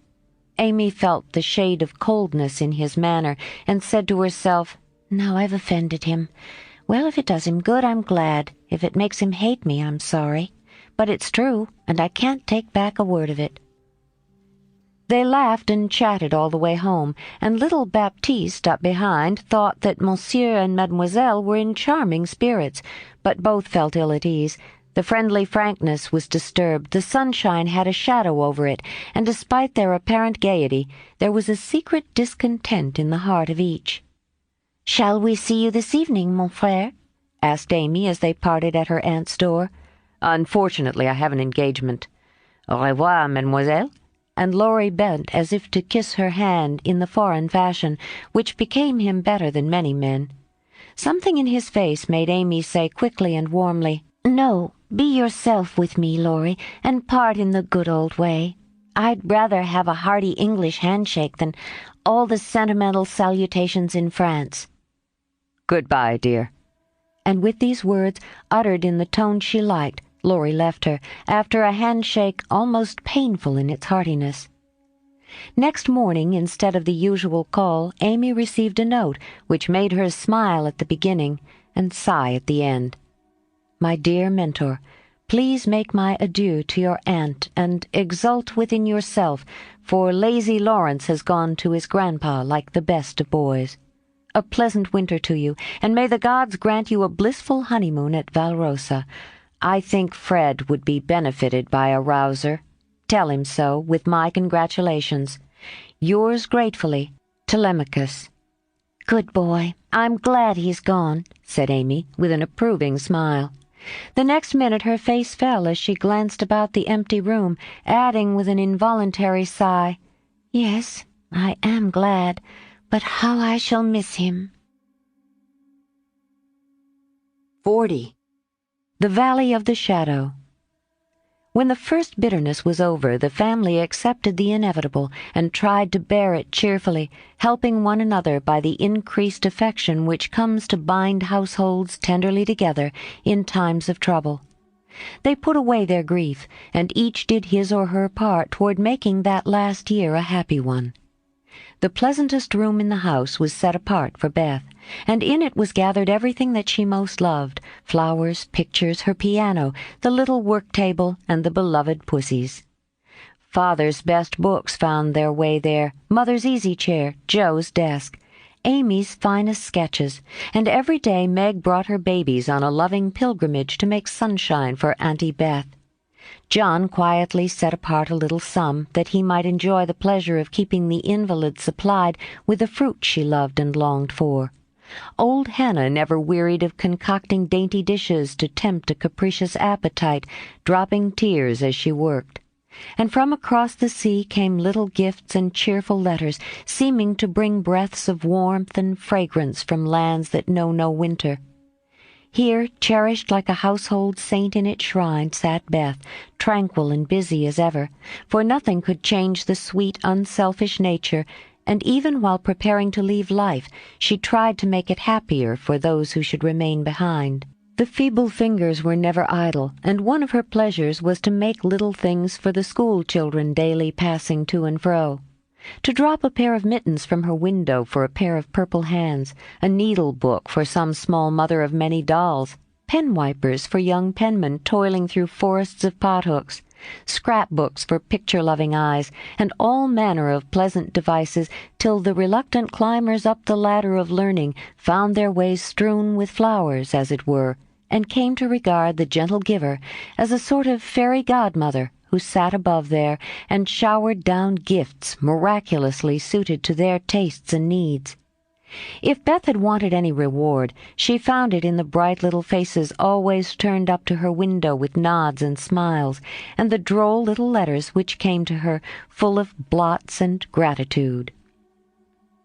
The first few months were very happy ones, and Beth often used to look round and say, "How beautiful this is," as they all sat together in her sunny room, the babies kicking and crowing on the floor, mother and sisters working near, and father reading in his pleasant voice from the wise old books which seemed rich and good and comfortable words, as applicable now as when written centuries ago. A little chapel where a paternal priest taught his flock the hard lessons all must learn, trying to show them that hope can comfort love, and faith make resignation possible. Simple sermons that went straight to the souls of those who listened, for the father's heart was in the minister's religion, and the frequent falter in the voice gave a double eloquence to the words he spoke or read. It was well for all that this peaceful time was given them as preparation for the sad hours to come, for by and by Beth said the needle was so heavy, and put it down forever. Talking wearied her, faces troubled her, pain claimed her for its own, and her tranquil spirit was sorrowfully perturbed by the ills that vexed her feeble flesh. Ah me, such heavy days, such long, long nights, such aching hearts and imploring prayers, when those who loved her best were forced to see the thin hands stretched out to them beseechingly, to hear the bitter cry, "Help me, help me," and to feel that there was no help. A sad eclipse of the serene soul, a sharp struggle of the young life with death, but both were mercifully brief. And then, the natural rebellion over, the old peace returned more beautiful than ever. With the wreck of her frail body, Beth's soul grew strong, and though she said little, those about her felt that she was ready, saw that the first pilgrim called was likewise the fittest, and waited with her on the shore, trying to see the shining ones coming to receive her when she crossed the river. Joe never left her for an hour since Beth had said, "I feel stronger when you are here." She slept on a couch in the room, waking often to renew the fire, to feed, lift, or wait upon the patient creature who seldom asked for anything and tried not to be a trouble. All day she haunted the room, jealous of any other nurse, and prouder of being chosen than of any other honor her life ever brought her. Precious and helpful hours for Joe, for now her heart received the teaching that it needed. Lessons in patience were so sweetly taught her that she could not fail to learn them. Charity for all, the lovely spirit that can forgive and truly forget unkindness, the loyalty to duty that makes the hardest easy, and the sincere faith that fears nothing but trusts undoubtingly. Often when she woke, Joe found Beth reading in her well-worn little book, heard her singing softly to beguile the sleepless night, or saw her lean face upon her hands while slow tears dropped through the transparent fingers. And Joe would lie watching her, with thoughts too deep for tears, feeling that Beth, in her simple, unselfish way, was trying to wean herself from the dear old life and fit herself for the life to come, by sacred words of comfort, quiet prayers, and the music she loved so well. Seeing this did more for Joe than the wisest sermons, the saintliest hymns, the most fervent prayers that any voice could utter. For with eyes made clear by many tears, and a heart softened by the tenderest sorrow, she recognized the beauty of her sister's life, uneventful, unambitious, yet full of the genuine virtues which smell sweet and blossom in the dust. The self-forgetfulness that makes the humblest on earth remembered soonest in heaven, the true success which is possible to all.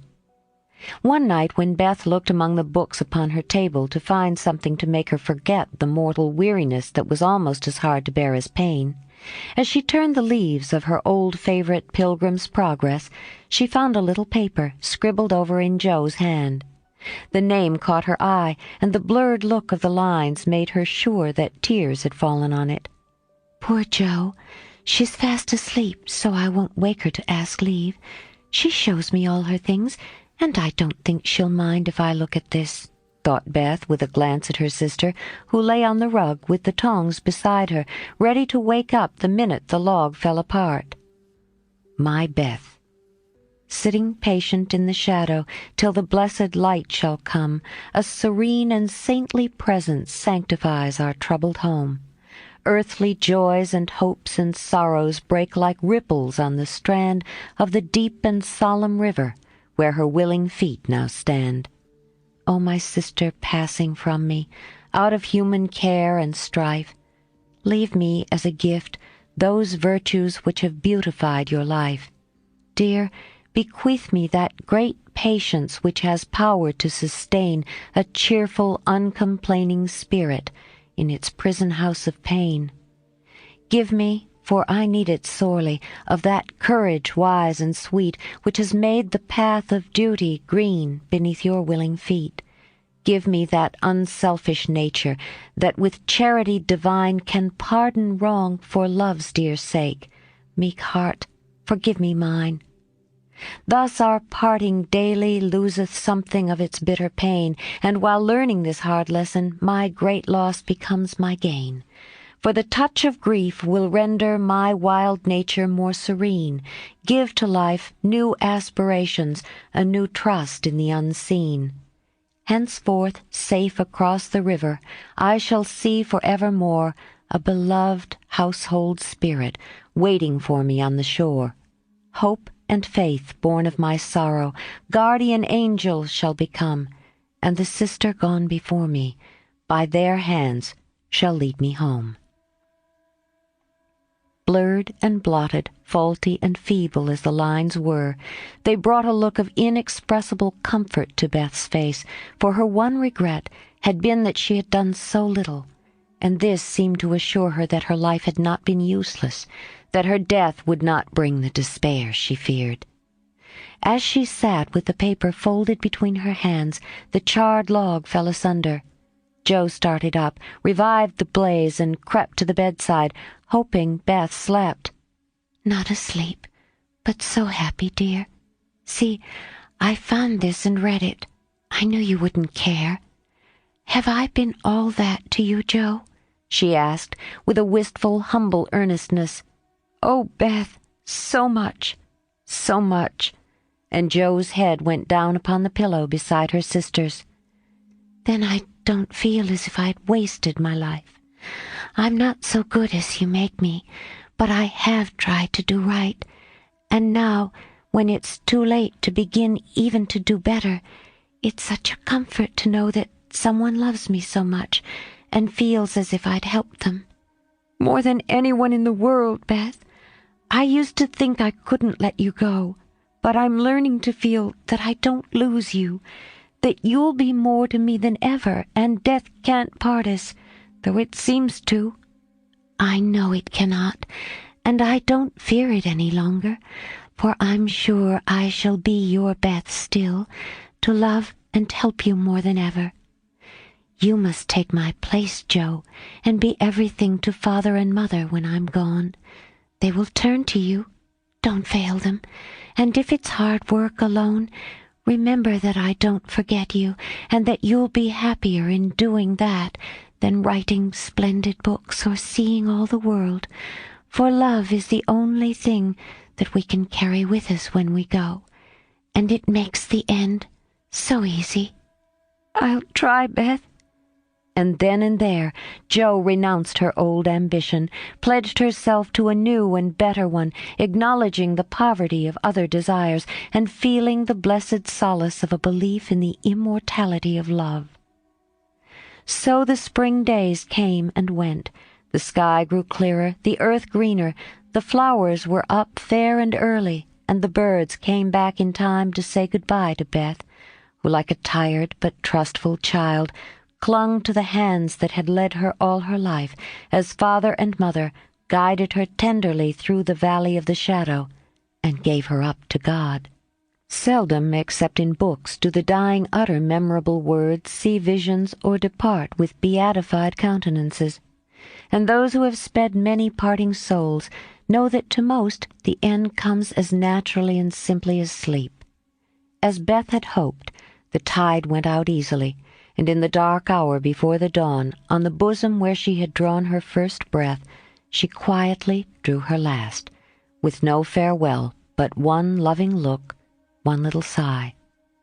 With tears and prayers and tender hands, mother and sisters made her ready for the long sleep that pain would never mar again, seeing with grateful eyes the beautiful serenity that soon replaced the pathetic patience that had wrung their hearts so long, and feeling with reverent joy that to their darling death was a benignant angel, not a phantom full of dread. When morning came, for the first time in many months the fire was out. Joe's place was empty, and the room was very still.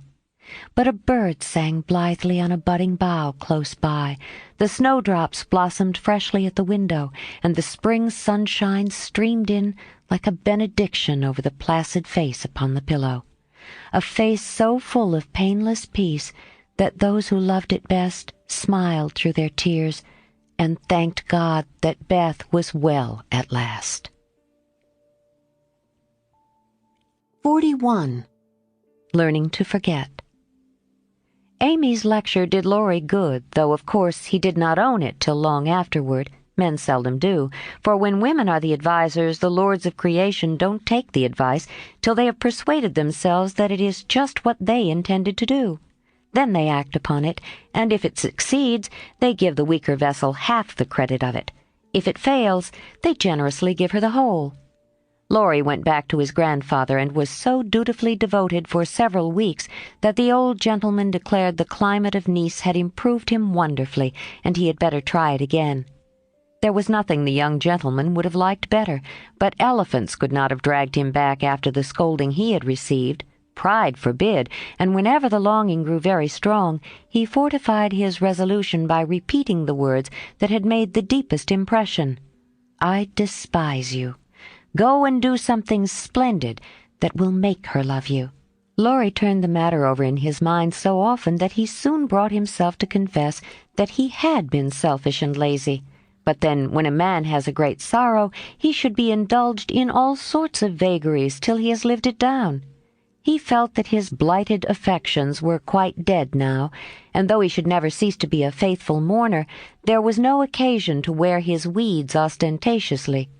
Joe wouldn't love him, but he might make her respect and admire him by doing something which should prove that a girl's no had not spoilt his life.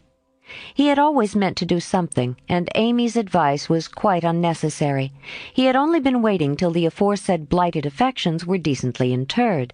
That being done, he felt that he was ready to hide his stricken heart and still toil on. As Goethe, when he had a joy or a grief, put it into a song, so Laurie resolved to embalm his love-sorrow in music and compose a requiem which should harrow up Joe's soul and melt the heart of every hearer. Therefore, the next time the old gentleman found him getting restless and moody and ordered him off, he went to Vienna, where he had musical friends, and fell to work with the firm determination to distinguish himself. But whether the sorrow was too vast to be embodied in music, or music too ethereal to uplift a mortal woe, he soon discovered that the requiem was beyond him just at present. It was evident that his mind was not in working order yet, and his ideas needed clarifying, for often in the middle of a plaintive strain he would find himself humming a dancing tune that vividly recalled the Christmas ball at Nice, especially the stout Frenchman, and put an effectual stop to tragic composition for the time being. Then he tried an opera, for nothing seemed impossible in the beginning. But here again unforeseen difficulties beset him. He wanted Joe for his heroine, and called upon his memory to supply him with tender recollections and romantic vision of his love. But memory turned traitor, and as if possessed by the perverse spirit of the girl, would only recall Joe's oddities, faults, and freaks, would only show her in the most unsentimental aspects, beating mats with her head tied up in a bandana, barricading herself with a sofa pillow, or throwing cold water over his passion a la Gummidge, and an irresistible laugh spoilt the pensive picture he was endeavoring to paint. Joe wouldn't be put into the opera at any price, and he had to give her up with a "Bless that girl! What a torment she is!" and a clutch at his hair, as became a distracted composer. When he looked about him for another and less intractable damsel to immortalize in melody, memory produced one with the most obliging readiness. This phantom wore many faces, but it always had golden hair, was enveloped in a diaphanous cloud, and floated airily before his mind's eye in a pleasing chaos of roses, peacocks, white ponies, and blue ribbons. He did not give the complacent wraith any name, but he took her for his heroine, and grew quite fond of her, as well he might, for he gifted her with every gift and grace under the sun, and escorted her unscathed through trials which would have annihilated any mortal woman. Thanks to this inspiration, he got on swimmingly for a time, but gradually the work lost its charm, and he forgot to compose, while he sat musing, pen in hand, or roamed about the gay city to get new ideas and refresh his mind, which seemed to be in a somewhat unsettled state that winter. He did not do much, but he thought a great deal, and was conscious of a change of some sort going on in spite of himself. "It's genius simmering, perhaps. I'll let it simmer and see what comes of it," he said, with a secret suspicion all the while that it wasn't genius, but something far more common. Whatever it was, it simmered to some purpose, for he grew more and more discontented with his desultory life, began to long for some real and earnest work to go at, soul and body, and finally came to the wise conclusion that everyone who loved music was not a composer. Returning from one of Mozart's grand operas, splendidly performed at the Royal Theatre, he looked over his own, played a few of the best parts, sat staring up at the busts of Mendelssohn, Beethoven, and Bach, who stared benignly back again. Then suddenly he tore up his music sheets one by one, and as the last fluttered out of his hand, he said soberly to himself, "She is right. Talent isn't genius, and you can't make it so. That music has taken the vanity out of me as Rome took it out of her, and I won't be a humbug any longer. Now, what shall I do?" That seemed a hard question to answer, and Laurie began to wish he had to work for his daily bread. Now, if ever, occurred an eligible opportunity for going to the devil, as he once forcibly expressed it, for he had plenty of money and nothing to do, and Satan is proverbially fond of providing employment for full and idle hands. The poor fellow had temptations enough from without and from within, but he withstood them pretty well. For much as he valued liberty, he valued good faith and confidence more, so his promise to his grandfather and his desire to be able to look honestly into the eyes of the women who loved him and say, "All's well," kept him safe and steady. Very likely some Mrs. Grundy will observe, "I don't believe it. Boys will be boys, young men must sow their wild oats, and women must not expect miracles." I dare say you don't, Mrs. Grundy, but it's true nevertheless. Women work a good many miracles, and I have a persuasion that they may perform even that of raising the standard of manhood by refusing to echo such sayings. Let the boys be boys, the longer the better, and let the young men sow their wild oats if they must. But mothers, sisters, and friends may help to make the crop a small one, and keep many tares from spoiling the harvest, by believing and showing that they believe in the possibility of loyalty to the virtues which make men manliest in good women's eyes.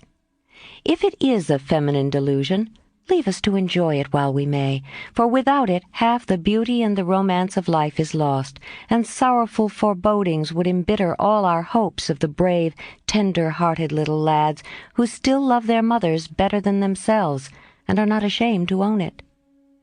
Laurie thought that the task of forgetting his love for Joe would absorb all his powers for years, but to his great surprise he discovered it grew easier every day. He refused to believe it at first, got angry with himself, and couldn't understand it. But these hearts of ours are curious and contrary things, and time and nature work their will in spite of us. Laurie's heart wouldn't ache. The wound persisted in healing with a rapidity that astonished him, and instead of trying to forget, he found himself trying to remember.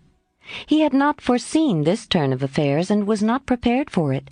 He was disgusted with himself, surprised at his own fickleness, and full of a queer mixture of disappointment and relief that he could recover from such a tremendous blow so soon. He carefully stirred up the embers of his lost love, but they refused to burst into a blaze.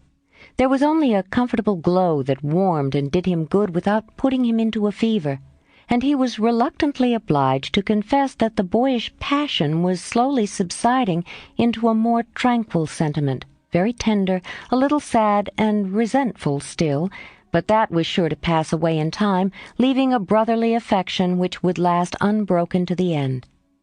As the word brotherly passed through his mind in one of these reveries, he smiled and glanced up at the picture of Mozart that was before him. Well, he was a great man, and when he couldn't have one sister, he took the other and was happy. Laurie did not utter the words, but he thought them, and the next instant kissed the little old ring, saying to himself, "No, I won't. I haven't forgotten. I never can. I'll try again, and if that fails, why then—" Leaving his sentence unfinished, he seized pen and paper and wrote to Jo, telling her that he could not settle to anything while there was the least hope of her changing her mind. Couldn't she, wouldn't she, and let him come home and be happy? While waiting for an answer he did nothing, but he did it energetically, for he was in a fever of impatience. It came at last and settled his mind effectually on one point, for Jo decidedly couldn't and wouldn't. She was wrapped up in Beth and never wished to hear the word love again. Then she begged him to be happy with somebody else, but always to keep a little corner of his heart for his loving sister Jo. In a postscript she desired him not to tell Amy that Beth was worse. She was coming home in the spring, and there was no need of saddening the remainder of her stay. That would be time enough, please God. But Laurie must write to her often, and not let her feel lonely, homesick, or anxious. "So I will, at once. Poor little girl, it will be a sad going home for her, I'm afraid." And Laurie opened his desk, as if writing to Amy had been the proper conclusion of the sentence left unfinished some weeks before. But he did not write the letter that day, for as he rummaged out his best paper, he came across something which changed his purpose. Tumbling about in one part of the desk, among bills, passports, and business documents of various kinds, were several of Jo's letters, and in another compartment were 3 notes from Amy, carefully tied up with one of her blue ribbons, and sweetly suggestive of the little dead roses put away inside. With a half-repentant, half-amused expression, Laurie gathered up all Jo's letters, smoothed, folded, and put them neatly into a small drawer of the desk, stood a minute, turning the ring thoughtfully on his finger, then slowly drew it off, laid it with the letters, locked the drawer, and went out to hear High Mass at St. Stephen's, feeling as if there had been a funeral. And though not overwhelmed with affliction, this seemed a more proper way to spend the rest of the day than in writing letters to charming young ladies. The letter went very soon, however, and was promptly answered, for Amy was homesick and confessed it in the most delightfully confiding manner. The correspondence flourished famously, and letters flew to and fro with unfailing regularity all through the early spring. Laurie sold his busts, made allumets of his opera, and went back to Paris, hoping somebody would arrive before long. He wanted desperately to go to Nice, but would not till he was asked, and Amy would not ask him, for just then she was having little experiences of her own, which made her rather wish to avoid the quizzical eyes of our boy. Fred Vaughan had returned, and put the question to which she had once decided to answer, "Yes, thank you," but now she said, "No, thank you," kindly but steadily, for when the time came her courage failed her, and she found that something more than money and position was needed to satisfy the new longing that filled her heart, so full of tender hopes and fears. The words, "Fred is a good fellow, but not at all the man I fancied you would ever like," and Laurie's face when he uttered them kept returning to her as pertinaciously as her own did when she said in look, if not in words, "I shall marry for money."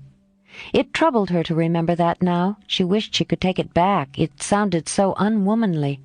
She didn't want Laurie to think her a heartless, worldly creature. She didn't care to be a queen of society now half so much as she did to be a lovable woman. She was so glad he didn't hate her for the dreadful things she said, but took them so beautifully and was kinder than ever. His letters were such a comfort, for the home letters were very irregular and were not half so satisfactory as his when they did come. It was not only a pleasure, but a duty to answer them, for the poor fellow was forlorn and needed petting, since Joe persisted in being stony-hearted. She ought to have made an effort and tried to love him. It couldn't be very hard. Many people would be proud and glad to have such a dear boy care for them. But Joe never would act like other girls, so there was nothing to do but be very kind and treat him like a brother. If all brothers were treated as well as Laurie was at this period, they would be a much happier race of beings than they are. Amy never lectured now. She asked his opinion on all subjects. She was interested in everything he did, made charming little presents for him, and sent him 2 letters a week, full of lively gossip, sisterly confidences, and captivating sketches of the lovely scenes about her. As few brothers are complimented by having their letters carried about in their sisters' pockets, read and re-read diligently, cried over when short, kissed when long, and treasured carefully, we will not hint that Amy did any of these fond and foolish things. But she certainly did grow a little pale and pensive that spring, lost much of her relish for society, and went out sketching alone a good deal. She never had much to show when she came home, but was studying nature, I dare say, while she sat for hours, with her hands folded, on the terrace at Valrosa, or absently sketched any fancy that occurred to her, a stalwart knight carved on a tomb, a young man asleep in the grass with his hat over his eyes, or a curly-haired girl in gorgeous array promenading down a ballroom on the arm of a tall gentleman, both faces being left a blur, according to the last fashion in art, which was safe but not altogether satisfactory. Her aunt thought that she regretted her answer to Fred, and finding denials useless and explanations impossible, Amy left her to think what she liked, taking care that Laurie should know that Fred had gone to Egypt. That was all, but he understood it, and looked relieved as he said to himself with a venerable air, "I was sure she would think better of it. Poor old fellow. I've been through it all, and I can sympathize." With that he heaved a great sigh, and then, as if he had discharged his duty to the past, put his feet up on the sofa and enjoyed Amy's letter luxuriously. While these changes were going on abroad, trouble had come at home, but the letter telling that Beth was failing never reached Amy, and when the next found her, the grass was green above her sister. The sad news met her at Vevey, for the heat had driven them from Nice in May, and they had travelled slowly to Switzerland by way of Genoa and the Italian lakes. She bore it very well, and quietly submitted to the family decree that she should not shorten her visit, for since it was too late to say good-bye to Beth, she had better stay, and let absence soften her sorrow. But her heart was very heavy.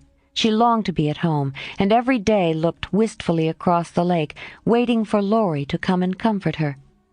He did come very soon, for the same mail brought letters to them both, but he was in Germany, and it took some days to reach him. The moment he read it, he packed his knapsack, bade adieu to his fellow pedestrians, and was off to keep his promise, with a heart full of joy and sorrow, hope and suspense. He knew Vevey well, and as soon as the boat touched the little quay, he hurried along the shore to La Tour, where the Carrolls were living en pension. The garçon was in despair that the whole family had gone to take a promenade on the lake. But no, the blonde mademoiselle might be in the chateau garden. If Monsieur would give himself the pain of sitting down, a flash of time should present her. But Monsieur could not wait even a flash of time, and in the middle of the speech departed to find Mademoiselle himself. A pleasant old garden on the borders of the lovely lake, with chestnuts rustling overhead, ivy climbing everywhere, and the black shadow of the tower falling far across the sunny water. At one corner of the wide low wall was a seat, and here Amy often came to read or work, or console herself with the beauty all about her.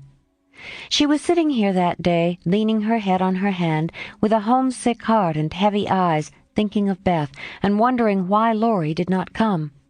She did not hear him cross the courtyard beyond, nor see him pause in the archway that led from the subterranean path into the garden. He stood a minute, looking at her with new eyes, seeing what no one had ever seen before, the tender side of Amy's character.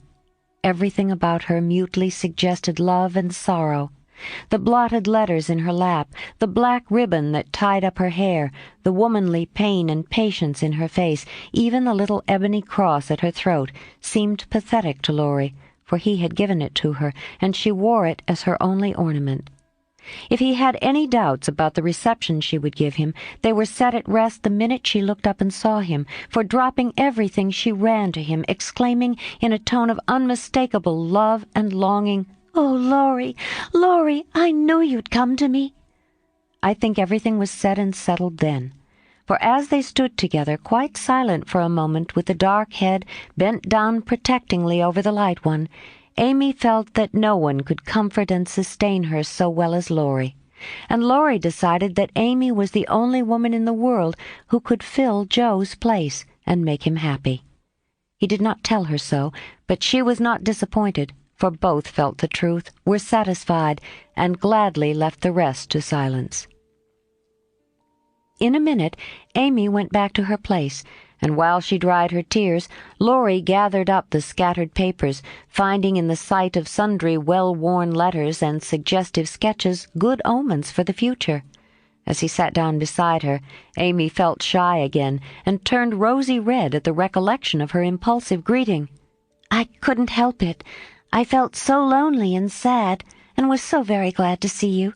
It was such a surprise to look up and find you, just as I was beginning to fear you wouldn't come," she said, trying in vain to speak quite naturally. "I came the minute I heard.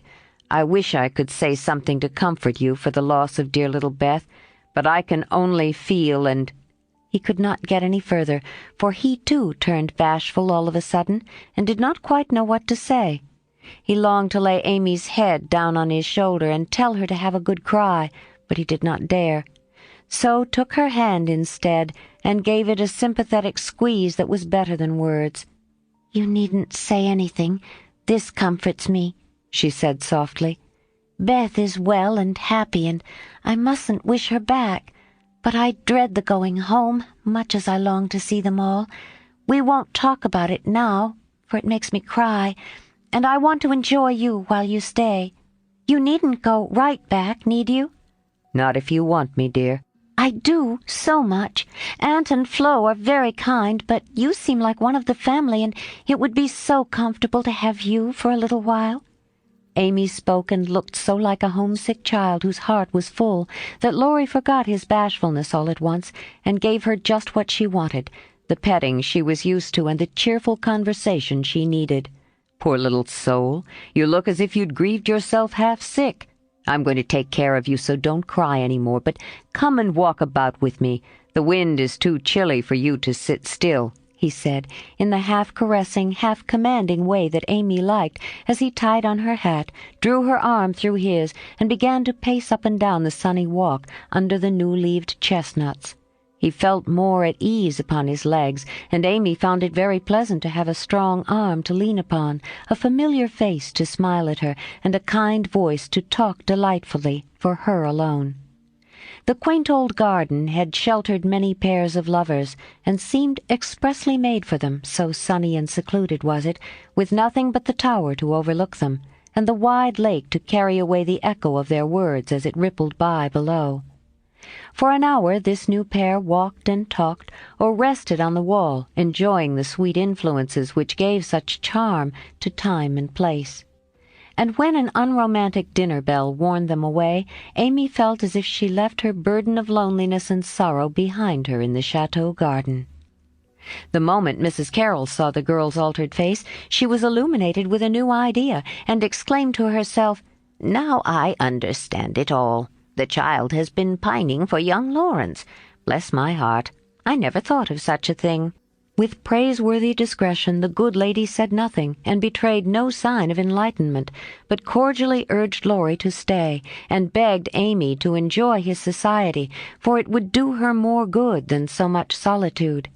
Amy was a model of docility, and as her aunt was a good deal occupied with Flo, she was left to entertain her friend, and did it with more than her usual success. At Nice, Laurie had lounged and Amy had scolded. At Vevey, Laurie was never idle, but always walking, riding, boating, or studying in the most energetic manner, while Amy admired everything he did, and followed his example as far and as fast as she could. He said the change was owing to the climate, and she did not contradict him, being glad of a like excuse for her own recovered health and spirits. The invigorating air did them both good, and much exercise worked wholesome changes in minds as well as bodies. They seemed to get clearer views of life and duty up there among the everlasting hills. The fresh winds blew away desponding doubts, delusive fancies, and moody mists. The warm spring sunshine brought out all sorts of aspiring ideas, tender hopes, and happy thoughts.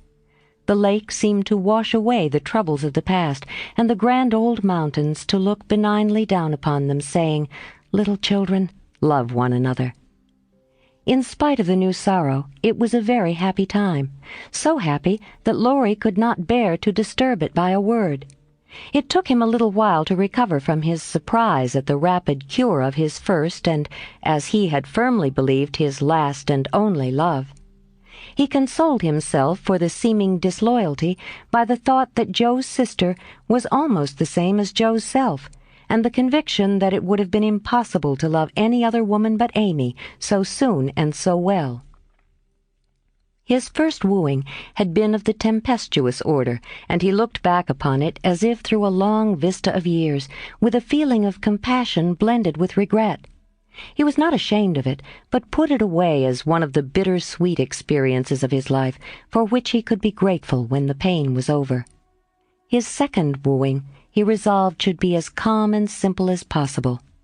There was no need of having a scene, hardly any need of telling Amy that he loved her. She knew it without words, and had given him his answer long ago. It all came about so naturally that no one could complain, and he knew that everybody would be pleased, even Joe.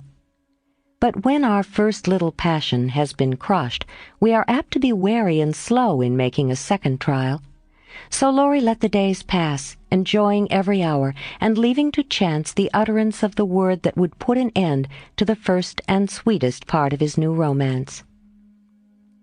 He had rather imagined that the denouement would take place in the chateau garden by moonlight, and in the most graceful and decorous manner. But it turned out exactly the reverse, for the matter was settled on the lake at noonday in a few blunt words. They had been floating about all the morning, from gloomy Saint-Gingolph to sunny Montreux, with the Alps of Savoy on one side, Mont Saint-Bernard and the Dent du Midi on the other, pretty Vevey in the valley, and Lausanne upon the hill beyond, a cloudless blue sky overhead, and the bluer lake below, dotted with the picturesque boats that look like white-winged gulls.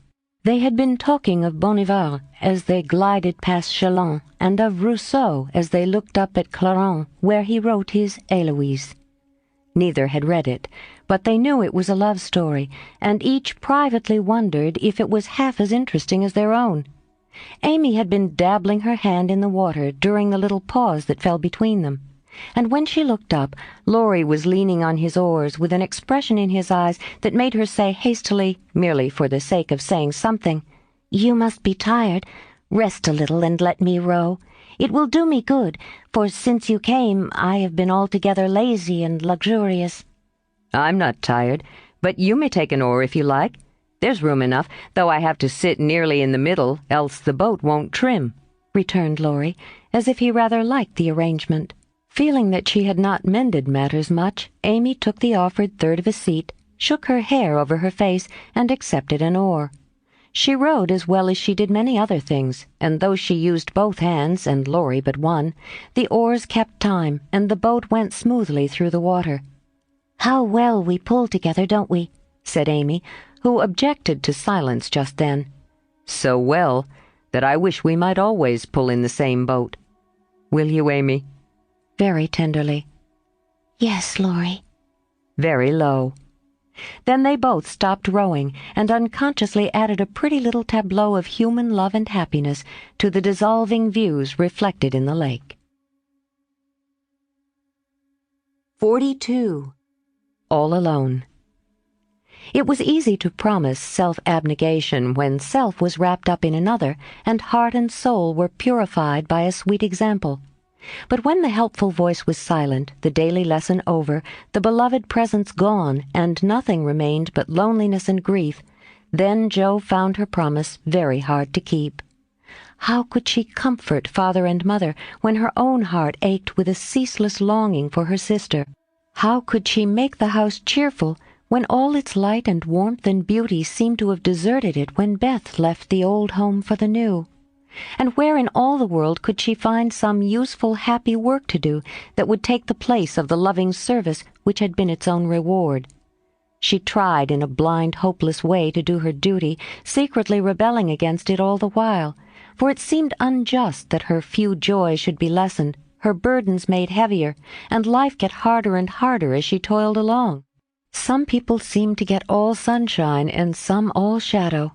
It was not fair, for she tried more than Amy to be good, but never got any reward, only disappointment, trouble, and hard work. Poor Jo! These were dark days to her, for something like despair came over her when she thought of spending all her life in that quiet house, devoted to humdrum cares, a few small pleasures, and the duty that never seemed to grow any easier. "I can't do it. I wasn't meant for a life like this, and I know I shall break away and do something desperate if somebody don't come and help me," she said to herself when her first efforts failed and she fell into the moody, miserable state of mind which often comes when strong wills have to yield to the inevitable. But someone did come and help her, though Jo did not recognize her good angels at once, because they wore familiar shapes and used the simple spells best fitted to poor humanity. Often she started up at night, thinking Beth called her, and when the sight of the little empty bed made her cry with the bitter cry of an unsubmissive sorrow, "Oh, Beth, come back, come back!" she did not stretch out her yearning arms in vain, for as quick to hear her sobbing as she had been to hear her sister's faintest whisper, her mother came to comfort her, not with words only, but the patient tenderness that soothes by a touch, tears that were mute reminders of a greater grief than Jo's, and broken whispers more eloquent than prayers, because hopeful resignation went hand in hand with natural sorrow. Sacred moments when heart talked to heart in the silence of the night, turning affliction to a blessing, which chastened grief and strengthened love. Feeling this, Jo's burden seemed easier to bear. Duty grew sweeter, and life looked more endurable, seen from the safe shelter of her mother's arms. When aching heart was a little comforted, troubled mind likewise found help, for one day she went to the study, and leaning over the good gray head lifted to welcome her with a tranquil smile, she said very humbly, "Father, talk to me as you did to Beth. I need it more than she did, for I'm all wrong." "My dear, nothing can comfort me like this," he answered with a falter in his voice, and both arms round her as if he too needed help, and did not fear to ask it. Then, sitting in Beth's chair close beside him, Jo told her troubles, the resentful sorrow for her loss, the fruitless efforts that discouraged her, the want of faith that made life look so dark, and all the sad bewilderment which we call despair. She gave him entire confidence, he gave her the help she needed, and both found consolation in the act, for the time had come when they could talk together not only as father and daughter, but as man and woman, able and glad to serve each other with mutual sympathy as well as mutual love. Happy, thoughtful times there in the old study, which Jo called the Church of One Member, and from which she came with fresh courage, recovered cheerfulness, and a more submissive spirit. For the parents who had taught one child to meet death without fear were trying now to teach another to accept life without despondency or distrust, and to use its beautiful opportunities with gratitude and power. other helps had Jo, humble, wholesome duties and delights that would not be denied their part in serving her, and which she slowly learned to see and value. Brooms and dishcloths never could be as distasteful as they once had been, for Beth had presided over both, and something of her housewifely spirit seemed to linger round the little mop and the old brush that was never thrown away. As she used them, Jo found herself humming the songs Beth used to hum, imitating Beth's orderly ways, and giving the little touches here and there that kept everything fresh and cozy, which was the first step toward making home happy, though she didn't know it, till Hannah said with an approving squeeze of the hand, "You thoughtful creetur, you're determined we shan't miss that dear lamb if you can help it. We don't say much, but we see it, and the Lord will bless you for it. See if he don't."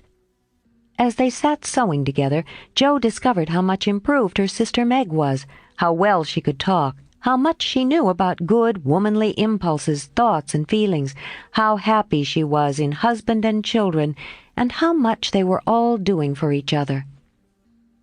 "Marriage is an excellent thing, after all.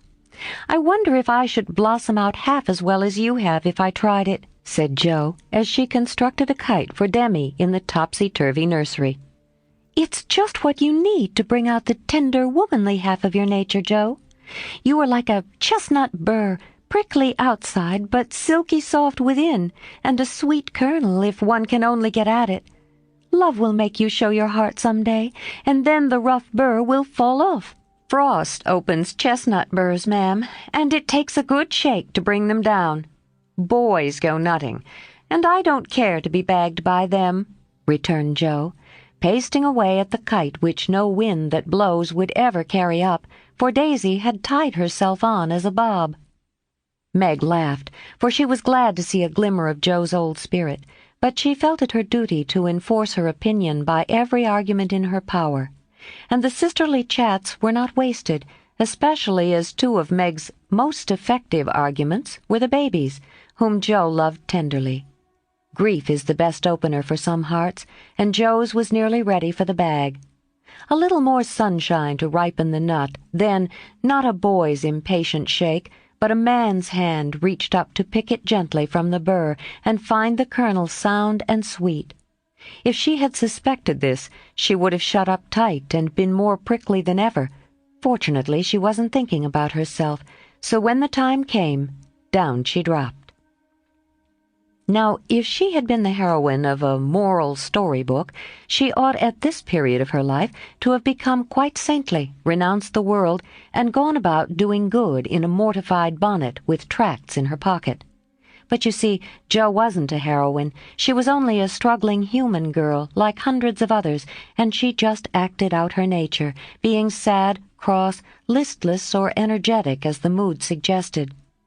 It's highly virtuous to say we'll be good, but we can't do it all at once, and it takes a long pull, a strong pull, and a pull all together before some of us even get our feet set in the right way.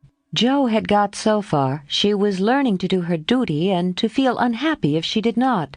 But to do it cheerfully, that was another thing. She had often said she wanted to do something splendid no matter how hard. And now she had her wish, for what could be more beautiful than to devote her life to father and mother, trying to make home as happy to them as they had to her? And if difficulties were necessary to increase the splendor of the effort, what could be harder for a restless, ambitious girl than to give up her own hopes, plans, and desires, and cheerfully live for others? Providence had taken her at her word. Here was the task, not what she had expected, but better, because self had no part in it. Now, could she do it? She decided that she would try, and in her first attempt she found the helps I have suggested. Still another was given her, and she took it, not as a reward, but as a comfort, as Christian took the refreshment afforded by the little arbor where he rested, as he climbed the hill called Difficulty. "Why don't you write? That always used to make you happy," said her mother once when the desponding fit overshadowed Jo. "I've no heart to write, and if I had, nobody cares for my things." "We do. Write something for us, and never mind the rest of the world. Try it, dear. I'm sure it would do you good, and please us very much." don't believe I can." But Jo got out her desk and began to overhaul her half-finished manuscripts. An hour afterward her mother peeped in, and there she was, scratching away, with her black pinafore on, and an absorbed expression which caused Mrs. March to smile and slip away, well pleased with the success of her suggestion. Jo never knew how it happened, but something got into that story that went straight to the hearts of those who read it. For when her family had laughed and cried over it, her father sent it, much against her will, to one of the popular magazines, and to her utter surprise, it was not only paid for, but others requested. Letters from several persons whose praise was honor followed the appearance of the little story. Newspapers copied it, and strangers as well as friends admired it. For a small thing, it was a great success, and Jo was more astonished than when her novel was commended and condemned all at once. "I don't understand it. What can there be in a simple little story like that to make people praise it so?" she said, quite bewildered. "There is truth in it, Jo. That's the secret. Humor and pathos make it alive, and you have found your style at last. You wrote with no thought of fame or money, and put your heart into it, my daughter. You have had the bitter, now comes the sweet. Do your best, and grow as happy as we are in your success." "If there is anything good or true in what I write, it isn't mine. I owe it all to you and Mother and to Beth," said Jo, more touched by her father's words than by any amount of praise from the world. So, taught by love and sorrow, Jo wrote her little stories and sent them away to make friends for themselves and her, finding it a very charitable world to such humble wanderers, for they were kindly welcomed and sent home comfortable tokens to their mother, like dutiful children whom good fortune overtakes. When Amy and Laurie wrote of their engagement, Mrs. March feared that Jo would find it difficult to rejoice over it, but her fears were soon set at rest, for though Jo looked grave at first, she took it very quietly and was full of hopes and plans for the children before she read the letter twice. It was a sort of written duet, wherein each glorified the other in lover-like fashion, very pleasant to read and satisfactory to think of, for no one had any objection to make. "You like it, Mother?" said Jo, as they laid down the closely written sheets and looked at one another. "Yes, I hoped it would be so, ever since Amy wrote that she had refused Fred. I felt sure then that something better than what you call the mercenary spirit had come over her, and a hint here and there in her letters made me suspect that love and Laurie would win the day." "How sharp you are, Marmee, and how silent! You never said a word to me." "Mothers have need of sharp eyes and discreet tongues when they have girls to manage. I was half afraid to put the idea into your head, lest you should write and congratulate them before the thing was settled." "I'm not the scatterbrain I was. You may trust me. I'm sober and sensible enough for anyone's confidant now." "So you are, dear, and I should have made you mine, only I fancied it might pain you to learn that your Teddy loved anyone else." "Now, Mother, did you really think I could be so silly and selfish after I'd refused his love, when it was freshest if not best?" "I knew you were sincere then, Jo, but lately I have thought that if he came back and asked again, you might, perhaps, feel like giving another answer. Forgive me, dear. I can't help seeing that you are very lonely, and sometimes there is a hungry look in your eyes that goes to my heart. So I fancied that your boy might fill the empty place if he tried now." "No, Mother. It is better as it is, and I'm glad Amy has learned to love him. But you are right in one thing. I am lonely, and perhaps if Teddy had tried again I might have said yes, not because I love him any more, but because I care more to be loved than when he went away." "I'm glad of that, Jo, for it shows that you are getting on. There are plenty to love you. So try to be satisfied with father and mother, sisters and brothers, friends and babies, till the best lover of all comes to give you your reward." "Mothers are the best lovers in the world, but I don't mind whispering to Marmee that I'd like to try all kinds. It's very curious, but the more I try to satisfy myself with all sorts of natural affections, the more I seem to want. I'd no idea hearts could take in so many. Mine is so elastic. It never seems full now, and I used to be quite contented with my family. I don't understand it." "I do." And Mrs. March smiled her wise smile as Jo turned back the leaves to read what Amy said of Laurie. "It is so beautiful to be loved as Laurie loves me. He isn't sentimental, doesn't say much about it, but I see and feel it in all he says and does, and it makes me so happy and so humble that I don't seem to be the same girl I was. I never knew how good and generous and tender he was till now, for he lets me read his heart, and I find it full of noble impulses and hopes and purposes, and am so proud to know it's mine. He says he feels as if he could make a prosperous voyage now with me aboard as mate and lots of love for ballast. I pray he may, and try to be all he believes me, for I love my gallant captain with all my heart and soul and might, and never will desert him while God lets us be together. Oh, Mother, I never knew how much like heaven this world could be when two people love and live for one another. And that's our cool, reserved, and worldly Amy. Truly love does work miracles. How very, very happy they must be." And Jo laid the rustling sheets together with a careful hand, as one might shut the covers of a lovely romance, which holds the reader fast till the end comes, and he finds himself alone in the workaday world again. By and by, Jo roamed away upstairs, for it was rainy, and she could not walk. A restless spirit possessed her, and the old feeling came again, not bitter as it once was, but a sorrowfully patient wonder why one sister should have all she asked, the other nothing. It was not true, she knew that, and tried to put it away, but the natural craving for affection was strong, and Amy's happiness woke the hungry longing for someone to love with heart and soul, and cling to while God let them be together. Up in the garret where Jo's unquiet wanderings ended stood 4 little wooden chests in a row, each marked with its owner's name, and each filled with relics of the childhood and girlhood ended now for all. Jo glanced into them, and when she came to her own, leaned her chin on the edge and stared absently at the chaotic collection till a bundle of old exercise books caught her eyes. She drew them out, turned them over, and relived that pleasant winter at kind Mrs. Kirk's. She had smiled at first, then she looked thoughtful, next sad, and when she came to a little message written in the professor's hand, her lips began to tremble, the books slid out of her lap, and she sat looking at the friendly words as if they took a new meaning, and touched a tender spot in her heart. "Wait for me, my friend. I may be a little late, but I shall surely come."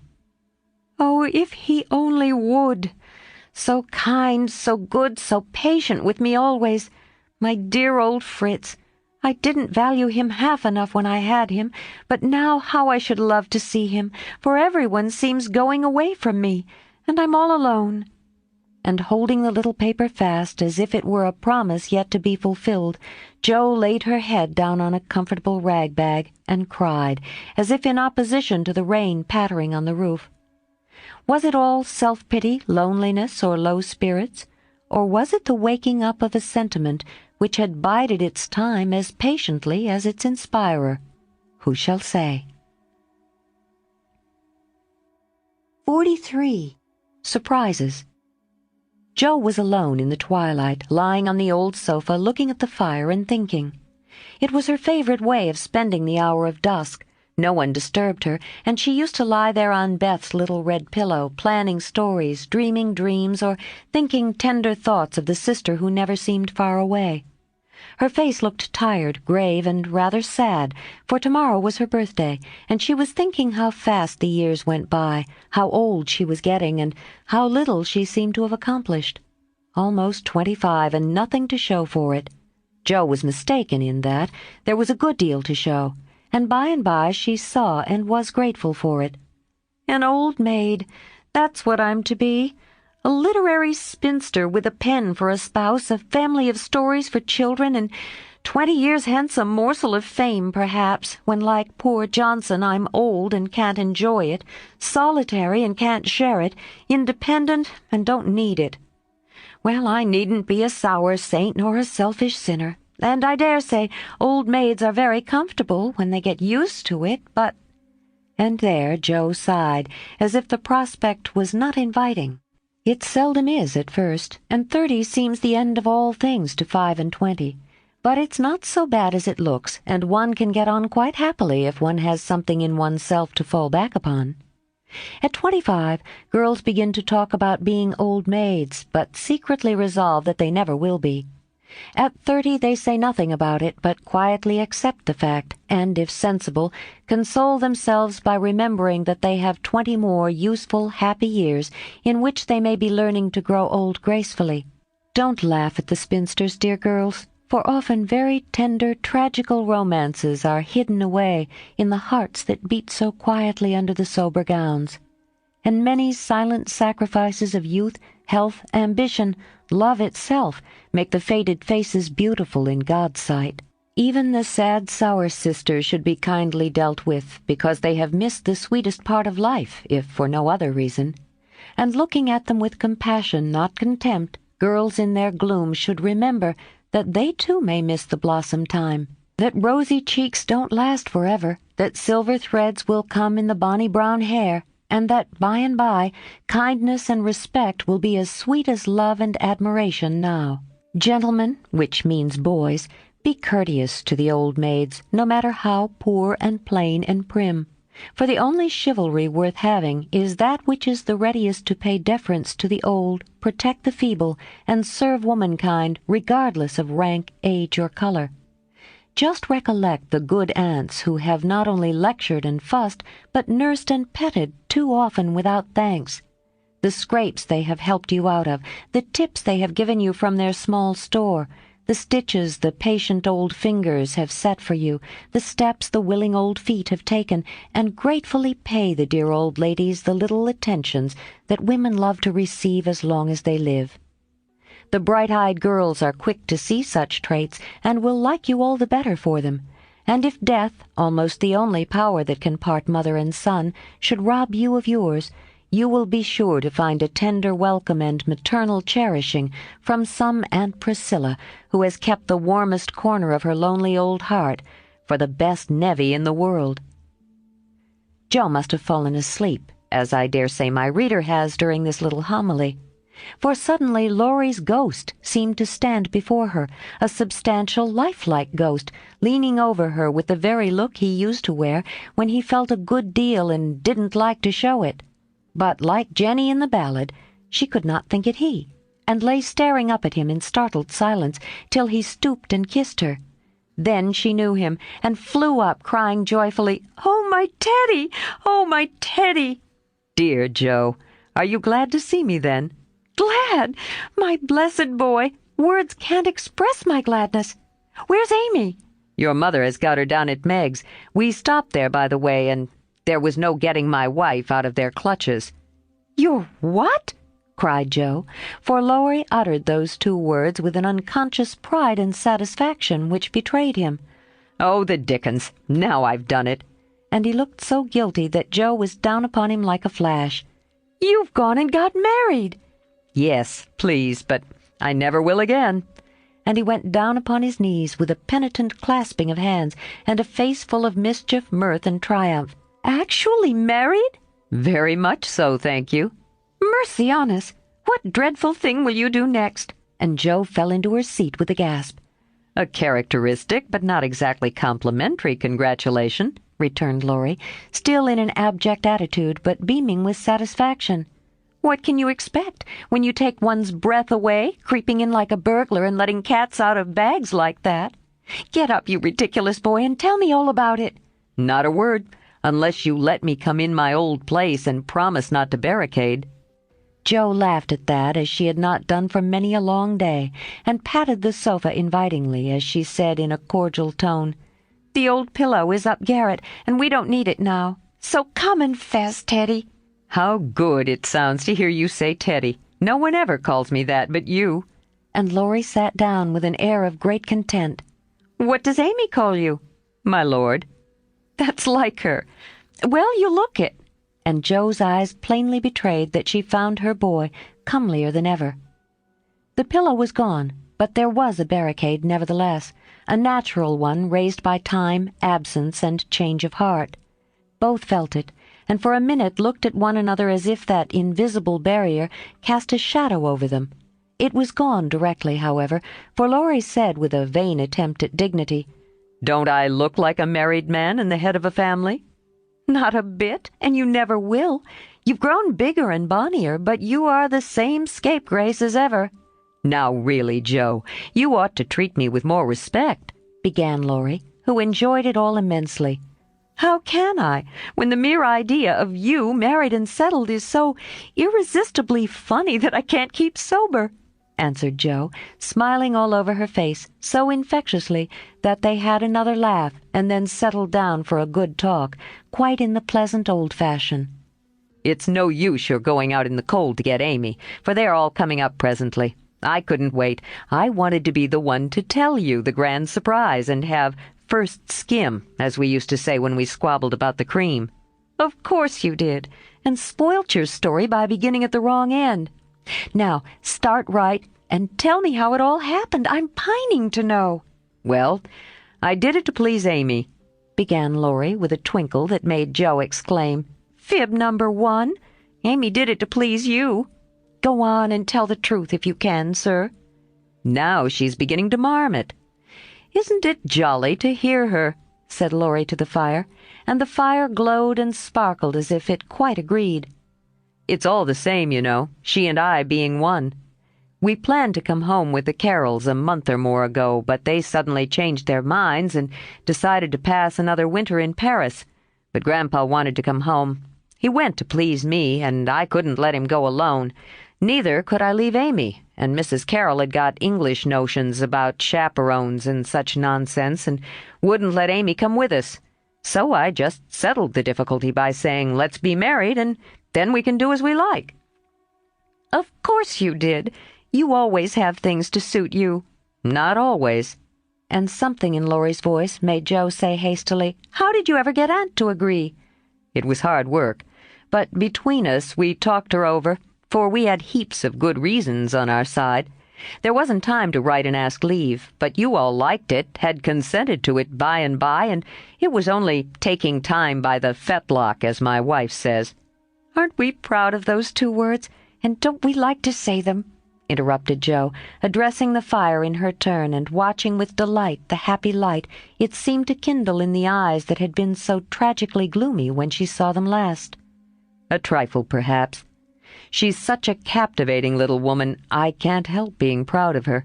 Well, then, Uncle and Aunt were there to play propriety. We were so absorbed in one another we were of no mortal use apart, and that charming arrangement would make everything easy all round. So we did it." "When? Where? How?" asked Jo, in a fever of feminine interest and curiosity, for she could not realize it a particle. 6 weeks ago, at the American consul's in Paris. A very quiet wedding, of course, for even in our happiness we didn't forget dear little Beth." Jo put her hand in his as he said that, and Laurie gently smoothed the little red pillow, which he remembered well. "Why didn't you let us know afterward?" asked Jo, in a quieter tone, when they had sat quite still a minute. "We wanted to surprise you. We thought we were coming directly home at first, but the dear old gentleman, as soon as we were married, found he couldn't be ready in under a month at least, and sent us off to spend our honeymoon wherever we liked. Amy had once called Valrosa a regular honeymoon home, so we went there, and were as happy as people are but once in their lives. My faith, wasn't it love among the roses?" Laurie seemed to forget Jo for a minute, and Jo was glad of it, for the fact that he told her these things so freely and naturally assured her that he had quite forgiven and forgotten. She tried to draw away her hand, but as if he guessed the thought that prompted the half-involuntary impulse, Laurie held it fast, and said with a manly gravity she had never seen in him before, "Jo, dear, I want to say one thing, and then we'll put it by forever. As I told you in my letter, when I wrote that Amy had been so kind to me, I never shall stop loving you. But the love is altered. and I have learned to see that it is better as it is. Amy and you change places in my heart, that's all. I think it was meant to be so, and would have come about naturally if I had waited as you tried to make me. But I never could be patient, and so I got a heartache. I was a boy then, headstrong and violent, and it took a hard lesson to show me my mistake, for it was one, Joe, as you said, and I found it out after making a fool of myself. Upon my word, I was so tumbled up in my mind at one time that I didn't know which I loved best, you or Amy, and tried to love both alike. And I couldn't, and when I saw her in Switzerland, everything seemed to clear up all at once. You both got into your right places, and I felt sure that it was well off with the old love before it was on with the new, that I could honestly share my heart between Sister Joe and wife Amy, and love them both dearly. Will you believe it, and go back to the happy old times when we first knew one another? I'll believe it, with all my heart. But, Teddy, we never can be boy and girl again. The happy old times can't come back, and we mustn't expect it. We are man and woman now, with sober work to do, for playtime is over, and we must give up frolicking. I'm sure you feel this. I see the change in you, and you'll find it in me. I shall miss my boy, but I shall love the man as much and admire him more, because he means to be what I hoped he would. We can't be little playmates any longer, but we will be brother and sister, to love and help one another all our lives, won't we, Laurie?" He did not say a word, but took the hand she offered him and laid his face down on it for a minute, feeling that out of the grave of a boyish passion there had risen a beautiful, strong friendship to bless them both. Presently Joe said cheerfully, for she didn't want the coming home to be a sad one, "I can't make it true that you children are really married and going to set up housekeeping. Why, it seems only yesterday that I was buttoning Amy's pinafore and pulling your hair when you teased. Mercy me, how time does fly." "As one of the children is older than yourself, you needn't talk so like a grandma. I flatter myself I'm a gentleman growed, as Peggotty said of David. And when you see Amy, you'll find her rather a precocious infant," said Laurie, looking amused at her maternal air. "You may be a little older in years, but I'm ever so much older in feeling, Teddy. Women always are, and this last year has been such a hard one that I feel 40. "Poor Joe, we left you to bear it alone while we went pleasuring. You are older. Here's a line, and there's another. Unless you smile, your eyes look sad, and when I touched the cushion just now, I found a tear on it. You've had a great deal to bear, and had to bear it all alone. What a selfish beast I've been." And Laurie pulled his own hair with a remorseful look. But Joe only turned over the traitorous pillow and answered in a tone which she tried to make quite cheerful, "No, I had father and mother to help me, the dear babies to comfort me, and the thought that you and Amy were safe and happy to make the troubles here easier to bear. I am lonely sometimes, but I dare say it's good for me, and—" "You never shall be again," broke in Laurie, putting his arm about her as if to fence out every human ill. "Amy and I can't get on without you, so you must come and teach the children to keep house, and go halves in everything just as we used to do, and let us pet you, and all be blissfully happy and friendly together." "If I shouldn't be in the way, it would be very pleasant. I begin to feel quite young already, for somehow all my troubles seemed to fly away when you came. You always were a comfort, Teddy." And Joe leaned her head on his shoulder, just as she did years ago when Beth lay ill, and Laurie told her to hold on to him. He looked down at her, wondering if she remembered the time. But Joe was smiling to herself as if, in truth, her troubles had all vanished at his coming. "You are the same Joe still, dropping tears about one minute and laughing the next. You look a little wicked now. What is it, Grandma?" "I was wondering how you and Amy get on together." "Like angels." "Yes, of course, at first, but which rules?" "I don't mind telling you that she does now. At least I let her think so. It pleases her, you know. By and by we shall take turns, for marriage, they say, halves one's rights and doubles one's duties." "You'll go on as you begin, and Amy will rule you all the days of your life." Well, she does it so imperceptibly that I don't think I shall mind much. She is the sort of woman who knows how to rule well. In fact, I rather like it, for she winds one round her finger as softly and prettily as a skein of silk, and makes you feel as if she was doing you a favor all the while. That ever I should live to see you a henpecked husband and enjoying it, cried Jo with uplifted hands. It was good to see Laurie square his shoulders and smile with masculine scorn at that insinuation, as he replied with his high and mighty air, "Amy is too well bred for that, and I am not the sort of man to submit to it. My wife and I respect ourselves and one another too much ever to tyrannize or quarrel." Jo liked that, and thought the new dignity very becoming, but the boy seemed changing very fast into the man, and regret mingled with her pleasure. "I'm sure of that. Amy and you never did quarrel as we used to. She is the sun and I the wind in the fable, and the sun managed the man best, you remember." "She can blow him up as well as shine on him," laughed Laurie. "Such a lecture as I got at Nice. I give you my word it was a deal worse than any of your scoldings, a regular rouser. I'll tell you all about it sometime. She never will, because after telling me that she despised and was ashamed of me, she lost her heart to the despicable party and married the good-for-nothing." "What baseness! Well, if she abuses you, come to me and I'll defend you." "I look as if I needed it, don't I?" said Laurie, getting up and striking an attitude which suddenly changed from the imposing to the rapturous, as Amy's voice was heard calling, "Where is she? Where's my dear old Jo?" In trooped the whole family, and everyone was hugged and kissed all over again, and after several vain attempts the three wanderers were set down to be looked at and exulted over.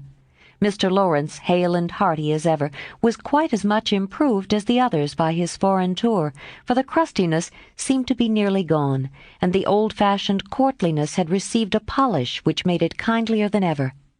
It was good to see him beam at "my children," as he called the young pair. It was better still to see Amy pay him the daughterly duty and affection which completely won his old heart. And best of all, to watch Laurie revolve about the two, as if never tired of enjoying the pretty picture they made. The minute she put her eyes upon Amy, Meg became conscious that her own dress hadn't a Parisian air, that young Mrs. Moffat would be entirely eclipsed by young Mrs. Lawrence, and that her ladyship was altogether a most elegant and graceful woman. Jo thought, as she watched the pair, how well they looked together. I was right, and Laurie has found the beautiful, accomplished girl who will become his home better than clumsy old Jo, and be a pride, not a torment to him. Mrs. March and her husband smiled and nodded at each other with happy faces, for they saw that their youngest had done well, not only in worldly things, but the better wealth of love, confidence, and happiness. For Amy's face was full of the soft brightness which betokens a peaceful heart. Her voice had a new tenderness in it, and the cool, prim carriage was changed to a gentle dignity, both womanly and winning. No little affectations marred it, and the cordial sweetness of her manner was more charming than the new beauty or the old grace, for it stamped her at once with the unmistakable sign of the true gentlewoman she had hoped to become. "Love has done much for our little girl," said her mother softly. "She has had a good example before her all her life, my dear," Mr. March whispered back, with a loving look at the worn face and gray head beside him. Daisy found it impossible to keep her eyes off her pitty auntie, but attached herself like a lapdog to the wonderful chatelaine full of delightful charms. Demi paused to consider the new relationship before he compromised himself by the rash acceptance of a bribe, which took the tempting form of a family of wooden bears from Berne. A flank movement produced an unconditional surrender, however, for Laurie knew where to have him. "Young man, when I first had the honor of making your acquaintance, you hit me in the face. Now I demand the satisfaction of a gentleman." And with that the tall uncle proceeded to toss and tousle the small nephew in a way that damaged his philosophical dignity as much as it delighted his boyish soul. "Blessed if she ain't in silk from head to foot. Ain't it a relishin' sight to see her settin' there as fine as a fiddle and hear folks callin' little Amy Mrs. Lawrence?" muttered old Hannah, who could not resist frequent peeks through the slide as she set the table in a most decidedly promiscuous manner. Mercy on us, how they did talk. First one, then the other, then all burst out together, trying to tell the history of 3 years in half an hour. It was fortunate that tea was at hand to produce a lull and provide refreshment, for they would have been hoarse and faint if they had gone on much longer. Such a happy procession as filed away into the little dining room. Mr. March proudly escorted Mrs. Lawrence. Mrs. March as proudly leaned on the arm of my son. The old gentleman took Jo with a whispered, "You must be my girl now," and a glance at the empty corner by the fire that made Jo whisper back with trembling lips, "I'll try to fill her place, sir." The twins pranced behind, feeling that the millennium was at hand, for everyone was so busy with the newcomers that they were left to revel at their own sweet will, and you may be sure they made the most of the opportunity. Didn't they steal sips of tea, stuff gingerbread ad libitum, get a hot biscuit apiece, and, as a crowning trespass, didn't they each whisk a captivating little tart into their tiny pockets, there to stick and crumble treacherously, teaching them that both human nature and pastry are frail? Burdened with the guilty consciousness of the sequestered tarts, and fearing that Dodo's sharp eyes would pierce the thin disguise of cambric and merino which hid their booty, the little sinners attached themselves to Drenpa, who hadn't his spectacles on. Amy, who was handed about like refreshments, returned to the parlor on Father Lawrence's arm. The others paired off as before, and this arrangement left Jo companionless. She did not mind it at the minute, for she lingered to answer Hannah's eager inquiry, "Will Miss Amy ride in her coupe and use all them lovely silver dishes that's stowed away over yonder?" "Shouldn't wonder if she drove 6 white horses, ate off gold plate, and wore diamonds and point lace every day. Teddy thinks nothing too good for her," returned Jo with infinite satisfaction. "No more there is. Will you have hash or fish balls for breakfast?" asked Hannah, who wisely mingled poetry and prose. "I don't care." And Jo shut the door, feeling that food was an uncongenial topic just then. She stood a minute looking at the party vanishing above, and as Demi's short plaid legs toiled up the last stair, a sudden sense of loneliness came over her so strongly that she looked about her with dim eyes, as if to find something to lean upon, for even Teddy had deserted her. If she had known what birthday gift was coming every minute nearer and nearer, she would not have said to herself, "I'll weep a little weep when I go to bed. It won't do to be dismal now." Then she drew her hand over her eyes, for one of her boyish habits was never to know where her handkerchief was, and had just managed to call up a smile when there came a knock at the porch door. She opened it with hospitable haste, and started as if another ghost had come to surprise her, for there stood a tall, bearded gentleman, beaming on her from the darkness like a midnight sun. "Oh, Mr. Bear, I am so glad to see you," cried Jo with a clutch, as if she feared the night would swallow him up before she could get him in. "And I to see Miss March. But no, you have a party." And the professor paused as the sound of voices and the tap of dancing feet came down to them. "No, we haven't. Only the family. My sister and friends have just come home, and we are all very happy. Come in and make one of us." Though a very social man, I think Mr. Bear would have gone decorously away and come again another day. But how could he, when Jo shut the door behind him and bereft him of his hat? Perhaps her face had something to do with it, for she forgot to hide her joy at seeing him, and showed it with a frankness that proved irresistible to the solitary man, whose welcome far exceeded his boldest hopes. "If I shall not be Monsieur de Troupe, I will so gladly see them all. You have been ill, my friend?" He put the question abruptly, for as Jo hung up his coat, the light fell on her face, and he saw a change in it. "Not ill, but tired and sorrowful. We have had trouble since I saw you last." "Ah, yes, I know. My heart was sore for you when I heard that." And he shook hands again, with such a sympathetic face that Jo felt as if no comfort could equal the look of the kind eyes, the grasp of the big warm hand.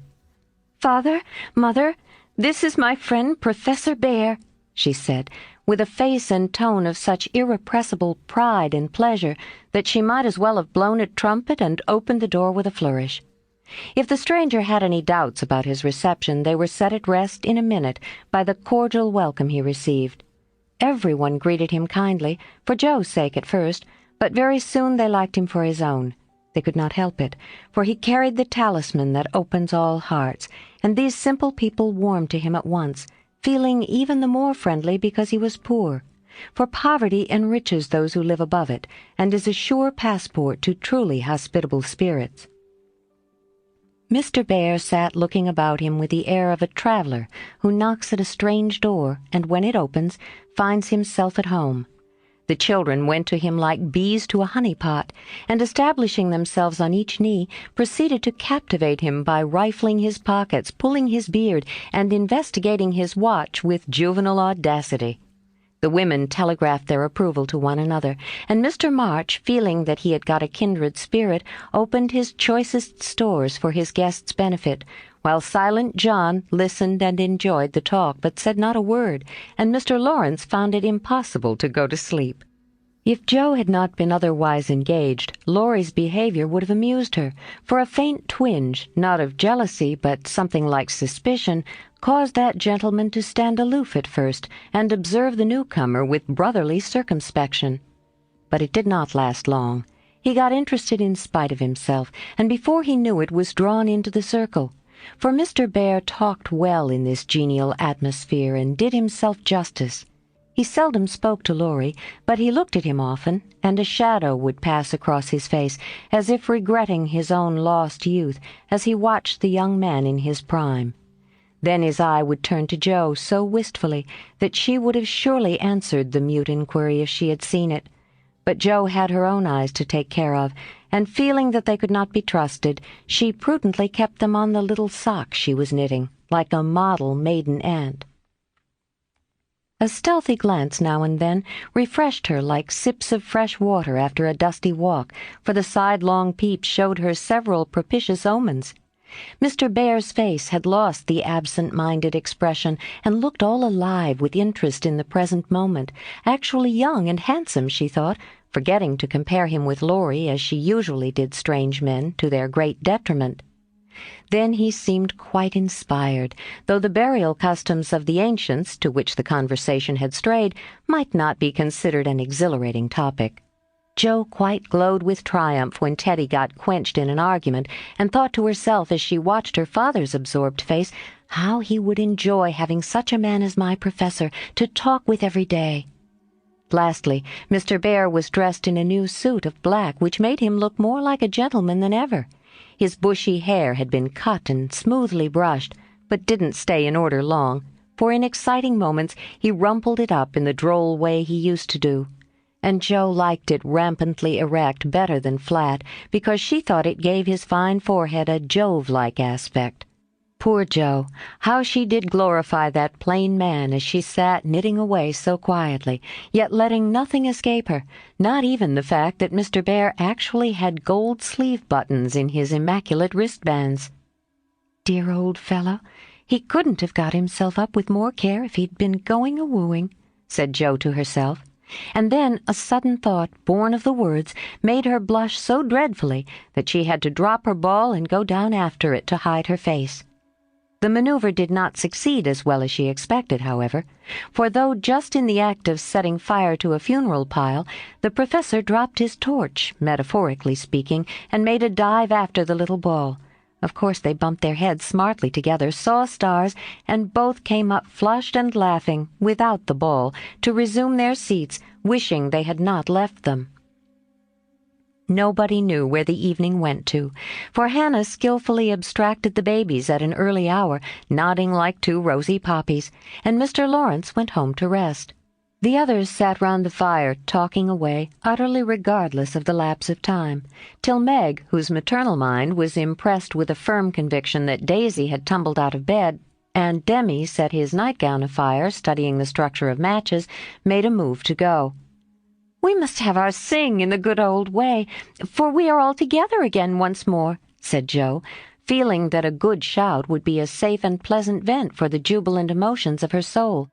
They were not all there, but no one found the words thoughtless or untrue, for Beth still seemed among them, a peaceful presence, invisible but dearer than ever, since death could not break the household league that love made indissoluble. The little chair stood in its old place.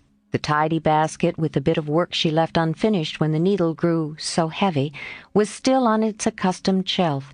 The beloved instrument, seldom touched now, had not been moved, and above it Beth's face, serene and smiling as in the early days, looked down upon them, seeming to say, "Be happy, I am here."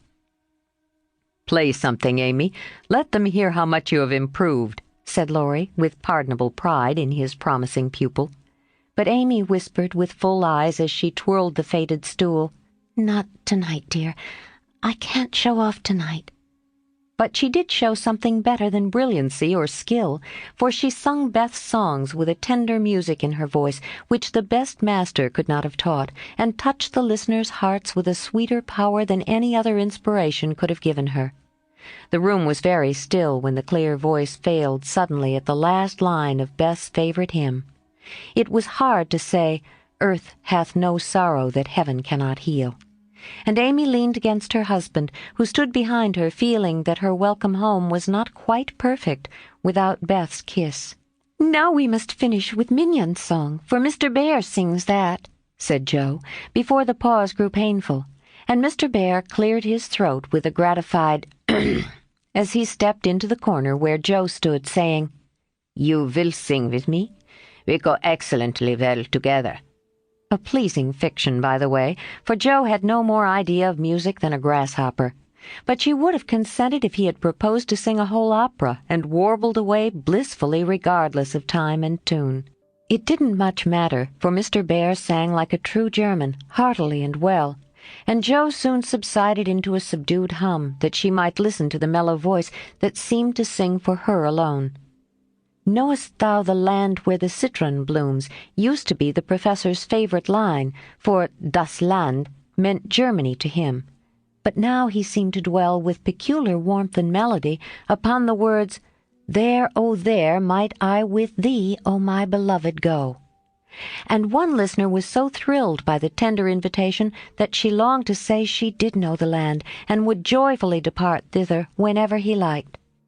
The song was considered a great success, and the singer retired covered with laurels, but a few minutes afterward he forgot his manners entirely and stared at Amy putting on her bonnet, for she had been introduced simply as "my sister," and no one had called her by her new name since he came. He forgot himself still further when Laurie said in his most gracious manner at parting, "My wife and I are very glad to meet you, sir. Please remember that there is always a welcome waiting for you over the way." Then the professor thanked him so heartily and looked so suddenly illuminated with satisfaction that Laurie thought him the most delightfully demonstrative old fellow he ever met. "I too shall go, but I shall gladly come again if you will give me leave, dear madam, for a little business in the city will keep me here some days." He spoke to Mrs. March, but he looked at Jo, and the mother's voice gave as cordial an assent as did the daughter's eyes, for Mrs. March was not so blind to her children's interest as Mrs. Moffat supposed. "I suspect that is a wise man," remarked Mr. March with placid satisfaction from the hearth-rug after the last guest had gone. "I know he is a good one," added Mrs. March with decided approval as she wound up the clock. "I thought you'd like him," was all Jo said as she slipped away to her bed. She wondered what the business was that brought Mr. Bear to the city, and finally decided that he had been appointed to some great honor somewhere, but had been too modest to mention the fact. If she had seen his face when safe in his own room he looked at the picture of a severe and rigid young lady with a good deal of hair, who appeared to be gazing darkly into futurity, it might have thrown some light upon the subject, especially when he turned off the gas and kissed the picture in the dark. 44. My Lord and Lady. "Please, Madam Mother, could you lend me my wife for half an hour? The luggage has come, and I've been making hay of Amy's Paris finery trying to find some things I want," said Laurie, coming in the next day to find Mrs. Lawrence sitting in her mother's lap, as if being made the baby again. "Certainly. Go, dear. I forget that you have any home but this." And Mrs. March pressed the white hand that wore the wedding ring, as if asking pardon for her maternal covetousness. "I shouldn't have come over if I could have helped it, but I can't get on without my little woman any more than a—" "Weather can without wind," suggested Joe as he paused for a simile. Jo had grown quite her own saucy self again since Teddy came home. "Exactly, for Amy keeps me pointing due west most of the time, with only an occasional whiffle round to the south, and I haven't had an easterly spell since I was married. Don't know anything about the north, but am altogether salubrious and balmy, hey, my lady?" "Lovely weather so far. I don't know how long it will last, but I'm not afraid of storms, for I'm learning how to sail my ship. Come home, dear, and I'll find your boot jack. I suppose that's what you are rummaging after among my things. Men are so helpless, Mother," said Amy with a matronly air, which delighted her husband. "What are you going to do with yourselves after you get settled?" asked Jo, buttoning Amy's cloak as she used to button her pinafores. "We have our plans. We don't mean to say much about them yet because we are such very new brooms, but we don't intend to be idle. I'm going into business with a devotion that shall delight Grandfather and prove to him that I'm not spoiled. I need something of the sort to keep me steady. I'm tired of dawdling and mean to work like a man." "And Amy? What is she going to do?" asked Mrs. March, well pleased at Laurie's decision and the energy with which he spoke. "After doing the civil all round and airing our best bonnet, we shall astonish you by the elegant hospitalities of our mansion, the brilliant society we shall draw about us, and the beneficial influence we shall exert over the world at large. That's about it, isn't it, Madame Recamier?" asked Laurie with a quizzical look at Amy. "Time will show. Come away, impertinence, and don't shock my family by calling me names before their faces," answered Amy, resolving that there should be a home with a good wife in it before she set up a salon as queen of society. "How happy those children seem together," observed Mr. March, finding it difficult to become absorbed in his Aristotle after the young couple had gone. "Yes, and I think it will last," added Mrs. March, with the restful expression of a pilot who has brought his ship safely into port.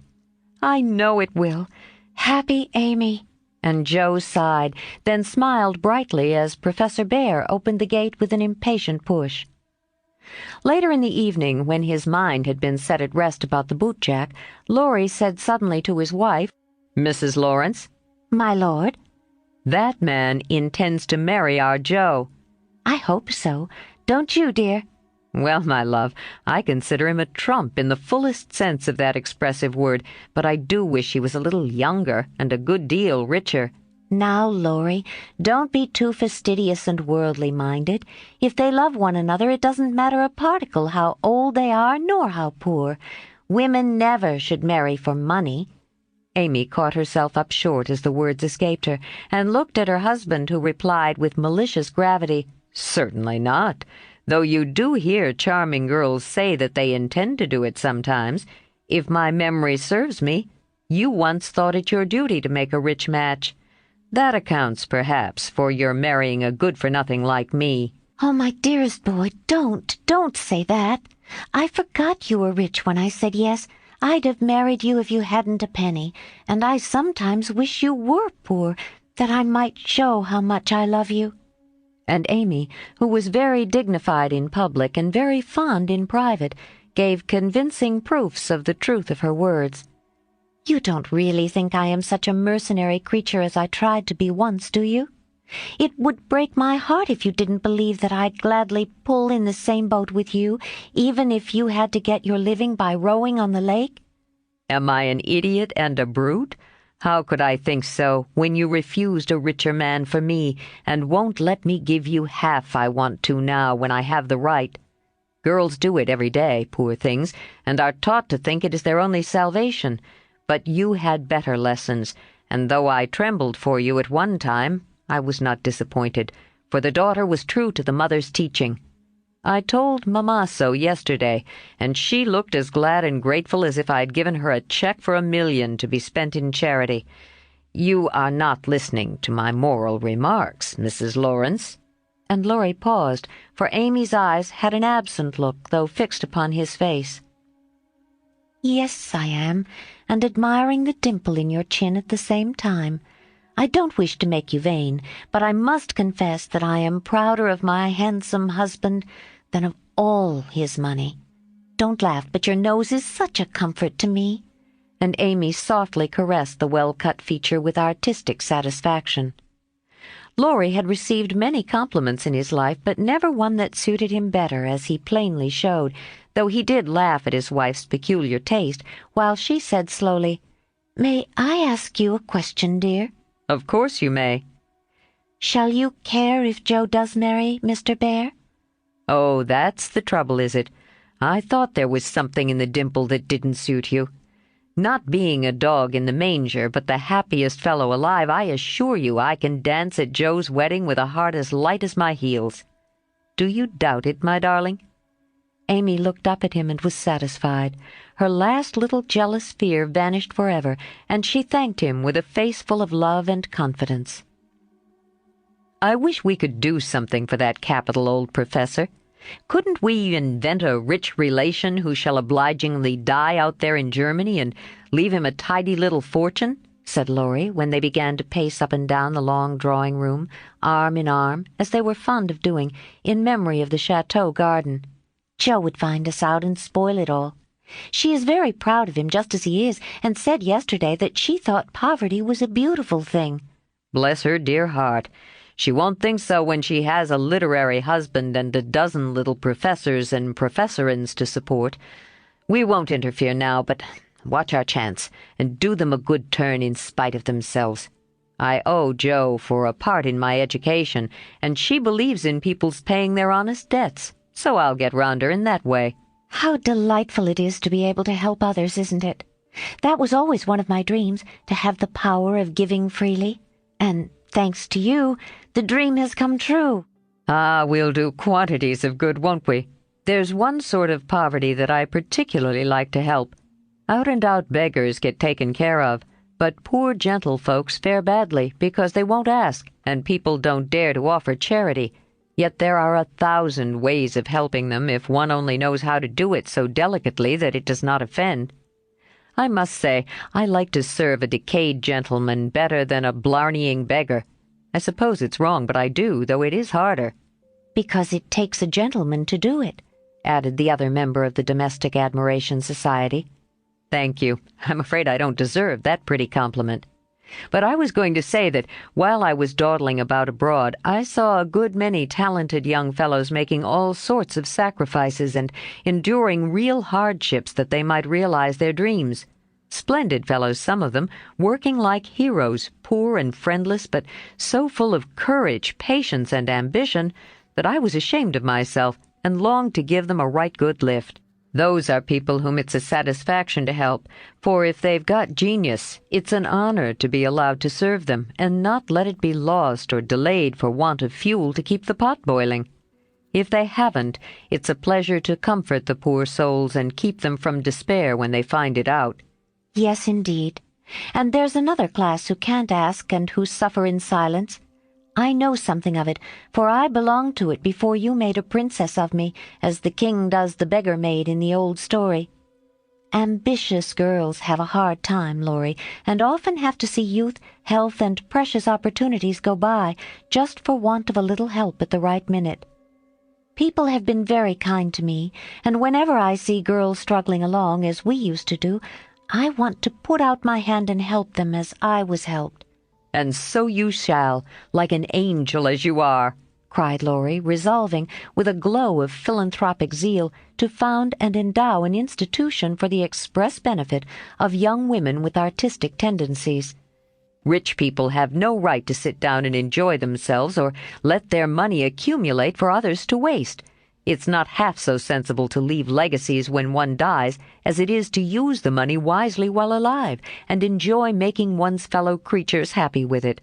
We'll have a good time ourselves and add an extra relish to our own pleasure by giving other people a generous taste. Will you be a little Dorcas, going about emptying a big basket of comforts and filling it up with good deeds? "With all my heart, if you will be a brave St. Martin, stopping as you ride gallantly through the world to share your cloak with the beggar." "It's a bargain, and we shall get the best of it." So the young pair shook hands upon it, and then paced happily on again, feeling that their pleasant home was more homelike because they hoped to brighten other homes, believing that their own feet would walk more uprightly along the flowery path before them if they smoothed rough ways for other feet, and feeling that their hearts were more closely knit together by a love which could tenderly remember those less blessed than they. 45. Daisy and Demi.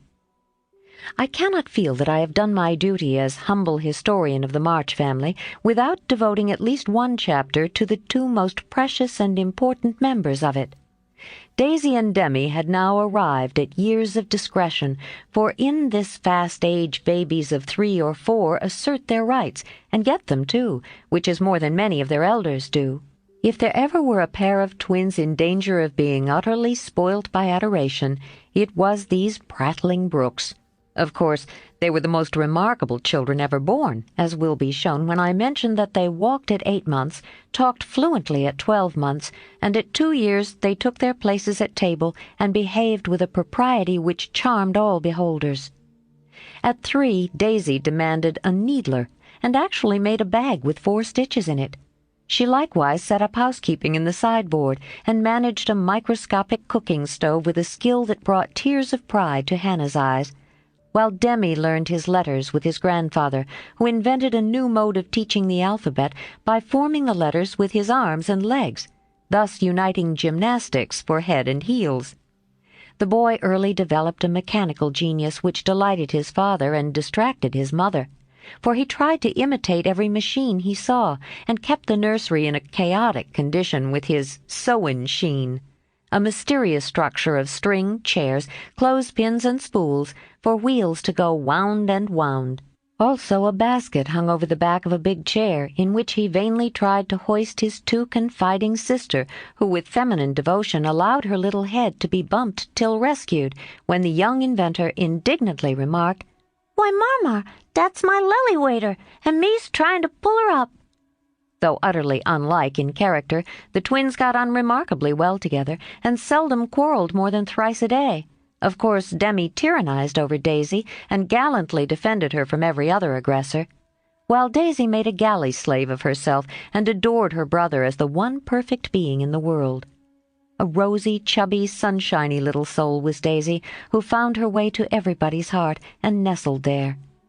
One of the captivating children who seemed made to be kissed and cuddled, adorned and adored like little goddesses, and produced for general approval on all festive occasions. Her small virtues were so sweet that she would have been quite angelic if a few small naughtinesses had not kept her delightfully human. It was all fair weather in her world, and every morning she scrambled up to the window in her little nightgown to look out, and say, no matter whether it rained or shone, "Oh, pity day! Oh, pity day!" Everyone was a friend, and she offered kisses to a stranger so confidingly that the most inveterate bachelor relented, and baby lovers became faithful worshippers. "Me love everybody," she once said, opening her arms with her spoon in one hand and her mug in the other, as if eager to embrace and nourish the whole world. As she grew, her mother began to feel that the dovecote would be blessed by the presence of an inmate as serene and loving as that which had helped to make the old house home, and to pray that she might be spared a loss like that which had lately taught them how long they had entertained an angel unawares.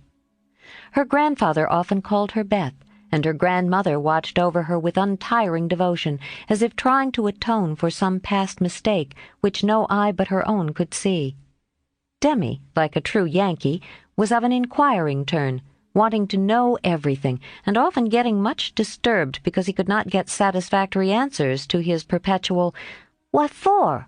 He also possessed a philosophic bent, to the great delight of his grandfather, who used to hold Socratic conversations with him, in which the precocious pupil occasionally posed his teacher, to the undisguised satisfaction of the women folk. "What makes my legs go, Grandpa?" asked the young philosopher, surveying those active portions of his frame with a meditative air, while resting after a go-to-bed frolic one night. "It's your little mind, Demi," replied the sage, stroking the yellow head respectfully. What is a little mind? "It is something which makes your body move, as the spring made the wheels go in my watch when I showed it to you." Open me. I want to see it go round. "I can't do that any more than you could open the watch. God winds you up and you go till he stops you." Does I? And Demi's brown eyes grew big and bright as he took in the new thought. Is I wound it up like the watch? "Yes, but I can't show you how, for it is done when we don't see." Demi felt of his back as if expecting to find it like that of the watch, and then gravely remarked, I does it when I's asleep. A careful explanation followed, to which he listened so attentively that his anxious grandmother said, "My dear, do you think it wise to talk about such things to that baby?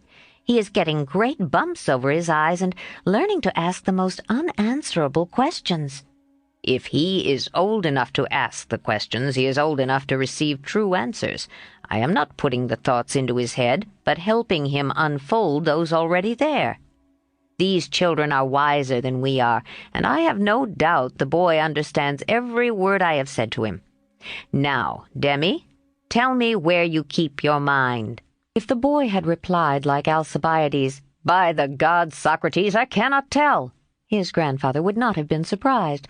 But when, after standing a moment on one leg like a meditative young stork, he answered in a tone of calm conviction, In my little belly, the old gentleman could only join in Grandma's laugh and dismiss the class in metaphysics.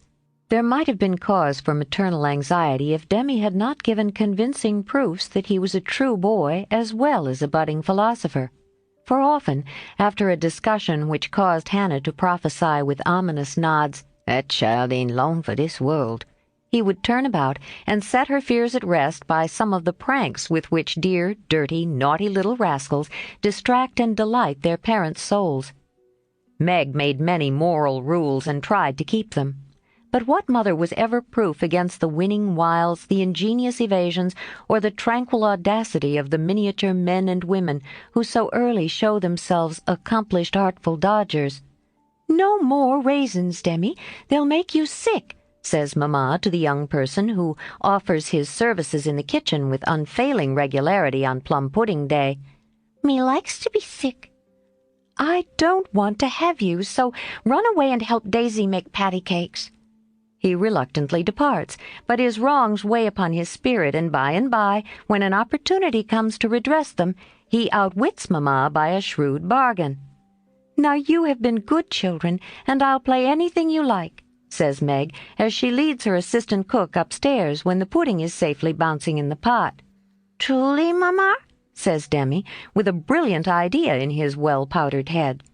"Yes, truly, anything you say," replies the short-sighted parent, preparing herself to sing The Three Little Kittens half a dozen times over, or to take her family to buy a penny bun, regardless of wind or limb. But Demi corners her by the cool reply, "Then we'll go and eat up all the raisins."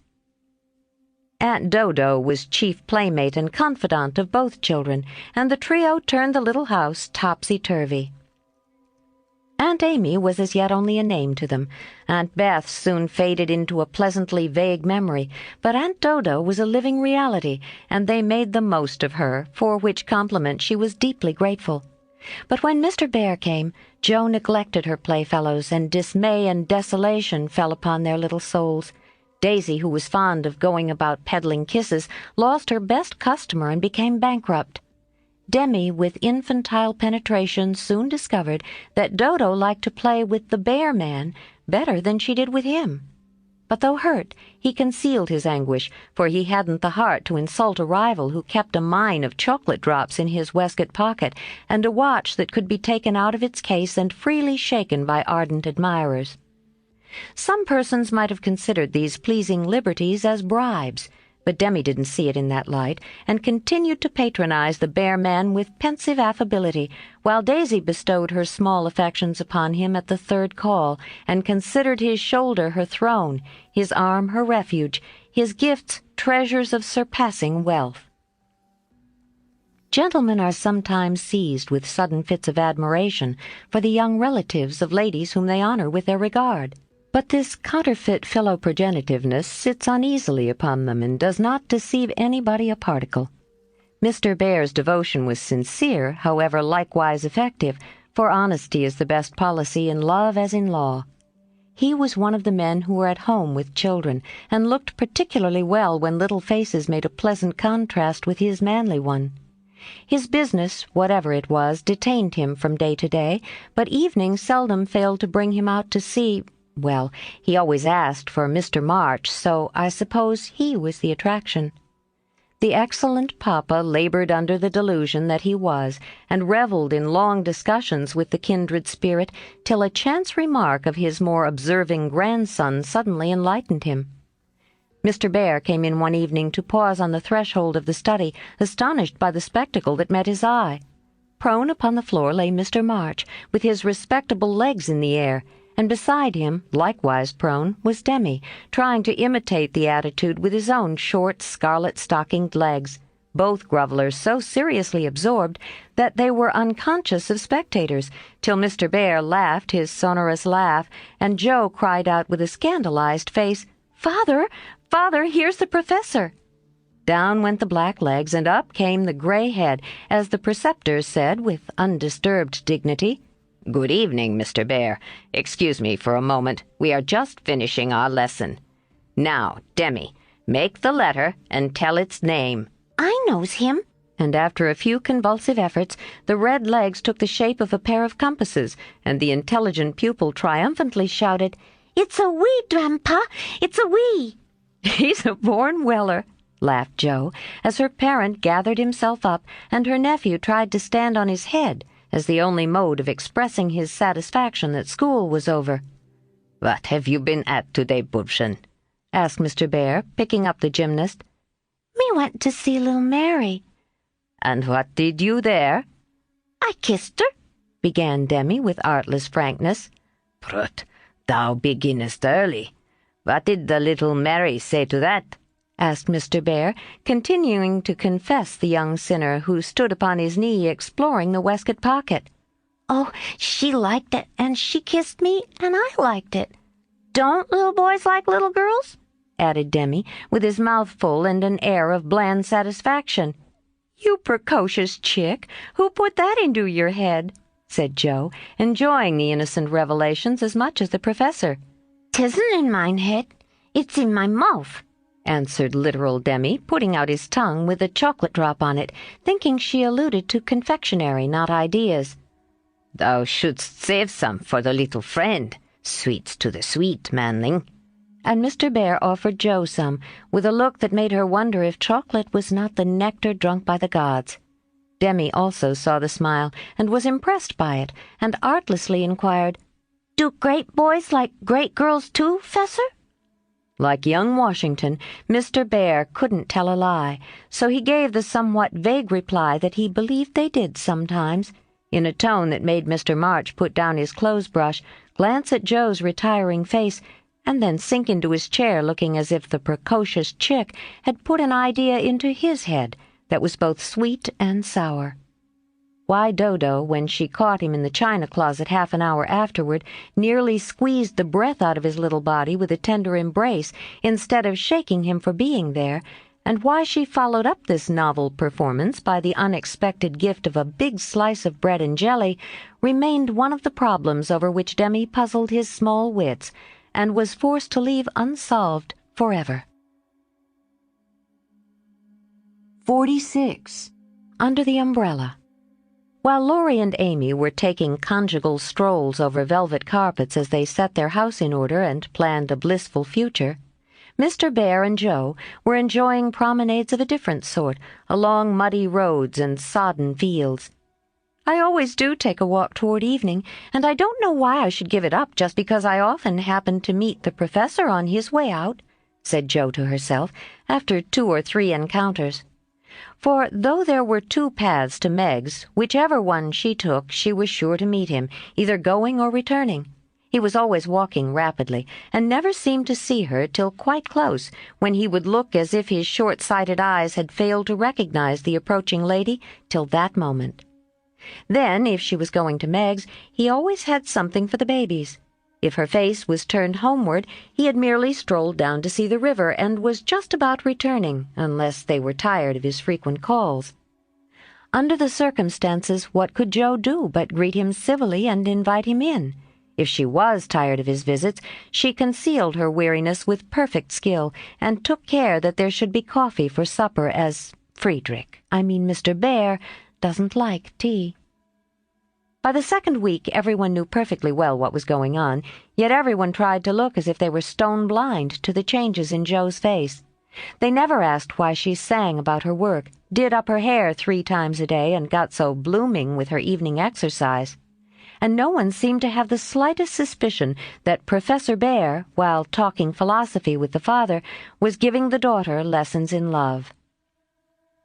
Jo couldn't even lose her heart in a decorous manner, but sternly tried to quench her feelings, and failing to do so, led a somewhat agitated life.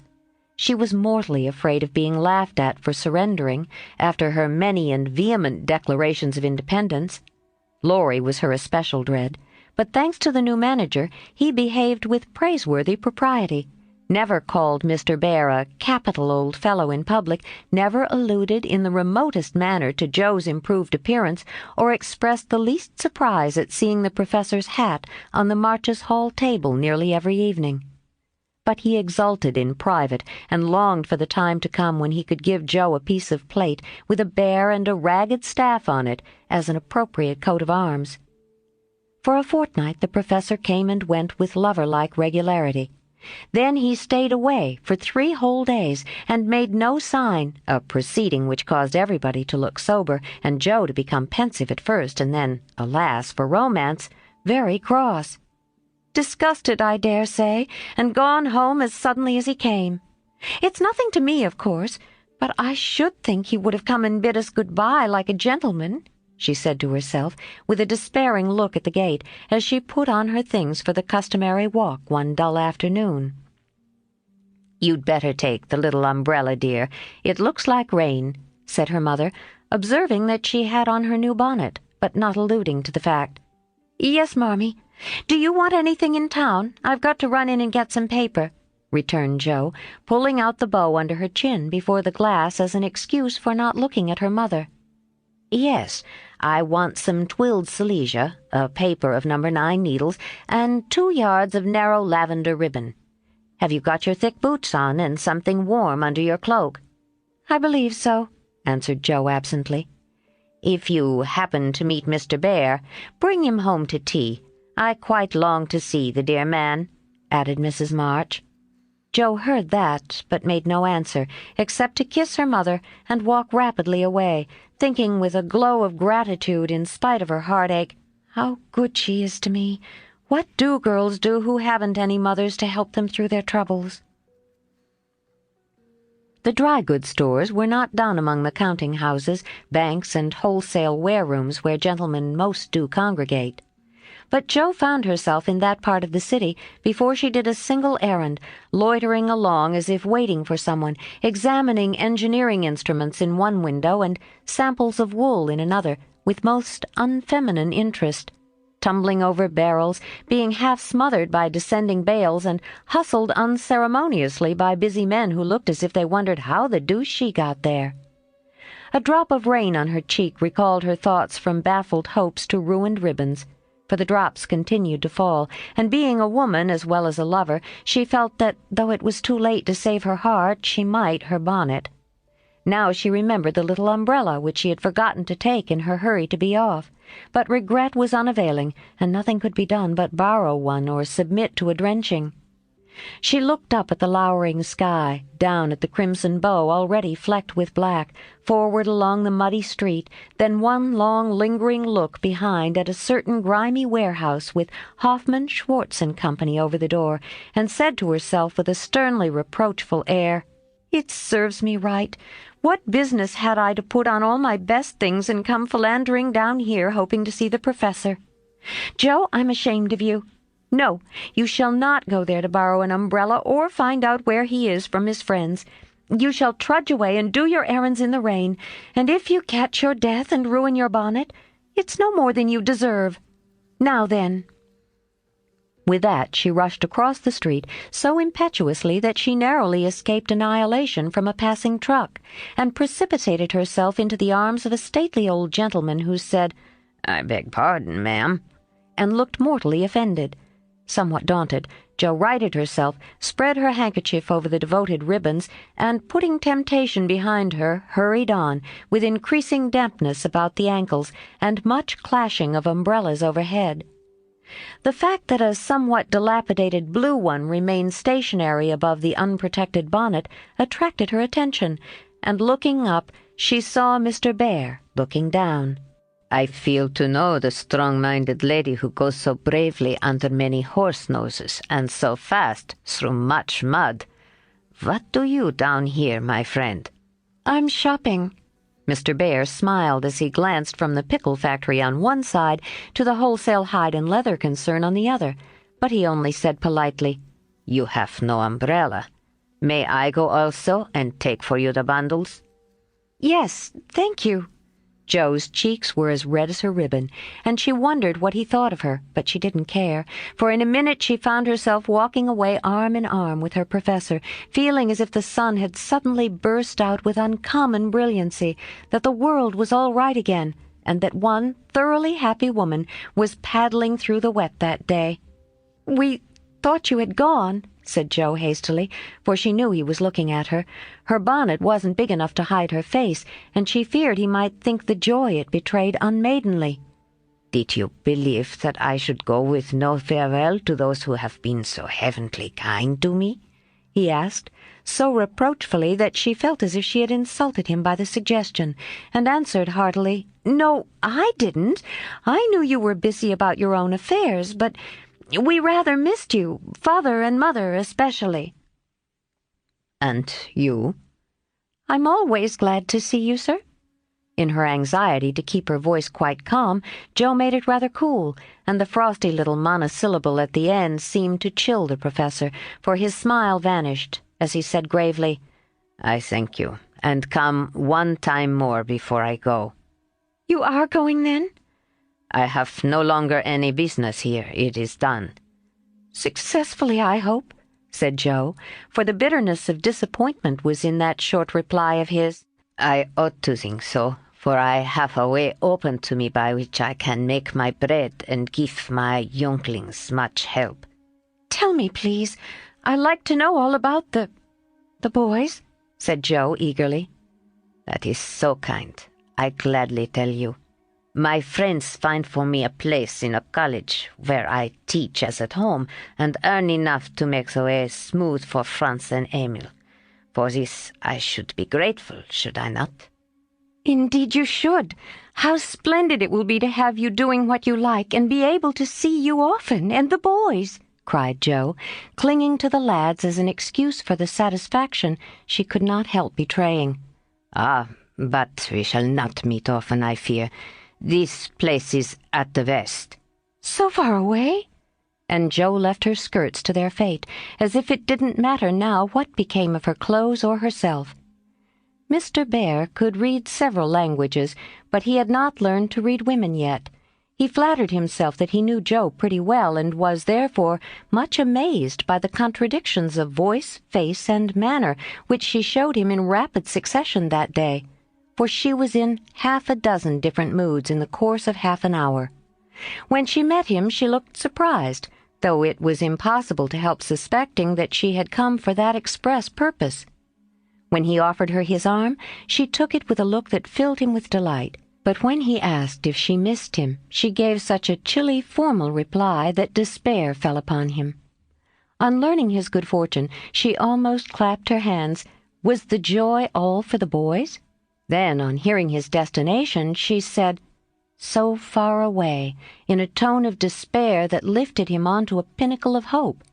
But the next minute she tumbled him down again by observing, like one entirely absorbed in the matter, "Here's the place for my errands. Will you come in? It won't take long."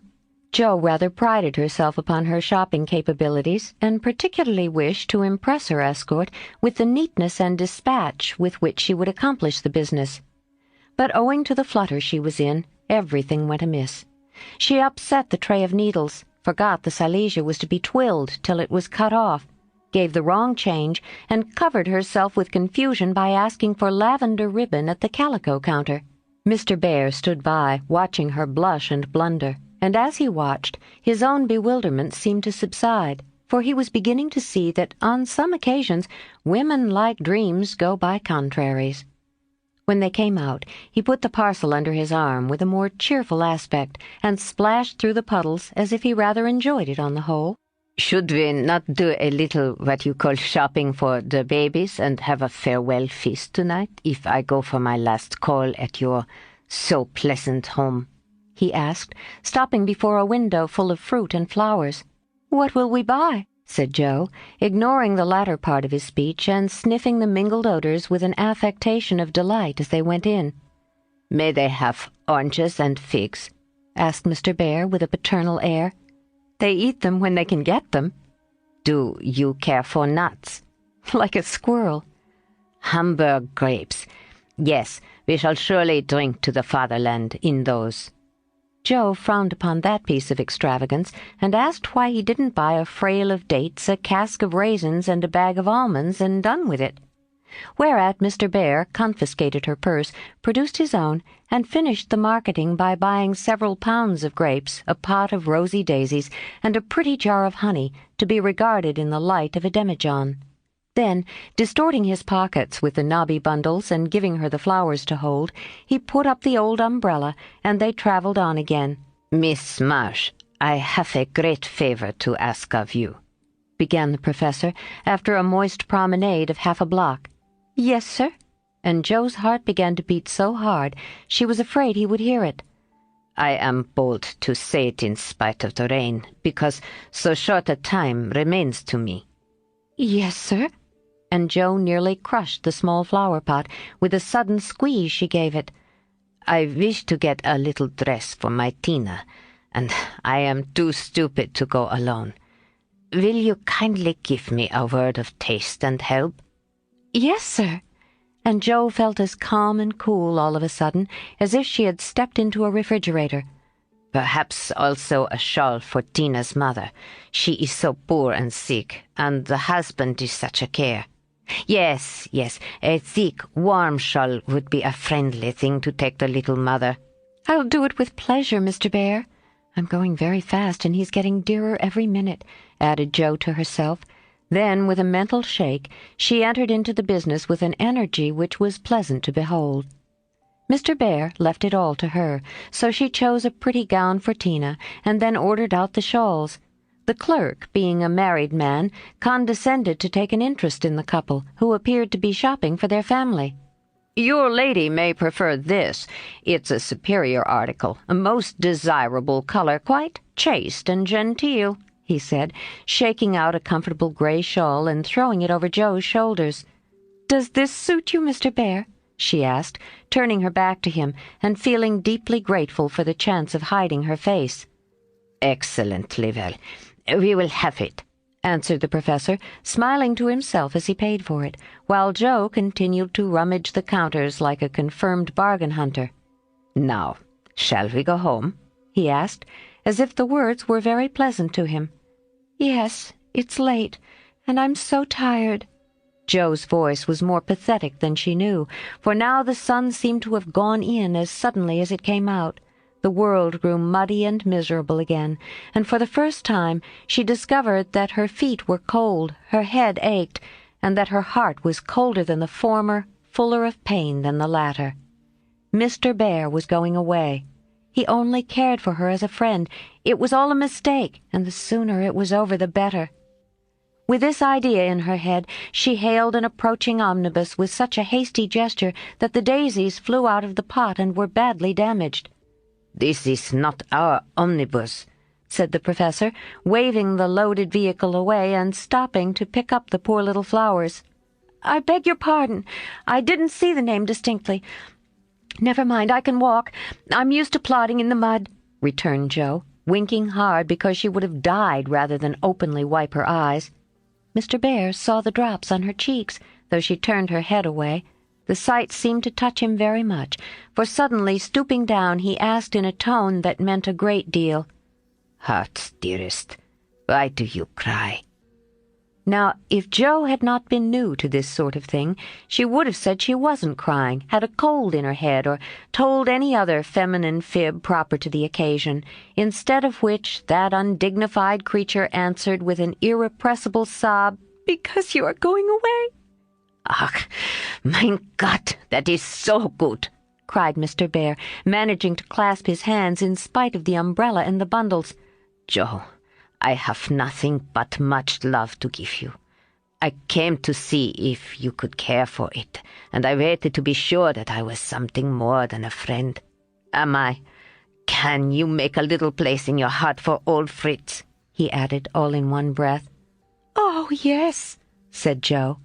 And he was quite satisfied, for she folded both hands over his arm and looked up at him with an expression that plainly showed how happy she would be to walk through life beside him, even though she had no better shelter than the old umbrella, if he carried it.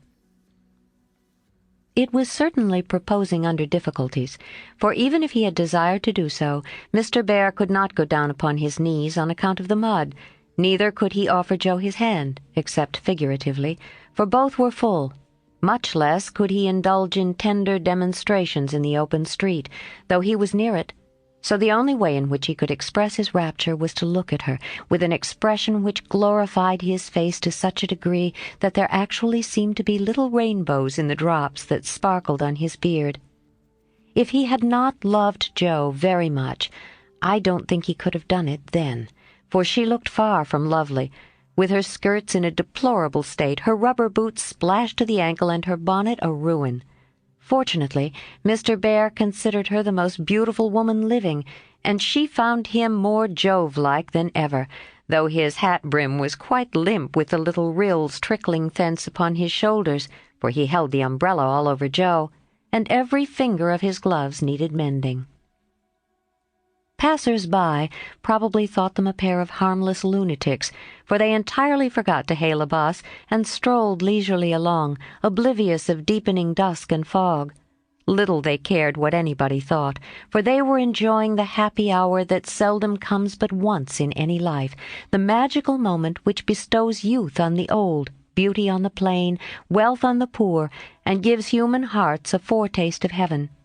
The professor looked as if he had conquered a kingdom, and the world had nothing more to offer him in the way of bliss, while Jo trudged beside him feeling as if her place had always been there, and wondering how she ever could have chosen any other lot. Of course she was the first to speak, intelligibly I mean, for the emotional remarks which followed her impetuous "oh yes" were not of a coherent or reportable character. "Friedrich, why didn't you—" "Ah, heaven, she gives me the name that no one speaks since Mina died," cried the professor, pausing in a puddle to regard her with grateful delight. "I always call you so to myself. I forgot. But I won't, unless you like it." "Like it? It is more sweet to me than I can tell. Say thou also, and I shall say your language is almost as beautiful as mine." "Isn't thou a little sentimental?" asked Jo, privately thinking it a lovely monosyllable. "Sentimental? Yes, thank God. We Germans believe in sentiment and keep ourselves young with it. Your English, you, is so cold. Say thou, heart's dearest. It means so much to me," pleaded Mr. Bear, more like a romantic student than a grave professor.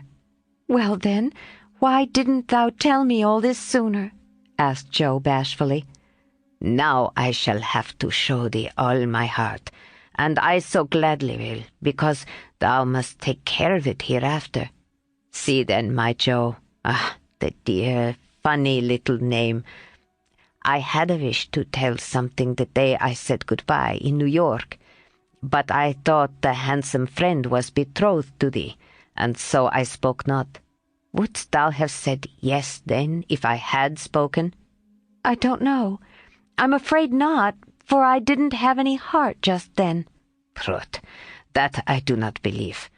It was asleep till the fairy prince came through the wood and waked it up. Ah, well, the erste Liebe ist die beste. But that I should not expect. Yes, the first love is the best. So be contented, for I never had another. Teddy was only a boy and soon got over his little fancy, said Joe, anxious to correct the professor's mistake. Good. Then I shall rest happy, and be sure that thou givest me all. I have waited so long, I am grown selfish, as thou wilt find, Professorine. I like that, cried Joe, delighted with her new name. Now tell me what brought you at last, just when I most wanted you. This. And Mr. Bear took a little worn paper out of his waistcoat pocket. Joe unfolded it and looked much abashed, for it was one of her own contributions to a paper that paid for poetry, which accounted for her sending it an occasional attempt. "How could that bring you?" she asked, wondering what he meant. I found it by chance. I knew it by the names and initials, and in it there was one little verse that seemed to call me. Read and find him. I will see that you go not in the wet. In the garret. 4 little chests all in a row, dim with dust and worn by time, all fashioned and filled long ago by children now in their prime. 4 little keys hung side by side, with faded ribbons brave and gay, when fastened there with childish pride long ago on a rainy day. 4 little names, one on each lid, carved out by a boyish hand, and underneath there lieth hid histories of the happy band once playing here, and pausing oft to hear the sweet refrain that came and went on the roof aloft in the falling summer rain. Meg on the first lid, smooth and fair. I look in with loving eyes, for folded here with well-known care a goodly gathering lies, the record of a peaceful life, gifts to gentle child and girl, a bridal gown, lines to a wife, a tiny shoe, a baby curl. No toys in this first chest remain, for all are carried away, in their old age to join again in another small Meg's play. Ah, happy mother, well I know you hear like a sweet refrain, lullabies ever soft and low in the falling summer rain. Joe on the next lid, scratched and worn, and within a motley store of headless dolls, of school books torn, birds and beasts that speak no more, spoils brought home from the fairy ground, only trod by youthful feet, dreams of a future never found, memories of a past still sweet, half-writ poems, stories wild, April letters warm and cold, diaries of a wilful child, hints of a woman early old, a woman in a lonely home, hearing like a sad refrain, "Be worthy, love, and love will come in the falling summer rain." My Beth, the dust is always swept from the lid that bears your name, as if by loving eyes that wept, by careful hands that often came. Death canonized for us one saint, ever less human than divine, and still we lay with tender plaint relics in this household shrine. The silver bell so seldom rung, the little cap which last she wore, the fair dead Catherine that hung by angels born above her door, the songs she sang without lament in her prison house of pain, forever are they sweetly blent with the falling summer rain. Upon the last lid's polished field, legend now both fair and true, a gallant knight bears on his shield Amy in letters gold and blue. Within lie snoods that bound her hair, slippers that have danced their last, faded flowers laid by with care, fans whose airy toils are past, gay valentines, all ardent flames, trifles that have borne their part in girlish hopes and fears and shames, the record of a maiden heart now learning fairer, truer spells, hearing like a blithe refrain the silver sound of bridal bells in the falling summer rain. 4 little chests, all in a row, dim with dust and worn by time. 4 women, taught by weal and woe to love and labor in their prime. 4 sisters, parted for an hour, none lost, one only gone before. made by love's immortal power, nearest and dearest evermore. Oh, when these hidden stores of ours lie open to the Father's sight, may they be rich in golden hours, deeds that show fairer for the light, lives whose brave music long shall ring like a spirit-stirring strain, souls that shall gladly soar and sing in the long sunshine after rain. J.M. It's very bad poetry, but I felt it when I wrote it one day when I was very lonely and had a good cry on a rag bag. I never thought it would go where it could tell tales, said Jo, tearing up the verses the professor had treasured so long. Let it go. It has done its duty, and I will have a fresh one when I read all the brown book in which she keeps her little secrets, said Mr. Bear with a smile as he watched the fragments fly away on the wind. Yes, he added earnestly, I read that, and I think to myself, she has a sorrow, she's lonely, she would find comfort in true love. I have a heart full for her. Shall I not go and say, if this is not too poor a thing to give for what I shall hope to receive, take it in God's name. And so you came to find that it was not too poor, but the one precious thing I needed, whispered Jo. I had no courage to think that at first. Heavenly kindness was your welcome to me. But soon I began to hope, and then I said, I will have her if I die for it. And so I will, cried Mr. Bear with a defiant nod, as if the walls of mist closing round them were barriers which he was to surmount or valiantly knock down. Jo thought that was splendid, and resolved to be worthy of her knight, though he did not come prancing on a charger in gorgeous array. "What made you stay away so long?" she asked presently, finding it so pleasant to ask confidential questions and get delightful answers that she could not keep silent. It was not easy, but I could not find the heart to take you from that so happy home until I could have a prospect of one to give you, after much time, perhaps, and hard work. How could I ask you to give up so much for a poor old fellow who has no fortune but a little learning?" "I'm glad you are poor. I couldn't bear a rich husband," said Jo decidedly, adding in a softer tone, "Don't fear poverty. I've known it long enough to lose my dread and be happy working for those I love. And don't call yourself old. 40 is the prime of life. I couldn't help loving you if you were 70. The professor found that so touching that he would have been glad of his handkerchief if he could have got at it. As he couldn't, Jo wiped his eyes for him and said, laughing as she took away a bundle or two, "I may be strong-minded, but no one can say I'm out of my sphere now, for woman's special mission is supposed to be drying tears and bearing burdens. I'm to carry my share, Friedrich, and help to earn the home. Make up your mind to that, or I'll never go," she added resolutely, as he tried to reclaim his load. "We shall see.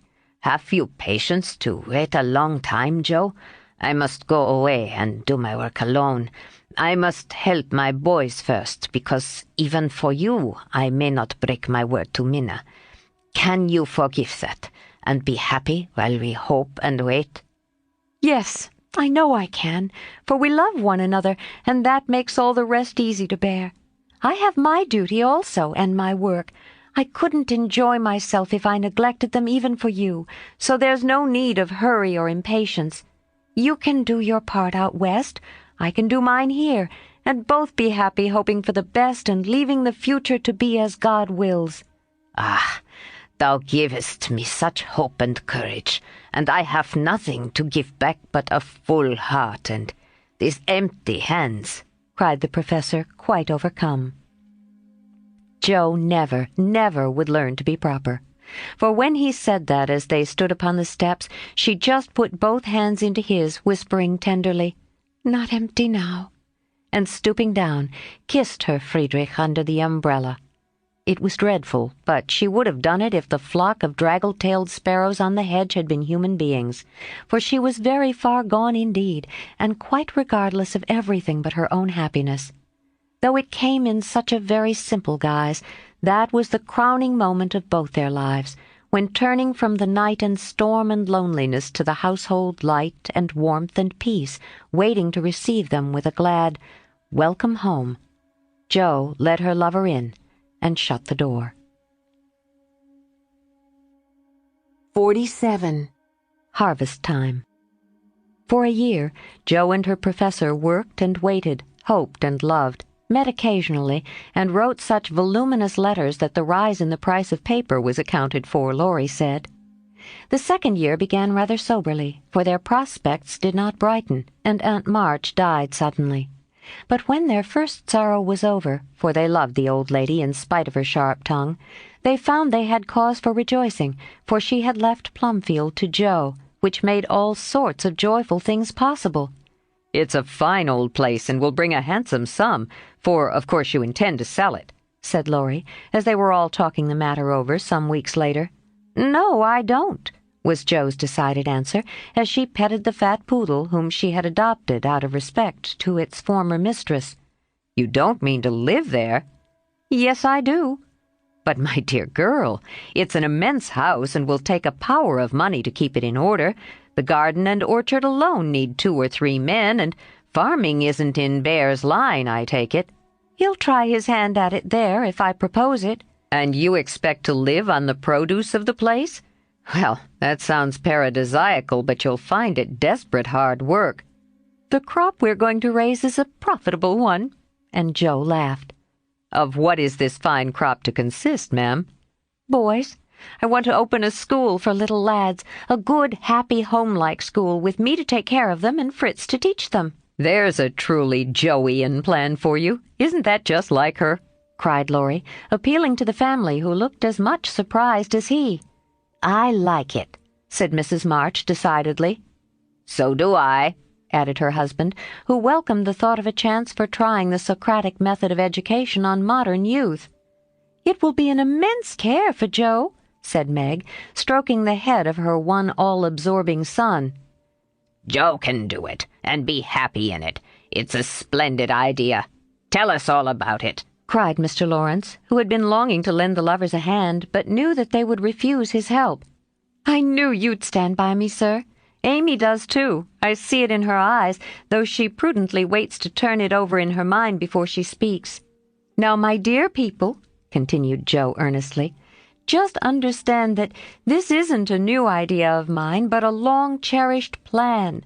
Before my Fritz came, I used to think how, when I'd made my fortune and no one needed me at home, I'd hire a big house and pick up some poor, forlorn little lads who hadn't any mothers and take care of them and make life jolly for them before it was too late. I see so many going to ruin for want of help at the right minute. I love so to do anything for them. I seem to feel their wants and sympathize with their troubles, and, oh, I should so like to be a mother to them." Mrs. March held out her hand to Jo, who took it, smiling with tears in her eyes, and went on in the old enthusiastic way, which they had not seen for a long while. "I told my plan to Fritz once, and he said it was just what he would like, and agreed to try it when we got rich.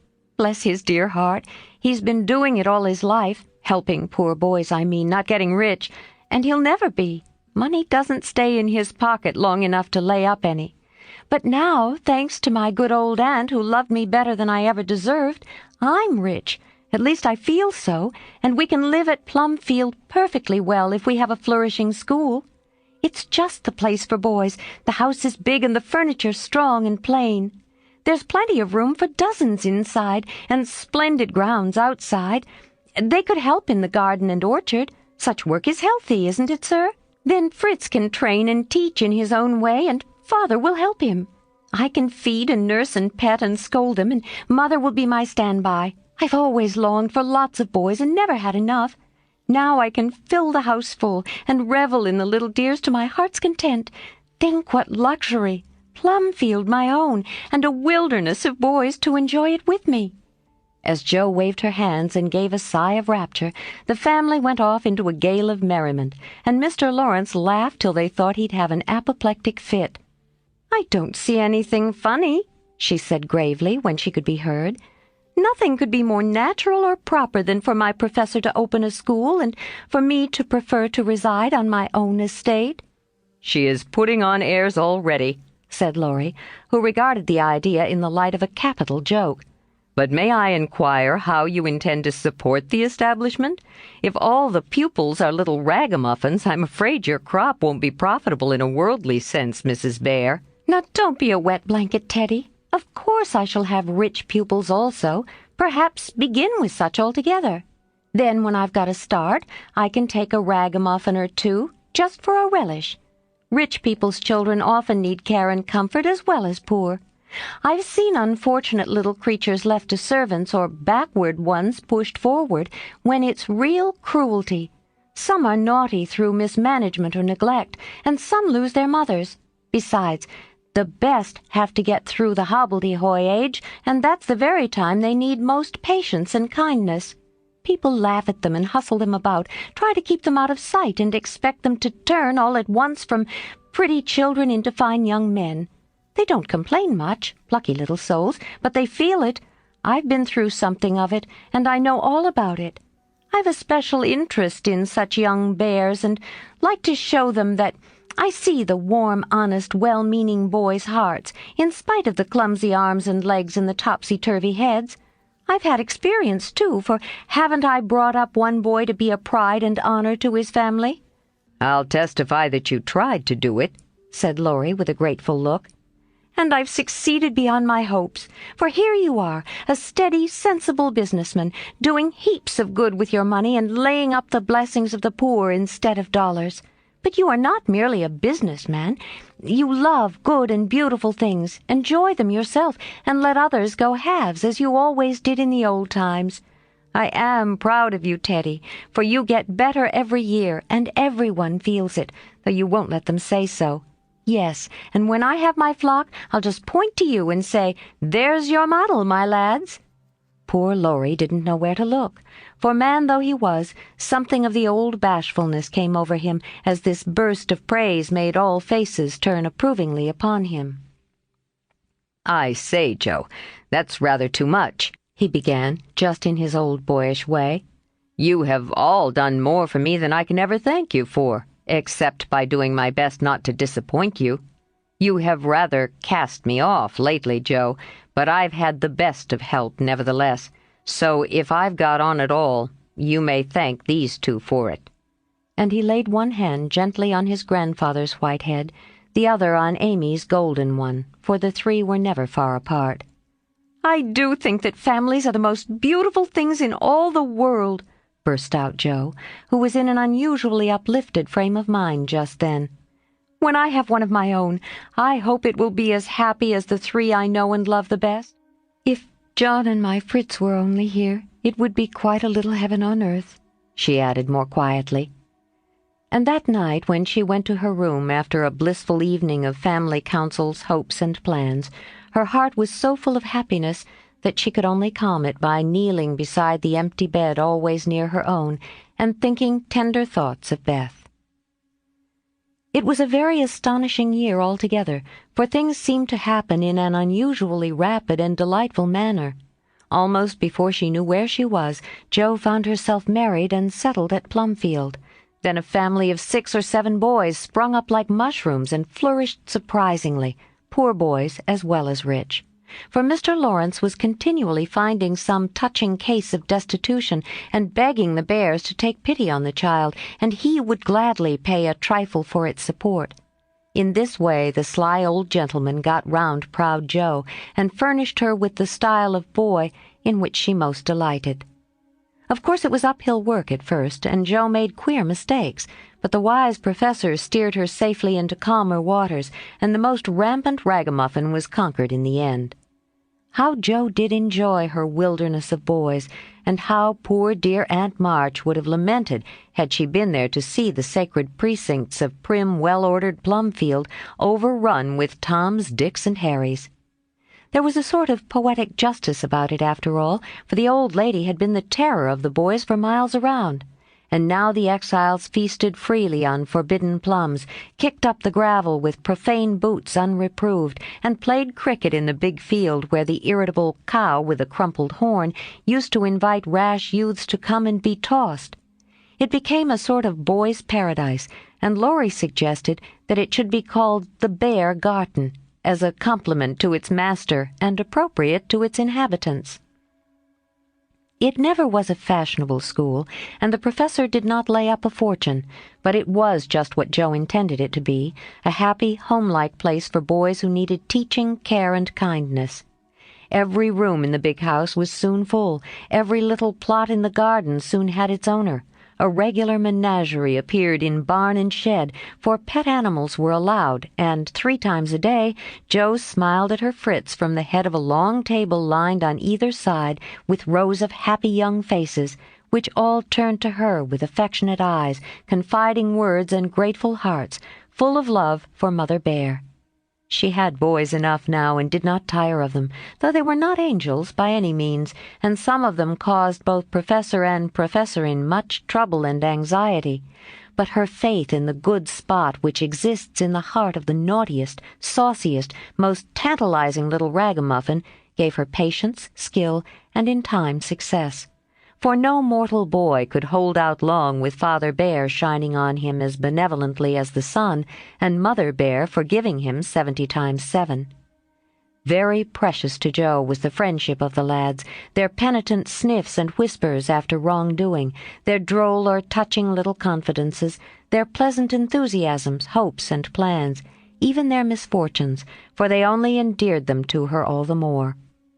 There were slow boys and bashful boys, feeble boys and riotous boys, boys that lisped and boys that stuttered, 1 or 2 lame ones, and a merry little quadroon who could not be taken in elsewhere, but who was welcome to the Bear Garden, though some people predicted that his admission would ruin the school.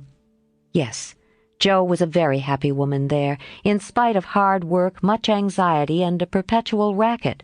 She enjoyed it heartily, and found the applause of her boys more satisfying than any praise of the world, for now she told no stories except to her flock of enthusiastic believers and admirers.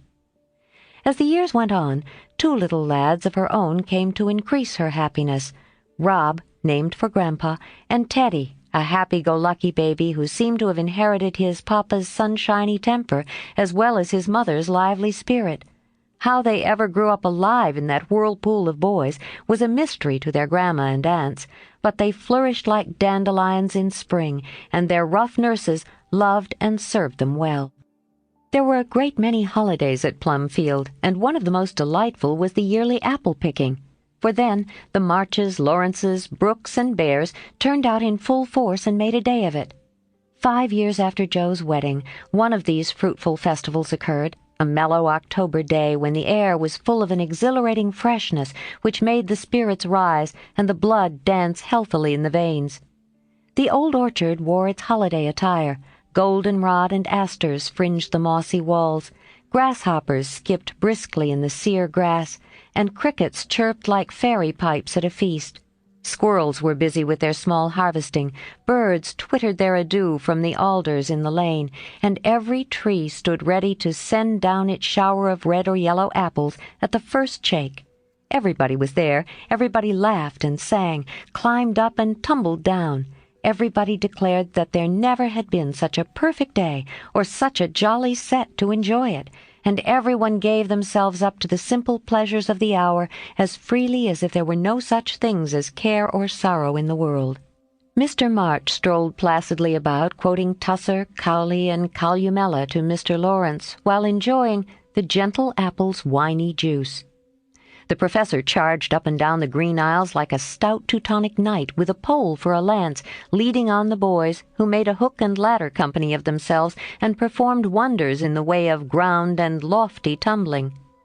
Laurie devoted himself to the little ones, rode his small daughter in a bushel basket, took Daisy up among the birds' nests, and kept adventurous Rob from breaking his neck. Mrs. March and Meg sat among the apple piles like a pair of pomonas, sorting the contributions that kept pouring in, while Amy, with a beautiful motherly expression in her face, sketched the various groups and watched over one pale lad who sat adoring her with his little crutch beside him.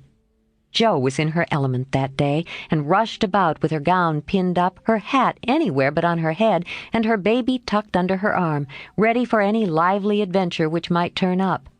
Little Teddy bore a charmed life, for nothing ever happened to him, and Joe never felt any anxiety when he was whisked up into a tree by one lad, galloped off on the back of another, or supplied with sour russets by his indulgent papa, who labored under the Germanic delusion that babies could digest anything, from pickled cabbage to buttons, nails, and their own small shoes. She knew that little Ted would turn up again in time, safe and rosy, dirty and serene, and she always received him back with a hearty welcome, for Joe loved her babies tenderly. At 4 o'clock a lull took place, and baskets remained empty while the apple pickers rested and compared rents and bruises. Then Joe and Meg, with a detachment of the bigger boys, set forth to supper on the grass, for an out-of-door tea was always the crowning joy of the day. The land literally flowed with milk and honey on such occasions, for the lads were not required to sit at table, but allowed to partake of refreshments as they liked, freedom being the sauce best beloved by the boyish soul. They availed themselves of the rare privilege to the fullest extent, for some tried the pleasing experiment of drinking milk while standing on their heads, others lent a charm to leapfrog by eating pie in the pauses of the game. Cookies were sown broadcast over the field, and apple turnovers roosted in the trees like a new style of bird. The little girls had a private tea party, and Ted roved among the edibles at his own sweet will. When no one could eat any more, the professor proposed the first regular toast, which was always drunk at such times. "Aunt Marsh, God bless her," a toast heartily given by the good man, who never forgot how much he owed her, and quietly drunk by the boys, who had been taught to keep her memory green. "Now, Grandma's 60th birthday. Long life to her, with 3 times 3. That was given with a will, as you may well believe, and the cheering once begun, it was hard to stop it. Everybody's health was proposed, from Mr. Lawrence, who was considered their special patron, to the astonished guinea pig who had strayed from its proper sphere in search of its young master. Demi, as the oldest grandchild, then presented the queen of the day with various gifts, so numerous that they were transported to the festive scene in a wheelbarrow. Funny presents, some of them, but what would have been defects to other eyes were ornaments to Grandma's, for the children's gifts were all their own. Every stitch Daisy's patient little fingers had put into the handkerchief she hemmed was better than embroidery to Mrs. March. Demi's shoebox was a miracle of mechanical skill, though the cover wouldn't shut. Rob's footstool had a wiggle in its uneven legs that she declared was very soothing, and no page of the costly book Amy's child gave her was so fair as that on which appeared in tipsy capitals the words, "To dear Grandma, from her little Beth." During this ceremony the boys had mysteriously disappeared, and when Mrs. March had tried to thank her children and broken down, while Teddy wiped her eyes on his pinafore, the professor suddenly began to sing. Then from above him, voice after voice took up the words, and from tree to tree echoed the music of the unseen choir, as the boys sung with all their hearts the little song Joe had written, Laurie set to music, and the professor trained his lads to give with the best effect. This was something altogether new, and it proved a grand success, for Mrs. March couldn't get over her surprise, and insisted on shaking hands with every one of the featherless birds, from tall Franz and Emil to the little quadroon who had the sweetest voice of all. After this, the boys dispersed for a final lark, leaving Mrs. March and her daughters under the festival tree. "I don't think I ever ought to call myself Unlucky Joe again, when my greatest wish has been so beautifully gratified," said Mrs. Bear, taking Teddy's little fist out of the milk pitcher in which he was rapturously churning. "And yet your life is very different from the one you pictured so long ago. Do you remember our castles in the air?" asked Amy, smiling as she watched Laurie and John playing cricket with the boys. "Dear fellows, it does my heart good to see them forget business and frolic for a day," answered Joe, who now spoke in a maternal way of all mankind. "Yes, I remember. But the life I wanted then seems selfish, lonely, and cold to me now. I haven't given up the hope that I may write a good book yet, but I can wait, and I'm sure it will be all the better for such experiences and illustrations as these." and Jo pointed from the lively lads in the distance to her father, leaning on the professor's arm as they walked to and fro in the sunshine, deep in one of the conversations which both enjoyed so much, and then to her mother, sitting enthroned among her daughters, with their children in her lap and at her feet, as if all found help and happiness in the face which never could grow old to them. My castle was the most nearly realized of all. I asked for splendid things, to be sure, but in my heart I knew I should be satisfied if I had a little home, and John, and some dear children like these. I've got them all, thank God, and am the happiest woman in the world." And Meg laid her hand on her tall boy's head with a face full of tender and devout content. "My castle is very different from what I planned, but I would not alter it. Though, like Jo, I don't relinquish all my artistic hopes or confine myself to helping others fulfill their dreams of beauty. I've begun to model a figure of baby, and Laurie says it is the best thing I've ever done. I think so myself, and mean to do it in marble, so that, whatever happens, I may at least keep the image of my little angel." As Amy spoke, a great tear dropped on the golden hair of the sleeping child in her arms, for her one well-beloved daughter was a frail little creature, and the dread of losing her was the shadow over Amy's sunshine. This cross was doing much for both father and mother, for one love and sorrow bound them closely together. Amy's nature was growing sweeter, deeper, and more tender. Laurie was growing more serious, strong, and firm, and both were learning that beauty, youth, good fortune, even love itself, cannot keep care and pain, loss and sorrow from the most blessed. For into each life some rain must fall. Some days must be dark and sad and dreary. "She is growing better. I am sure of it, my dear. Don't despond, but hope and keep happy," said Mrs. March, as tender-hearted Daisy stooped from her knee to lay her rosy cheek against her little cousin's pale one. "I never ought to, while I have you to cheer me up, Marmee, and Laurie to take more than half of every burden," replied Amy warmly. "He never lets me see his anxiety, but is so sweet and patient with me, so devoted to Beth, and such a stay and comfort to me always, that I can't love him enough. So in spite of my one cross, I can say with Meg, 'Thank God I'm a happy woman.'"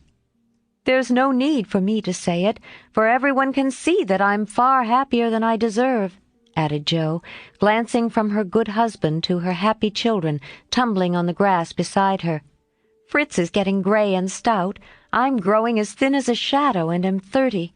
We shall never be rich, and Plumfield may burn up any night, for that incorrigible Tommy Bangs will smoke sweet fern cigars under the bedclothes, though he's set himself afire 3 times already. But in spite of these unromantic facts, I have nothing to complain of, and never was so jolly in my life. Excuse the remark, but living among boys, I can't help using their expressions now and then." "Yes, Jo, I think your harvest will be a good one," began Mrs. March, frightening away a big black cricket that was staring Teddy out of countenance. "Not half so good as yours, Mother. Here it is, and we never can thank you enough for the patient sowing and reaping you have done," cried Jo, with a loving impetuosity which she never could outgrow. "I hope there will be more wheat and fewer tares every year," said Amy softly. "A large sheaf, but I know there's room in your heart for it, Marmee dear," added Meg's tender voice. Touched to the heart, Mrs. March could only stretch out her arms as if to gather children and grandchildren to herself, and say with face and voice full of motherly love, gratitude, and humility, "Oh, my girls, however long you may live, I never can wish you a greater happiness than this."